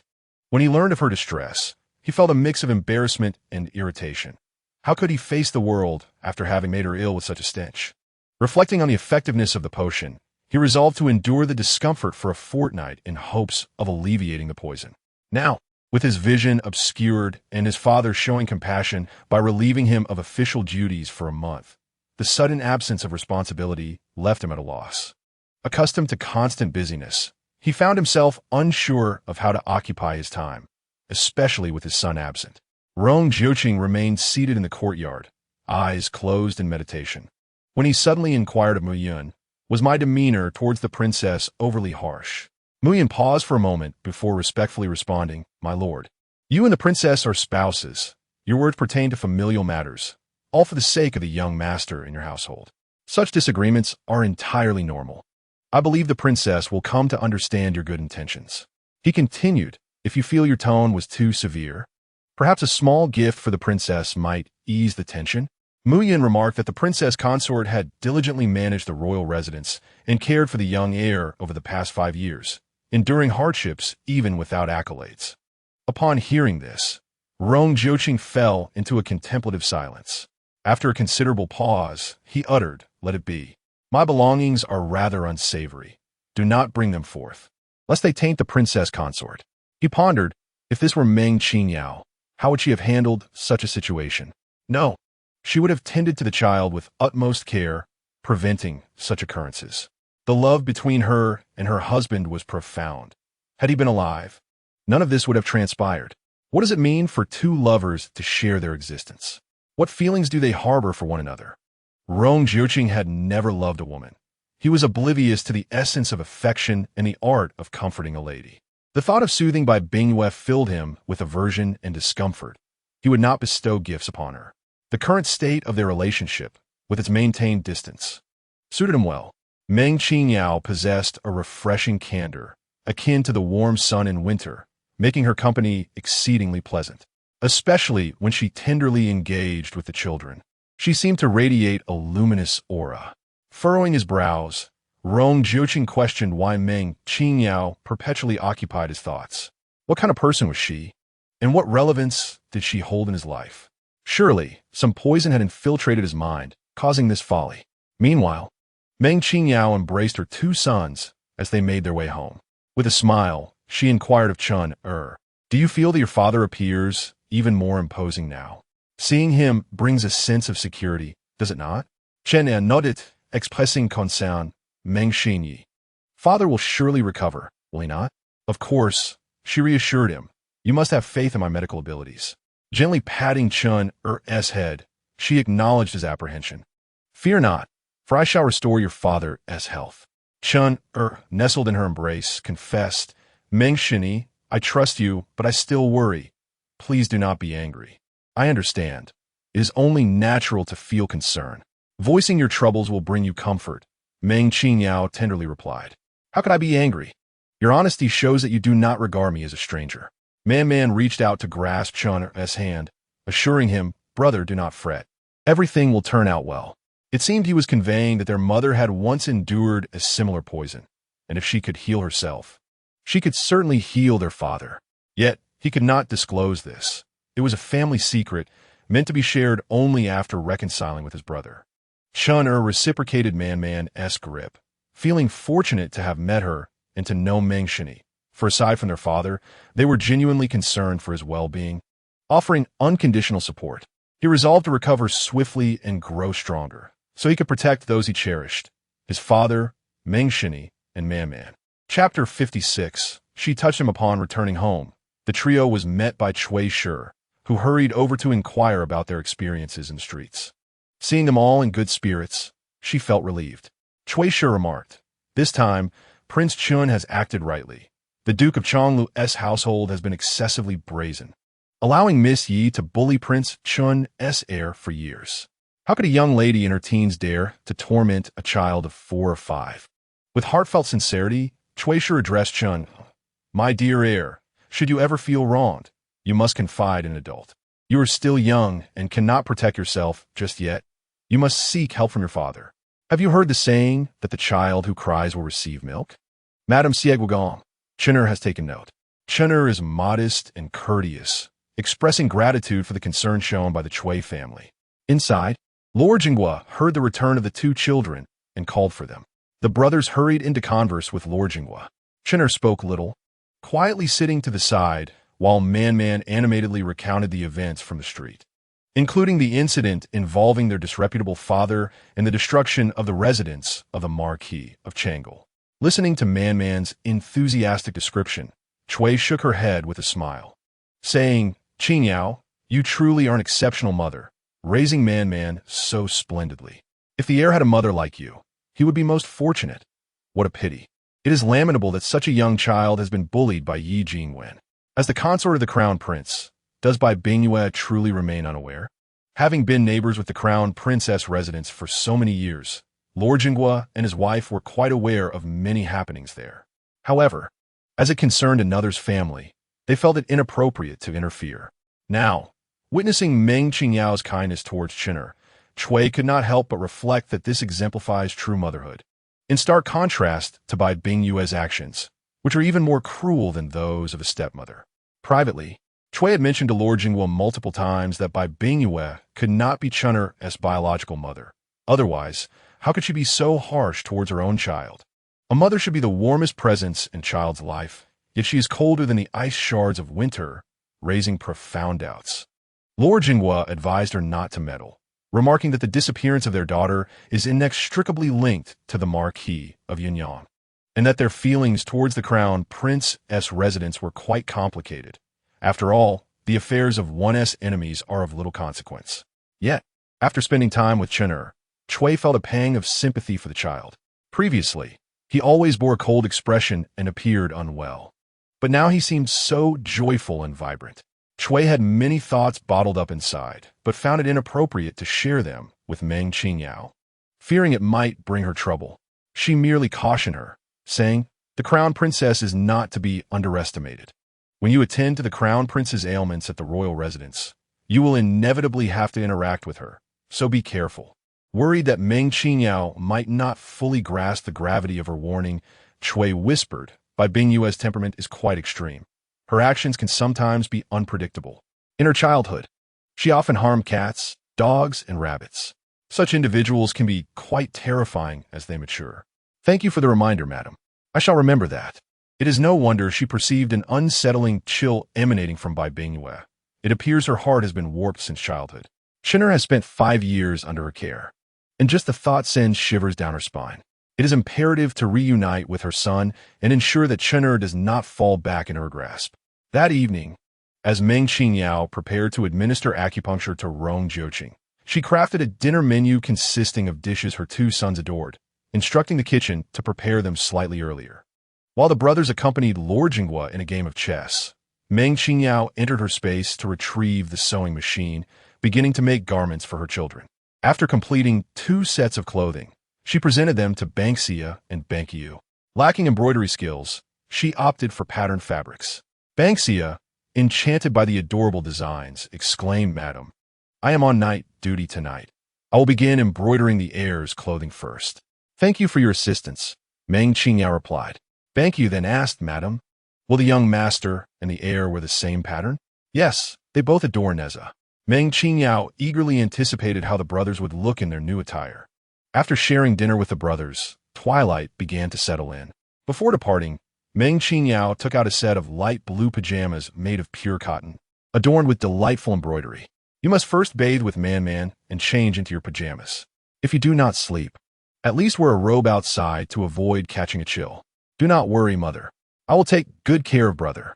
Meng Qingyao gently patted Man's small head and asked, Man, do you have any message for your father?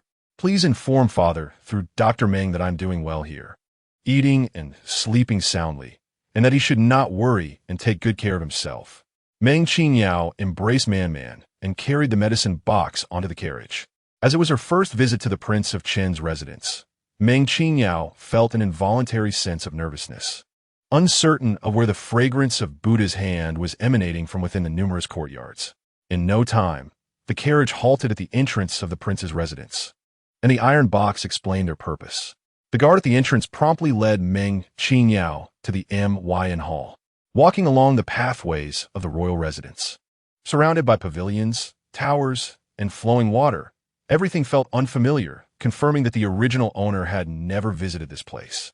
The Prince of Qin's residence was vast and grand in layout, yet it exuded a cold and austere atmosphere, resembling a government office rather than a home. Upon arriving at the entrance of the Myn Hall, it was not Mu Yun who greeted her, but rather Mu Feng, who had just returned. "Dr. Meng has arrived. His Highness is currently in his study. Please follow me." As Meng Qingyao was a woman and needed to administer acupuncture to Rong Jiuqing, who required a lying position. It was deemed inappropriate to do so in the hall. It was even less suitable for the bedroom. So they decided to move a soft couch into the study for the procedure. The study was a separate small courtyard adjacent to the Lion Hall, where Rong Jiuqing conducted his official duties. "Thank you," Meng Qingyao said, focusing solely on following move phone to the study.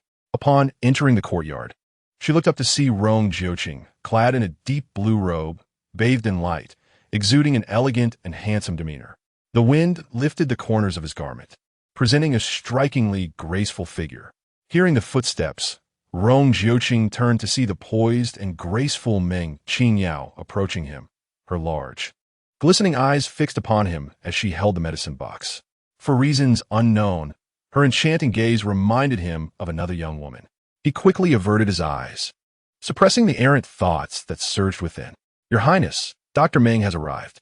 Meng Qingyao stepped forward to pay her respects. "I greet your Highness. Shall we begin the acupuncture?" Indeed, Rong Jiuqing nodded and entered the study first. By the time Meng Qingyao entered, he had already shed his outer robe and was in the midst of loosening his belt to remove the inner garment. After sanitizing her hands with alcohol, Meng Qingyao approached. Rong Jiuqing was already lying on the soft couch, exposing his well-defined back. "Your Highness, we shall begin." As Meng Qingyao sat beside him, she scrutinized his back and noted the reddening of his skin. Naturally, she reached out to touch Rong Jiuqing's forehead, as she would with Man, only to discover that it was burning with fever. The sudden contact caused Rong Jiuqing to open his eyes wide in surprise. Her hand, warm against his forehead, was not the usual light touch associated with acupuncture. Her palm fully rested against his brow. In that moment, Rong Jiuqing felt as though he had been struck by a spell, frozen in place, forgetting to breathe as his heart raced uncontrollably. Chapter 57. Assassination of Meng Qingyao. "You have a fever." Meng Qingyao took out a thermometer, gently shaking it before placing it under Rong Jiuqing's armpit to measure his temperature. The thought that occupied Rong Jiuqing's mind was simply 5 words: "Her hands are so soft." After all these years, experiencing such intimate contact with a woman again left his mind in a daze, with all his senses attuned to Meng Qingyao's touch. Unbeknownst to her, Meng Qingyao remained unaware of Rong Jiuqing's unusual state. He had always been cold and reserved, exhibiting little emotion.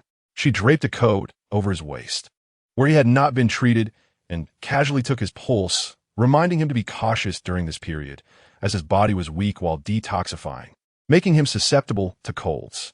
Rong Jiuqing began to regain some clarity, his deep, enchanting eyes gazing at Meng Qingyao, eager to catch a glimpse of her features beneath the veil. Startled by his lingering gaze, Meng Qingyao asked if he had something to say. He shook his head and continued to lie down, feeling somewhat muddled lately, likely due to the effects of the poison. Sensing something amiss with him tonight, Meng Qingyao wondered if he had been rendered dazed by the medication. As time passed, she retrieved the thermometer, relieved to find only a slight fever, which could be alleviated with some medicine. She fetched a porcelain bottle from the medicine box, noting the hot water on the table, and poured a cup, explaining that it was a remedy for colds. He should take one and drink plenty of warm water afterward. Rong Jiuqing looked at her outstretched hand, the very hand that had just brushed his forehead and lifted his arm. Her fingers were delicate and slender, with the pill resting in her palm appearing particularly exquisite. Noticing he had yet to take it, Meng Qingyao gently prompted him, and only then did he retrieve the pill from her hand. The brief contact felt almost like a burn, his fingertips warming at the touch. Flustered, he quickly swallowed the pill and drank from the cup she offered, acknowledging that he was indeed quite ill and confused from the fever. Meng Qingyao set down the teacup, expressing that his actions today had deeply moved the air, providing him with immense reassurance. He had done exceedingly well. In truth, the situation had arisen from the actions of a common woman, with the heir merely caught in the crossfire. Little did they anticipate that Miss Yi of the Yi family would be so arrogant, having bullied the heir in the past. Today, the heir had taken the first step in reprimanding her, and with the prince as his steadfast support, he would undoubtedly grow braver. Feeling a flicker of joy at Meng Qingyao's praise, Rong Jiuqing's thoughts turned to Qin'er, who had been persistently bullied, his expression darkening with anger. He lamented his past negligence. vowing it would never happen again. Qin'er is well behaved on your side, I trust? Of course, Meng Qingyao replied, remembering the smiles on her two sons' faces. Qin'er was polite, well-mannered, and understanding, a truly independent child who enjoyed playing with Man-Man, finding joy in their companionship. Rong Jiuqing felt a twinge of helplessness. Qin'er was not thriving in the royal residence. Feeling stifled, yet he flourished at the Meng household, as if that were his true home. In truth, Rong Jiuqing shared a similar fondness for the atmosphere of the Meng family, feeling at ease and comfortable there. So much of this helplessness stemmed from his own oversight, failing to provide Qin'er with a warm and nurturing home. That is reassuring. The hour has come. Meng Qingyao took a needle and gently touched Rong Jiuqing's forehead. He was no longer feverish. She was anxious to return to accompany her two sons. Your Highness, this is the medicine for typhus, if the fever should return. Just take one pill. I shall come again tomorrow morning to administer acupuncture. As Rong Jiuqing donned his garments, Meng Qingyao raised her hand to bid farewell. He escorted her to the entrance, expressing gratitude for her assistance. Meng Qingyao nodded, slinging her medical kit over her shoulder as she exited through the moon gate of the study, with a wooden wind accompanying her departure. Upon reaching the side gate of the prince's residence, as soon as Meng Qingyao stepped over the threshold, several archers lay in wait atop the opposite rooftop. Hidden in the shadows, their arrows aimed directly at her. As she emerged from the side gate, a flurry of arrows whistled through the air, targeting her heart and face. Taihan leaped down from the carriage, drawing his flexible sword to deflect 3 arrows. Madam, be cautious. Meng Qingyao quickly retreated, donning her gloves, and caught one of the incoming arrows. The force was tremendous, pushing her back several steps until she was pinned against the wall. Assassins, she shouted urgently. A torrential rain of arrows descended upon her, accompanied by a few flying daggers, indicating the assailant's intent to eliminate her. She swiftly rolled her body and dashed back in a side door. Taihan, be careful. Quickly to the carriage. Just as she finished speaking, an object emitting sparks hurtled toward her. Meng Qingyao reacted swiftly, taking a running start and leaping onto a nearby tree, narrowly evading the threat. With a resounding explosion, the stone she had just stepped on was shattered into pieces. Almost immediately, another projectile was aimed at her, with no place to hide. She had no choice but to leap to the other side. With a loud crack, the tree trunk broke, followed by a relentless rain of arrows. In a stroke of misfortune, as she descended, a branch snagged her clothing, leaving her suspended with no means to ascend or descend, a glaring target in the open. Just as despair threatened to engulf her, a dark figure swiftly approached, clasping her waist and lifting her into the air, evading the barrage of arrows. Kill, Kolja commanded. Mu Yun, leading a cadre of guards, surged forth, causing the assailants to retreat in haste. Mu Yun and the guards leapt onto the opposite rooftop, pursuing the fleeing figures. Meng Qingyao glanced at the shattered tree and stones, reflecting, Your Highness, administering the antidote is indeed a perilous profession. My life cannot withstand such tribulations. Did you sustain any injuries, divine physician? For the first time, Rong Jiuqing held a woman so closely, her delicate fragrance enveloping him, her warmth palpable. It felt peculiar. Distinct from holding Qin'er, she was fragrant and soft, the essence of femininity. Realizing the inappropriateness of the situation, Rong Jiuqing hastily released Meng Qingyao, who instinctively stepped back a couple of paces. Fortunately, I ran swiftly and am unscathed, though being caught on the tree startled me. It is I who have burdened you. Divine physician, I fear I have already caused you distress twice. Who knows how many more times may come? Meng Qingyao felt utterly helpless. What had she done to deserve this? Since assassinating Rong Jiuqing proved difficult, they turned their lethal intentions towards her. Goodness! Meng Qingyao exclaimed, Your Highness. This assassination attempt was meticulously planned and vicious.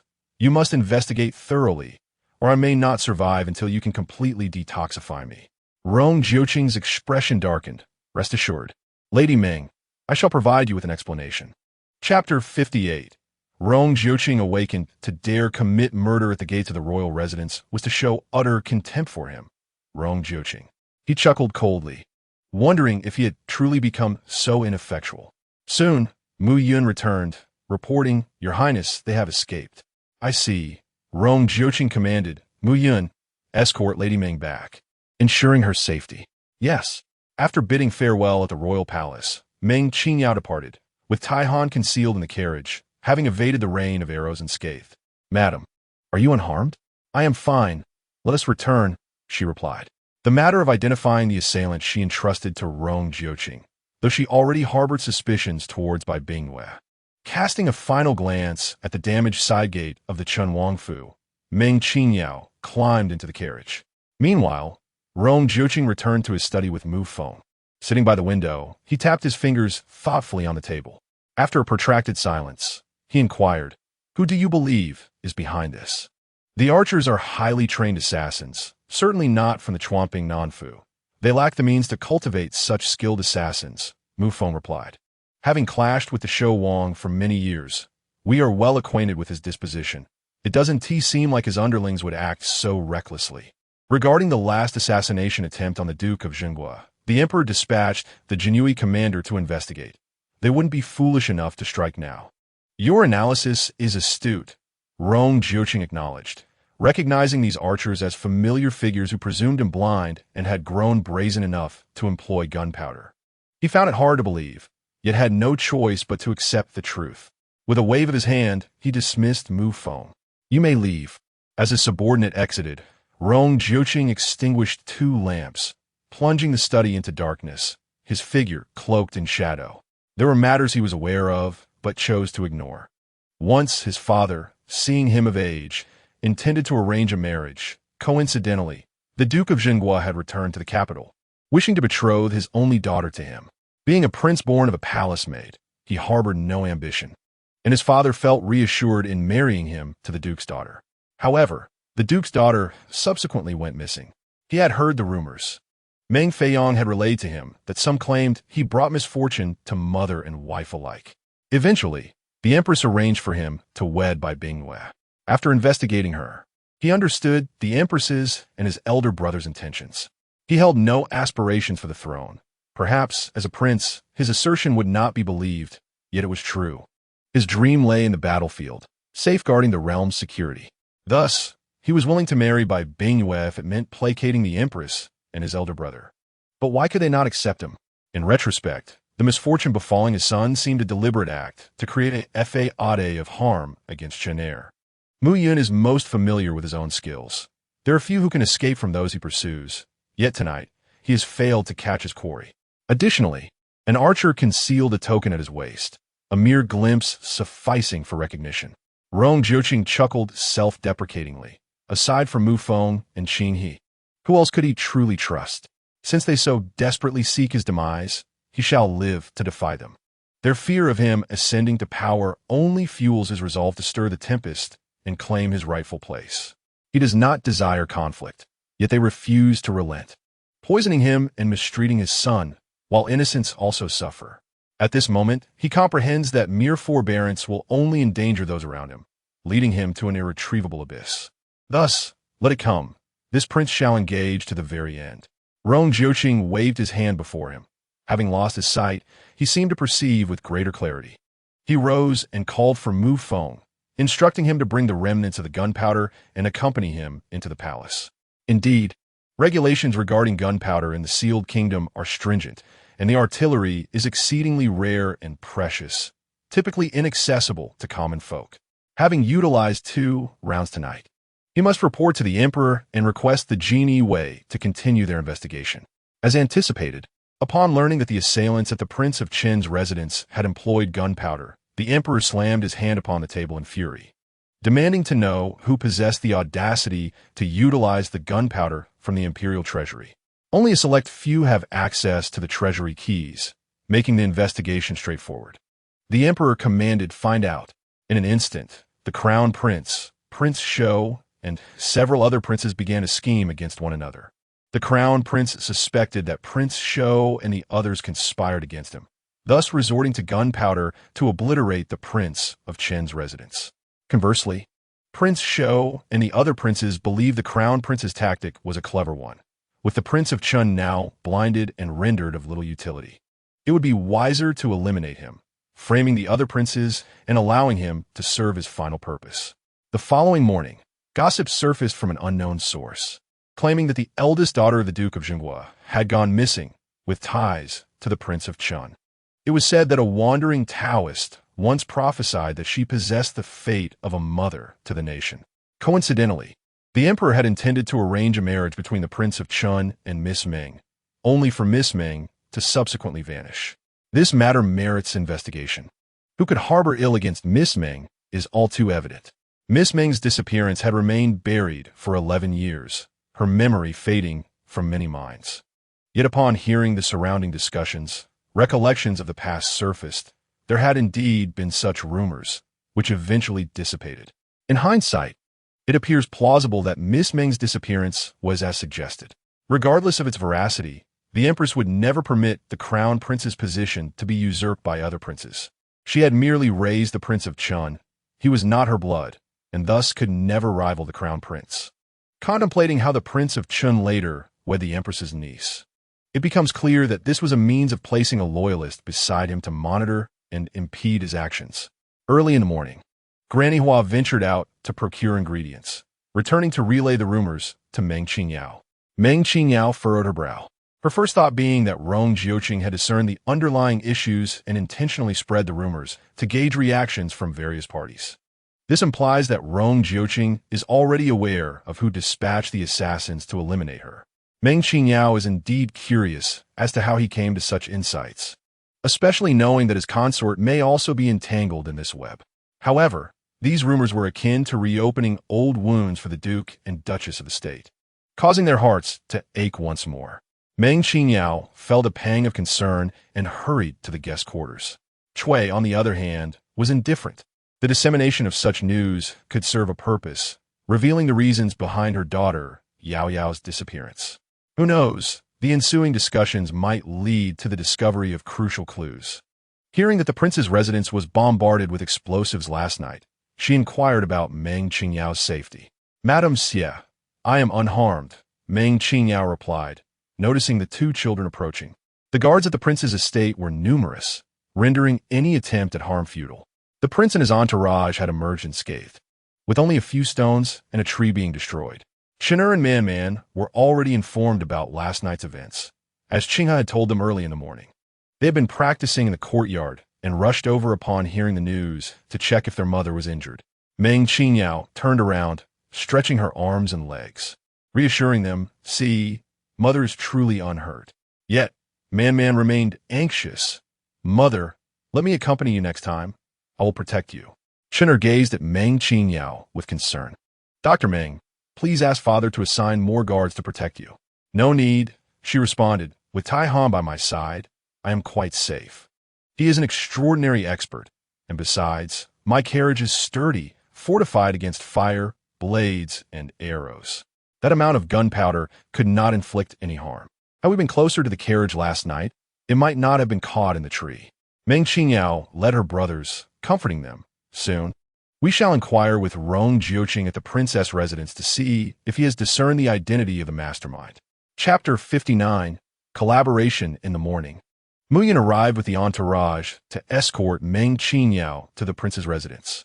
Ever since the previous incident, Meng Qingyao had completely disregarded Muyan, treating him as though he were invisible. They reached the prince's residence without incident, and Meng Qingyao made her way to the study in the Mo Yun Hall. Rong Jiuqing stood at the door, and upon hearing footsteps, turned towards the moon gate, seemingly gazing at Meng Qingyao, yet not truly seeing her. Meng Qingyao inwardly scoffed, thinking how convincingly he played the blind man.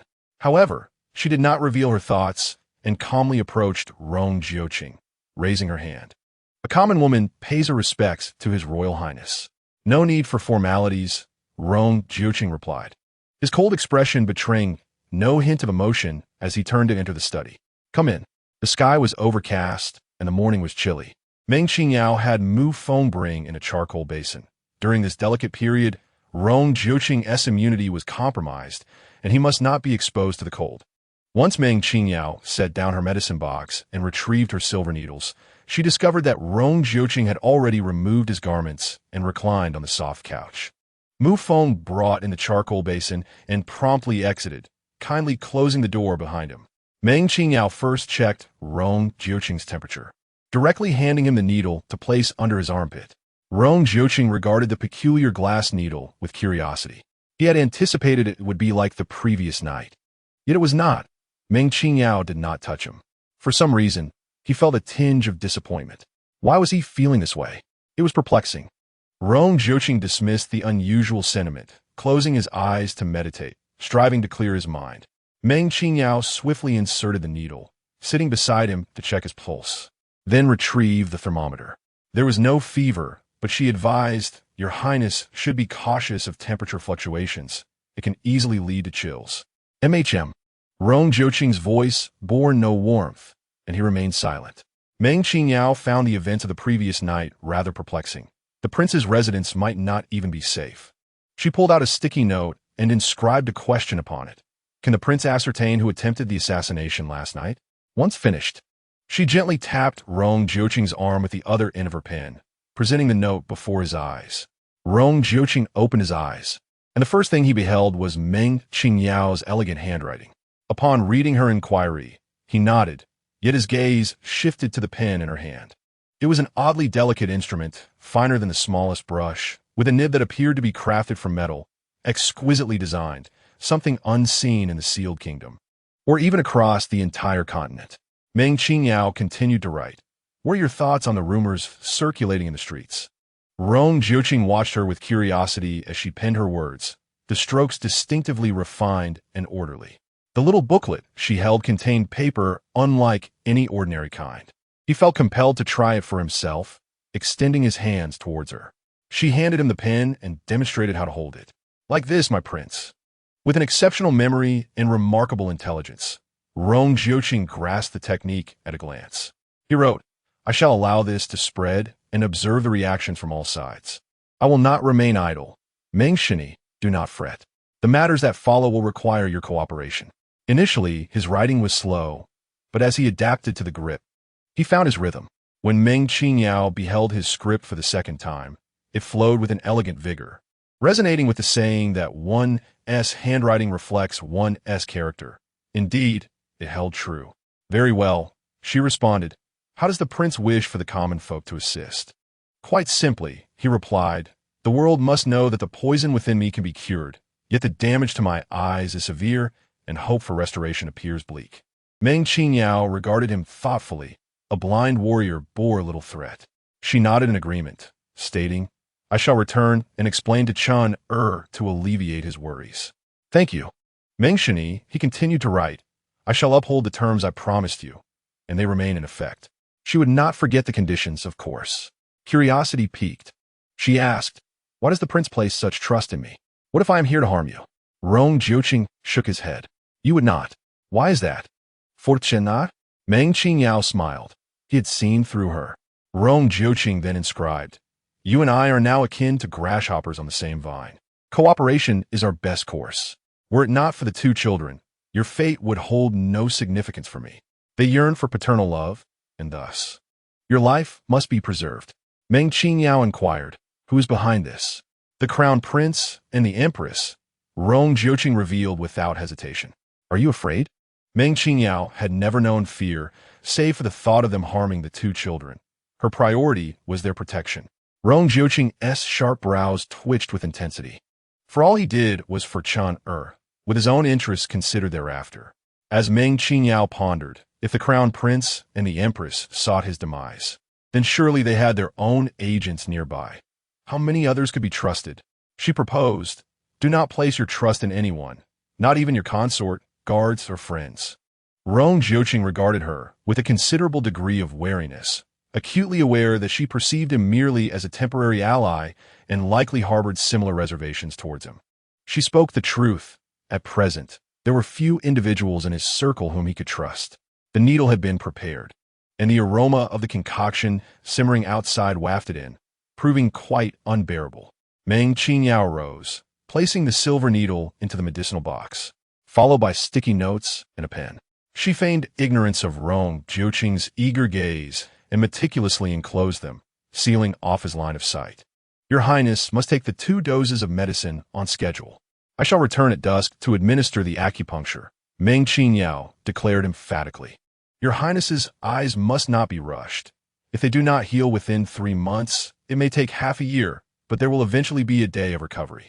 Rong Jiuqing waved his hand. Mu Yun, escort Dr. Meng back. Once Meng Qingyao exited the Mo Yun hall, Rong Jiuqing furiously shattered the teacup beside him and smashed porcelain from the antique shelf. Am I, a formidable commander on the battlefield, to spend the remainder of my life shrouded in darkness? The individuals kneeling in the Mo Yun hall cast their eyes downwards, utterly silent. As the news of Rong Jiuqing's potentially irreparable vision swiftly spread from the Chun Wangfu, along with the tale of his wrath and destruction, the new generation's war god was to become blind. Such a reality was intolerable for anyone, least of all Rong Jiuqing. If even Dr. Meng could not restore the prince's eyesight, it seemed he was doomed to blindness. Even if the poison were neutralized without sight, he could no longer fight on the battlefield. To whom would he relinquish his command? Chun Wang had always been the prince's right-hand man. It was highly probable that his military authority would be entrusted to the prince. Yet, would the emperor consent to this arrangement? Furthermore, rumors had been rampant, suggesting that the prince and the empress conspired against Chun Wang, fearing that the words of the soothsayer might come to fruition. The source of the poison afflicting Chun Wang remained a mystery. Could it truly be the prince and the empress?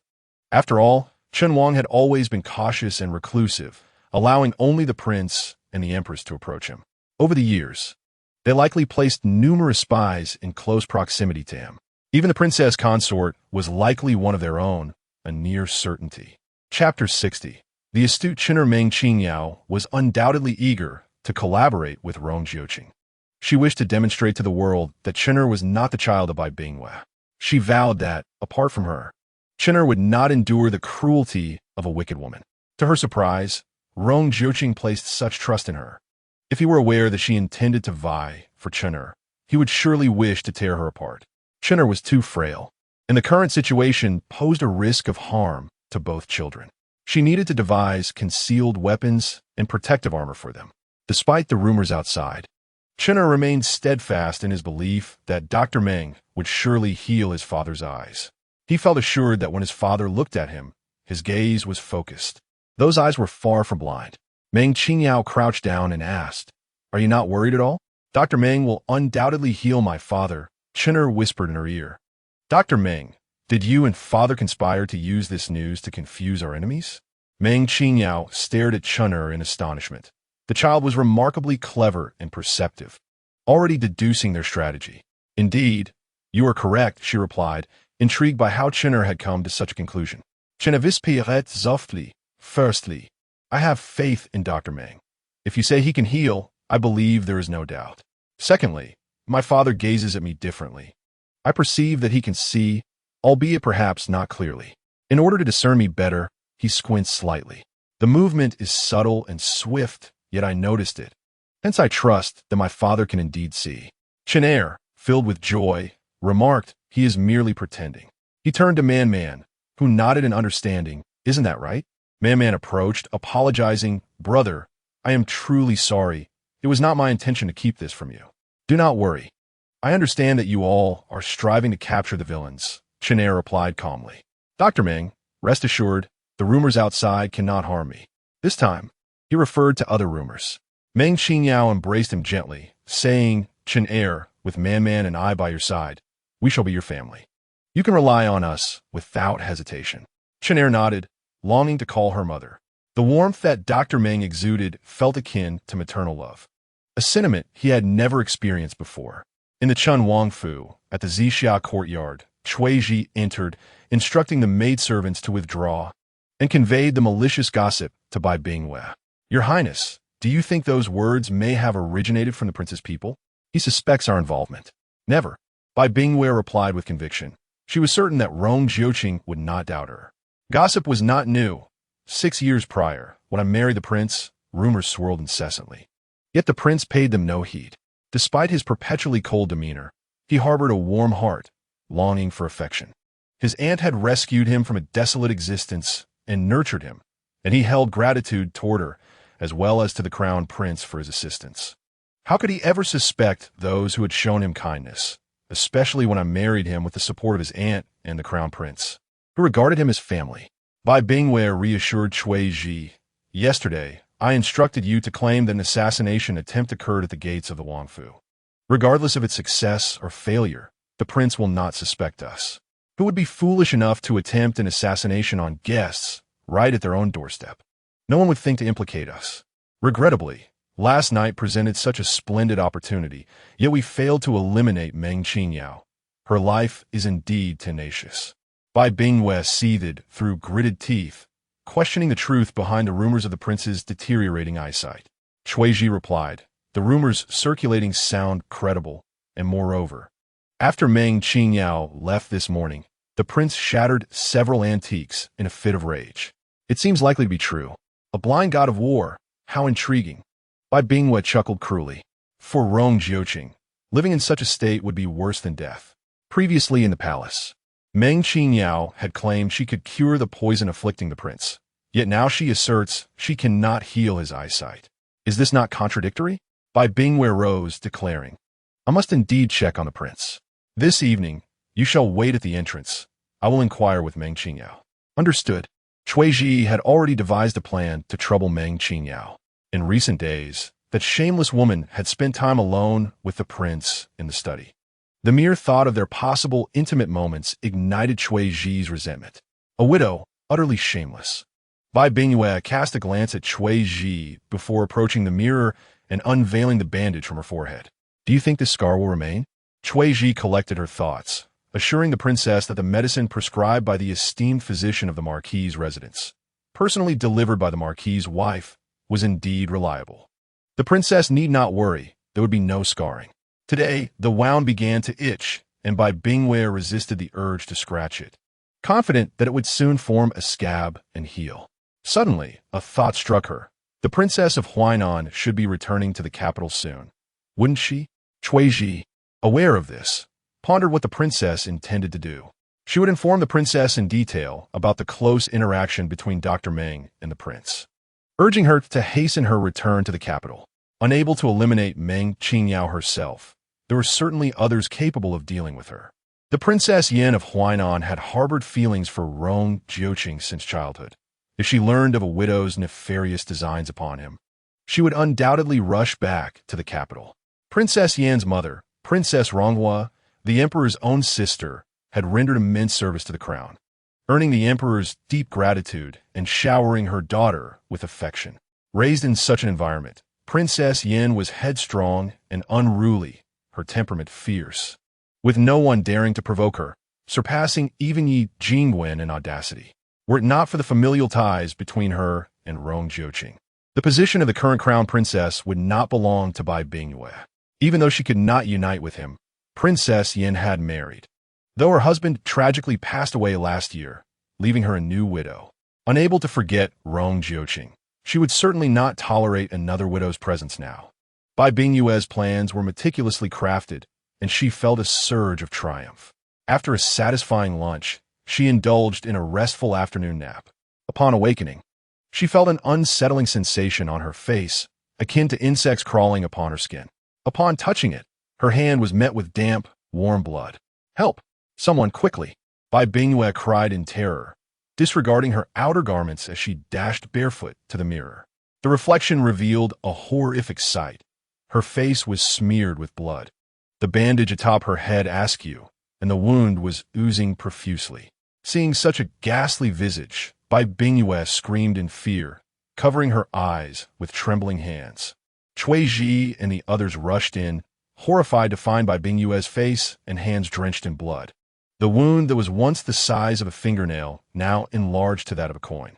"Quickly, fetch a doctor from the Yunyang Marquis's residence," Cui Ji exclaimed in a flurry, sending someone to summon the physician while preparing warm water to cleanse Bai Bingwei's hands and face of the blood. Blood continued to flow from her forehead, and Cui Ji could only apply fresh bandages to temporarily staunch the bleeding. Before long, the doctor arrived, accompanied by the Marquis's wife, who gasped upon uncovering the bandage, urging the doctor to examine the wound. It turned out that the itching had caused Bai Bingwei to scratch at the wound while asleep, causing it to worsen. The doctor promptly redressed the wound, advising Bai Bingyue to resist the urge to scratch, for if it expanded further, scarring was highly probable. Bai Bingyue was most concerned about her visage, exclaiming, "Quickly, cut my nails! Do it now!" With great reluctance, she endured the pain of having her meticulously groomed nails trimmed, for she was the esteemed crown princess, and her face could not bear any blemish. Chapter 61. Retribution, my daughter. You must not scratch any longer, Lu Shi admonished as she combed Bai Bingyue's hair. A woman's face is of utmost importance. Men are all about appearances and physique. Bai Bingyue wore a somber expression, abruptly snatching a comb and hurling it to the ground. What I have left besides this face? She turned fiercely to confront Lu. You should have drowned me in that wooden basin back then. Why let me live and suffer, reduced to this wretched state? Neither human nor ghost? You err. How can you speak thus? How could a mother bear to drown her own child? You are my flesh and blood, regardless of circumstances. I could never bring myself to do such a thing. Lu's heart ached deeply. You were born healthy. Who could have foreseen this fate? I have wept countless tears for you, wishing I could bear your burdens, praying to every Buddha for your well-being. Is it of any use? It is futile, utterly worthless. Bai Bingyue disdainfully pushed Lu away. I do not know what sins I committed in my past life, but this retribution has manifested in my current existence. I loathe you for bestowing upon me this broken form.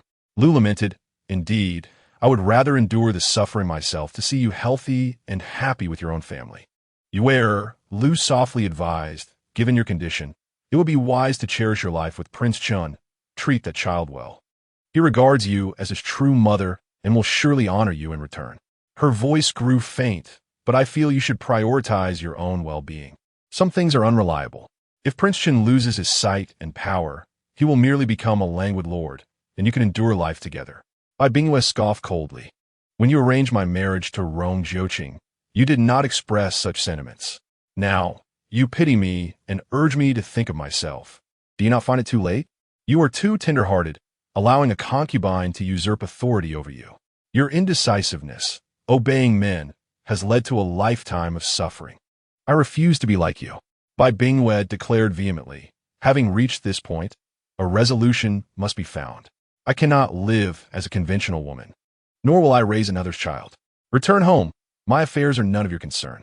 You should advise my brother to cease gambling and expedite his inheritance of the marquisate. Drive that mother and child away and seek a few days of tranquility. Lu sighed. It is not so simple. Your father treasures them dearly, fearing we may harm them. Always on guard. Wiping her tears, Lu recalled her purpose. Could you lend me 20,000 taels? Bai Bingyue's irritation flared. Were it not for Lu being her biological mother, she would have cast her out. What an audacious request. How many taels have I already lent you? Have you returned even a single tael? You err. I am left with no choice. Your brother has lost a significant sum, tapping into the public funds. Lu wished to kneel and beg her daughter, please, lend me just once more to settle the accounts. I swear it will be the last time. Rest assured, I will not trouble you again. You err. If you help your brother once more, your father will surely seize the opportunity to elevate that illegitimate son. Losing the Yunyang Marquisate means losing your support. Your true ally remains your own brother. Lu grasped Bai Bingyue's hand, pleading with tear-streaked cheeks. I cannot fathom what sins I committed in my past life to bear such a prodigal child, bringing you suffering, such a mother and elder brother. Bai Bingyue wished she could sever ties with them. She coldly withdrew her hand and stated, relying on that gambler is no better than relying on myself. You may indulge him, but it will inevitably lead to disaster. Bai Bingyue instructed Suji to retrieve the silver notes, and when Lu Shi reached for them, she snatched them back, declaring, this 20,000 taels is the last sum I can offer you. If you come again to borrow money, I shall send you one of the gambler's hands instead. Lu Shi was taken aback. You err. How can you utter such heartless words? He is your own flesh and blood. If you were not my brother, I wouldn't care if he died. Bai Bingyue roared at Lu Shi. If you agree, I shall provide you with the silver. If not, do not even dream of it. Her tone was resolute, leaving no room for negotiation. If you refuse, please leave. With no other choice, Lu Shi acquiesced. Very well, I agree. But rest assured, I will persuade your brother to quit gambling. Only then did Bai Bingyue hand her the silver notes. Now go back and refrain from visiting me for a while. I do not wish to see you. You err. Thank you, Lu Shi exclaimed, her face lighting up as she received the notes. I understand you're upset, so take care of yourself. I will come to see you when I have the time. Clutching the silver notes, Lu Shi departed joyfully. Bai Bingyue watched her retreating figure, her heart enveloped in darkness. Suiji arranged to break both my brother's arms and shatter a leg to keep him quiet. That 20,000 taels is insufficient for the debts he incurs in a month. Without some lessons, he will never quit gambling. Mother is too soft-hearted. I shall handle this. Owing her 100,000 taels, this will suffice as repayment. Recovering from an injury takes 100 days. By then, my plans will have come to fruition, and I shall deal with him once more. That mother and son duo will eventually be cast out of the manor, sent to the northern borders to face the winds. Suji hesitated, but replied, I shall make the arrangements at once. Shortly thereafter, Suiji returned, Your Highness, the crown prince has come with gifts to visit the prince, and Prince Jing has also arrived. Let him come, Bai Bingyue responded. The rumors in the capital are rampant. This is the first time he has come since the crown prince lost his sight. Reclining on the soft couch, she closed her eyes and remarked, It would be inappropriate if he did not come. It does not align with the image of brotherly affection.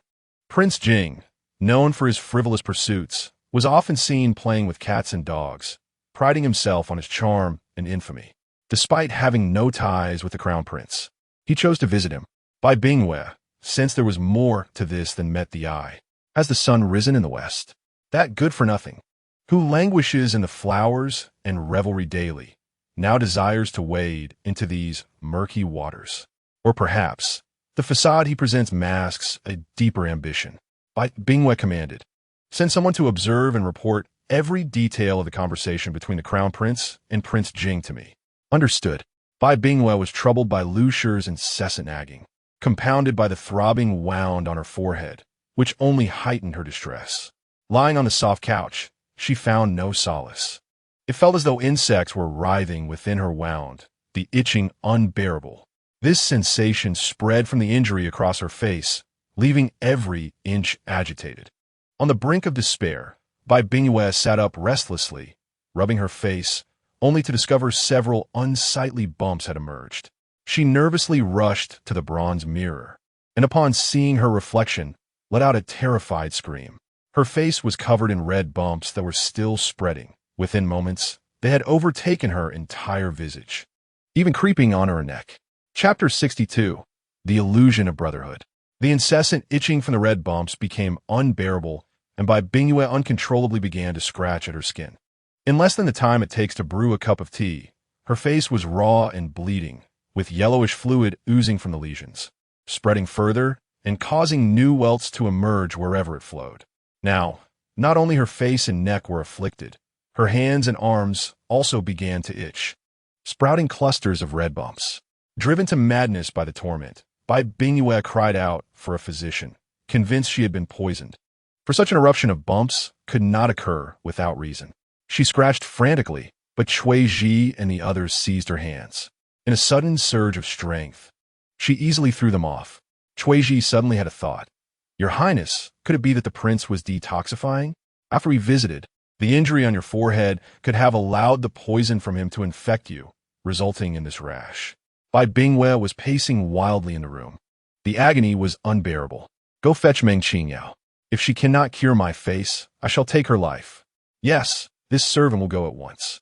Cui Ji did not dare to delay, sending someone to the palace to summon the physician while she herself rushed to the Meng residence to bring Meng Qingyao to treat the princess. Unfortunately, Cui Ji was informed at the door that the divine physician Meng had been summoned by the emperor to discuss the health of Prince Chun. Reluctantly, she stationed someone at the palace gate to bring Meng Qingyao directly to the Chun prince's residence upon her exit. Meanwhile, at the Mo Yun Hall of the Chun prince's residence, the crown prince arrived bearing lavish gifts to visit Rong Jiuqing. Rong Jiuqing was led out by Mu Yun, ready to pay his respects. The crown prince quickly stepped forward to support his arm. Quickly, no need for such formalities between brothers. Standing close, the crown prince could see the vacant look in Rong Jiuqing's eyes more clearly. Rumors had circulated that your sight could not be restored. Could it be true? The emperor is anxious and has summoned divine physician Meng to the palace. Thank you, dear brother, for your concern. I no longer have any expectations. I shall let nature take its course. Hearing that the crown prince and King Jing had arrived, Rong Jiuqing for the first time adorned himself with 2 sachets. Yet even this could not mask the odor emanating from him. The mingling of fragrant and foul scents created a peculiar aroma, even more unsettling. The crown prince, standing nearby, felt his eyes sting from the smell and silently stepped back a couple of paces. Do not be too pessimistic. Divine Physician Meng is remarkably skilled and surely has a solution. If even Divine Physician Meng has said it cannot be cured, then you're just being foolish. The crown prince thought to himself, feeling a secret relief. What good would it do to cure the poison if he remained a useless blind man? Indeed, dear brother. King Jing observed silently for a moment before speaking. You must not give up on yourself. You are the war god of our nation, and we need you. Rong Jiuqing let out a self-deprecating smile.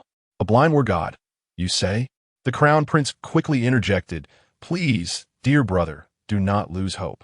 If your sight can be restored, whatever herbs are needed, I will have my men search for them without delay. The king of Jing scoffed derisively, proclaiming with grandiloquence that the crown prince had yet to receive any assistance from him, despite being poisoned. It was only due to the esteemed reputation of the war god that the renowned physician Meng had come to the capital to treat him. Anyone can shout slogans, he added. The king of Jing promptly followed suit, offering his help to the 9th brother, insisting that he should feel free to ask for anything he needed. He would certainly find a way to assist him. Although his capabilities might be lacking in other areas, he had made numerous acquaintances from all corners of the world, and strength in numbers was powerful indeed. A gust of wind swept through, causing the crown prince and the king of Jing to wrinkle their noses involuntarily, quickly covering their faces with their sleeves. After a brief cough to mask their discomfort, the crown prince remarked that it was indeed windy outside and suggested that his elder brother and the king of Jing should remain indoors. The pungent odor in the enclosed space would undoubtedly be more intense, and they could hardly endure it. The crown prince hastily added that he understood how busy his elder brother was with state affairs. Otherwise, he would have visited sooner. He had delayed until now due to unfinished business and felt reassured upon seeing that his brother was without any significant issues. Furthermore, he urged the 9th brother not to pay any heed to the rumors circulating outside, lest they serve to drive a wedge between their fraternal bond. My elder brother, I understand that rumors are unreliable, replied the 9th brother. The crown prince had initially intended to discuss matters regarding the military with Rong Jiuqing, but found it difficult to speak in the presence of the king of Jing. Take care of your health. I will visit again soon, he said. Thank you, esteemed elder brother. Allow me to see you off. However, upon noticing that he had followed them outside, the crown prince insisted, It's fine. Given your condition, you needn't accompany us. Unable to endure the unpleasant odor emanating from Rong Jiuqing, he hurried back to freshen up. The king of Jing had merely come to gauge the situation, and upon the crown prince's departure, he too took his leave, wishing the 9th brother to rest well and promising to visit again. He had initially hoped to linger and engage in more conversation, but his usual charm and elegance were overshadowed by the unbearable stench permeating the air. Upholding decorum, Rong Jiuqing nevertheless escorted both royal brothers to the entrance of the Mayan Hall, where they repeatedly urged him to return and rest before finally halting their steps. As the crown prince and the king of Jing exited the prince of Qin's residence, they exchanged gestures of farewell and hastily boarded their carriage, eager to return home for a cleansing ritual. The noxious odor was overpowering, and no amount of perfume could mask it, leading them to suspect that the war god might be nearing his end, beginning to rot away. Truly, the war god was remarkable, even blind. His mere presence could overpower the senses of many. With their thoughts preoccupied, they departed, while Rong Jiuqing pondered the scent clinging to him. Mu Yun, do I truly smell that foul? He inquired. My lord, a little odor is inconsequential. You are merely expelling toxins, and once they are all eliminated, you will be well again, Mu Yun replied candidly. The esteemed physician Meng has advised you against exposure to the wind. You should return indoors to rest. As Rong Jiuqing turned back, He mused on the futility of his condition. What does it matter now? I am blinded, a blind prince with no future. I can no longer return to the battlefield and may become a burden to you all. If there are better opportunities elsewhere, you may choose to leave. Muyin was taken aback. My lord, I have followed you since childhood, and my loyalty is unwavering. Your sight will surely be restored. The esteemed physician Meng will find a solution. Rong Jiuqing shook his head and fell silent, returning to his study where he sat by the window, lost in thought. The gentle breeze carried the warmth of the charcoal basin, while Mufeng silently withdrew to a corner. Ever since the prince lost his sight, he had developed a particular fondness for sitting by the window, lost in thought. Mufeng could empathize with the prince's plight. It is difficult for anyone to come to terms with suddenly being deprived of sight. At the palace entrance, while waiting for Meng Qingyao to emerge, a servant standing beside by Bingyue boldly stepped forward to obstruct her passage. With an air of arrogance, the servant commanded, Meng Shunshi, my lady has instructed me to wait here for you. You are to proceed immediately to the residence of Prince Chun to attend to her needs. Chapter 63. A direct confrontation. Meng Qingyao did not even cast a glance at the servant, completely ignoring her as she boarded the carriage. She had calculated that, by Bingyue would suffer the effects of her poison today, enduring great pain, and she intended to let her experience the consequences of her illness, a form of interest to be collected, while pain could be endured with the help of painkillers. The itchiness, the unbearable sensation akin to insects crawling beneath the skin, was intolerable. The poison she had concocted required only a minuscule amount, no larger than a sesame seed, to induce excruciating agony. Seeing that Meng Qingyao was entirely dismissive, the servant, now filled with fury, blocked the carriage's path once more.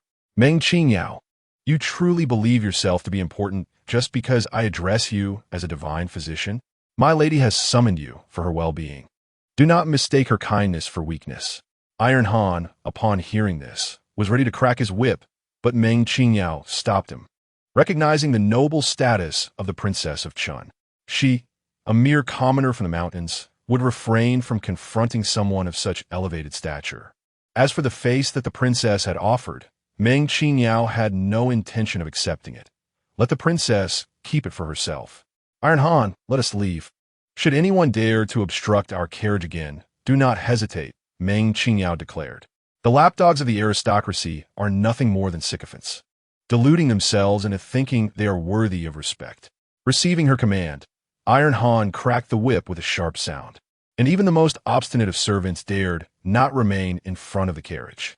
It became evident that Meng Qingyao regarded her with utter disdain.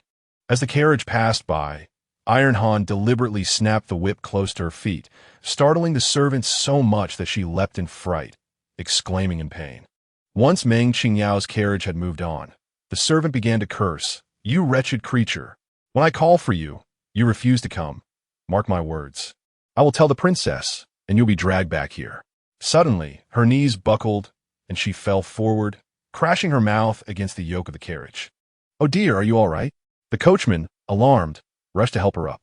He heard her cry out in pain, and when he looked down, he saw two bloodied teeth embedded in the yoke. Gazing at the servant, he noted her mouth was awash with blood, her front teeth missing, and blood gushing forth. Feeling awkward, the coachman stammered, Madam, you fell on your own? I was only trying to assist you. Who could have known that your teeth would come out so easily? You cursed wretch. The servant lamented, her mouth bleeding profusely. Quickly, she grabbed a cloth to staunch the flow of blood, extracted her lost teeth from the yoke, and declared, Hurry, I must see the princess. You, Meng Qingyao, will pay dearly for this. Upon returning to Zixia courtyard, she covered her mouth and exaggerated her tale, saying, My lady, one must consider the master when dealing with a dog. Meng Qingyao has shown you utter disrespect. My injury is trivial. However, her lack of respect for you is of great consequence. Cui Ji, filled with indignation, exclaimed, Your Highness, that Meng Qingyao is exceedingly arrogant. She dares to lay hands on the matron at the palace gate, showing utter disrespect for you. If you do not teach her a lesson, she will lose all sense of her own worth. At that moment, by Bingyue's face, neck, and hands were treated with medicine by the imperial physician to prevent her from scratching, all wrapped in bandages, revealing only her pair of vengeful and resentful eyes. What an audacious Meng Qingyao, refusing to heed the warning and displaying extreme insolence. She must have the audacity of a bear and the courage of a leopard to strike at someone of my status. Bai Bingwe was infuriated, her voice sharp. First, the prince's eyes could not be cured, and now she dares to defy me. Go, bring Meng Qingyao to me. Your Highness, I shall fetch her at once. The maid replied. Wait, Bai Bingwe suddenly called out to Cui Ji, having already caused a scene in the palace. Going to the Meng residence would only make us a laughingstock, as if I am incapable of asserting my authority. There is no need. She is scheduled to come this evening to administer acupuncture to the prince. We shall wait for her here. Cui Ji immediately praised. Your Highness is indeed thoughtful. I will have someone keep a close watch on her. Once she leaves Mo Yin Hall, we will bring her here. Bai Bingwe snorted coldly, feeling exceedingly irritable. Her face, neck, and hands were unbearably itchy, and she could not resist the urge to scratch, yet found no relief. On the brink of collapse, everything appeared displeasing to her. In a fit of frustration, she swept the teacups off the table, exclaiming, These physicians are utterly useless. I am still itching, still suffering. Bai Bingwe began frantically unwrapping the bandages from her hands. I cannot endure this. It itches terribly. Your Highness, please bear with it. The medicine will take effect soon, and the itching will subside, Cui Ji urged, stepping forward to embrace Bai Bingwe. The physician has said it is urticaria, which is exceedingly itchy, but it will pass. I cannot endure it. The entire Imperial Hospital is filled with incompetence. They tell me to bear it. Nonsense. They are merely covering up their own ineptitude. Bai Bingwe, overwhelmed, rubbed her face against the table, her hands frantically attempting to relieve the torment, nearly driven to madness. No, go bring Meng Qingyao here. Bind her if you must. Seeing her mistress in such agony, Cui Ji worried that if Meng Qingyao did not come, the formidable guards from a Meng family would prove to be no match for them. An idea struck her. Your Highness, why not go directly to the Meng residence? I cannot believe that once you arrive, Meng Qingyao would dare to refuse you treatment. Moreover, since you are suffering so greatly, prolonging this pain is unnecessary. A direct visit could yield swift relief. Why did you not suggest this sooner? Hurry, prepare me to leave at once. Yes, Your Highness. Cui Ji approached to tidy the disheveled bandages Bai Bingwe had cast aside, her heart sinking at the sight of the half-exposed, disfigured face. How could this be? In just a short span of time, Bai Bingwe's face had begun to rot, oozing a yellowish fluid accompanied by an unpleasant odor. What are you dawdling for? Hurry and dress my wounds. Bai Bingwe snapped impatiently. I shall attend to it immediately. Cui Ji stammered, her hands trembling as she gingerly removed the soiled bandages, replacing them with fresh ones, fearful of the contagion. She feigned indifference, yet her heart was gripped with terror. After much effort, Cui Ji sighed in relief and hastily summoned a young maid to bring a veil for the princess. On this journey, Bai Bingwe was accompanied by a contingent of guards. She was confident that should there be any resistance, they would seize her son, rendering her compliant and obedient. As Bai Bingwe's entourage approached the gates of the royal residence, they unexpectedly encountered Meng Qingyao, who gracefully descended from her carriage and nodded toward Bai Bingwe's vehicle, addressing her as Princess Chun. A sarcastic voice emerged from within the carriage. Dr. Meng, how grand your demeanor is. It seems you are quite difficult to summon. Meng Qingyao responded with a serene smile, articulating, Your Highness speaks truly. In both the court and the sect, there are rules that must be adhered to. Without rules, chaos ensues. As the mistress of such a grand estate, you should possess a deeper understanding of this principle. Chapter 64. Meng Qingyao strikes. I trust the princess will comprehend and will not hold it against me. Bai Bingwe scoffed, taken aback by Meng Qingyao's impressive medical skills and eloquence, prompting her to view her in a new light. You flatter me, Meng Qingyao replied. I shall not impede your highness from attending to important matters. Please. Choosing not to mention the previous request for medical assistance was a deliberate act on Meng Qingyao's part. Wait, Bai Bingwe interjected sharply. Since you speak of rules, allow me to elucidate them to you. Bai Bingwe emerged from her carriage, donning the veil, and looked down from her elevated position at Meng Qingyao. As the esteemed Princess Chun, Why do you not kneel and pay your respects as a commoner should? Meng Qingyao, with a cold smile, met her gaze defiantly, refusing to bow to a person who had harmed her kin and mistreated Chen'er. She would not be intimidated by Bingwe. Astonished that Meng Qingyao would not pay homage before her in such a public setting, gritted her teeth. One audacious display. Not only do you refuse to kneel, but you also look down upon everyone. It became clear that the rules she spoke of were intended for others. No wonder someone dared to strike me at the palace gates. Bai Bingyue's tone shifted sharply. Seize this insolent Meng Qingyao. In an instant, the guards accompanying Bai Bingyue surrounded Meng Qingyao, their eyes blazing with fury as if they wished to devour her whole. Cui Ji, standing nearby, remarked, Your Highness, this Meng Qingyao is shrouded in mystery, perpetually veiled. I dare say, she must be exceedingly ugly to hide her face. Why not unveil her today and see just how hideous she is? An ugly woman daring to entice the prince. Let us reveal her ugly visage and see how she continues her advances. A smirk graced Meng Qingyao's lips as she realized this was the extent of Princess Chen's sincerity. She had truly witnessed it. I am here to administer an antidote to Prince Chen, and the contract explicitly states that during the treatment, the Lord of the Chen residence shall not require me to bow down or force me to undertake any tasks I do not wish to perform. The poison afflicting the prince has only slightly abated. Why the urgency to drive me away? Meng Qingyao exclaimed loudly. I am not merely curing the prince. I'm also nurturing the heir's health. This attitude from the princess disregards both the prince's and the heir's well-being, seeking to punish me instead. Could it be that the princess consort harbors no desire for the prince to be freed from his poison, nor for the heir's health to be restored? Meng Qingyao's words were acerbic, and I had no intention of making such conjectures about the consort of Chen. However, her actions conveyed precisely that to me. How audacious! Do you dare to speak such nonsense here, tarnishing the consort's reputation and sowing discord between her and the prince? It seems you're growing weary of life itself. Cuiji swiftly descended from the carriage and approached Meng Qingyao, raising her hand to strike her. Yet, Meng Qingyao grasped Cuiji's wrist, retaliating with 2 resounding slaps.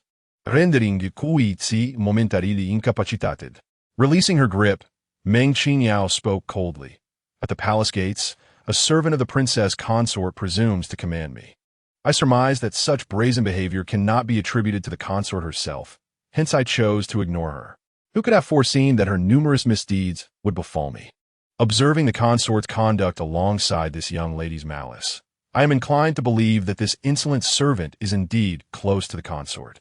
Meng Qingyao remarked with a hint of disdain. Upon arriving in the capital, I have truly broadened my horizons.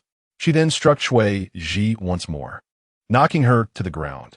I have never been one to initiate violence, yet I shall not tolerate bullying. I came to the Chen Prince's residence to provide treatment, yet the consort seeks to punish me. After years of practicing medicine, I have never encountered such a situation.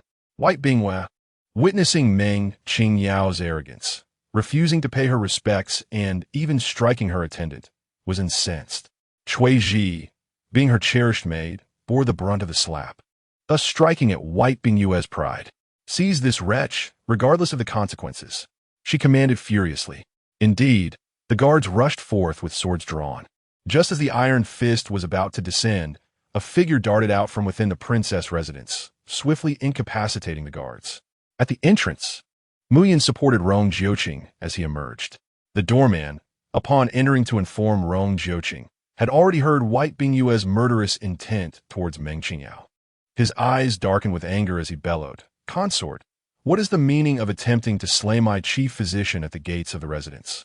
My lord, White Bingyue suddenly remembered Rong Jiuqing's presence. In her moment of wrath, she had momentarily forgotten him. He emerged in a tempest of fury, reprimanding her and demanding an explanation. Even in the absence of romantic feelings, Rong Jiuqing had never publicly chastised her. Yet, for the sake of Meng Qingyao, he questioned her intentions, now harboring doubts about her motives.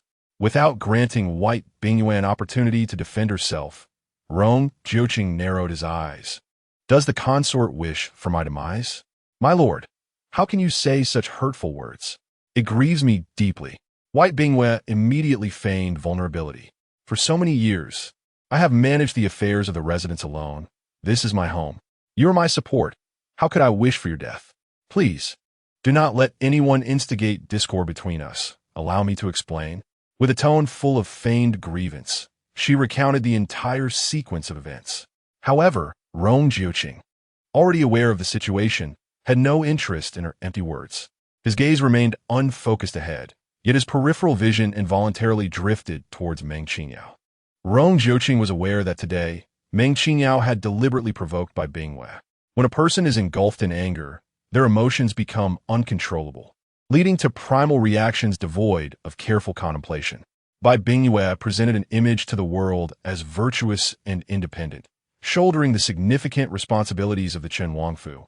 Yet in this moment, she utterly faltered, descending into unreasonable tantrums. Meng Qingyao stood silently, a gentle smile gracing her lips, as though observing a mere clown. Rong Jiuqing coldly reprimanded, I personally came to seek the assistance of physician Meng in detoxification, having signed a treatment contract executed entirely according to her stipulations. Who in this world is unaware of physician Meng's esteemed protocols? To have her attend to one's ailments is a tremendous honor. None dare to disregard her. Take the venerable Duke of State as an example, who holds physician Meng in the highest regard. What more can be said of me? While Chun Er and I have witnessed improvements in our health under physician Meng's care, how could the princess choose this moment to trouble her? What ulterior motive lies behind this? The imperial physicians treat her with utmost respect. Why does the princess adopt such an arrogant demeanor towards physician Meng? You merely suffer from hives, and yet require such a grand spectacle. Does this surpass even that of the Empress Dowager? As Rong Jiuqing approached, his scent wafted through the air. However, just as he reached the carriage, Bai Bingwei could no longer contain herself and vomited, while she had been making things difficult for Meng Qingyao. A crowd had gathered from afar, and now she found herself unable to endure the presence of the Chun Wang, losing her composure entirely. Wasn't she the one who always proclaimed their marital affection? It seemed that was not to be trusted after all. Chapter 65. Provocation. Rong Jiuqing's countenance darkened, his expression cold as he stated, the princess's unreasonable behavior has caused harm to physician Meng, for which I sincerely apologize and assure you it shall not occur again. Your Highness speaks too kindly, Meng Qingyao replied. I am well aware that all of this stems solely from the princess's personal actions, and I would not lay blame at your feet. Meng Qingyao, cultured and polite, noted that the matron beside the princess had said nothing, yet had arrogantly insisted that she meet with the princess, her attitude utterly haughty.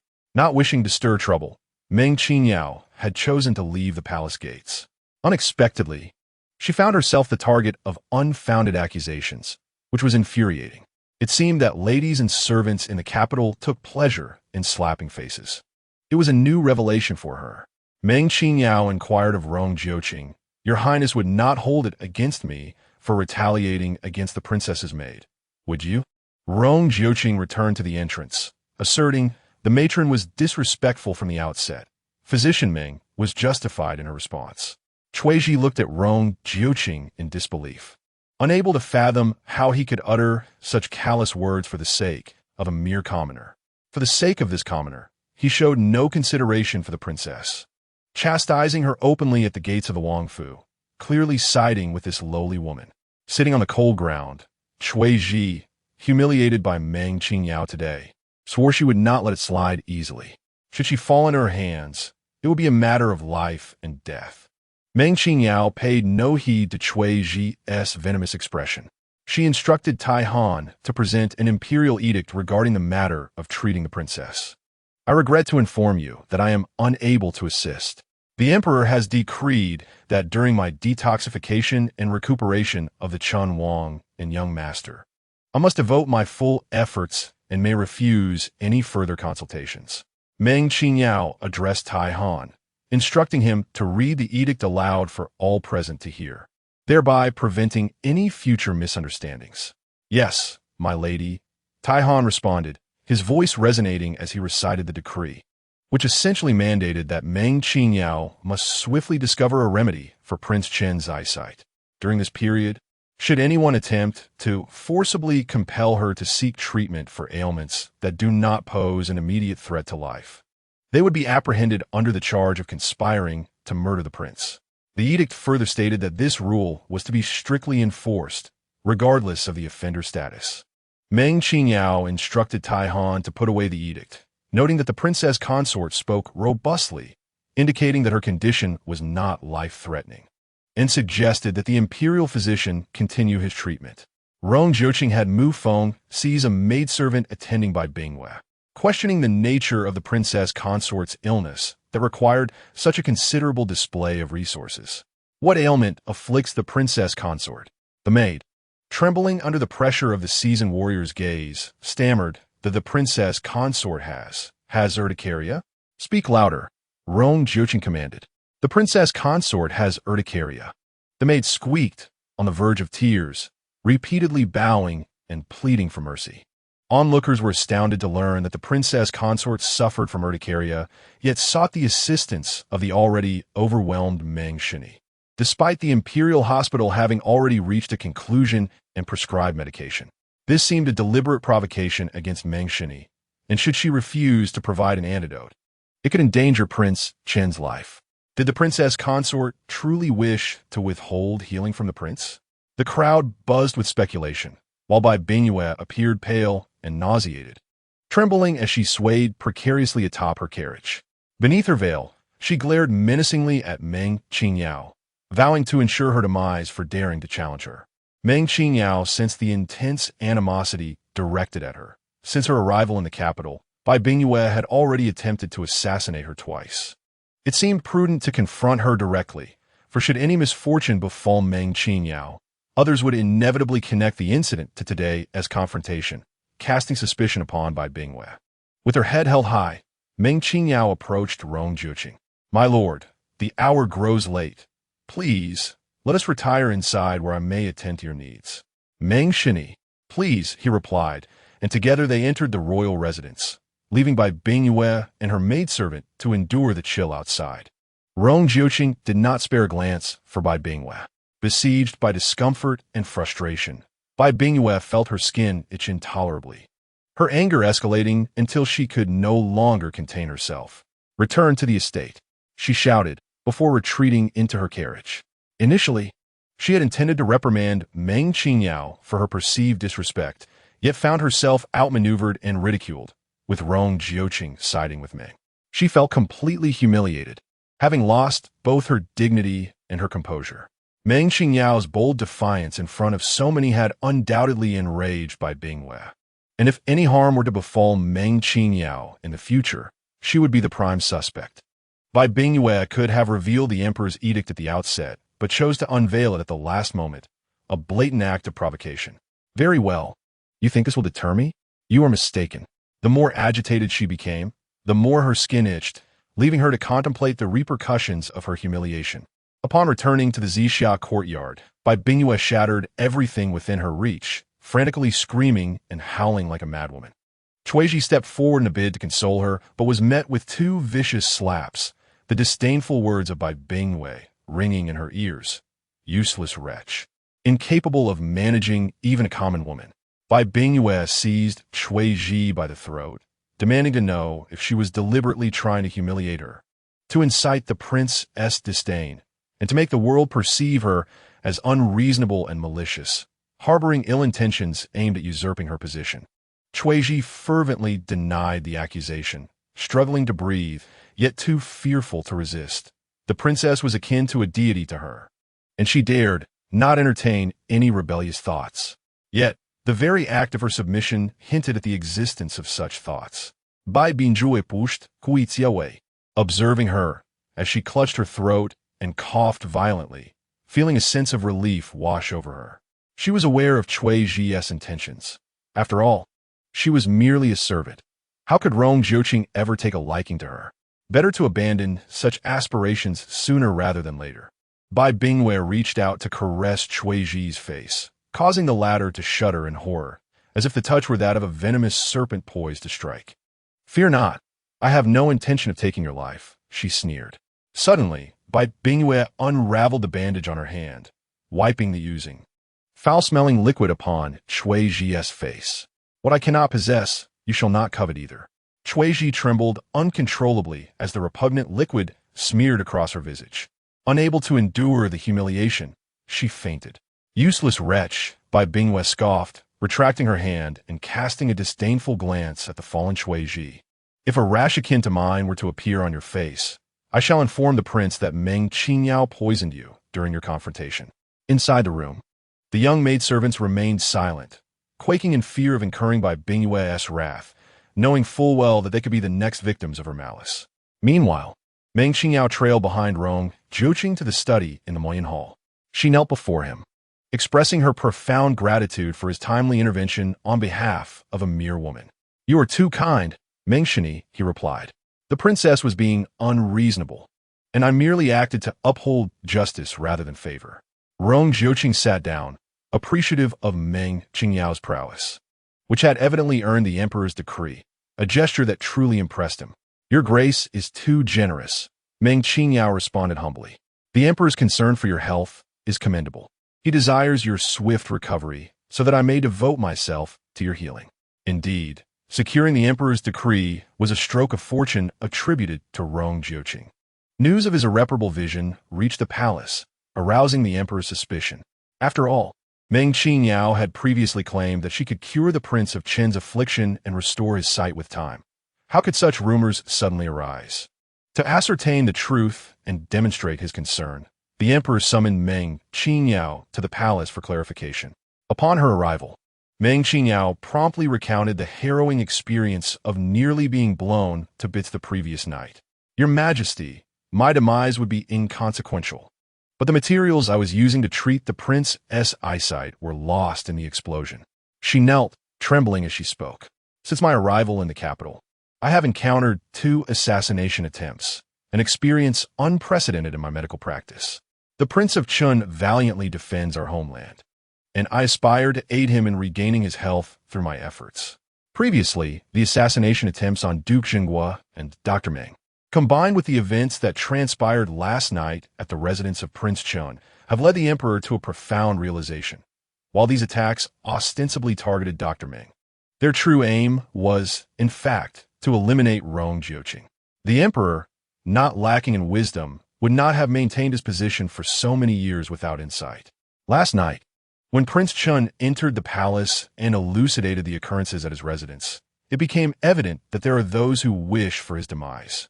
Despite any lack of affection towards Prince Chun, he remains the emperor's son. Thus, a stubborn resolve emerged within the emperor.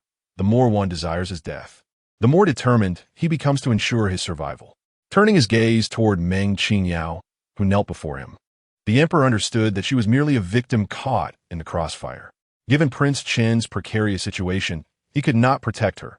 Should she perish, it would spell doom for him. After years of occupying a high station, the emperor had grown weary of the intrigues and deceptions that surrounded him.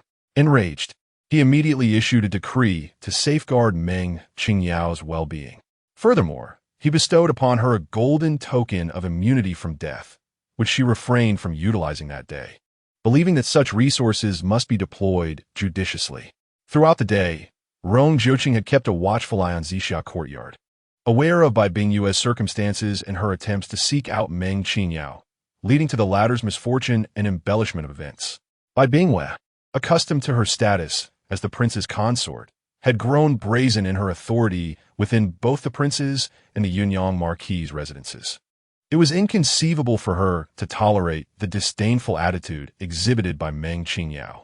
Compounded by her unbearable itch, she would certainly stop at nothing to confront Meng Qingyao. Consequently, Meng Qingyao orchestrated a deliberate encounter with her at the gates of the royal residence, culminating in a series of conflicts, after which Rong Jiuqing made his timely appearance. Rong Jiuqing, taking up the paper and ink prepared by Meng Qingyao, engaged in their inaugural collaboration with satisfaction. Upon glancing at the words inscribed on the parchment, he chuckled softly and penned, "My lord, that is indeed your consort, your wife. How can you bear to treat her thus, wife?" In the past, he might have believed that as long as Bai Bingyue fulfilled her role as the prince's consort, she was indeed his wife. However, since losing his sight and spending more time in the royal residence, he has come to realize that Bai Bingyue is far from a true spouse. Her gaze towards him harbored disdain, especially after his affliction. Her feelings of contempt became increasingly overt, no longer concealed. Occasionally, he caught glimpses of venomous thoughts and a fervent desire for his demise, reminiscent of the Empress's own sentiments. Previously, he had not suspected any connection between his affliction and Bai Bingyue, believing their bond as husband and wife to be unbreakable, with no reason for her to wish him ill. After all, his death would serve her no purpose. Yet, during moments of reflection by the window, he recognized his own folly. Should he perish, their son Qin'er, still young, would inevitably fall under Bai Bingyue's influence. Qin'er would inherit everything from the prince's estate, including military power, effectively placing all that he held dear into Bai Bingyue's grasp, benefiting the Yunyang Marquis' household and the crown prince, as well as the empress. The thought of his son's grim fate filled Rong Jiuqing with dread. He would likely become a mere puppet, subjected to mistreatment, intimidation, and perhaps even tortured to death. He looked at Meng Qingyao, realizing that a true wife should embody her virtues. Even in the absence of her husband, she would cherish memories of him, remaining devoted and steadfast. A devoted mother, she would strive to provide the best for their child, fostering a life filled with joy and happiness, guiding him toward a positive and fulfilling existence. Reflecting on this, he felt a sense of gratitude. The child, though without a father, was able to experience happiness, all due to Meng Qingyao's wise and nurturing guidance. Reflecting on Qin'er, the esteemed heir to the royal mansion, he navigates life with utmost caution, bearing wounds that speak of his tribulations. As he delves deeper into existence, Rong Jiuqing discovers that many aspects of life starkly contrast with his previous beliefs. The situation concerning Meng Qingyao stands as an exception. A couple should, at the very least, emulate the harmonious relationship of the Duke and his wife, treating each other with respect, supporting one another, and growing old hand in hand. With rumors circulating, Qin'er must not be overly distressed, right? Rong Jiuqing diverted the conversation. The heir is far more astute and courageous than one might presume. He perceives these matters as the prince's stratagem and remains untroubled, firmly believing in the princess' recovery. Meng Qingyao murmured that the prince should refrain from gazing into others' eyes, as it risks revealing the truth. Rong Jiuqing paused. Understanding dawned upon him. Qin'er was aware that his vision was intact, and he had seen through the fade. A bemused smile escaped him. That child was simply too clever and sensitive, making him susceptible to hurt. Rong Jiuqing wrote a note of gratitude to Dr. Meng for his care of Qin'er. Being with her two sons was a wish Meng Qingyao fervently embraced, yet she shook her head, certain that Rong Jiuqing was aware that the wedding night was not with Bai Bingyue. However, his passive acceptance of Bai Bingyue's cruel treatment towards the original owner, watching a blossoming young girl lose her life, was indeed callous. The flicker of affection that had arisen within her was swiftly extinguished. The royal family was comprised of cold-hearted individuals, selfish and relentless in pursuit of their goals, Rong Jiuqing included. Meng Qingyao stated that the common woman would be moving into the royal mansion the following day to focus on the prince's health, and thereafter their treatment regimen would be adjusted, hoping the prince would fully cooperate. Certainly, replied Rong Jiuqing shortly. I shall send someone to escort Dr. Meng to the adjacent courtyard to identify any deficiencies. Please instruct them on what needs enhancing. Rest assured, my lady will not hold back, she affirmed. Subsequently, under the guidance of Mu Feng, Meng Qingyao ventured into the neighboring courtyard, which was evidently arranged by Rong Jiuqing, orderly, reflecting a straightforward aesthetic, simple yet elegant. Since it was merely a temporary residence, comfort and ease were paramount. Any lacking item she would bring herself, as one grows accustomed to certain belongings and finds it difficult to adjust to new ones. After familiarizing herself with the surroundings, Meng Qingyao exited the courtyard. Just as she stepped out, she sensed a pair of eyes observing her from the shadows. Following her instincts, she turned to see an elderly matron lurking in a corner. The eavesdropping Huang Mama, caught in the act, felt no shame as she huffed and turned away. Meng Qingyao scrutinized Huang Mama's retreating figure, a sense of familiarity gnawing at her. She felt as though she had encountered her before, yet the frail stature did not align with her memory. Impossible. How could she be in the prince's residence? Surely, she must have mistaken someone in her anxious search, believing any similar figure to be her mother. Shaking her head in sorrow, Meng Qingyao vowed to avenge this grievance. Chapter 67. Do you know who I saw? Old man. Huang Mama rushed back, shaking Lu Qianshan awake from his slumber.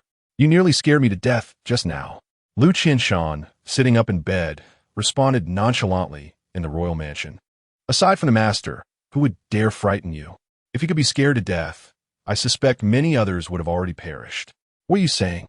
Huang Mama, in a fit of displeasure, struck Lu Qianshan with a fist, remarking that one could not expect ivory from a dog's mouth. Yet he had the audacity to mock her. She plopped down on the edge of the bed and asked, Do you know whom I encountered? Whom? Lu Qianshan was perplexed, unable to fathom who could have frightened her so. I saw the renowned physician Meng, who is adept at detoxifying the prince. Lu Qianshan, bewildered, responded, Isn't it impossible for physician Meng to possess extraordinary powers? The poison afflicting the prince was not of your doing.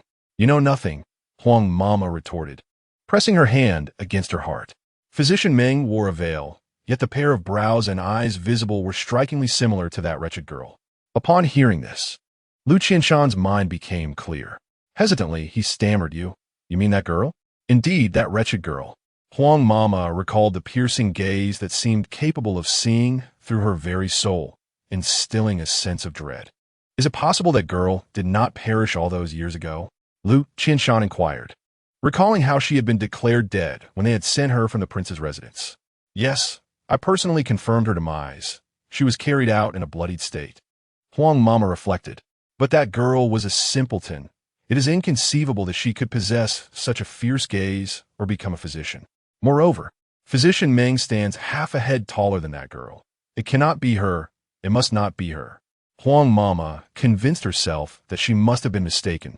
Perhaps the physician merely bore a slight resemblance to that unfortunate girl, and it was her own apprehension that had caused her alarm. Recalling the past still sent shivers down Huang Mama's spine. Old man, when you have the time, burn some paper money. If you treated that girl kindly, she would not trouble you. Lu Qianshan nodded in agreement. Very well. I shall do so tomorrow, offering it for that child and her surviving offspring. In truth, Lu Qianshan had cherished the young girl as if she were his own daughter. At the time, Huang Mama had not divulged the purpose behind taking the girl away, merely stating that she had purchased a lovely maid to raise as a daughter. Their family indeed lacked a daughter. Upon seeing the girl's charming appearance and cheerful disposition, he felt fortunate, as though his ancestors had smiled upon him. Later, they returned to Lu Qianshan's hometown, residing in the village for 6 years, where everyone praised the beauty of his daughter. Even if she lacked intelligence, suitors came knocking at their door, believing that they would secure a fine husband for her and enjoy a life of ease. However, their hopes were shattered when she went missing at the age of 16. Lu Qianshan searched far and wide, only for Huang Mama to reveal the harsh truth, that the girl had been acquired by the madam and young lady of the Yunyang Marquisate and was now needed. Eventually, they made their way to the capital, telling the villagers they were seeking fortune. Yet upon arriving, Lu Qianshan was unable to find his daughter, anxiety gnawing at his heart. He begged Huang Mama to arrange a meeting with her, but she scolded him fiercely. He dared not resist. As a mere stable hand, he had little standing, always deferring to his wife's wishes. Little did he know that when he finally saw that girl again, she would be separated from him by the veil of death. And when she perished, she had carried a child within her. Lu Qianshan lamented the tragic fate of the young girl, and later surreptitiously ventured to a potter's field to search for her remains, finding nothing but a pair of embroidered shoes. Thus, Lu Qianshan erected a grave adorned with garments, visiting twice a year to burn paper money, hoping to alleviate their sins and wishing that the young girl and her unborn child might find a better place in their next life. Lu Qianshan contemplated and softly murmured, Alas, that girl has already met such a tragic end. We ought to treat the young master with more kindness, if only for her sake. She truly regarded us as her own parents. Granny Huang shot him a disapproving glance, retorting, Your compassion is misplaced. It is precisely this sentiment that has led to a lifetime of servitude. As servants, our loyalty must be unwavering. We follow the master's commands without question. To incur the master's displeasure is to invite dire consequences. Were it not for my influence with the princess, you would remain but a mere servant for eternity." Granny Huang remained unperturbed, taking pride in her position. "Had it not been for me, would we have been able to escape our servitude and acquire property in shops? Once the princess succeeds, we shall become her right and left arms, and surely reap our rewards. If you do not wish to witness this, it would be wise for you to keep your head down and not jeopardize the princess's plans. Do not expect me to come to your aid then." Lu Qianshan lay down, understanding her words. After a few more warnings, Granny Huang departed, suggesting he might have misjudged the situation. In the Zixia courtyard, Chuiji anxiously passed the time, sitting before the bronze mirror without moving, her eyes fixed on her reflection, dreading the emergence of any red blemishes. An hour passed, then another, and, as the lanterns were lit, her visage remained unchanged, devoid of any symptoms. Overjoyed, Chuiji alternated between laughter and tears, relieved that she had not been afflicted. Yet, a sense of dread crept in. Should the princess discover her immunity, how might she retaliate? Indeed, Bingyue entered the room, seizing Chuiji's face, and, upon realizing she had not been infected, her expression twisted into one of rage. "How could this be? Why are you unharmed? Your Highness, perhaps you are overthinking this. The red blemishes you see are merely hives." Chuiji dared not plead for mercy. "Hives cannot be exposed to the wind. You must return and rest, and take your medicine." Bingyue's cold laughter filled the air as she hastily ripped away the bandages from her face and hands, revealing a grotesque visage marred with blood and decay. In a fit of madness, she screamed, "What use is any medicine? My face and hands are beyond repair." Gazing at her ghastly reflection, she suddenly grasped a pair of scissors from the side, causing Chuiji and the little maidens to huddle together in fear. In a swift motion, Bingyue seized the young maid, slicing her face with the scissors and smearing the yellow fluid from her own wounds across the girl's face, covering the entire injury. Then, she pushed the maid away, who fell to the ground, covering her face in shock, too frightened to even weep. "Drag her away. If she develops any blemishes, make her consume every remedy for skin ailments until her own face is clear." The princess treated her as a test subject, leaving the girl faint with terror. However, after a night of torment, the young maid remained unscathed, the cut from the previous night merely scabbed over. Sleepless and unable to resist scratching, her face, neck, and hands became a gruesome sight, a pitiful spectacle. Bingyue's eyes blazed with fury, her anger reaching a boiling point. "Select the finest physician in the capital for me at once." She dared not approach Meng Qingyao again. Her initial ignorance could be excused, but a second encounter would surely arouse the suspicions of both the Emperor and Prince Chun regarding her ulterior motives. Chapter 68. Bringing back a lush green prairie for Her Royal Highness. Bingyue loathed Meng Qingyao with a gnashing of teeth, while Meng Qingyao, on the other hand, enjoyed a peaceful night's sleep, waking refreshed to accompany her children for breakfast. New rumors circulated outside, claiming that the couple of Prince Chun appeared harmonious yet were secretly at odds, their mutual respect merely a faade for the public eye. Prince Chun had summoned the famed physician Meng to concoct an antidote, and after signing the contract, the princess consorted with Meng, deliberately making things difficult for her at the entrance, exerting her influence over the physician.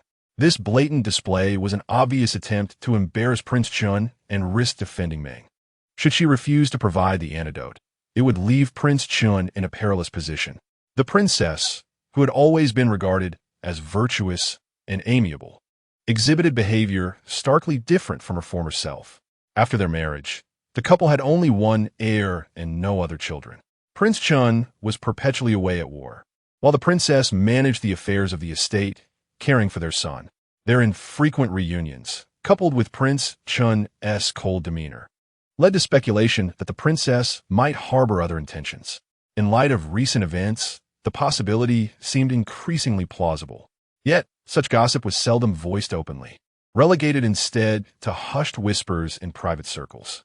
Meng Qingyao listened as Han Xia recounted the rumors, her lips twitching at the audacity of Rong Jiuqing's subordinates, who had spun such tales, even suggesting that they had returned with a verdant prairie for their lord. One could only wonder how Rong Jiuqing felt about it. Upon hearing the rumors, Rong Jiuqing's expression shifted slightly as he noted the effectiveness of the gossip. Let us hone our skills in the dark chamber for 5 days, he instructed. 15 turned to Mu Feng, recalling how he had initially advised that the more vicious the rumors, the better. If the rumors were indeed well-crafted, why should he face punishment? A sense of injustice welled within him. Mu Feng gazed at the ceiling, remaining silent, while Rong Jiuqing inquired, has the heir heard the rumors? Mu Feng replied, Qinghe informed me that physician Meng has already told the heir. He does not believe the slander and remains cheerful, unaffected. That is reassuring. My son is astute, aware that these are mere schemes. Rong Jiuqing nodded in satisfaction and commanded, send Xiao Lu to serve in Xiaohua courtyard. Understood. Rong Jiuqing continued, today, the Duke of the State returns home in good health. Mu Yin shall present a gift on my behalf to celebrate the Duke's recovery. Mu Yin made a note of this. Mu Feng further instructed, please inspect Xiaohua courtyard to ensure that no mistakes occur. Aside from Xiao Lu, no other individuals are to be present, as physician Meng will bring her own entourage. Mu Feng complied and arranged accordingly. 15 had yet to depart when Rong Jiuqing's expression turned icy. Is 5 days insufficient? And no, it is more than enough. 15 stammered, hurriedly bowing, I take my leave. With a whoosh, he fled. Rong Jiuqing reflected on the previous rumors. Since outsiders already viewed him as a coward, why not add another layer to the narrative? Soon, speculation arose regarding whether the heir was truly Prince Chun's child, given the remarkable timing of the pregnancy coinciding with their wedding night. According to the birth date of a young lord, he was delivered a month early, not having reached full term. Bai Bingwei remains unaware of these rumors and gossip. Chuiji admonishes those in the courtyard, warning that anyone who dares to speak carelessly and provoke the princess's wrath will have their tongue removed. The atmosphere in Zixia courtyard is stifling, as Bai Bingwei, tormented by the red welts on her body, is driven nearly to madness. The imperial physician has changed several times, yet no better remedy has been found. Many antiques on the display shelf have been shattered, and Bai Bingwei has reached her breaking point, howling in agony in the courtyard. Meanwhile, the Meng family is thriving. Today, the Duke of the State is returning to his residence, and Meng Qingyao has conducted a thorough examination of him. Finding no issues, he is ready to pack his belongings and depart. Rest assured, my lord, I shall visit your residence periodically to check your pulse for peace of mind, Meng Qingyao assures. She hands a list of precautions to Madame Cui, stressing, you must be diligent in your dietary restrictions and adhere to the physician's advice. My 2 jars of fine wine. Where are they? I can forget everything, but I cannot forget my wine, the Duke exclaims. Madame Cui, casting a reproachful glance at the Duke, responds that he cannot drink now and should return in a month to see Meng Qingyao for more. That won't do. We had an agreement that cooperation would yield rewards. The Duke smiles, turning to Meng Qingyao. Isn't that right, Meng Qingyao? Meng Qingyao, caught between laughter and exasperation, acknowledges, of course, promises must be fulfilled. Given how well you have behaved, a reward is certainly in order. I have already instructed Banksia and Bankyu to prepare the carriage. The Duke is pleased. Since you have arranged everything, I can rest easy. As the Duke is not far, do bring the children over more often for visits. After all, we are still neighbors for the time being. Indeed, Meng Qingyao replies with a smile, they will soon be moving to the residence of Prince Chun, which is right next to the Duke's estate, so we shall be neighbors.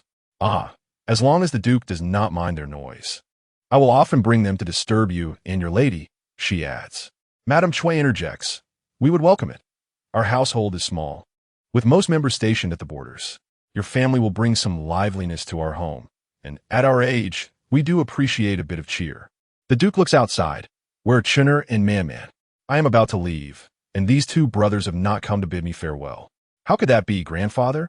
Man-Man peeks in from outside, smiling at the Duke. Brother and I were preparing gifts for you, which took a moment. Chun'er follows behind, carrying a brocade box. The Duke's face crinkles into a smile, touched. Oh, you 2 have truly prepared gifts for me. How thoughtful. It is but a small token. Chun'er presents the brocade box to the Duke, together with Man-Man, wishing, may the Duke enjoy good health and all things go well. Thank you. Thank you. The Duke chuckles as he opens the box, revealing a figurine of the god of longevity, holding several bright red peaches. Man proudly states, "The clay figure was crafted by my brother and me. We initially intended to make a complete set of Fu, Lu, Shou, Shi Kai, but only this one turned out well. Grandfather, we painted it together," Chinner adds, hoping the Duke will be pleased. "Like it? Of course I do." The Duke, deeply moved, exclaims, "You two children are incredibly thoughtful. I am truly touched." Instantly, Man proclaimed, "Since Grandpa is fond and moved, please refrain from drinking this month after returning. This way, you shall live as long as a centenarian." The Duke of Zhongguo laughed heartily. "Very well. I shall heed your advice and abstain from alcohol. I shall keep my word." Man extended her hand, sealing their pact with a playful gesture. 100 years without change. If anyone fails, they shall bark like a puppy. After gathering their belongings, the Duke and his wife prepared to depart. As they surveyed their surroundings, the Duke felt a twinge of reluctance. Standing in the courtyard, he mused that their next visit would be as guests, and he would not enter the treatment room again. When the Duke comes, we shall certainly welcome him. Indeed, let us return. It has been a while, and I find myself yearning for home. The Duke held the hand of child in either hand. In the future, the heir and Man should visit the residence more often. "Grandpa, I will visit you every day. Now that I live nearby, I can arrive in a flash." Chen Er, without hesitation, added, "I apologize for troubling the Duke." "Not at all. It is no trouble whatsoever," replied the heir. The two children exhibited a harmonious dynamic, their personalities complementing each other. It is no wonder Man refers to the heir as brother. Indeed, he carries an air of maturity beyond his years. If this child were raised by the esteemed physician Meng, he would undoubtedly thrive. However, if he continued under by Bing Yue's care, he might become a peculiar being like her. Chapter 69. Truly like brothers. After partaking in breakfast, Rong Jiuqing prepared to leave, personally going to retrieve physician Meng and her son to accompany them to the Prince of Qin's residence. Given the unpleasant odor and his impaired vision, Rong Jiuqing decided to take a carriage. Meng Feiyong arrived at the Prince of Qin's residence with great urgency. Upon stepping into the Emoyin Hall, he was immediately struck by the odor and waved his hand dismissively. "Your Highness, have you uncovered the latrine lid in Emoyin Hall?" To avoid spreading the smell, Rong Jiuqing had not consumed his medicine today and had taken special care to bathe and dress in fragrant attire. Perhaps the inhabitants of Emoyin Hall had grown immune to the odor, for Meng Feiyong detected it upon arrival. As soon as he entered, Meng Feiyong noticed Rong Jiuqing's face, dark as ink, and jested, "Your Highness, I apologize. My nose is simply too sensitive. The fragrance cannot conceal it. What brings such a busy person to my humble abode?" "You are quite a rare visitor," Rong Jiuqing remarked with a straight face, laced with sarcasm. "Your Highness, you have wronged me. I wished to come, but circumstances forced my hand." Ever since his father took over the Imperial Medical Institute, he had been compelled to assist. Though Meng Feiyong was reluctant, he wished to observe how physician Meng would detoxify the prince. Meng Feiyong chuckled. "Well, here I am as soon as I found a moment. Are you about to leave?" Rong Jiuqing nodded. "I'm going to fetch physician Meng and her son, as well as Chen Er. It has been a long time since I last saw the heir. I miss him dearly." Meng Feiyong stepped forward to support Rong Jiuqing. "What kind of medicine has physician Meng provided you with to elicit such a scent?" Wang Shanghua. Meng Feiyong was taken aback. "I have heard of this flower. It grows on the cold, steep cliffs of the southern wilderness, harboring numerous toxins and invisible venomous mists that even the southern people dare not approach. I am astonished that physician Meng possesses it. Truly, she is a remarkable healer." Rong Jiuqing casually inquired, "Have you seen it?" "No." Meng Feiyong shook his head, recalling having seen a pharmacopoeia from the southern frontier, which contained merely a few words without illustrations. It had not piqued his interest at the time. Unbeknownst to him, it contained the herbs necessary for the prince's antidote. He inquired how Dr. Meng had come by it, and whether there was any left, as he was curious to see it. He had heard that she had acquired a single stalk, having used half previously, with the remaining half now residing among the prince's own herbs. As Rong Jiuqing stepped onto the carriage, he had previously expressed curiosity, prompting Mu Feng to search for the elusive Wangxing flower, though nothing had been discovered, perhaps due to its lack of odor before being cooked. "I can find it," Meng Qingyao lamented his tardiness, realizing that aside from other herbs, it was indeed the Wangsheng flower. He felt quite clever, following Rong Jiuqing into the carriage. Rong Jiuqing gazed vacantly ahead, questioning Meng Qingyang's sensitivity to the prince's scent. Can you endure the fragrance that clings to me? One becomes accustomed to it with time. Meng Qingyang replied, settling himself. A thought struck him. The prince had mentioned that Dr. Meng had previously utilized half of the Wangsheng flower. Did that imply someone else had suffered from the same poison as the prince? Rong Jiuqing shook his head, admitting he had not inquired. Back then, she was also poisoned alongside me. The toxin was likely more severe in her case. My heart was consumed by the battlefield, and I paid little attention to her well-being. Reflecting now, he recognized that the young woman was the most innocent victim. He wondered what she looked like and what her character was like. She was Chun Er's mother, and he hoped she had been rescued by Dr. Meng. The empress had often told him in his youth that only children born of the legitimate wife could rightfully inherit the family legacy. Even favored concubines bore illegitimate children, who could not inherit but were destined to assist the legitimate heir until a division of the family estate allowed them a share of the wealth. You are an illegitimate son, yet raised within the palace. You and the crown prince are brothers. He, as the legitimate heir, will eventually inherit the family fortune. So you must support your elder brother diligently, united in purpose. Since he began to comprehend the world, these were the lessons the empress had imparted most frequently. Rong Jiuqing had never aspired to that position, viewing the empress and the crown prince as his closest kin. Whatever arrangements they made, he dutifully accepted, never questioning their decisions. Only after losing his sight did he begin to discern the myriad complexities that surrounded him. Rong Jiuqing turned to Meng Qingyao. Why do you think so? The Wangsheng flower may possess other applications, not solely for dispelling entangling poison. It seems I have been ignorant. I must seek further enlightenment from Dr. Meng. Meng Qingyao replied languidly, leaning against the carriage wall. There is always more to learn beyond the horizon. Rong Jiuqing nodded, closing his eyes to rest, ceasing further conversation.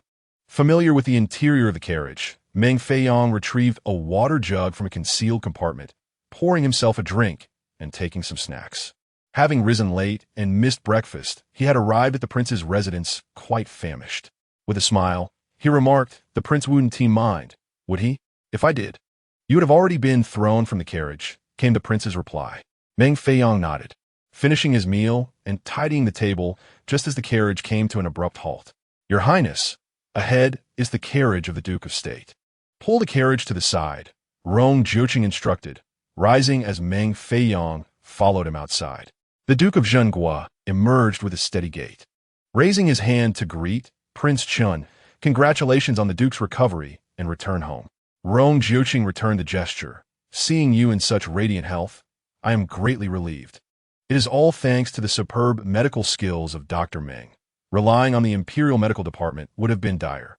The Duke of Zhenghua acknowledged, aware that Rong Jiuqing was there to escort Dr. Meng and her son, along with the young master, back to their residence. "Your Highness has pressing matters. I shall not intrude. Once you are fully recovered, I will visit you." "Your Grace is overly courteous. It is we who should pay you a visit," Rong Jiuqing replied. The Duke gestured, "Please, Your Highness." With pleasantries exchanged, both parties returned to their carriages, which resumed their journey. Meng Qingyao was astonished, not expecting the Duke to have made such a full recovery. "Truly, Dr. Meng is remarkable. I am in profound admiration," he remarked. "Why not say the Imperial Medical Department is utterly inept?" Rong Jiuqing retorted with a hint of sarcasm. Meng Qingyao chuckled awkwardly. "My father is in the Imperial Medical Department. To criticize it would be to criticize him as well, which is inappropriate." Rong Jiuqing smirked and closed his eyes to rest. The distance from the royal residence to the Meng family was not far, and they soon arrived at the entrance. Chinner and Man, hearing the sound of the carriage, rushed out. Upon seeing Meng Qingyao assisting Rong Jiuqing down, they hurried towards them. "Father, Your Highness!" both children exclaimed joyfully. Chinner stepped forward, grasping his hand. "Father, please be careful." Man stood beside him, beaming. "Your Highness, have you come to take us with you?" "I have come to escort you. You are warmly welcome at the royal residence." "Are you pleased, Man?" Rong Jiuqing asked, holding Chinner's small hand. During their stay, his son had become spirited, his cheeks flushed with health. It seemed he had also grown a bit taller, and, standing alongside Man, the difference was less pronounced. One could not help but admire that Meng Qingyao truly knew how to nurture children. Dressed in light blue, Chun'er stood beside Man, clad in soft green. They indeed resembled brothers. Rong Jiuqing could not help but praise. It appears Chun'er is quite content here. Flattered by the compliment, Chun'er replied with increased cheer, "Father, Dr. Meng made me new clothes and prepared many things for me. When we return, I shall show you." Man added, "Mine are just like my brother S." Rong Jiuqing released Meng Feiyang's supporting hand. Man, come here. Taking one child in each hand, he said, "Very well, I shall certainly take a good look at these treasures." He still had Dr. Meng's pen and notebook in mind. Chapter 70. What is there to be alarmed about? Having been let go, Meng Feiyang glanced at his hand. Feeling somewhat dismissed. "It appears I have fallen from grace," he mused. This man was excessively unfeeling, casting him aside without a shred of consideration and not waiting for him. Meng Feiyang hurried to catch up. "Greetings, Your Highness." Young Master Meng Qingyao came forth. "Your Highness and young Master Meng, please come inside for some tea. We have yet to finish tidying up. Dr. Meng, please attend to your matters. I can manage Chun'er and Man," Rong Jiuqing replied. "Very well. Your Highness and young Master Meng, please take a moment to rest." Meng Qingyao instructed Man, "Be sure to entertain His Highness and young Master Meng well." Man gracefully led Rong Jiuqing into the hall, hand in hand with Chun'er. Meng Feiyang, gazing at Chun'er, could not help but commend him. Noting the significant improvement in his complexion and the fullness of his face, truly remarkable. "Father," he continued, "the dishes prepared by Dr. Meng are exquisite, many of which I have never tasted before. I wish for you to sample them as well. I wonder if Dr. Meng and Man will prepare them at the royal residence." With a beaming smile, Man replied, "My mother is equally adept in the drawing room and the kitchen. She is the finest mother one could hope for." Both Rong Jiuqing and Meng Feiyang concurred, acknowledging the exceptional talents of Dr. Meng. Setting down his teacup, Meng Feiyang inquired, Man, are you familiar with the southern frontier?" To which she responded, "Indeed, I have heard of it. It lies in the southwestern border of the Sealed Kingdom, where the climate is perpetually spring-like, adorned with lush forests and diverse flora. Alas, I have only read about it in the chronicles of the Six Kingdoms and have never laid eyes upon it. My mother says that to read thousands of books is to travel thousands of miles. Once the prince's health is restored, she intends to take me on a journey to explore the landscapes and customs of the Sealed Kingdom." Man's sincerity radiated through her words. "Young Master Meng, as you accompany the prince on his campaigns, you must have encountered many wonders and acquired extensive knowledge of neighboring countries. Please, share your insights about the southern frontier, for both my brother and I are quite curious." Chun'er chimed in eagerly, "Yes, Uncle Meng, do regale us with your tales." The two children were astute. Meng Feiyang's seemingly innocuous question belied the underlying tension between the southern frontier and the Sealed Kingdom, leaving them wary of potential ulterior motives. "You overestimate me," he chuckled lightly. "Though I have followed the prince in his conquests, my experience is limited to the military medical office. I have never ventured into other countries, let alone the southern frontier, which is said to be rife with venomous creatures and miasma, deterring most from entering." He then shifted the subject, expressing admiration for Dr. Meng's remarkable abilities, especially in acquiring the rare resurrection flower. "That is certainly true. Otherwise, anyone could claim the title of physician," Man declared proudly. "You may have heard that my mother charges a fortune for her services. But what you do not realize is how many common folk she has healed without asking for a single coin in return. The number of lives she has saved must be at least 8,000, especially during the plague in Yuzhou, for she left behind her treatment methods without seeking recognition." With conviction, she continued, "The high fees are directed towards wealthy clients, as it would be a disservice to your esteemed status to charge less. Yet for ordinary individuals, my mother takes nothing, delivering miraculous cures while embodying the spirit of a great physician. Countless people are grateful to her. Receiving a single resurrection flower is hardly surprising, as she has been gifted countless rare treasures. Thus, what is so astonishing about your reaction, Meng Feiyang?" Her words left Meng Feiyang speechless, his astonishment evident as he exclaimed, Was it truly Dr. Meng who devised the treatment for the Yuzhou plague 2 years ago? Indeed, it was, she asserted confidently. My mother, accompanied by over 20 disciples from Shinshan, dedicated half a month to Yuzhou before returning. Unlike some physicians who boast of their accomplishments, my mother is humble and does not seek to bask in the glory of her deeds.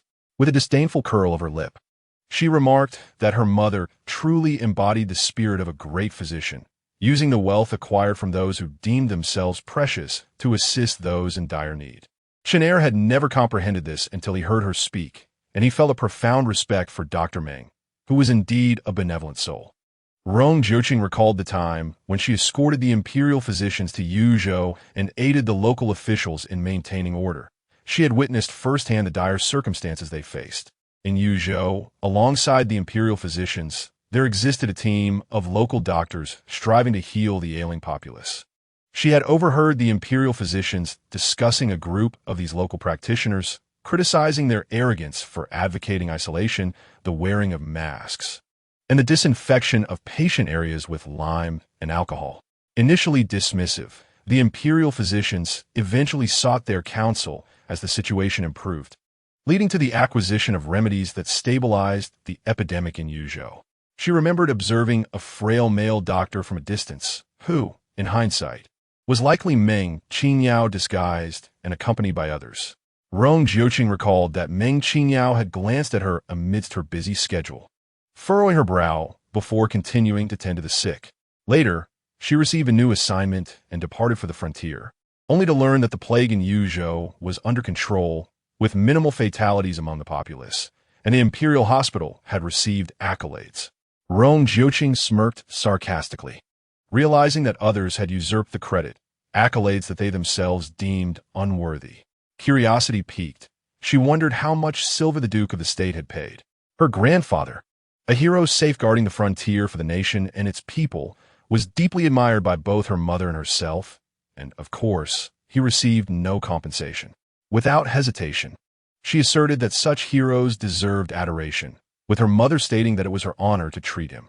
Sighing, Rong Jiuqing pinched her fingers, recalling that Meng Qingyao had specified 1,000 taels of gold in the contract, equating to 20,000 taels of silver. In the eyes of Meng Qingyao and Man, she was indeed one of those self-proclaimed precious individuals. The medical expenses for Chen Er were not mentioned, indicating that he was regarded as one of their own. In comparison, Rong Jiuqing felt a twinge of discomfort. It was not that she could not afford the silver, but rather a sense of disappointment lingered. As they spoke, Meng Qingyao had already packed her belongings. Your Highness, all is ready for our departure. This time, Meng Qingyao brought Granny Hua and the mute servant, leaving Banksia and Bankyu behind. Since their arrival in the capital, many local people had sought treatment, and the less severe ailments could be managed by Banksia and Bankyu.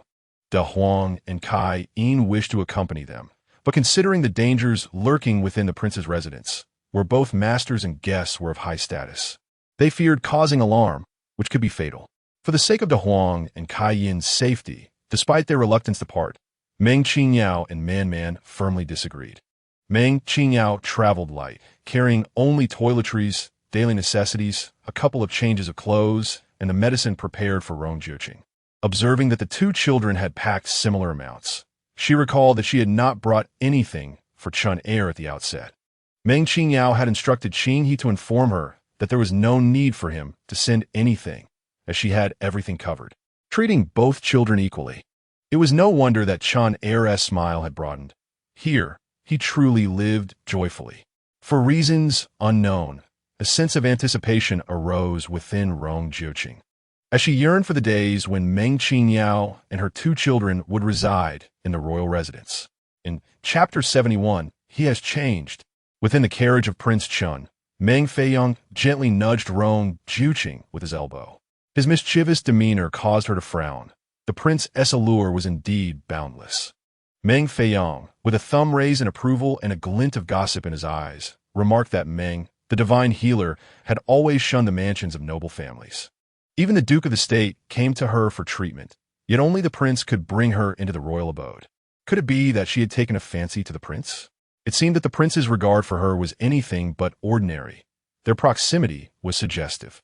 Rong Jiuqing placed her hand on Meng Feiyang's forehead, questioning whether he had a fever or if he had perhaps been too immersed in his medicinal trials, rendering him foolish.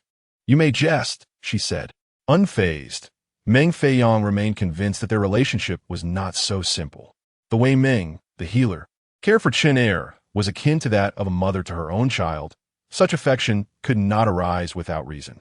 "I had thought you an icy mountain, devoid of tenderness towards women. Yet it appears your methods are quite sophisticated," he teased, as if he had uncovered a scandalous secret between Rong Jiuqing and Meng Qingyao. Rong Jiuqing's expression darkened. "Meng Feiyang, be mindful of your words. To slander a woman with children without cause is a heavy burden for your conscience to bear," she continued. "Moreover, your previous remarks aimed at Meng, the healer, were pointed and malicious, particularly in regard to ensnaring a 5-year-old child. Your intentions are dubious, and this is not the behavior I once knew of you." Being addressed by name and surname indicated her genuine displeasure. Meng Feiyang hastily clarified, "Your Highness, I speak with your best interests in mind. What if she is a spy from the southern frontier, and we fall in her trap? The flower of eternal entanglement hails from the southern lands, and it is rare for common folk there to procure it, yet she possesses it, raising suspicions. I was unaware that the flower could alleviate the poison of entanglement. Previously, I had inquired extensively and learned that there was no known cure for such a poison.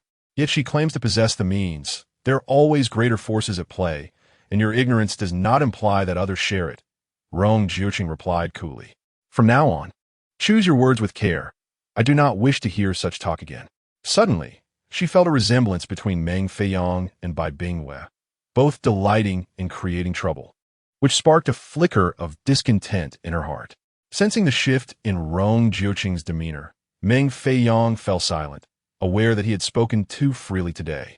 However, with the formidable Chen Wangfei, it was unlikely that such matters would be allowed to unfold unchecked. The previous day's commotion had spread throughout the entire capital, with numerous rumors circulating, all detrimental to Bai Bingwe. Today, with Meng, the healer, residing in the Chun Wangfu, one could only wonder what her plans entailed. Aware of Meng Qingyao's impending stay, Bai Bingwe, shielded by Rong Jiuqing, could not overtly challenge her but would resort to secretive sabotage. Moreover, she was currently in a wretched state, devoid of the energy to contend with Meng Qingyao. After a sleepless night, she had taken the medicine prescribed by the imperial physician and succumbed into a deep slumber. Her face, severely disfigured, was a sight to behold. To prevent further deterioration, the physician had no choice but to administer a mild sedative. After re-sanitizing, applying medication, and dressing her wounds, the old physician sighed, lamenting that without a proper cream, like ice muscle jade do, her face may never regain its former beauty. The elderly physician remarked that the princess had succumbed to some pollen toxin of spring, but the medicine he prescribed could manage her condition, and with time, she would recover. However, the princess's facial injuries were severe, and it would be prudent for Miss Sueji to hasten to the largest medical hall in the capital to reserve the ice skin jade dew cream. After bidding farewell to the physician, Sueji examined the princess's accounts, discovering a mere 30,000 taels of silver remaining. Indeed, the Liu family had turned into parasites. A bottle of ice skin jade dew cream was worth a fortune, and according to the physician's instructions, the princess required 2 bottles due to the severity and extent of her injuries. With a shortfall of 10,000 taels, Sueji had no choice but to seek assistance from Rong Jiuqing. At that moment, Rong Jiuqing's carriage, accompanied by Meng Qingyao, halted at the entrance of the prince's residence. Meng Qingyao stepped down, holding the hands of her children, Chinner and Man, as they gazed upon the imposing gates of the princess's estate, adorned with a golden plaque. Rong Jiuqing, supported by Mufeng, approached, and Meng Qingyao welcomed them into the residence, instructing Chinner to lead them inside. "Certainly," Chinner replied, assuming the role of a little host. "Please, Meng physician and Man, come in." Meng Qingyao nodded, calmly following behind the father and son, entering the estate quietly until they arrived at the entrance of the courtyard beside the Mo Yun Hall. "Your Highness," Sueji timely rushed over and knelt before Rong Jiuqing, imploring him to save the princess. Without a flicker of an eye, Rong Jiuqing responded, "The princess is ill. she should seek treatment from the imperial physician. What do you require from me? I'm not versed in medicine. Suji, prostrating herself on the ground, explained, Your Highness, the princess has been poisoned by a flower toxin, which the physician has already alleviated. However, her face and body are festering, and she may be left with scars. The physician advised reserving Ice Skin Jade Dew Cream from the medical hall. Upon hearing the name of the cream, both Meng Qingyao and Meng Feiyong raised their eyebrows, recognizing its considerable expense. Suiji continued. The physician stated that 2 bottles are necessary. The princess is currently asleep, leaving me no option but to seek your assistance. It became clear that she had come to request funds. Rong Jiuqing feigned helplessness, stating, as the princess's personal maid, You should be aware that all my income is collected directly by her each month. I have never concerned myself with material possessions, leaving all affairs to her management. At this moment, it seems you have come to the wrong person. Over the past 5 years, even if 2 or 3,000 taels remained each year, the princess possessed over 100,000 taels, not counting her dowry-s income. You have arrived at an opportune moment. I have signed a contract with Meng Physician, and with Chun'er's medical fees combined, it amounts to 2,000 taels of gold, equivalent to 40,000 taels of silver. You may pay half now, with the remainder due upon Chun'er's recovery. Suiji was taken aback, having sought funds from the prince only to find him calculating an account against her. Indeed, it was true that over the years, the princess had accrued a debt of nearly 150 to 60,000 taels to the prince, much of which had been lent to the eldest son to cover gambling debts, while the remaining funds, along with the princess's own income, had been placed in Qing Mai's account, which was akin to usury. Before Suiji could respond, Rong Jiuqing instructed Mu Feng accompanied Suiji to retrieve the promissory notes. We have owed Meng Physician for quite some time. Our residence is not lacking in silver. Understood, Mu Feng replied, stepping beside Suiji. I appreciate your assistance, Miss Suiji. Suiji dared not confess that the silver was lost, fearing that when the princess awoke, she would not spare her. She could only rise and accompany Mu Feng to retrieve the silver notes. She provided Mu Feng with 20,000 taels, leaving her with merely 10,000, a dwindling sum. Suiji was as anxious as an ant on a hot pan, left to ponder solutions until the princess regained consciousness. Meng Qingyao calmly accepted the silver notes, acknowledging them as rightfully hers. The 2,000 taels belonging to Chun'er would be temporarily safeguarded until he could claim them himself. As for the accounts with Rong Jiuqing and Bai Bingyue, they were of no concern to her. Meng Feiyong observed that in the brief days since he last saw Rong Jiuqing, he had changed, resembling a different man. He gazed curiously at Meng Qingyao, wondering if it was due to the influence of Meng, the divine doctor. Chapter 72. Arrival at the Chan Wangfu. Rong Jiuqing personally escorted Meng Qingyao and her 2 children to the Qinxiang courtyard, which had been specially prepared for them. It was tended only by a single servant and Xiao Lu, who was to attend to Chun'er, while the rest were free to manage as they pleased. He hoped that Meng, the divine doctor, and her little one would feel completely at home. Meng Qingyao had visited the day prior and was quite pleased. She appreciated the prince's thoughtfulness. Xiao Lu and another servant approached to pay their respects to Rong Jiuqing and Meng Qingyao. Upon seeing the increasingly spirited Chun'er, Xiao Lu's eyes glistened with emotion. After Rong Jiuqing permitted them to rise and offered a few words of instruction, Chun'er stepped closer to Xiao Lu. Xiao Lu, are you feeling better? Thank you, young master, for your concern.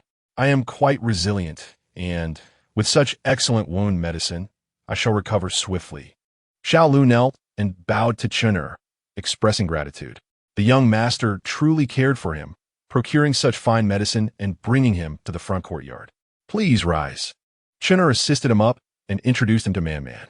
This is Man-Man, who saved you and brought you the medicine. Thank you, young Master Man-Man, for your life-saving grace. It was nothing. Man-Man waved her hand dismissively. You are my brother's servant, which makes you akin to my own. It is my duty to help. Rest assured, I shall serve the young master diligently. Xiao Lu silently vowed to remain loyal to the young master. Man-Man beckoned for Xiao Doer to approach. This is Xiao Doer. You are of similar age and may perhaps become friends. Xiao Doer greeted Xiao Lu. In the Wangfu, I hope you'll guide me. Of course, Xiao Lu replied, noting their similar ages and heights. Though he appeared better dressed, he felt as if he had come from a place of famine. Xiao Lu silently vowed to eat well and not bring shame to the young master. Meng Qingyao and Granny Hua began to move their belongings into the courtyard, while Chinner and Man Man let Xiao Doer and Xiao Lu handle their luggage. Rong Jiuqing sat in the hall, observing Meng Qingyao and the two children bustling about, and suddenly felt a peculiar illusion that they resembled a family. Once Meng Qingyao placed her belongings into the courtyard, it came alive with the breath of life, exuding warmth. He had previously visited the Zixia courtyard, where everything was of the finest quality, showcasing the owneress status. Yet it made him feel utterly out of place. The first to tidy up were Chinner and Man Man in their room. The two children rushed out, each grasping a sleeve of his clothing, eager to take him on a tour.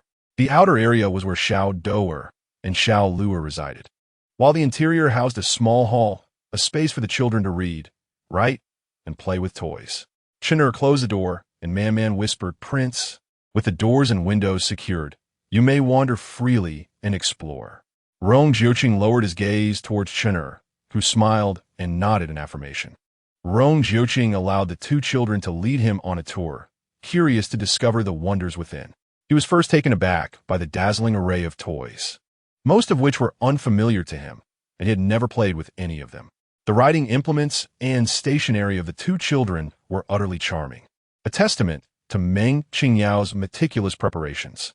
Upon entering the bedroom, he found a row of neatly hung garments in the wardrobe, all similar in style, yet differing in color, comprising the children's clothing and footwear. Meng Qingyao had indeed been swift in her preparations, providing so much. The bed featured two small cups and pillows tailored to the children's preferences, adorably designed. As he entered the washroom, Rong Jiuqing was astonished by the mercury mirror on the wall, which reflected his face and that of the two children with clarity. The other items were equally exquisite. Suddenly, a thought arose within him. He yearned for this, not simply for the objects, but for the sentiment of being cherished and genuinely loved by another. Meng Qingyao was truly an exceptional mother, sharing her maternal affection equally with Chinner, loving and caring for him sincerely. Chinner's fondness for her was not without reason. Love begets love, and Meng Qingyao's affection for Chinner was selfless, requiring no reciprocation. After the tour, the two children clung to Rong Jiuqing, urging him to play with the toys, to which he, filled with curiosity, readily consented. The three of them sat on the floor, thoroughly enjoying themselves. To minimize physical contact with the children, Rong Jiuqing donned the gloves Meng Qingyao had prepared for him.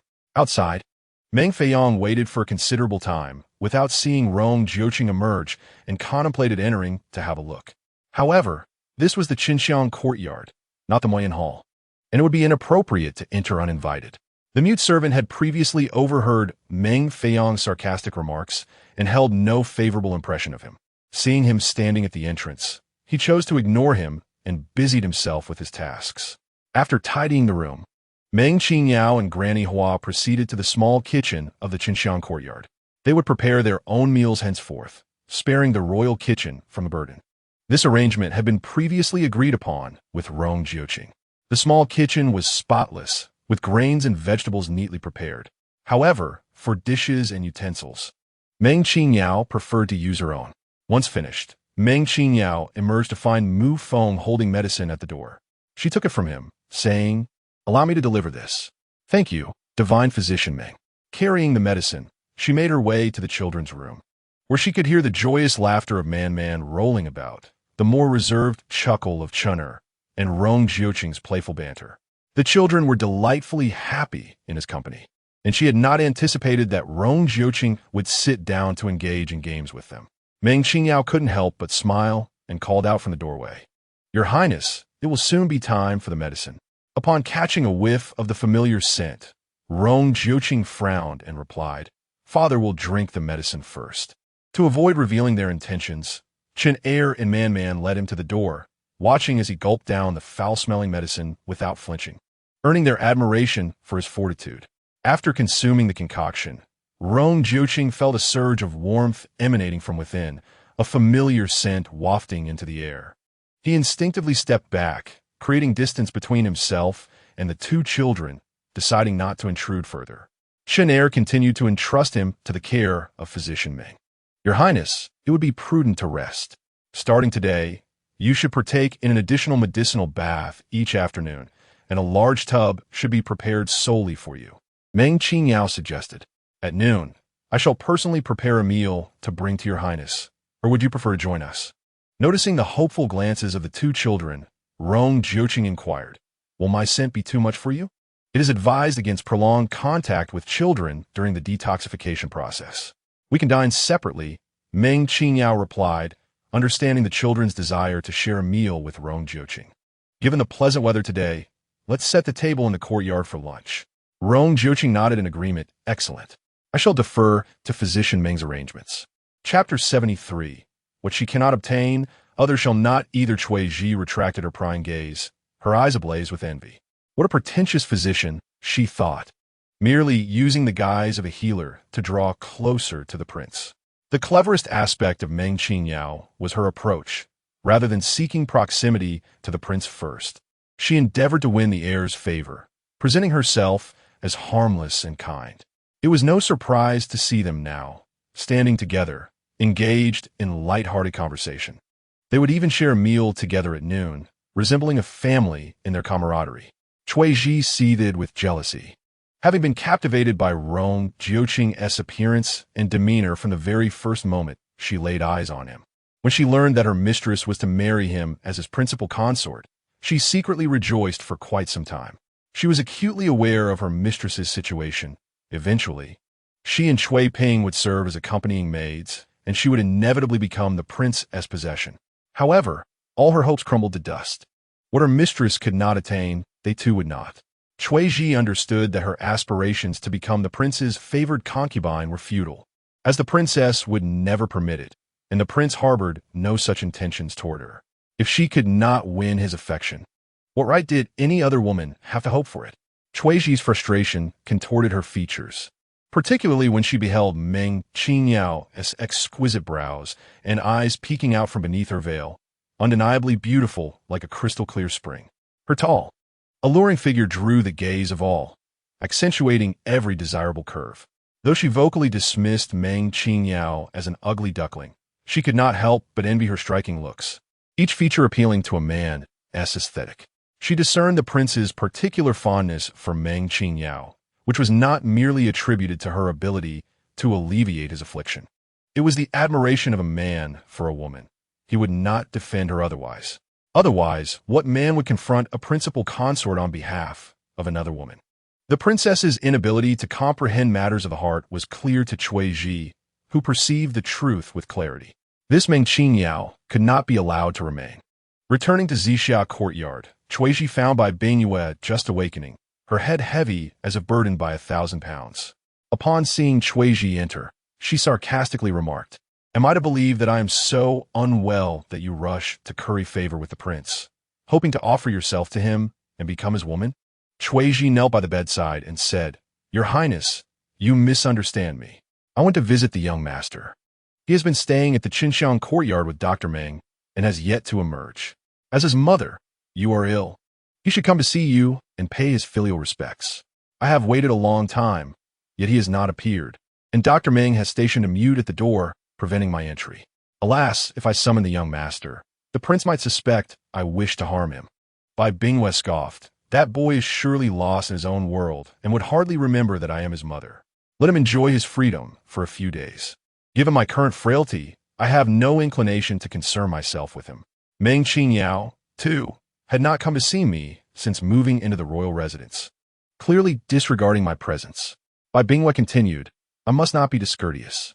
Go, have the kitchen prepare a few delightful dishes to send to the Qinxiang courtyard, accompanied by my humble regards welcoming them to the residence." "Yes, I shall arrange that immediately," Cui Ji replied. Cui Ji returned shortly, "Your Highness, the prince has taken 20,000 taels from here as an advance payment for Dr. Meng." "What?" Bai Bingyue exclaimed, her anger surging as she slammed her palm on the table. "He is so impoverished that he cannot afford even 20,000 taels and yet seeks to take from me." Bai Bingyue lived a life of great extravagance. From a young age, she recognized her uniqueness among other young ladies, and her temper grew increasingly foul. while Lu Shi, feeling guilty towards her, indulged her whims. In the past, whatever she desired in was always obtained, and now, as the princess consort, everything in the royal residence belonged to her. She would never compromise on her needs. Upon hearing of something exquisite, she would go to great lengths to acquire it. Originally, there had been 50,000 taels left. With Lu Shi taking 20,000, only 30,000 remained for this month as expenses. The sudden withdrawal of 20,000 left by Meng Qingyao feeling distressed. Struggling to rise from her bed, her anger flared, and she thought, what audacity for a prince to take money from his consort. No, I must demand an explanation. Yesterday, I was humiliated at the palace gates, losing both face and dignity. And today, he comes to take my silver notes. Bai Bingwei shot a cold glare at Cui Ji. If you are so concerned for him, why not take from your own private funds? Your Highness, it was my fault. In the heat of the moment, I handed it over to Mu Feng, Cui Ji explained, recounting the situation. Young Master Meng and Dr. Meng were both present.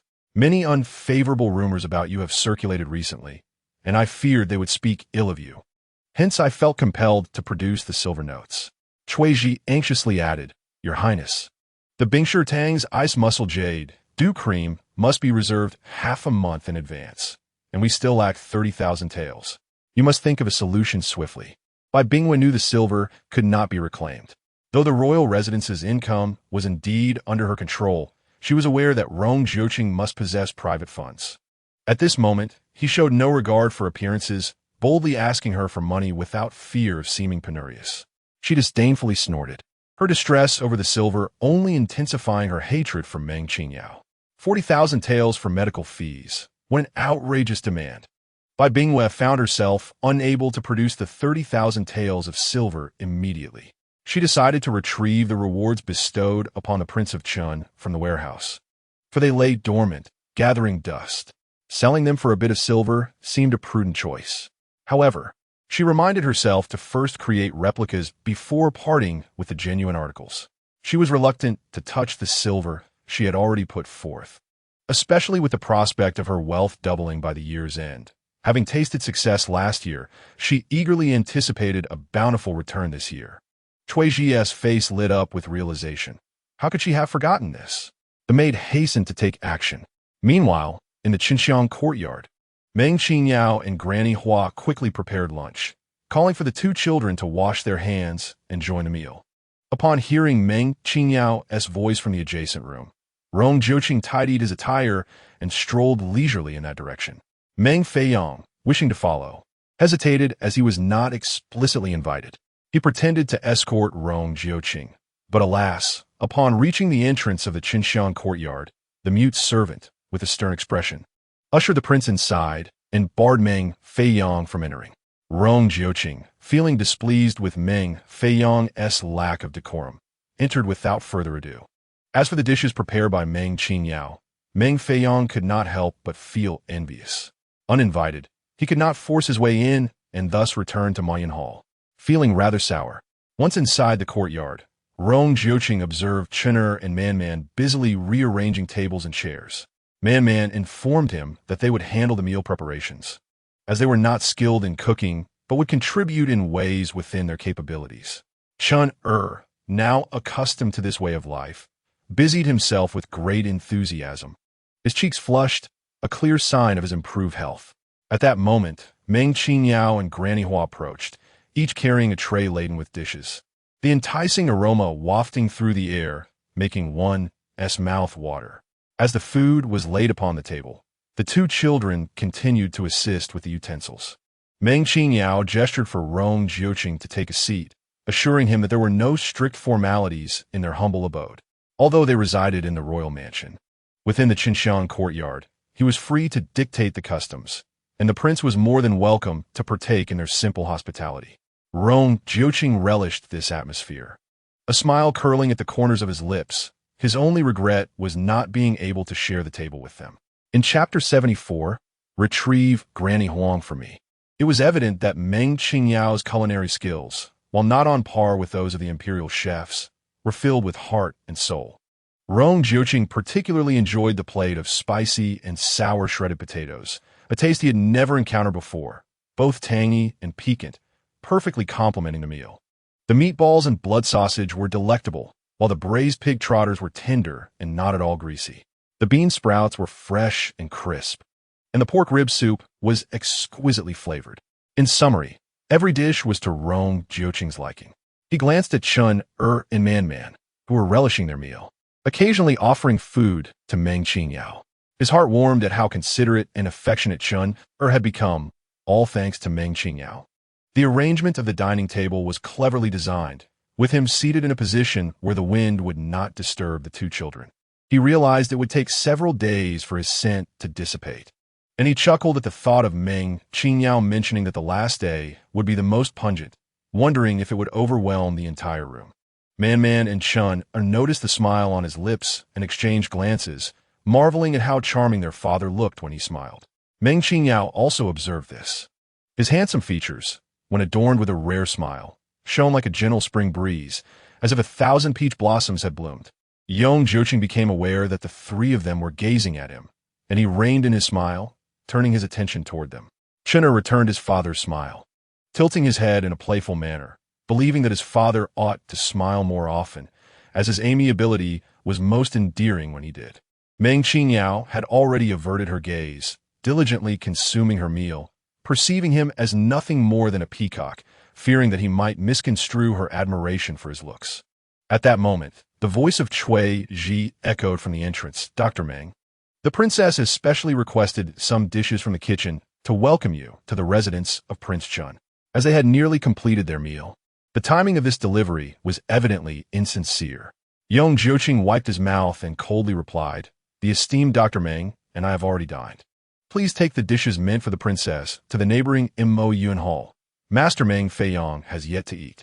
Cui Ji, startled by the prince's voice, exclaimed, "I have seen the prince before. I did not realize you were dining here as well." Dr. Meng, feeling the novelty of his first day as a guest in the royal residence, added, "It is inconvenient for your princess. The prince and the young master are hosting us."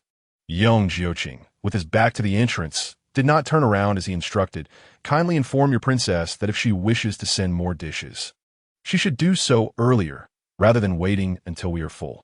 "Yes," Cui Ji replied, wishing to argue, but Rong Jiuqing waved his hand impatiently, urging her to deliver the food to Master Meng without delay. "I take my leave." Cui Ji gritted her teeth, begrudgingly sending a maid with the tray to Mo Yun Hall. She harbored resentment toward Meng Qingyao, viewing her as a wretched woman who incessantly flirted with the prince. Since her arrival at the royal residence, the prince had eagerly dined with her. While the times he shared a meal with the princess could be counted on both hands, what right did that wretched woman have to such favor? Meng Feiyong, upon seeing the sumptuous array of dishes, was indifferent to who they were prepared for. He simply wished to eat, having waited long enough to feel hunger pangs. "Please enjoy your meal, young Master Meng," Cui Ji said dismissively, curtsying as she exited. Since Meng Qingyao's appearance, she had developed an aversion to anyone bearing the surname Meng. Upon her return, Cui Ji embellished the tale, informing the princess, "The prince's feelings for Meng Qingyao seem quite extraordinary, dining together without a trace of modesty." "What? Are you envious?" Bai Bingyue shot her a sidelong glance. "Idare not," Cui Ji replied. "The princess knows of your affection for Rong Jiuqing. Alas, he is now beyond human reach. Otherwise, your wishes would surely be fulfilled." Though she spoke lightly, Bai Bingyue was far from magnanimous. Fulfilling such wishes would lead to ruin. Cui Ji, well aware of her character, immediately knelt, pleading, "Your Highness, please understand, I harbor no such thoughts." A cold smile graced Bai Bingyue's lips. "Since their relationship is so well established, I might as well facilitate their union, allowing them to become a family in hell. It seems I must expedite their departure to avoid their presence from becoming an eyesore." Bai Bingyue observed her hands, tightly wrapped, and thought, once they enter the royal residence, they shall not escape. They must be ever ready, waiting for the opportune moment to act. Yes.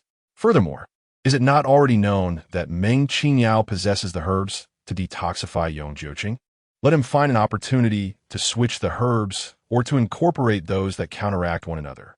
Yes, if the affliction of Rong Jiuqing cannot be cured, She shall descend into the afterlife alongside her beloved son. Bai Bingyue waved her hand, urging the servants to hasten in selling goods. Her visage and hands must be adorned with the finest ice-skin jade dew cream. Should there be any blemish, they would surely answer for it. As she uttered the last sentence, her piercing gaze fixed upon the maids within the room, as if her glare could pierce them, leaving them with gaping wounds. The servants of Zixia courtyard had been living in trepidation ever since Meng Qingyao's arrival, as everything had shifted since then. They yearned for a return to the days of yore when the princess would torment the air, sparing them from her wrath. Meanwhile, Chun'er, as the young master, was eager to escort Meng Qinyi and Man on a tour of the royal residence, particularly to showcase the garden. At this time of early spring, the garden of Qin Wangfu was a riot of colors, with blossoms vying for attention. Rong Jiuqing trailed behind, her scent lingering heavily in the air. Man, having visited twice under the cover of night, was now experiencing the garden in broad daylight, yet in her eyes, it paled in comparison to the natural beauty of their courtyard in Xinshan. Having traversed many nations in her past life, Meng Qingyao could discern that the garden of Qin Wangfu had previously adhered to a rather mundane aesthetic, reflective of a conventional male sensibility, only later enhanced with an array of exotic flora. The estate employed dedicated gardeners who maintained the grounds with great care. Chun'er remarked that all the flowers and plants in the garden were favored by his mother, allowing for year-round floral appreciation, which was indeed splendid. However, upon mention of that woman, Man instantly lost her enthusiasm.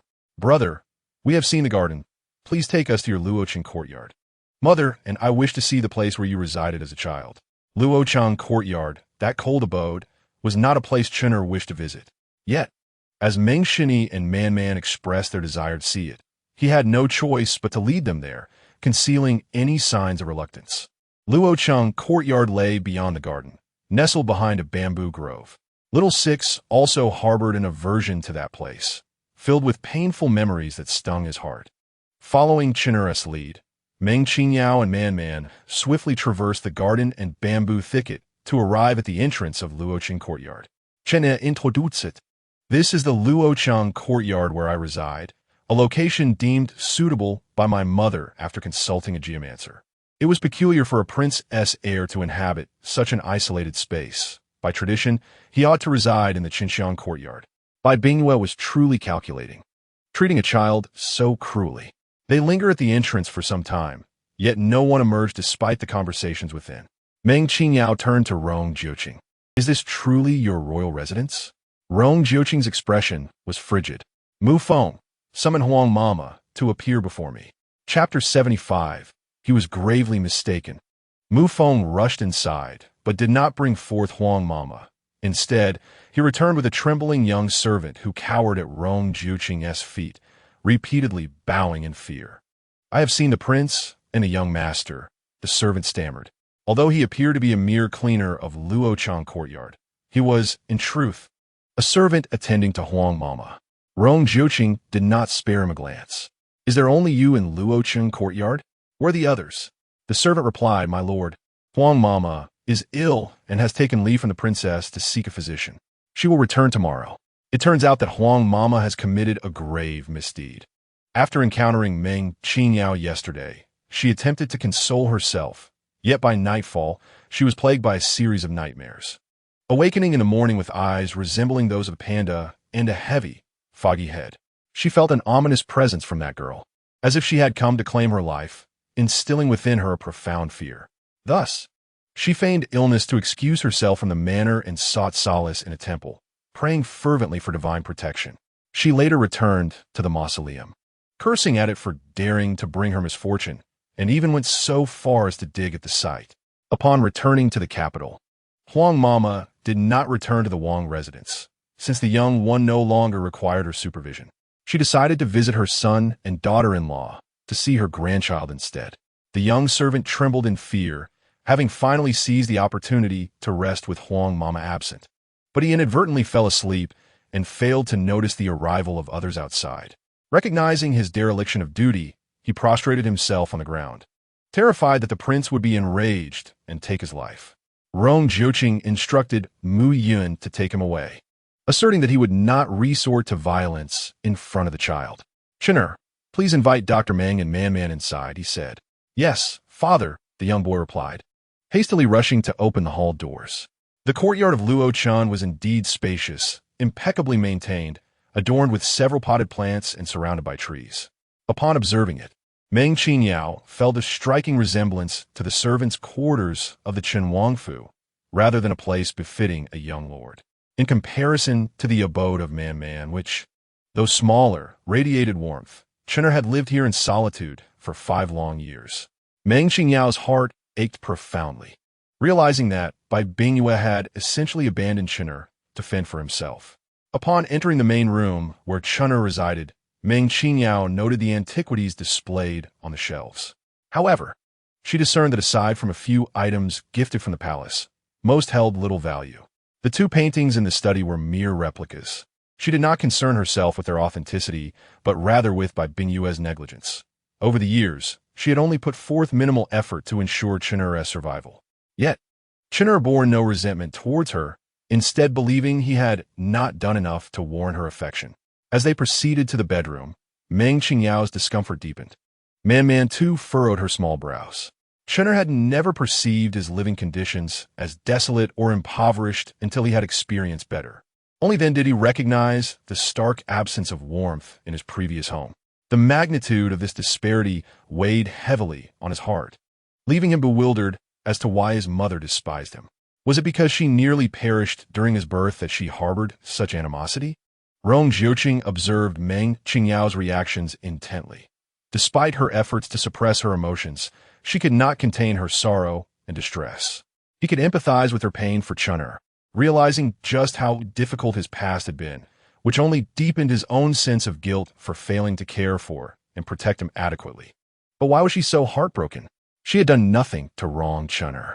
Even in fulfilling her obligations, why was she overwhelmed with such sadness? Rong Jiuqing sensed that Meng Qingyao was on the verge of tears, leaving him utterly astonished. Man then inquired of Rong Jiuqing, "My lord, I did not realize that your residence was so impoverished. How can a prince's heir reside in quarters less than that of a mere commoner? No matter how difficult life may be, one must never let children suffer.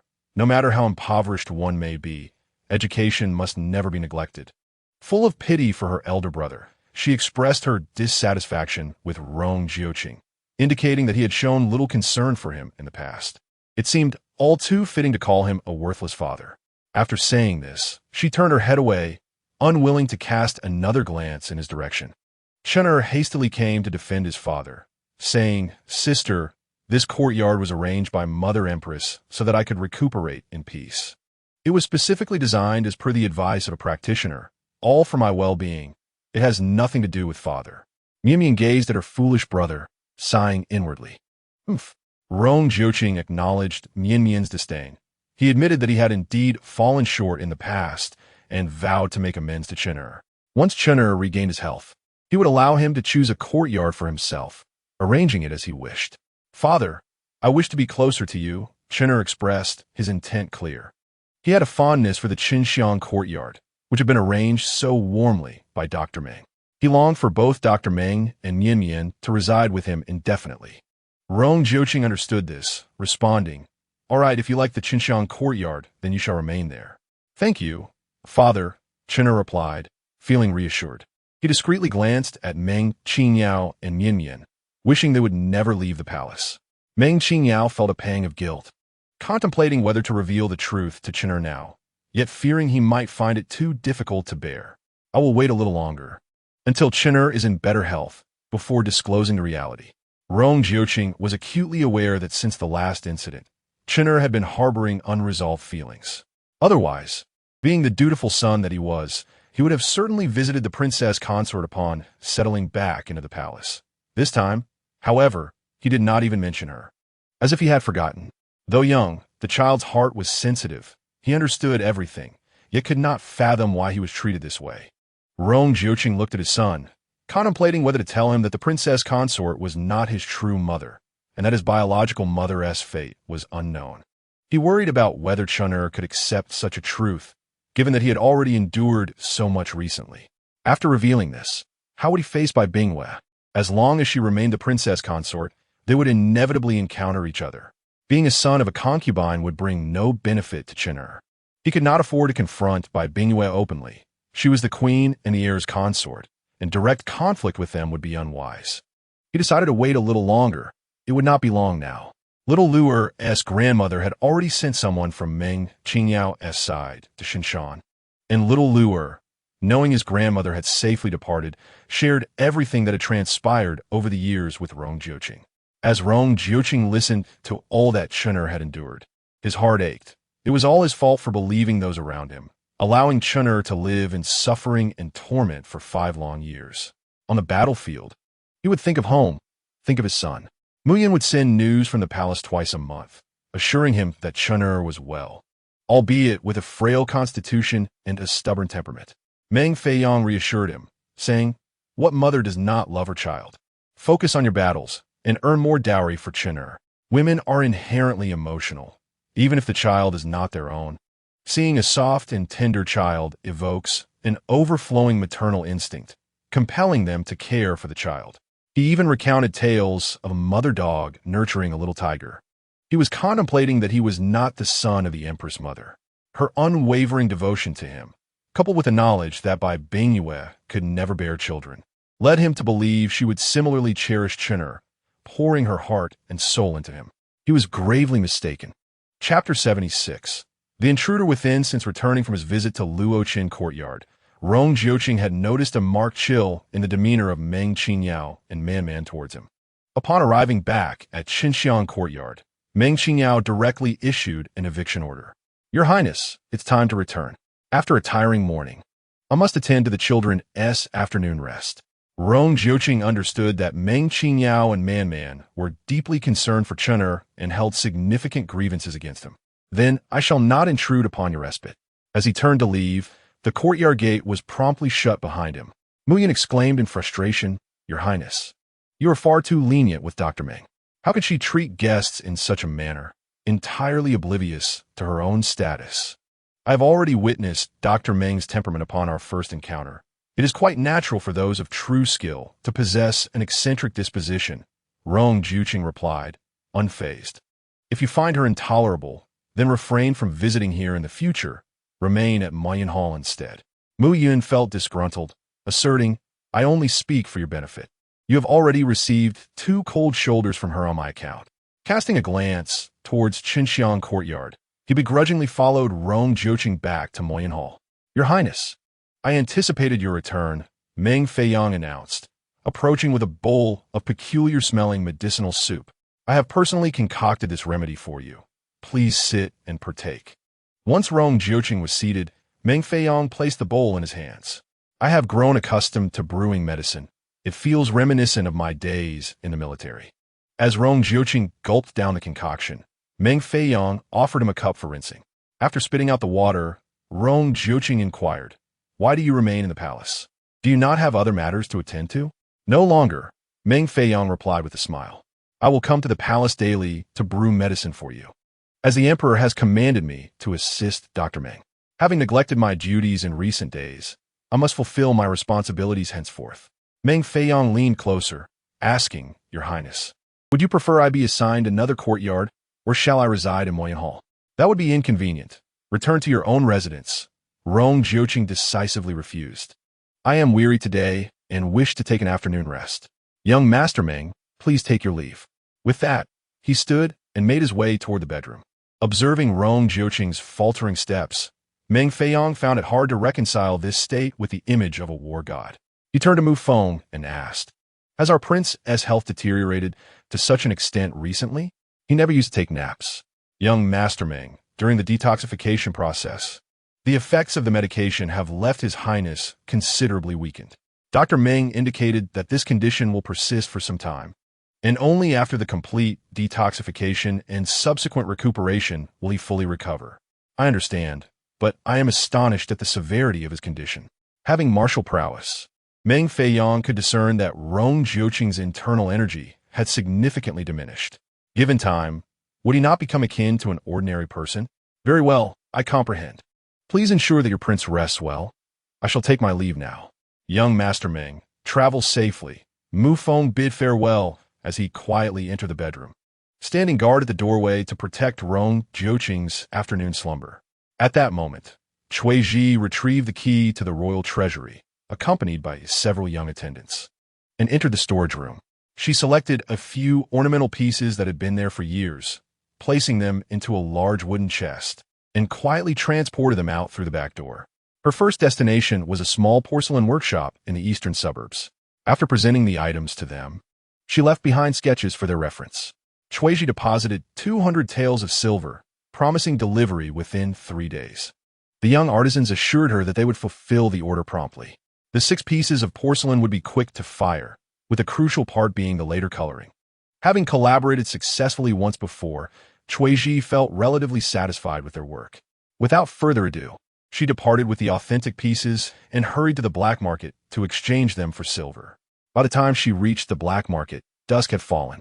Previously, it was mostly Cui Ping who sold items, while Cui Ji had accompanied her on 2 occasions, so the black market owner recognized her. After inspecting the goods, the proprietor remarked that these were royal gifts and would be difficult to sell. Cui Ji anticipated his attempt to lower the price. 6 antiques and a painting, 60,000 taels. You could profit at least 20,000, quite a bargain.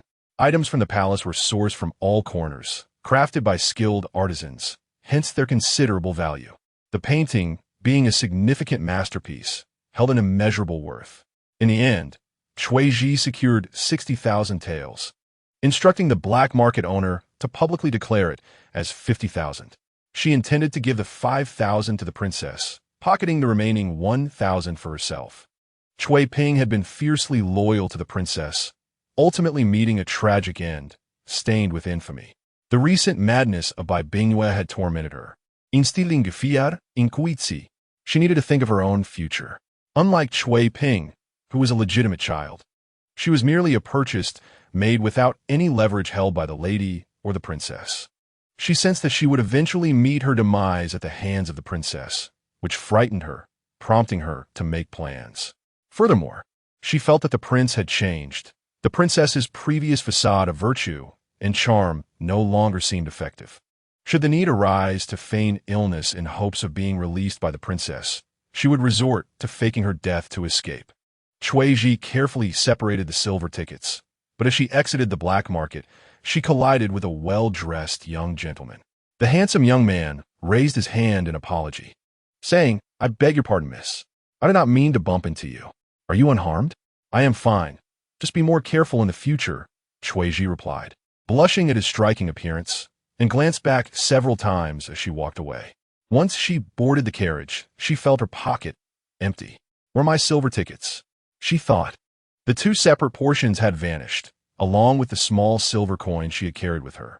Realizing that the gentleman who had bumped into her must have stolen them, she concluded he was a thief. Cui Ji immediately exited the carriage and shouted to the guard she had brought along, "The man in the maroon clothing is a thief. He has stolen my silver tickets. Retrieve them for me." However, when they re-entered the market, the maroon-clad man was nowhere to be found. The innkeeper and the staff shook their heads, claiming they had not seen him. Frustrated, Cui Ji stamped her foot in anger. She had been careless, and her silver had been stolen. What should she do now? In a state of panic, Cui Ji felt as restless as an ant on a hot pan, deciding she could only return and report to the princess before retrieving more items to sell. In the tea house, the 15th prince emerged, donned in a new attire. The prince had commanded him to atone for his misdeeds by observing the Zixia courtyard, where he unexpectedly discovered the consort's attendants selling off items from the storeroom. Had the Wang residents fallen into such dire straits that they were compelled to sell their rewards, even those bestowed by the prince? He patted the 60,000 taels in his possession, astonished at how swiftly he had accomplished a feat worthy of report to the prince.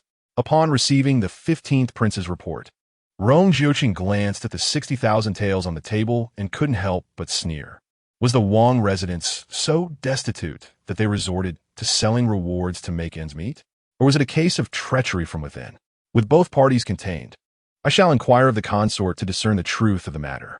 Rong Jiuqing rose, accompanied by Mu Yun and Mu Feng, striding purposefully towards the Zixia courtyard. Chapter 77. The prospect of offspring by Bingyue caught a whiff of a familiar scent, startling her into immediate action. Quickly, fetch my sachets. Soon, several sachets adorned her person, hanging from every available space within a room. Inform the prince that I am unwell and cannot greet him. I wish to avoid experiencing that sensation once more. Rong Jiuqing is a veritable walking poison. A young maid promptly exited to welcome him, as Rong Jiuqing had already arrived at Zixia courtyard, where a throng of kneeling servants greeted him. Your Highness, the consort is unwell and unable to receive you. Please accept our apologies. I am aware of the consort's condition and came expressly to check on her, he replied. The lingering scent of his presence hung heavily in the air, and the servants, suppressing any sign of discomfort, knelt on the ground, wishing they could simply prostrate themselves upon the floor, as even the earthy aroma would be preferable to that scent. He entered the flower hall, but did not proceed to Bai Bingyue's chamber. Let us converse here, my lady, he suggested. I am grateful for your concern, your highness, she replied. Even from a distance, the scent would be carried by the wind, and Bai Bingyue relied solely on the sachets in her hand for solace. Since Rong Jiuqing had come to express his concern, it was only fitting to feign a semblance of warmth. You are in a critical phase of detoxification. It would be prudent to remain within the courtyard and focus on your health. Do not emerge to spread your toxic presence and harm others, she added. Rong Jiuqing lifted his teacup, stating, I have heard that the old physician has successfully treated the consort's urticaria. I am reassured, as the management of the household relies heavily on you. Bai Bingyue rolled her eyes in disdain. When have you ever taken an active interest in the affairs of the Wang residence? Aside from collecting your monthly stipend and surrendering spoils and rewards, what have you done? During these years of warfare, I have indeed neglected both you and Chen'er, Rong Jiuqing continued. I shall endeavor to spend more time with you in the future. Once I have regained my health, I will move in to reside with you. With only Chen'er as our child, the atmosphere is rather desolate. It would be ideal for you to bear him a brother or sister, so he does not feel so alone. What? More children? Bai Bingyue touched her flat chest and abdomen. She was merely a woman with a feminine visage, yet how could she bear children? Declaring her a man, yet possessing a woman's form without a womb, she did not menstruate and lacked breasts. For years, to conceal her identity, she had worn specially padded undergarments. Rong Jiuqing moved in to live with her, and for a day or two, their secret might remain undiscovered. However, over time, it was inevitable that the truth would come to light. Bai Bingyue furrowed her brows and said, Your Highness, ever since I gave birth to Chen'er, my health has been poor. I fear I cannot serve you properly. Rest assured, Rong Jiuqing interrupted, I shall seek the finest physician to tend to your ailments. He added, There is no need for you to surround me with other women. I desire none but you. Focus on your recovery, and when you are well, I would be content with a few more children. What children? Bai Bingyue thought to herself, knowing that if her true nature were to be revealed, she would likely be cast aside immediately. She would never allow such a fate to befall her. She did not need a man. She sought the power of the Wangfu, a place where she could truly hold dominion. Clenching her fists, she pondered why Rong Jiuqing had such tenacity, surviving for 6 years and now adding to her troubles. He must perish. With a smile on her face, she replied, Your Highness, your affection for me is truly moving. I shall ensure to visit the physician once you have regained your health. Indeed, Rong Jiuqing responded, in previous years, you often evaded such responsibilities, surrounding me with frivolous company. Disappointment crept into his voice as he continued, You understand my lineage, and thus I have no interest in those women. I merely wish to father legitimate heirs with you. Avoiding any discord within the household. Can you not comprehend my sincere intentions? Bai Bingyue smiled. Of course, I understand. Had she been a normal woman, she would have found joy in such sentiments, but she was not. His sincerity felt like a death sentence to her. If the entire capital were to discover her monstrous truth, how could she survive? Thus, upon learning of the Empress and Crown Prince's scheme, she resolutely married into the Chun Wangfu, aiding them in poisoning Rong Jiuqing. Having a child would validate her as a normal woman, securing her position within the Wangfu, where society would still offer her praise. With the military power of Rong Jiuqing in her grasp, who would dare to bully her? Once Chen'er passed, she would adopt her elder brother's son, ensuring that her resources would not fall into the hands of outsiders. Over the years, whenever Rong Jiuqing returned, She would arrange for beauties to attend to him, only to have them dismissed each time.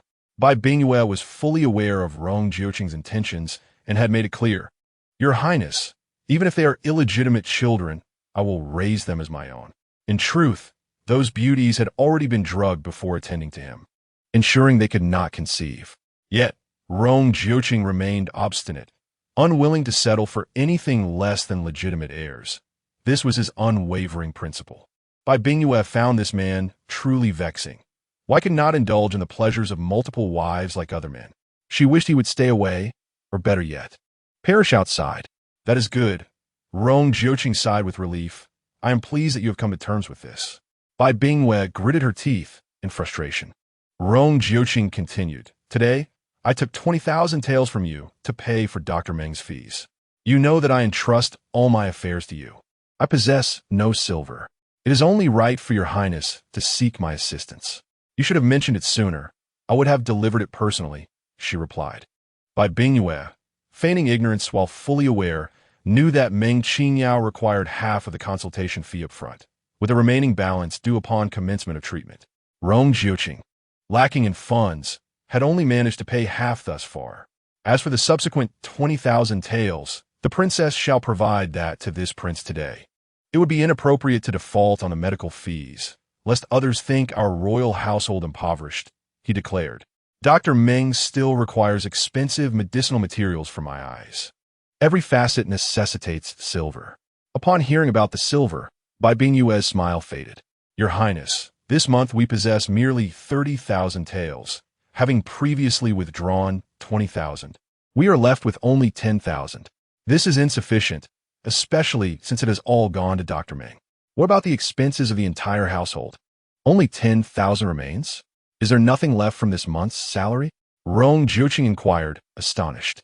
"I recall that this month, I also provided the princess with 1,000 taels in silver notes, totaling 50,000 taels. Your Highness, it is easy to overlook the cost of daily necessities when one is not in charge of the household. Additionally, the exchange of gifts and social obligations requires silver, and our monthly expenses are considerable," Bai Bingyue retorted. "Over the years, with Chen'er's health being poor, we have spent a substantial amount, and you are not unaware of this. Once the silver enters my pocket, do not expect it to leave. Is 10,000 taels sufficient for a month?" Rong Jiuqing asked.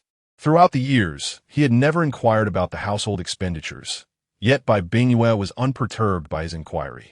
"It should suffice, considering the grand scale of our estate and its accompanying expenses." 10,000 taels, Rong Jiuqing repeated, sighing. "I send 9/10 of my monthly salary, alongside the harvest from the estate and the spoils of war, back to the princess." Whenever he returned, Bai Bingyue would lament her financial plight, citing Chen'er's health as a reason to solicit funds for skilled physicians and proper medicines. After distributing the spoils to his subordinates, he would retain only a fraction, returning the remainder to the royal household, anxious that the mother and son would suffer in financial matters. As long as they were content, he would toil even harder outside to earn more silver. Yet now, he found himself unable to produce even 20,000 taels. "Your Highness, there are many mouths to feed in the royal household.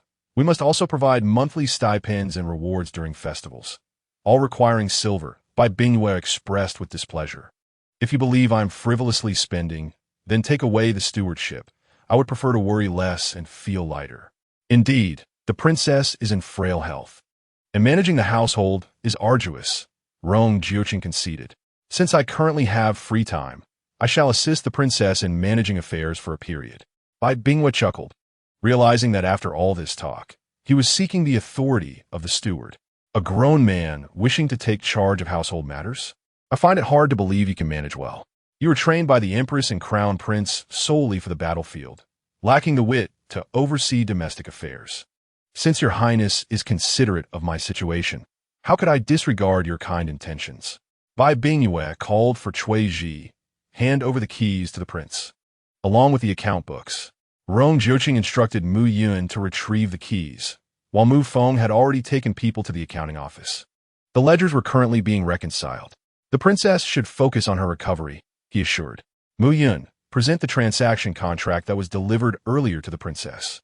Understood, Mu Yun replied, handing the contract to Bai Bingyue before taking his leave.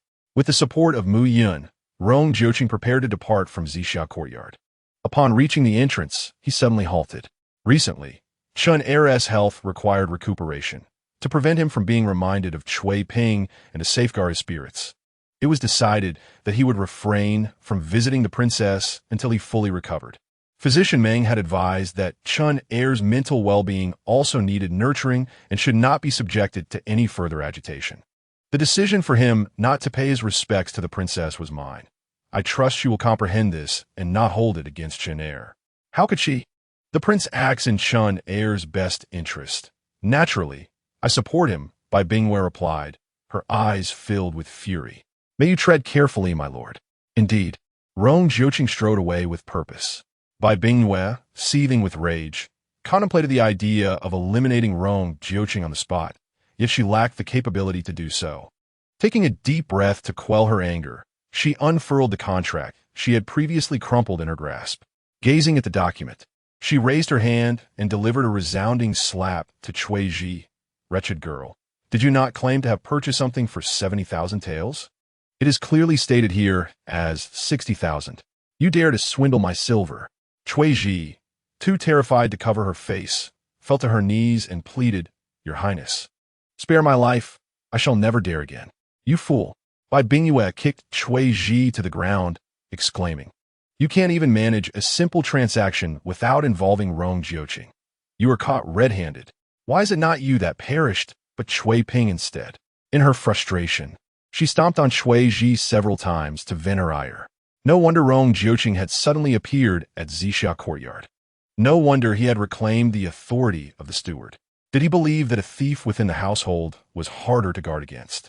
Or did he find solace in managing it himself? Bai Bingyue felt no regret. After all, without silver in the accounts, his return would be nothing but an empty shell. What the items sold from the storeroom? Rong Jiuqing would not tear their relationship apart over such trivialities. He could not afford to lose face. Just as today, he had indeed reclaimed the steward's authority. Rong Jiuqing's enduring belief was that a couple is united. If she lacked dignity, it reflected poorly on him as well. Bai Bingyue ordered Cui Ji to kneel at the entrance, for her presence irked her. A servant with ulterior motives could not be retained. Yet, she could not simply allow her to perish. She must die with purpose. Casting a glance at Cui Ji kneeling at the door, she decided to spare her life, at least for now. Meanwhile, Mu Yun had unearthed the true account books, presenting them to Rong Jiuqing. The expenditures of the royal residence for a month peaked during the new year at 1,000 taels, with other months ranging from 6 to 800 taels. Notably, the funds recorded for treating the young lord over the years totaled less than 200 taels. Rong Jiuqing could not help but sneer at Bai Bingyue's claim of 10,000 taels. Where had the silver vanished? The eldest son of the Yunyang Marquis was a notorious gambler, deeply in debt, and over the years, it had been the princess who provided the funds. He squandered more than 100,000 taels yearly, all subsidized by Bai Bingyue to her family. Where then was the remaining silver? Mu Feng proceeded to inform Rong Jiuqing of further discoveries. The princess had lent out 2 high-interest loans, each amounting to 200,000 taels. Bai Bingyue owned shops and estates, all of which were separated from the royal residence's income. Rong Jiuqing would not consider taking even a fraction of her earnings. However, her businesses and estates had not been particularly lucrative, yielding only modest profits. In essence, the silver that has been disbursed belongs solely to the royal treasury. Mu Yun, ensure that every last coin is reclaimed for this prince. Rong Jiuqing instructed, and additionally, ensure that the authorities apprehend those who engage in usury. None must escape. Yes, Mu Feng, go and bring Guomama and Xian Gongong to the palace. Guomama and Xian Gongong were the closest friends of Rong Jiuqing's mother during her time in the palace, and for the first year of his life. They were entrusted with his care. After a year, he was taken away by the empress, who did not permit them to accompany him, assigning others to attend to him instead. However, over the years, Guomama and Xian Gongong would often sneak to visit him, crafting garments and toys, cautioning him not to reveal their visits to the empress, lest their lives be at stake. This was his solitary secret. which he kept until Guamama and Xian were released from the palace due to their age. He discreetly provided for them in a secluded estate in the outskirts, ensuring their comfort in their twilight years. He had contemplated allowing them to live in the palace, but fearing the empress's displeasure, he opted for the countryside. Now, with no one left in the palace he could trust, he would require their assistance once more. Mu Yin raised his hand, assuring the prince that he would safely escort them to the palace. As for the remaining matters, he had numerous capable individuals in his military camp from whom he could select a few to bring back to the palace. His home must not fall into the hands of others. When Meng Qingyao and her 2 children awoke from their midday rest, they sensed a palpable tension in the atmosphere of the palace, indicating that something significant had transpired during their absence. The 3 exchanged glances. He had made his move. Chapter 79. Changes in the royal palace soon. Meng Qingyao discerned the shifts within the palace. It appeared that a new wave of servants had taken over. By evening, Mu Feng and others invited Meng Qingyao and her children to meet with Guamama and Xian, who paid their respects to them. It was then that Meng Qingyao learned that the palace had been handed over to Rong Jiuqing, who now managed the household, appointing trusted individuals to oversee its affairs. If only this had been done sooner, Chen could have been spared 5 years of hardship. Guamama and Xian knelt before Chen, tears brimming in their eyes as they regarded him. Fully aware of the trials the young lord had endured, their hearts ached for him. Rong Jiuqing summoned others to join them in greeting the young lord and Meng Qingyao, instructing that matters in Zixia courtyard continue as per the previous arrangements. Upon seeing Meng Qingyao, Guamama formed a highly favorable first impression. Having encountered many women in the palace, she could instantly discern the essence of one's character. With clear eyes and unwavering gaze, she harbored no inappropriate thoughts towards the prince. And her demeanor towards her own children radiated warmth. Her affection for the young lord mirrored that of her own offspring, pure and untainted by ulterior motives. The old servant acknowledged Meng, the divine healer. There is no need for Mama to stand on ceremony. Meng Qingyao similarly observed Guamama and Xian, recognizing them as seasoned individuals who had weathered many storms in the palace, possessing both insight and capability. Rong Jiuqing had indeed made a commendable choice this time. Subsequently, Guamama, Xian, and the others were escorted by Mu Yin to pay their respects to Bai Bingwe. Bai Bingwe let out a cold snort, allowing them only to bow in the courtyard, denying them entrance to her chambers. Guamama and Xian diligently performed all the necessary rites, ensuring that no one could find fault. In the courtyard, they respectfully bowed and acknowledged the young mistress, uttering words of reverence before humbly taking their leave. Having spent a considerable portion of their lives within the palace, Guamama and Xian were well-versed in etiquette and adhered strictly to the rules. Their ability to navigate the intricate power dynamics of the palace for so many years without incident spoke volumes of their true capabilities. They executed their tasks with meticulous precision and caution. From this moment forth, the Chen Wangfu was officially under the stewardship of Rong Jiuqing, publicly announcing that the princess was unwell and required time to recuperate. Meng Qingyao observed the couple's subtle power play with a detached gaze, content as long as their rivalry did not harm the 2 children. As evening approached, Guamama delivered fresh ingredients, expressing gratitude for the care bestowed upon the young master by Dr. Meng. She remarked how she had heard of the doctor's attentiveness towards both the young master and the young gentleman, personally overseeing both trivial and significant matters, and had thus brought seasonal vegetables as a gesture of goodwill. Such eloquent words were indeed pleasing to the ear.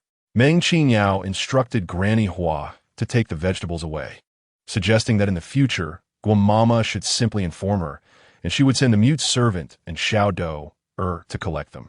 Guamama humbly insisted that it was her duty, and if Dr. Meng required anything, she should feel free to send someone to inform her. She would certainly do her utmost to assist. Meng Qingyao nodded and peered inward, smiling as she mentioned that the young master and Man were currently bathing after an afternoon of practicing calligraphy and boxing, which had left them slightly perspiring, perfectly timed for dinner. She invited Guamama to tour the rooms of Chen and Man, who, upon witnessing the care and attention devoted to them, felt a surge of gratitude. Dr. Meng truly treated their young master as her own child, which explained the prince's unwavering trust in her. In Guamama's heart, her impression of Meng Qingyao's sword. They're only boys, and their preferences are quite similar. So I prepared an extra portion, Meng Qingyao casually remarked, though Guamama could discern the thoughtfulness behind each gesture. Noticing Guamama's gait, Meng Qingyao inquired if her right leg suffered from severe rheumatism. Truly, Dr. Meng, you have a keen eye, Guamama replied, recounting her days in the cold palace when provisions were scarce and there was no warmth from coal fires in winter. One year, when part of the water in the imperial garden was released, she noticed fish and lotus roots and took the initiative to catch some. With a sigh, Guamama reflected on her youth, unaware that her actions would lead to lasting ailments. The truth was that after Rong Jiuqing's mother gave birth to him and was unable to nurse, Guamama had resorted to the fish and lotus roots in the imperial garden. Venturing into the cold water during winter to catch fish and pull up lotus roots eventually caused her legs to suffer from frostbite. Meng Qingyao, not one to pry into others' private matters, offered, if you do not mind, after dinner, come to me, and I shall administer a few acupuncture treatments to alleviate your suffering. Given the duration of your affliction, it will require gradual care. Surprised that Dr. Meng would offer her assistance, Guamama quickly replied, Dr. Meng, I am deeply grateful for your kindness, but I cannot afford such expensive medical fees. It is merely a common case of rheumatism. It hardly necessitates exorbitant fees. A few acupuncture sessions and some medicated plasters will suffice and will not cost more than a few hundred coins, Meng Qingyao reassured her with a smile. After dinner, you can come by, and I can also provide you with some heat therapy. Madame Gua did not anticipate that happiness would arrive so swiftly. She promptly agreed, expressing her gratitude to Dr. Meng, assuring him that she would certainly seek his assistance when the time came. I shall not accompany you, madam, she said. Since you have brought the vegetables, I must go prepare dinner for the children. I apologize for the disturbance, Dr. Meng. After bidding farewell to Madame Hua, Meng Qingyao and Granny Hua entered the small kitchen to prepare the evening meal. They decided on a simple yet nourishing dish of shredded meat with vegetables and egg noodles, accompanied by a couple of the children's favorite small dishes, all in modest portions and quick to prepare. Hearing the voices of Chun'er and Man calling for Rong Jiuqing in the courtyard, Meng Qingyao realized that he had visited uninvited, likely hoping to share their meal. Granny Hua chuckled, wishing it were indeed the case. Oh, I merely lament, she replied, understanding the unspoken sentiments of both the lady and the young master, who were so close yet unable to recognize one another. She fervently hoped for a day when their family of 4 could be reunited. Once dinner was ready, Meng Qingyao called out, Children, set the table for dinner. Understood, mother. Chun'er echoed, his heart responding to her call. The 2 children moved the table and chairs into position, then entered the kitchen to assist Meng Qingyao and Granny Hua in serving the dishes. Meng Qingyao placed the food on the tray without concern for the children's safety. Each child carefully set their portion on the table, then sat down, awaiting the adults to begin the meal. As Meng Qingyao set down Rong Jiuqing's portion, she mentioned, Your Highness, I apologize for the simplicity of tonight's meal, as we were not informed of your visit in advance. Rong Jiuqing surveyed the exquisite dishes and the bowl of noodles before him, delighting in the fare that perfectly suited his tastes. Excellent. I find this very much to my liking. Having spent years in the military, I have grown accustomed to whatever is available. Henceforth, there is no need for you to overly concern yourself with my preferences. This implied that he would likely drop by for meals occasionally, perhaps even at every meal. As long as your highness is not displeased, Meng Qingyao silently mused. Even if you are not, I might find it bothersome, as it seems you view me as your cook.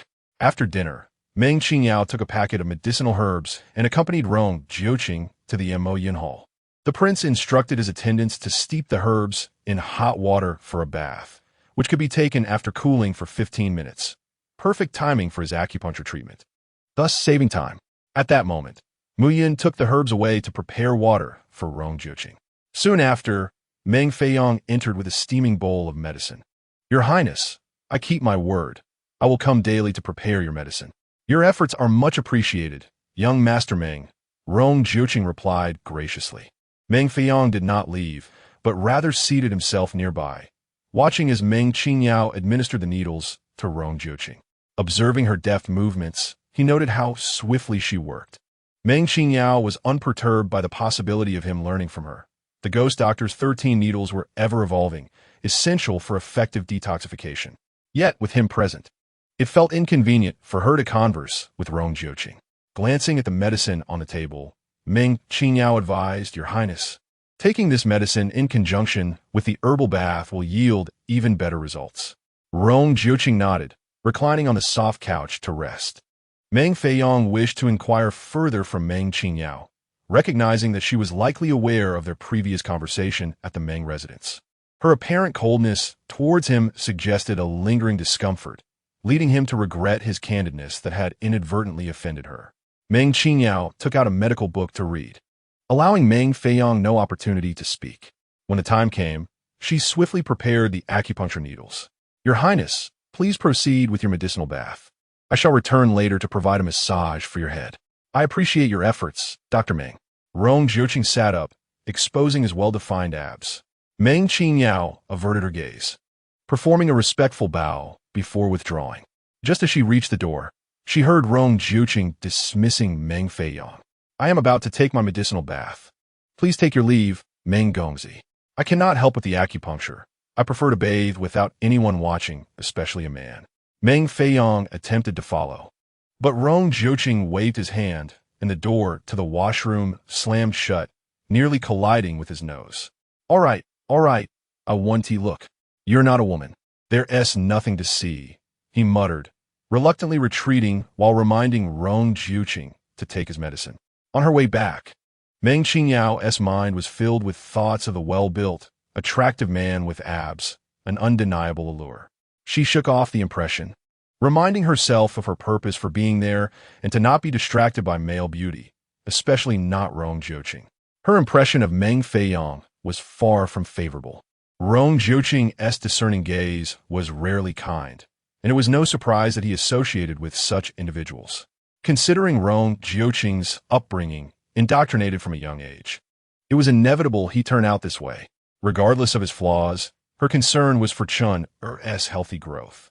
Faced with so many shortcomings, Rong Jiuqing's fleeting beauty held little appeal. Regaining her composure, Meng Qingyao arrived at the entrance of Qinxiang Courtyard, where she encountered Granny Guo. "Granny is here. Please come in." "I am sorry to trouble Dr. Meng," Granny Guo replied, feeling guilty for having Meng Qingyao attend her leg upon her arrival at the royal residence. "Please, do come in." Meng Qingyao harbored no ulterior motives. She sincerely wished to alleviate Granny Guo's suffering. However, Bai Bingyue from Zixia Courtyard had a different perspective. With a cold scoff, she remarked, so eager to ingratiate herself with the royal entourage, while claiming no intentions towards His Highness. How unexpected that the slap in the face comes so swiftly. Women, with just a hint of beauty, become restless, seeking to entice men. Moreover, Rong Jiuqing is a prince, charming and gallant, with the aura of a war god. Were it not for his frosty demeanor, the back courtyard of the Qinhuang Palace would likely be filled to the brim. Let her curry favor. This palace will eventually return to my hands, and then I shall deal with her accordingly.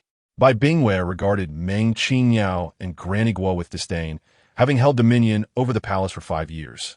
It was laughable that they believed they could usurp her authority so easily.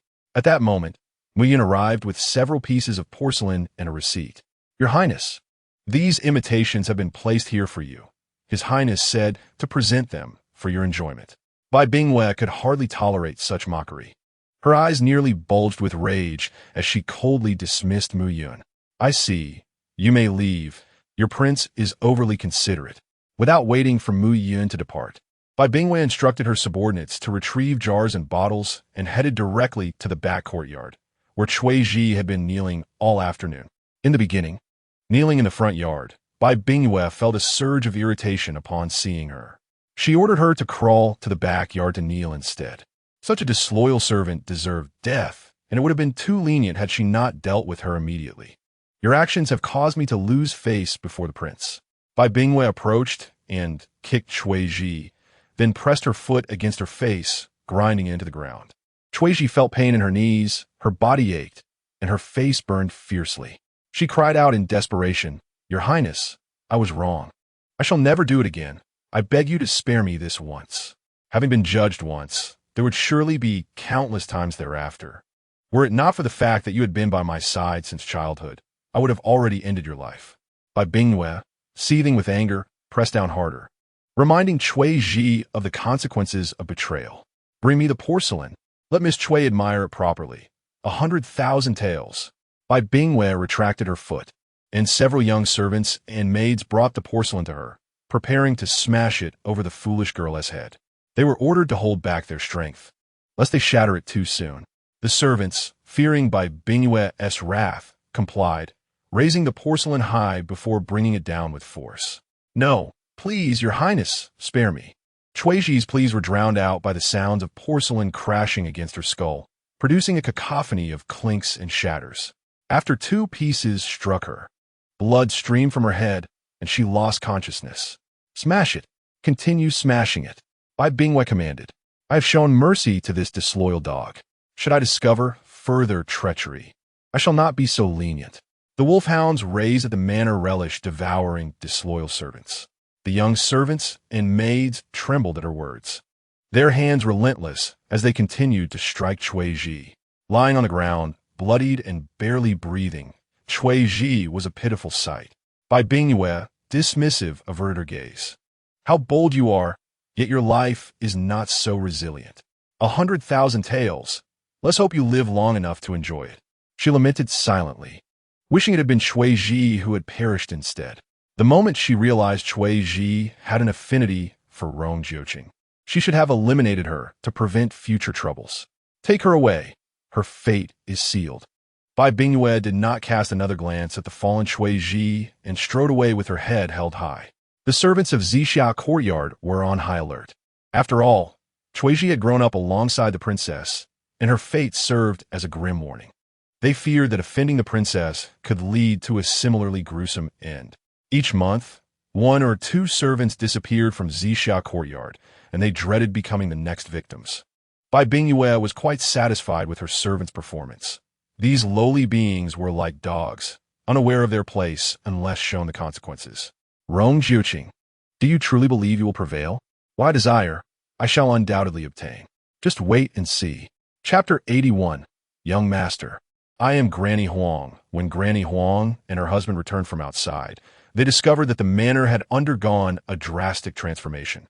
She could hardly believe that the prince had assumed control over the household out of compassion for the princess. No, this was a sign of distrust towards her. Granny Huang had not anticipated such a significant upheaval in the manor after just 1 day of her absence. "Put down your things," she said to Lu Ganzhan. "I must go see the princess. She has suffered greatly," relying on her status as the royal wet nurse. Mistress Huang entered the Zixia courtyard without so much as a formal announcement and hastened to the front of Bai Bingyue. "My lady, you have endured much hardship," she exclaimed, kneeling before Bai Bingyue and letting out a few cries of distress.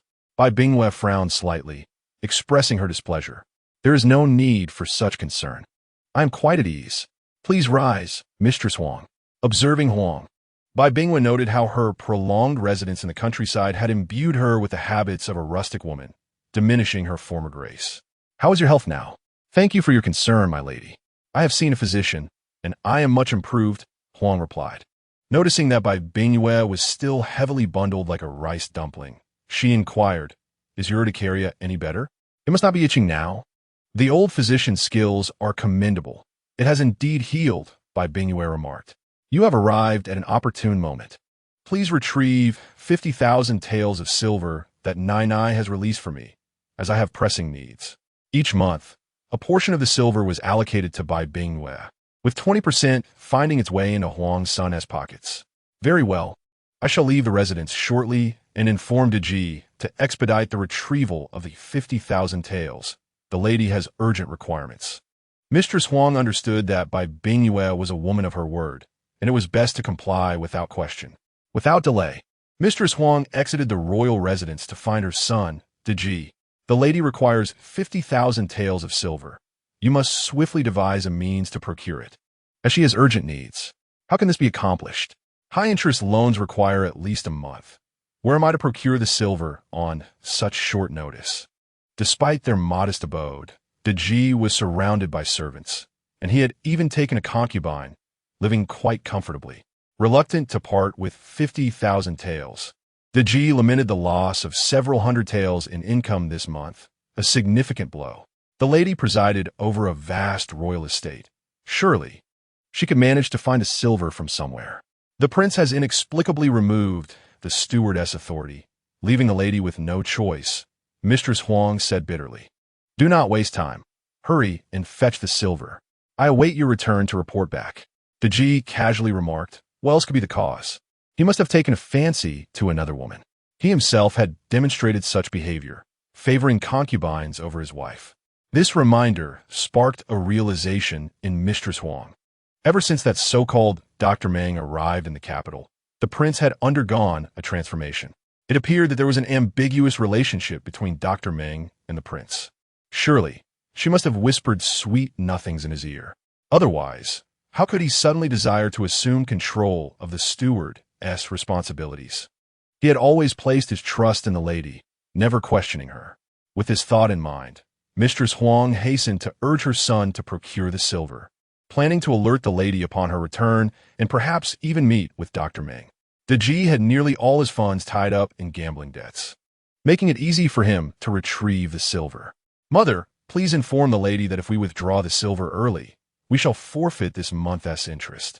It is simply the way things are. I cannot help it. Understood. The lady will not hold you accountable. Mistress Huang secured the banknotes and hurried back to present them to Bai Bingwe. My lady, the 50,000 taels have been retrieved, but we shall lose this month's interest. I do not comprehend it entirely, but Deji claims it is customary. Very well, I understand. Had it not been for the theft of the 1,000 taels of silver by Rong Jiuqing and the subsequent loss of the storeroom key, Bai Bingwe would not have needed to retrieve silver from outside. However, she resolved that her current losses would eventually be reclaimed from Rong Jiuqing. Observing that Huang Mama lingered, Bai Bingwe patiently inquired, Is there something else, Mama? Your Highness, Huang Mama ventured.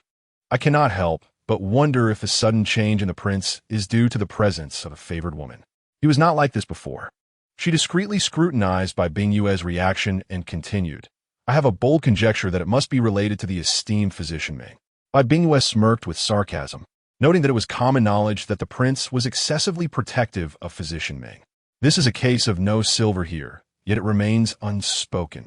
You need not worry so much, lest you irritate the prince and find yourself dismissed. As you can see, I have few trustworthy individuals by my side, and I would prefer not to see you encounter any misfortune. Unlike the other maids and servants, you are my wet nurse, the one I trust most. Huang Mama, feeling honored by the princess's regard, straightened her posture. I cannot bear to see you wronged, Your Highness. Rest assured, I shall discreetly inquire into the matter and report any findings to you. How dare a mere countrywoman bully you and attempt to ensnare the prince? She is but a toad seeking a frog, a repulsive creature trying to play with beauty. Be cautious, Mama, Bai Bingwe warned. Meng Qingyao is quite formidable and should not be confronted directly. With a sigh, Bai Bingwe remarked, She does not even regard me. After all, she has the prince as her backing. You need not be angered by such a lowly wretch, Your Highness. I shall confront her, Huang Mama declared. Bowing her head, she hurriedly exited the Zixia courtyard. Bai Bingwe made no effort to stop her. After all, Huang Mama had spent many years in the countryside and could utter the most venomous words. It might be beneficial for her to show Meng Qingyao a taste of her own medicine. Instead of heading directly to the Qinxiang courtyard, Huang Mama returned to the Luoqin courtyard to gather the 2 fruits she had brought before finally stepping outside. Just as Meng Qingyao had settled into sleep, she was roused by persistent knocking at the door. Young master, it is Huang Mama. Please open the door. It was the middle of the night, and Huang Mama's late-night arrival seemed quite peculiar. Meng Qingyao found it unwise to respond, yet the insistent knocking continued, disrupting her peaceful slumber. As she dressed, she noticed that the lights in the back courtyard had been lit, likely awakening the 2 children. The servants of the Wangful lacked decorum. Knocking on the master's door at such an hour and shouting, she mused. We shall not answer this door. Let Lord Chen handle it. I will check on the children. Meng Qingyao proceeded to the back courtyard to comfort the two little ones. Hua Pupa reflected on the situation, recognizing that this was indeed a matter of the Chun princess household, one in which they, as outsiders, should not interfere. As the two of them approached the back courtyard, they heard the furious voice of Guamama at the door. "Come, seize this insolent servant and administer 20 strikes. I am the wet nurse of the princess and have cared for the young master over the years. What give you the right to strike me?"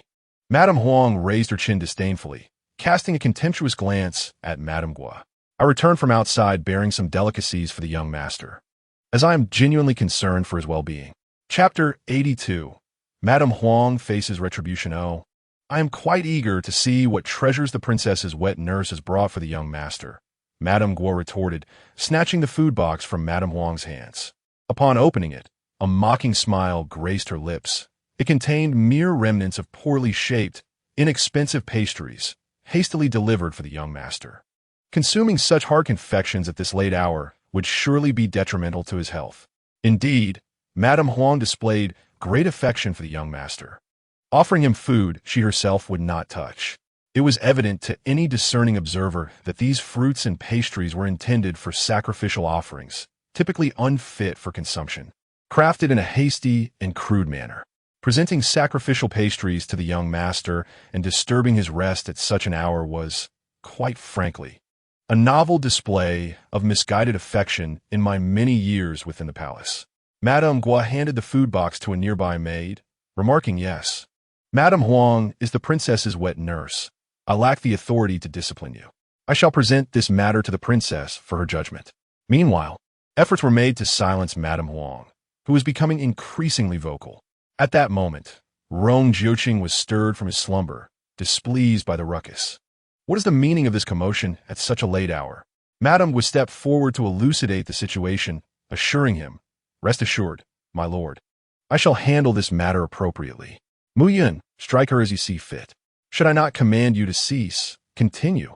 he ordered. "Yes."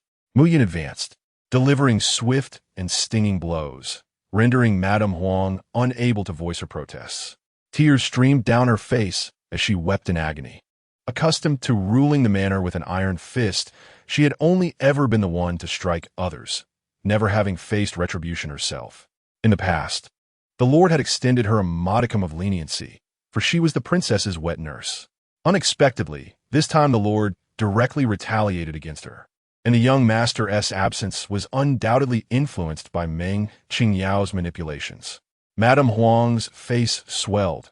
Blood trickled from the corner of her mouth as she writhed in pain, harboring deep resentment towards Meng Qingyao. "Very well, send her to the princess, so she may properly discipline this unruly servant," Rong Jiuqing declared, casting a disdainful glance at the struggling Madame Huang. "Quickly, remove her from here. Do not disturb the young master and Dr. Meng's rest." "Yes." Elsewhere, Eunuch Xin had already apprehended the curious maid who had been eavesdropping. After Madame Gua paid her respects to Rong Jiuqing, she escorted Madame Huang to Zixia courtyard. Once they departed, Meng Qingyao and the children remained inside, not emerging as night fell. Rong Jiuqing chose not to intrude upon them, leaving with his entourage. In the courtyard, Meng Qingyao and her two children strained to listen to the commotion outside. Madame Gua's swift actions had been commendable, and Rong Jiuqing's response was decisive. The crisp sound of slaps resonated, providing a sense of satisfaction for the trio. Meng Qingyao understood why Madame Huang had been so audacious. She was, after all, the wet nurse of Bai Bingwa. Given her conduct in the manor, it was evident how poorly she had treated Chin'er in the past. Fuming, she declared, "This old woman bullies my brother at every turn. I shall ensure she faces consequences for her actions." She had a penchant for whispering malicious reports, knowing that her mother would punish Meng Qingyao, who often bore the brunt of her brother's misfortunes. Chin'er reminisced about the past, clenching his small fists. In former times, he could only endure, but now that his father has returned, he no longer fears her.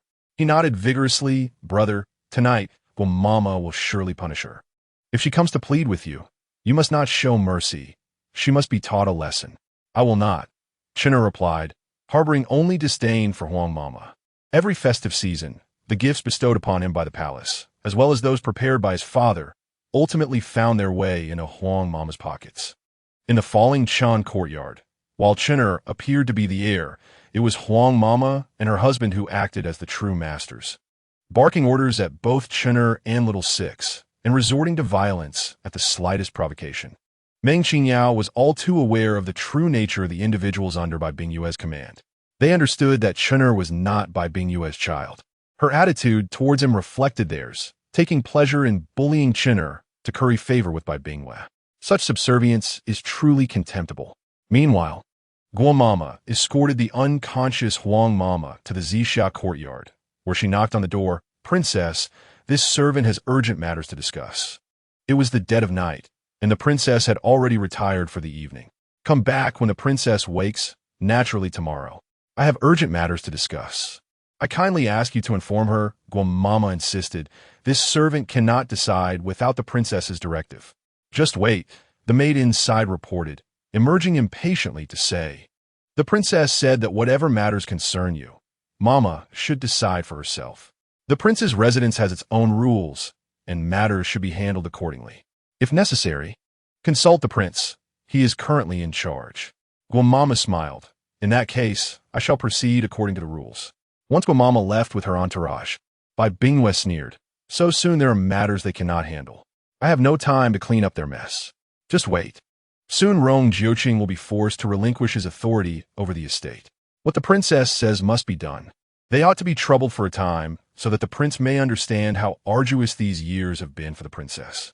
Bai Bingyue chuckled with satisfaction, yawning before lying down, content to enjoy a good night's sleep, eager to witness the farce involving Rong Jiuqing in the morning. Guo Mama took Huang Mama away.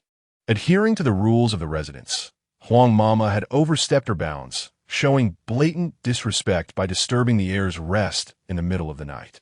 She was to receive 20 lashes.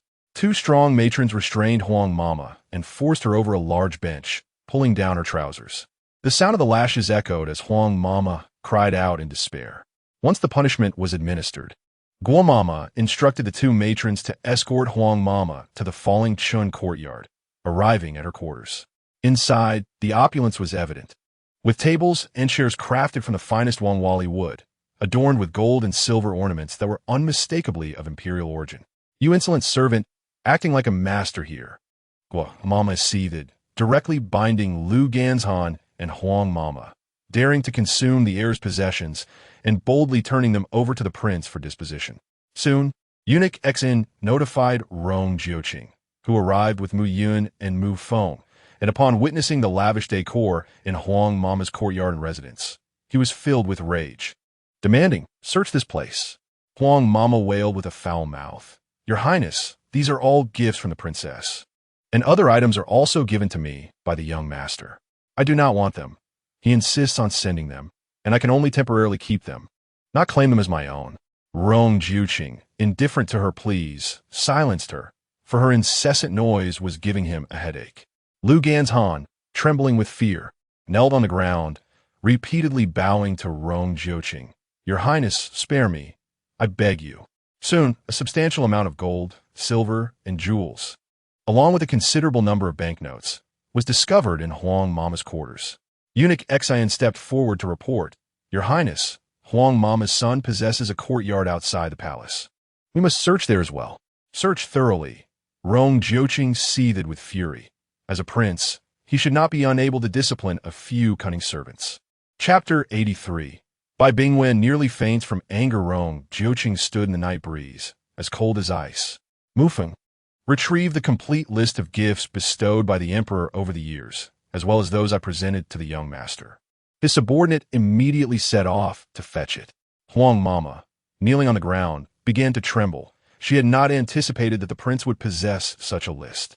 Having already taken half of the items for sale, with the receipts in her son's hands, she prayed internally that they would not search her home, for it would spell their doom. Once a formidable presence within the palace, Huang Mama was now filled with dread. She cast a furtive glance at the servant kneeling nearby, signaling him to summon the princess for help. Qinghe swiftly kicked the servant over, preventing him from seeking assistance from the princess. "Fear not, I shall call for her shortly." The items remained untouched, the gold, silver, and banknotes laid out in the hall. Rong Jiuqing, burdened with a heavy heart, decided to summon the princess to handle her servant. Qinghe personally went to invite Bai Bingwei. During the first request, she did not come. Rong Jiuqing instructed, "Inform the princess that I request her presence to address Huang Mama. Should she refuse, I shall take direct action." Upon hearing this, Huang Mama fainted. In truth, Bai Bingwei had awakened during Qinghe's initial invitation. Aware that Rong Jiuqing sought her presence, and she deliberately feigned disinterest. Qinghe, having intentionally withheld the details of the request, allowed her to assume a superior stance. During the second request, Qinghe still did not clarify the purpose, and the haughty maidservant did not even open the courtyard door, stating, "Qinghe, how dare you disturb the princess's peace at this late hour? Your lack of decorum is astonishing. Do you take advantage of my princess's good nature, repeatedly intruding? According to palace rules, such insolence warrants a severe punishment." Qinghe calmly responded, "You speak truly. But my purpose in summoning the princess is precisely due to this matter. Huang Mama has been shouting outside the Qinxiang courtyard at this late hour, demanding to see the young master. It is well past the hour. The young master, unwell, has already retired. Yet, Gu Mama has arrived and refuses to heed counsel." The tone was somewhat sarcastic, and Bai Bingwei, hearing this from within, muttered a curse against Huang Mama, calling her useless. Having been caught in a compromising position, Rong Jiuqing could no longer shield herself. She told the prince that such trivial matters need not trouble her. The law applies equally to both royals and commoners. After all, she was merely a wet nurse, and any breach of decorum warranted punishment. The princess, indeed, was reasonable and just. Qinghe continued, explaining that Guo Mama had previously sought an audience with the princess alongside Huang Mama, but since the princess had retired for the night, the prince had taken matters into his own hands, administering slaps and strikes. Bai Bingwei was infuriated, nearly choking on her indignation. It turned out Guo Mama's earlier visit was concerning Huang Mama. How despicable of that wretched servant to obfuscate the truth. Bai Bingwei swallowed her grievances, realizing that since the matter had already been resolved, there must be another reason for Qinghe's visit. Was there some directive from the prince? Qinghe replied calmly that the prince's intentions were beyond her conjecture, but she was to summon the princess again, still regarding the matter of Huang Mama. Should the princess be unwell and unable to attend, Qinghe would promptly inform the prince. Surely there were further developments. Bai Bingwei felt a nervous twitch in her eyelids. Fearing for Huang Mama's safety that night, she instructed her attendants to assist her in dressing, telling Qinghe to return, assuring her she would arrive shortly, and to ask the prince to wait a moment. As Qinghe departed, Bai Bingwei clenched her teeth, uncertain what further mischief Huang Mama had wrought. Upon returning, Qinghe reported truthfully to Rong Jiuqing, who nodded in acknowledgement. The courtyard was eerily quiet, save for the sound of the wind rustling through the trees.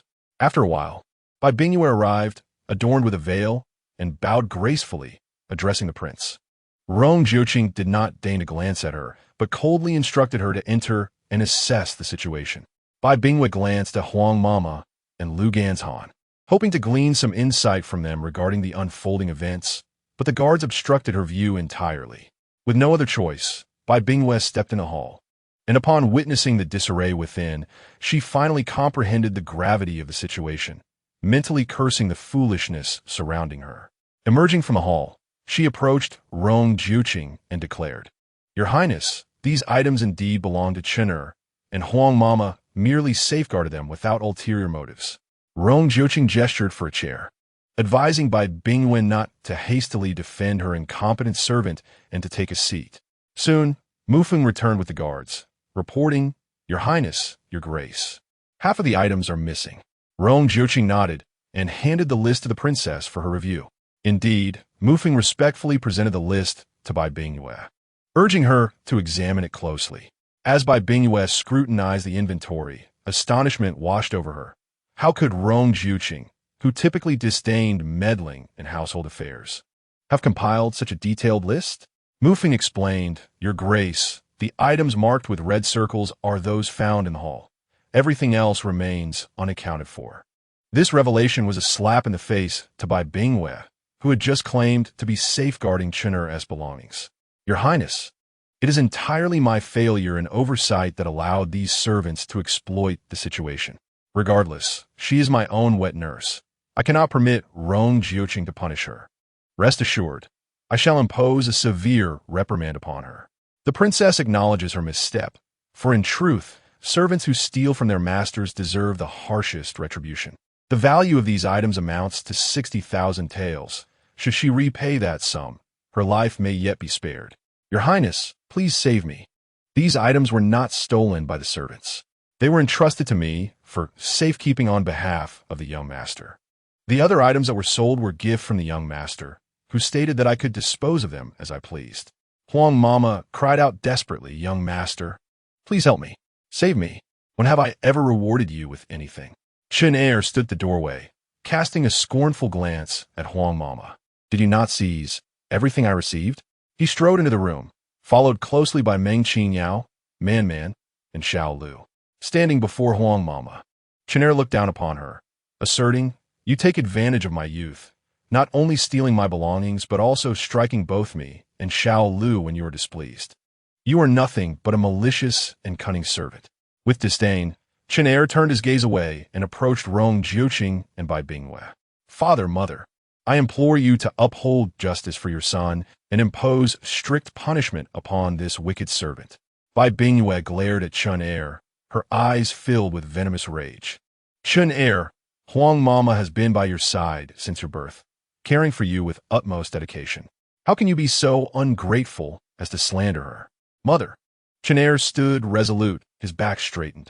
"I have always respected her as your wet nurse, enduring her mistreatment for years, even when she bullied and scolded me or took my possessions without informing you or father.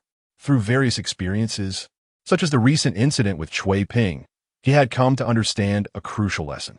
Chen Er met Bai Bingyue's gaze fearlessly. One must not tolerate wickedness. To indulge a tyrant only emboldens them, potentially leading to one's own peril, for such servants know nothing of gratitude. Chapter 84. The disposition of Huang Mama by Bingyue was taken aback by Chen Er's words. This child, once inarticulate, now spoke with sharpness and clarity, his unwavering eyes and upright posture presenting a stark contrast to his former self. His arguments left her speechless. The events involving Chui Ping had transpired only days ago. If she were to shield Huang Mama today, what would Rong Jiuqing and Chen Er think of her? For the first time, she felt utterly powerless. Bai Bingyue's gaze drifted between the father and son, sensing that all of this was orchestrated by Rong Jiuqing. In just a few days, he had eliminated her three most capable aides, Chui Ping, Chui Ji, and Huang Mama. Bai Bingyue closed her eyes, then reopened them. Chen Er was right. To coddle and indulge a tyrant only leads to self-harm. Let the Lord handle this matter according to the rules of the royal household. The princess has acted justly in punishing her own kin. I am deeply gratified, Rong Jiuqing remarked.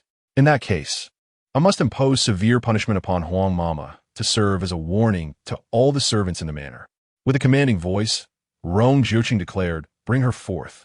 Huang Mama and her husband shall receive 20 lashes, all their possessions confiscated, and they shall be expelled from the palace. Having just endured 20 lashes, Huang Mama was to be punished again. Desperately, she struggled and cried out, "Your Highness, I was wrong. Please save me." Bai Bingyue averted her gaze and stood, stating, "This treacherous servant has been spoiled by my kindness, which has emboldened her to dare seize the young master's belongings and strike him. Such behavior cannot be tolerated. Take her away." Bai Bingyue knelt in a gesture of respect. "Your Highness, I am unwell and must take my leave." Rong Jiuqing nodded in acknowledgement. "The princess is in poor health. She should rest early." Huang Mama struggled, crying out for the princess's help, but Bai Bingyue departed without a backward glance. In her heart, she harbored deep resentment towards Rong Jiuqing and Chen Er. They were ruthless, and she would not hesitate to match their severity. Rong Jiuqing commanded that a long bench be brought forth, preparing to administer punishment in the courtyard. He glanced at Meng Qingyao, who stood silently, her gaze fixed intently on Huang Mama and Lu Ganzhan. She stared at them for an extended period, her eyes unwavering, lost in thought. As Meng Qingyao approached the entrance, she recognized Huang Mama's voice, a sound that stirred memories from the 6 years spent living in the countryside. Yet, How could her mother possibly be Bai Bingyue's wet nurse? She was merely an ordinary, albeit spirited, peasant woman. Upon entering the small courtyard, Meng Qingyao's eyes remained locked on Huang Mama. After scrutinizing her features closely, she confirmed that Huang Mama was indeed her mother, who had lived with her for 6 years in the countryside. How had her mother become Bai Bingyue's wet nurse? Turning her gaze to Lu Ganzhan, she realized her father was also present. They were both in Bai Bingyue's orbit, complicit in her machinations. After searching for her parents for so long, worrying for their safety, she discovered they were alive and well, flourishing in the royal residence while abusing her own child. A chilling clarity settled over Meng Qingyao. Perhaps those 6 years in the countryside were nothing but a ruse, a plan orchestrated by Bai Bingyue and Lu Shi. She was merely a naive girl, deceived for 6 years. They were never a family. She had been brought over under false pretenses, raised to serve as Bai Bingyue's surrogate, and left to be discarded. The irony was bitter, leaving her heart encased in frost. How could humanity be so cruel? Watching Huang Mama and Lu Ganzhan endure punishment, Meng Qingyao felt no sympathy. Gripping her children's hands, she declared, "Your Highness, let us return to rest." Rong Jiuqing turned to Chen'er. "Today you performed admirably. This is the proper attitude towards such insolent servants. In the future, if you encounter such individuals, inform your father, and he shall deal with them." Chen'er nodded, grateful. "Thank you, father. Let us return to rest," Rong Jiuqing said gently. "Son, you may take your leave." Meng Qingyao led her 2 children away from the courtyard. While Rong Jiuqing observed her retreating figure, sensing something peculiar about her demeanor that evening, she appeared somewhat dazed. Could she truly have been frightened? It seemed implausible. She had faced assassination without flinching, so surely a mere punishment of 2 servants would not intimidate Meng Qingyao. Rong Jiuqing was convinced that something troubled her. Throughout their journey home, Meng Qingyao remained silent, and Chen'er, sensing his mother's distress, spoke up, "Mother, the 2 wicked servants have been punished. Please do not be unhappy. From now on, we will protect brother, and no one will bully him again. Starting tomorrow, I will teach him martial arts, so that even in our absence, he can defend himself." Chen'er looked up at Meng Qingyao. "Meng Shini, I will become strong and ensure no one can harm me. Please do not be sad." Meng Qingyao had just emerged from her contemplative state, gazing at the 2 worried little faces before her. She smiled not out of sorrow, but rather in admiration of Chen'er's newfound strength and courage. The words spoken that evening carried great weight, rendering them irrefutable. Indeed, her brother had articulated his thoughts splendidly, offering profound wisdom. Man enthusiastically gave a thumbs up. With a serious expression, Chen'er declared, "I will no longer indulge treachery, for I have my father, as well as Dr. Meng and Man. The mother and son nodded in agreement, both giving Chen'er a thumbs up in support. Upon returning to the Qinxiang courtyard, Meng Qingyao escorted the 2 children to their rooms. Once she confirmed that the brothers had fallen asleep, she found herself unable to drift off. Meng Qingyao sought out Granny Hua. "Granny, as you return home tomorrow, please convey an important matter to Banksia and Bankyu." "Madam, you may command me," Granny Hua replied. After listening to Meng Qingyao's words, she expressed disbelief. "Are you certain?" Meng Qingyao nodded, revealing that she had her suspicions but required confirmation, thus requesting Granny to take the trouble to investigate thoroughly. "Madam, rest assured, I will uncover the truth for you." Granny Hua felt deep sympathy for the lady, pondering the pain and disappointment of being deceived by those closest to her. Meanwhile, Huang Mama and Lu Ganzhan had been dealt a harsh punishment, receiving 20 lashes before being cast out of the royal residence. Lu Daji, accompanied by his wife and children, sought refuge with them after their home was searched and their possessions confiscated by the royal house. In the dead of night, without anywhere to turn, they found themselves at Huang Mama and Lu Ganzhan's side. Witnessing his parents' plight, Lu Daji seethed, "The royal family shows no compassion. We must leave." Lu Daji worked as a manager at Bai Bingyue's shop, where there was a small courtyard available for lodging, though it could not compare to the spacious 3-courtyard residence they had previously occupied. Lacking funds, they would have to make do for the time being. Soon, Bai Bingyue dispatched someone to deliver silver coins. Lu Daji assured her, "Rest assured, the silver notes have not been seized by the prince's men. I have stored them in a safer location." The silver shop provided secure storage boxes for esteemed guests, allowing them to deposit their funds with a monthly fee, ensuring utmost safety. Bai Bingyue felt relieved upon hearing this, for that represented the majority of her wealth, and she could not afford any misfortune. Chapter 85. The Awakening of Rong Jiuqing 15 overheard the conversation between Lu Daji and Bai Bingyue's servant. After Lu Daji retired for the night, he retrieved Lu Daji's seal from the silver box and presented it to Rong Jiuqing. It is astonishing that there are so many usurious underground banks and gambling houses in the capital. How many families will be ruined by this? I will have them eradicated. And do not forget to inform the Qingyao Yin and the Dali Temple. This stirred the capital, igniting conflicts not merely among a single party, but multiple factions. Informing the Qingyao Yin and the Dali Temple would inevitably reach the emperor, who would dare to act recklessly. 15 and the others demonstrated remarkable efficiency, accomplishing their task that very night and returning with the principal amount from the royal residence.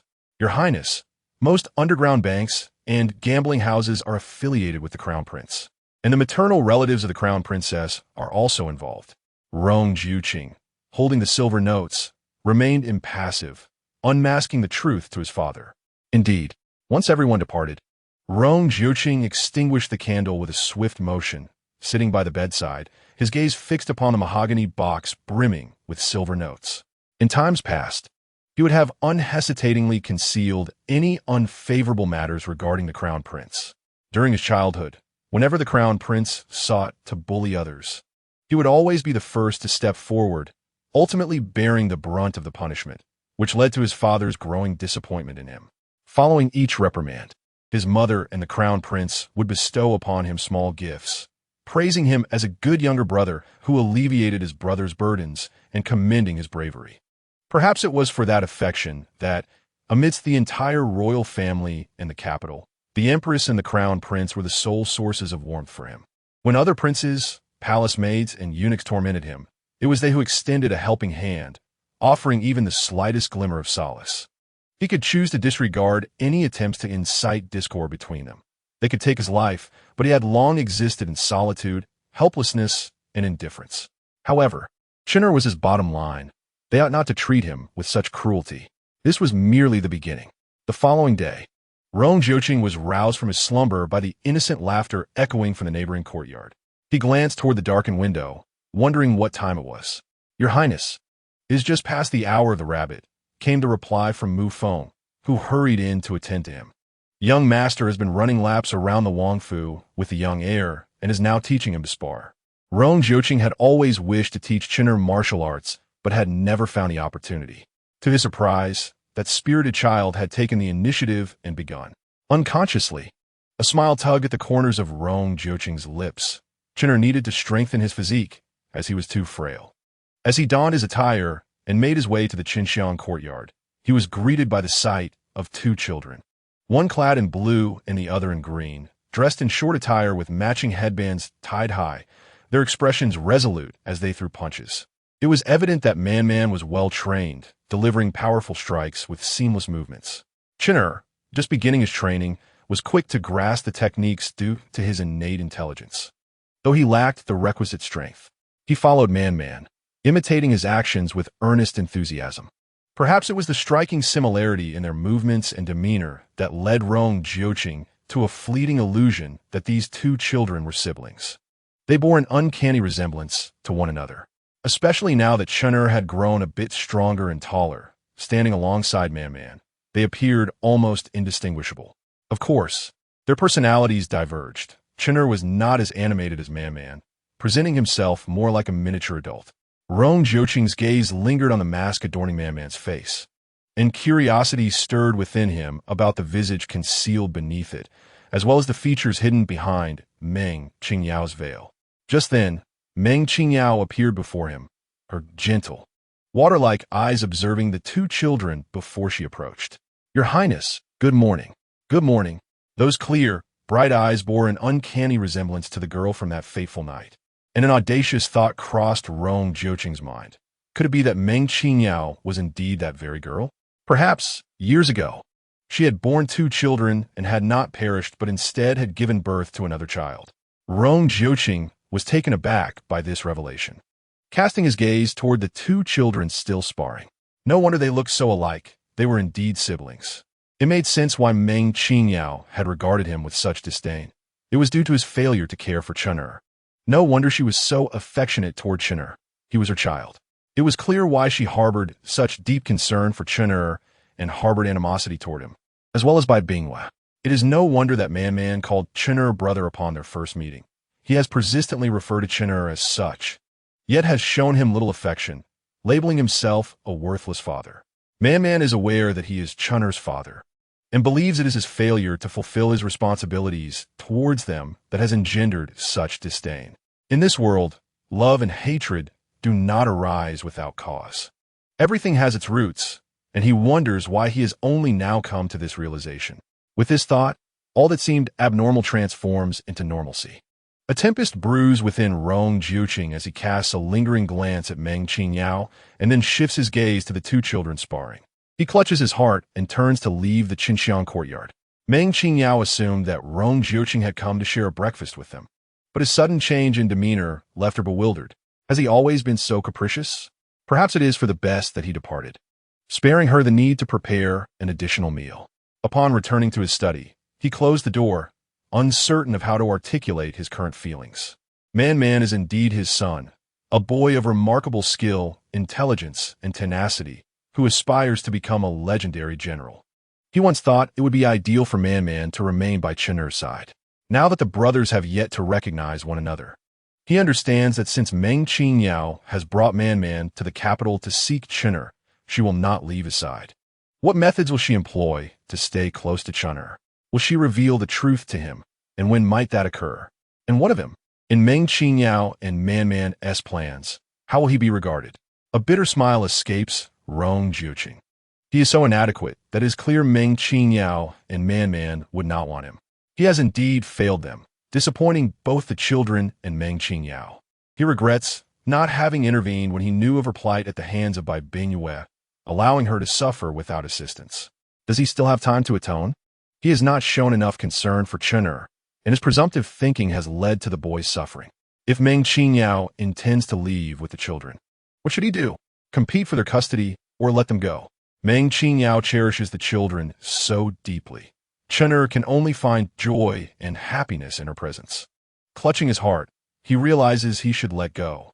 In his study, Rong Jiuqing reflects on the foolish decisions of the past years, only to find himself still alone, never truly loved. He is grateful that she still lives, having given him another son, returning for Chen'er. They would not want him.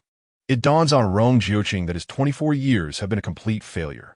He gazes out at the sunlight filtering through the window, so close and warm. Why has he not reached out to seize it? If he could grasp that ray of light and embrace the warmth of family, he would no longer feel isolated. In that moment, he suddenly comprehends the path ahead and understands how to navigate the days to come. Chapter 86. Cultivating Affection, Your Highness. The Crown Prince has arrived. Rong Jiuqing, wearied by the burdens of life, steps out of the study. I greet the Crown Prince. Little Jiu, please rise. When a Crown Prince has a request, he affectionately calls Rong Jiuqing Little Jiu. Come, let us speak inside. Your Highness, please. Upon entering the study, the Crown Prince seated himself, casting a concerned glance at the weary and somewhat disheveled Rong Jiuqing. What troubles you, Little Jiu? You appear rather unwell. Thank you for your concern, Your Highness. These past few days, I have been tormented by that antidote, and it has been quite unbearable. My vision may be obscured, but as long as I am comfortable, that suffices. Rong Jiuqing's gaze, devoid of spirit, drifted toward the Crown Prince. You must have just concluded the morning court. Is there some pressing matter that necessitates my presence? Indeed, you understand me well, the Crown Prince replied matter-of-factly. While you wage war outside, provisions and military salaries require funding. To ensure your rear is adequately supported, I have regrettably resorted to establishing a few underground banks and gambling houses. Until last night, all was stable. But I am uncertain why the Jingzhou Inn and the Dali Temple suddenly decided to raid those establishments and apprehend individuals. Little Jiu, my actions are solely for your benefit. You cannot turn a blind eye to this predicament. The Dali Temple has already submitted their report, and our father is in a rage. You must intercede on my behalf." The crown prince's intentions were unmistakable. He aimed to shift the blame onto Rong Jiuqing, knowing full well that he had never once refused a request from him. "Did you not express a fondness for collecting the weapons and armor of renowned generals? I have a thunder fork from a previous dynasty's commander that I shall arrange to send to you." "Thank you, dear brother." Rong Jiuqing, devoid of any lingering doubts, promptly consumed the medicine, changed into fresh attire, and prepared to enter the palace. The crown prince's smile grew more sincere. "Then I shall leave this matter in your capable hands. I will return to procure the thunder fork." Once the crown prince departed, Rong Jiuqing's expression reverted to its customary coldness. After taking the medicine and bathing, he donned a sharp outfit, ready to venture forth. Meng Qingyao arrived to check his pulse and, aware of his impending visit to the palace, presented him with a medicinal pill that could suppress the peculiar odor emanating from the prince, proving more effective than a sachet. "Do not take too many, as they may conflict with the antidote." "Much appreciated." After consuming the pill, the unsettling scent noticeably diminished, gradually dissipating until only the faint fragrance of bamboo leaves lingered on his garments. With resolve, Rong Jiuqing entered the palace, kneeling before the emperor in the study. "Father, my brother's actions stem from concern for me. I have brought an account book for your perusal." The emperor regarded his son with a cold stare, dismayed by his willingness to be a mere tool for others, devoid of independent thought, though he displayed formidable combat skills and clarity of mind in battle. He returned to the capital with his intellect muddled. Present it, the emperor commanded. A crown prince engaging in usury outside the palace tarnished the dignity of the royal family, provoking the emperor's ire. He chastised both the empress and the crown prince, who feebly defended their actions, claiming it was to allow Rong Jiuqing to focus on warfare without worry. The emperor was unconvinced by their excuses. The court, despite its financial struggles, did not require them to resort to usury for provisions and military salaries. To his astonishment, Rong Jiuqing naively accepted the blame upon himself. The emperor shot a disdainful glare at the kneeling Rong Jiuqing before suppressing his fury and opening the account book. It detailed the expenditures and revenues from warfare, meticulously recording every transaction and the disposition of seized goods. The emperor cast a glance at the kneeling Rong Jiuqing, recognizing his commendable performance in battle and his meticulous record-keeping. Were it not for Rong Jiuqing's persistent foolishness, he might have suspected that the latter had come to undermine him. After seizing the account books from Rong Jiuqing, the emperor's ire subsided slightly. "Very well, I understand. You may withdraw." Rong Jiuqing bowed thrice and staggered to his feet. "Father, regarding the crown prince, I shall decide on that matter. Return and focus on your recovery. There is no need to concern yourself with other affairs. I take my leave." Once Rong Jiuqing had departed, the emperor tossed the account books onto the royal desk and summoned the Minister of War and the Minister of Revenue. Without delay, both ministers hurried to the palace. Upon returning to the royal residence, Rong Jiuqing received a thunder fork sent by the crown prince. He grasped the weapon and began to dance in the courtyard, exuding an aura of vigor. Man and Chinner rushed over, and upon witnessing Rong Jiuqing's commanding presence as he wielded the thunder fork, leaves from the nearby trees cascaded to the ground. His stance was formidable, radiating the demeanor of a great general. Man clapped enthusiastically. "Bravo!" For the first time, Chinner beheld such a majestic version of his father, his eyes brimming with pride and admiration, joining Man in applause. As Rong Jiuqing set the thunder fork down, the children felt an overwhelming presence, as if they were gazing upon a war deity clad in armor, standing resiliently on the battlefield. Both children were mesmerized, exclaiming how magnificent their father was, filled with adoration. Seeing the identical expressions of admiration in his children's eyes, Rong Jiuqing was further convinced that Man was indeed his son, with genuine reverence and awe. Enlightened by many realizations, he felt as though his energy channels had been unblocked. The children adored this version of him, prompting him to dance once more. Intrigued, Man asked for 2 red tassel spears for Mufeng, giving one to Chen'er, and they began to dance alongside Rong Jiuqing. Both children possessed remarkable memory, quickly mastering the moves. Rong Jiuqing's techniques were as grand as the mountains, while Man displayed a spirited elegance, with Chun'er striving to keep pace. Meng Qingyao stood at the gate. Witnessing this heartwarming scene of father and sons training together, an intimacy she could not provide for the children. In that moment, Rong Jiuqing radiated an aura of a god of war, born for the battlefield. Of course, Rong Jiuqing noticed Meng Qingyao at the entrance. He wished to change, to show her his transformation and efforts, seeking her and the children's recognition. After a spirited display, he set the Thunder Fork down. Man, Chun'er from now on. Let's train together. What do you say? He yearned for more moments with his children to foster their bond. Children are easily drawn to affection, especially when it comes from their father. Man had already begun to view Rong Jiuqing in a new light, filled with admiration, and was eager to train alongside him. Exchanging glances, Man and Chun'er turned to Rong Jiuqing and, in unison, exclaimed yes. Rong Jiuqing felt a warmth in his eyes. The paternal love he had previously withheld from his children would now be bestowed upon them.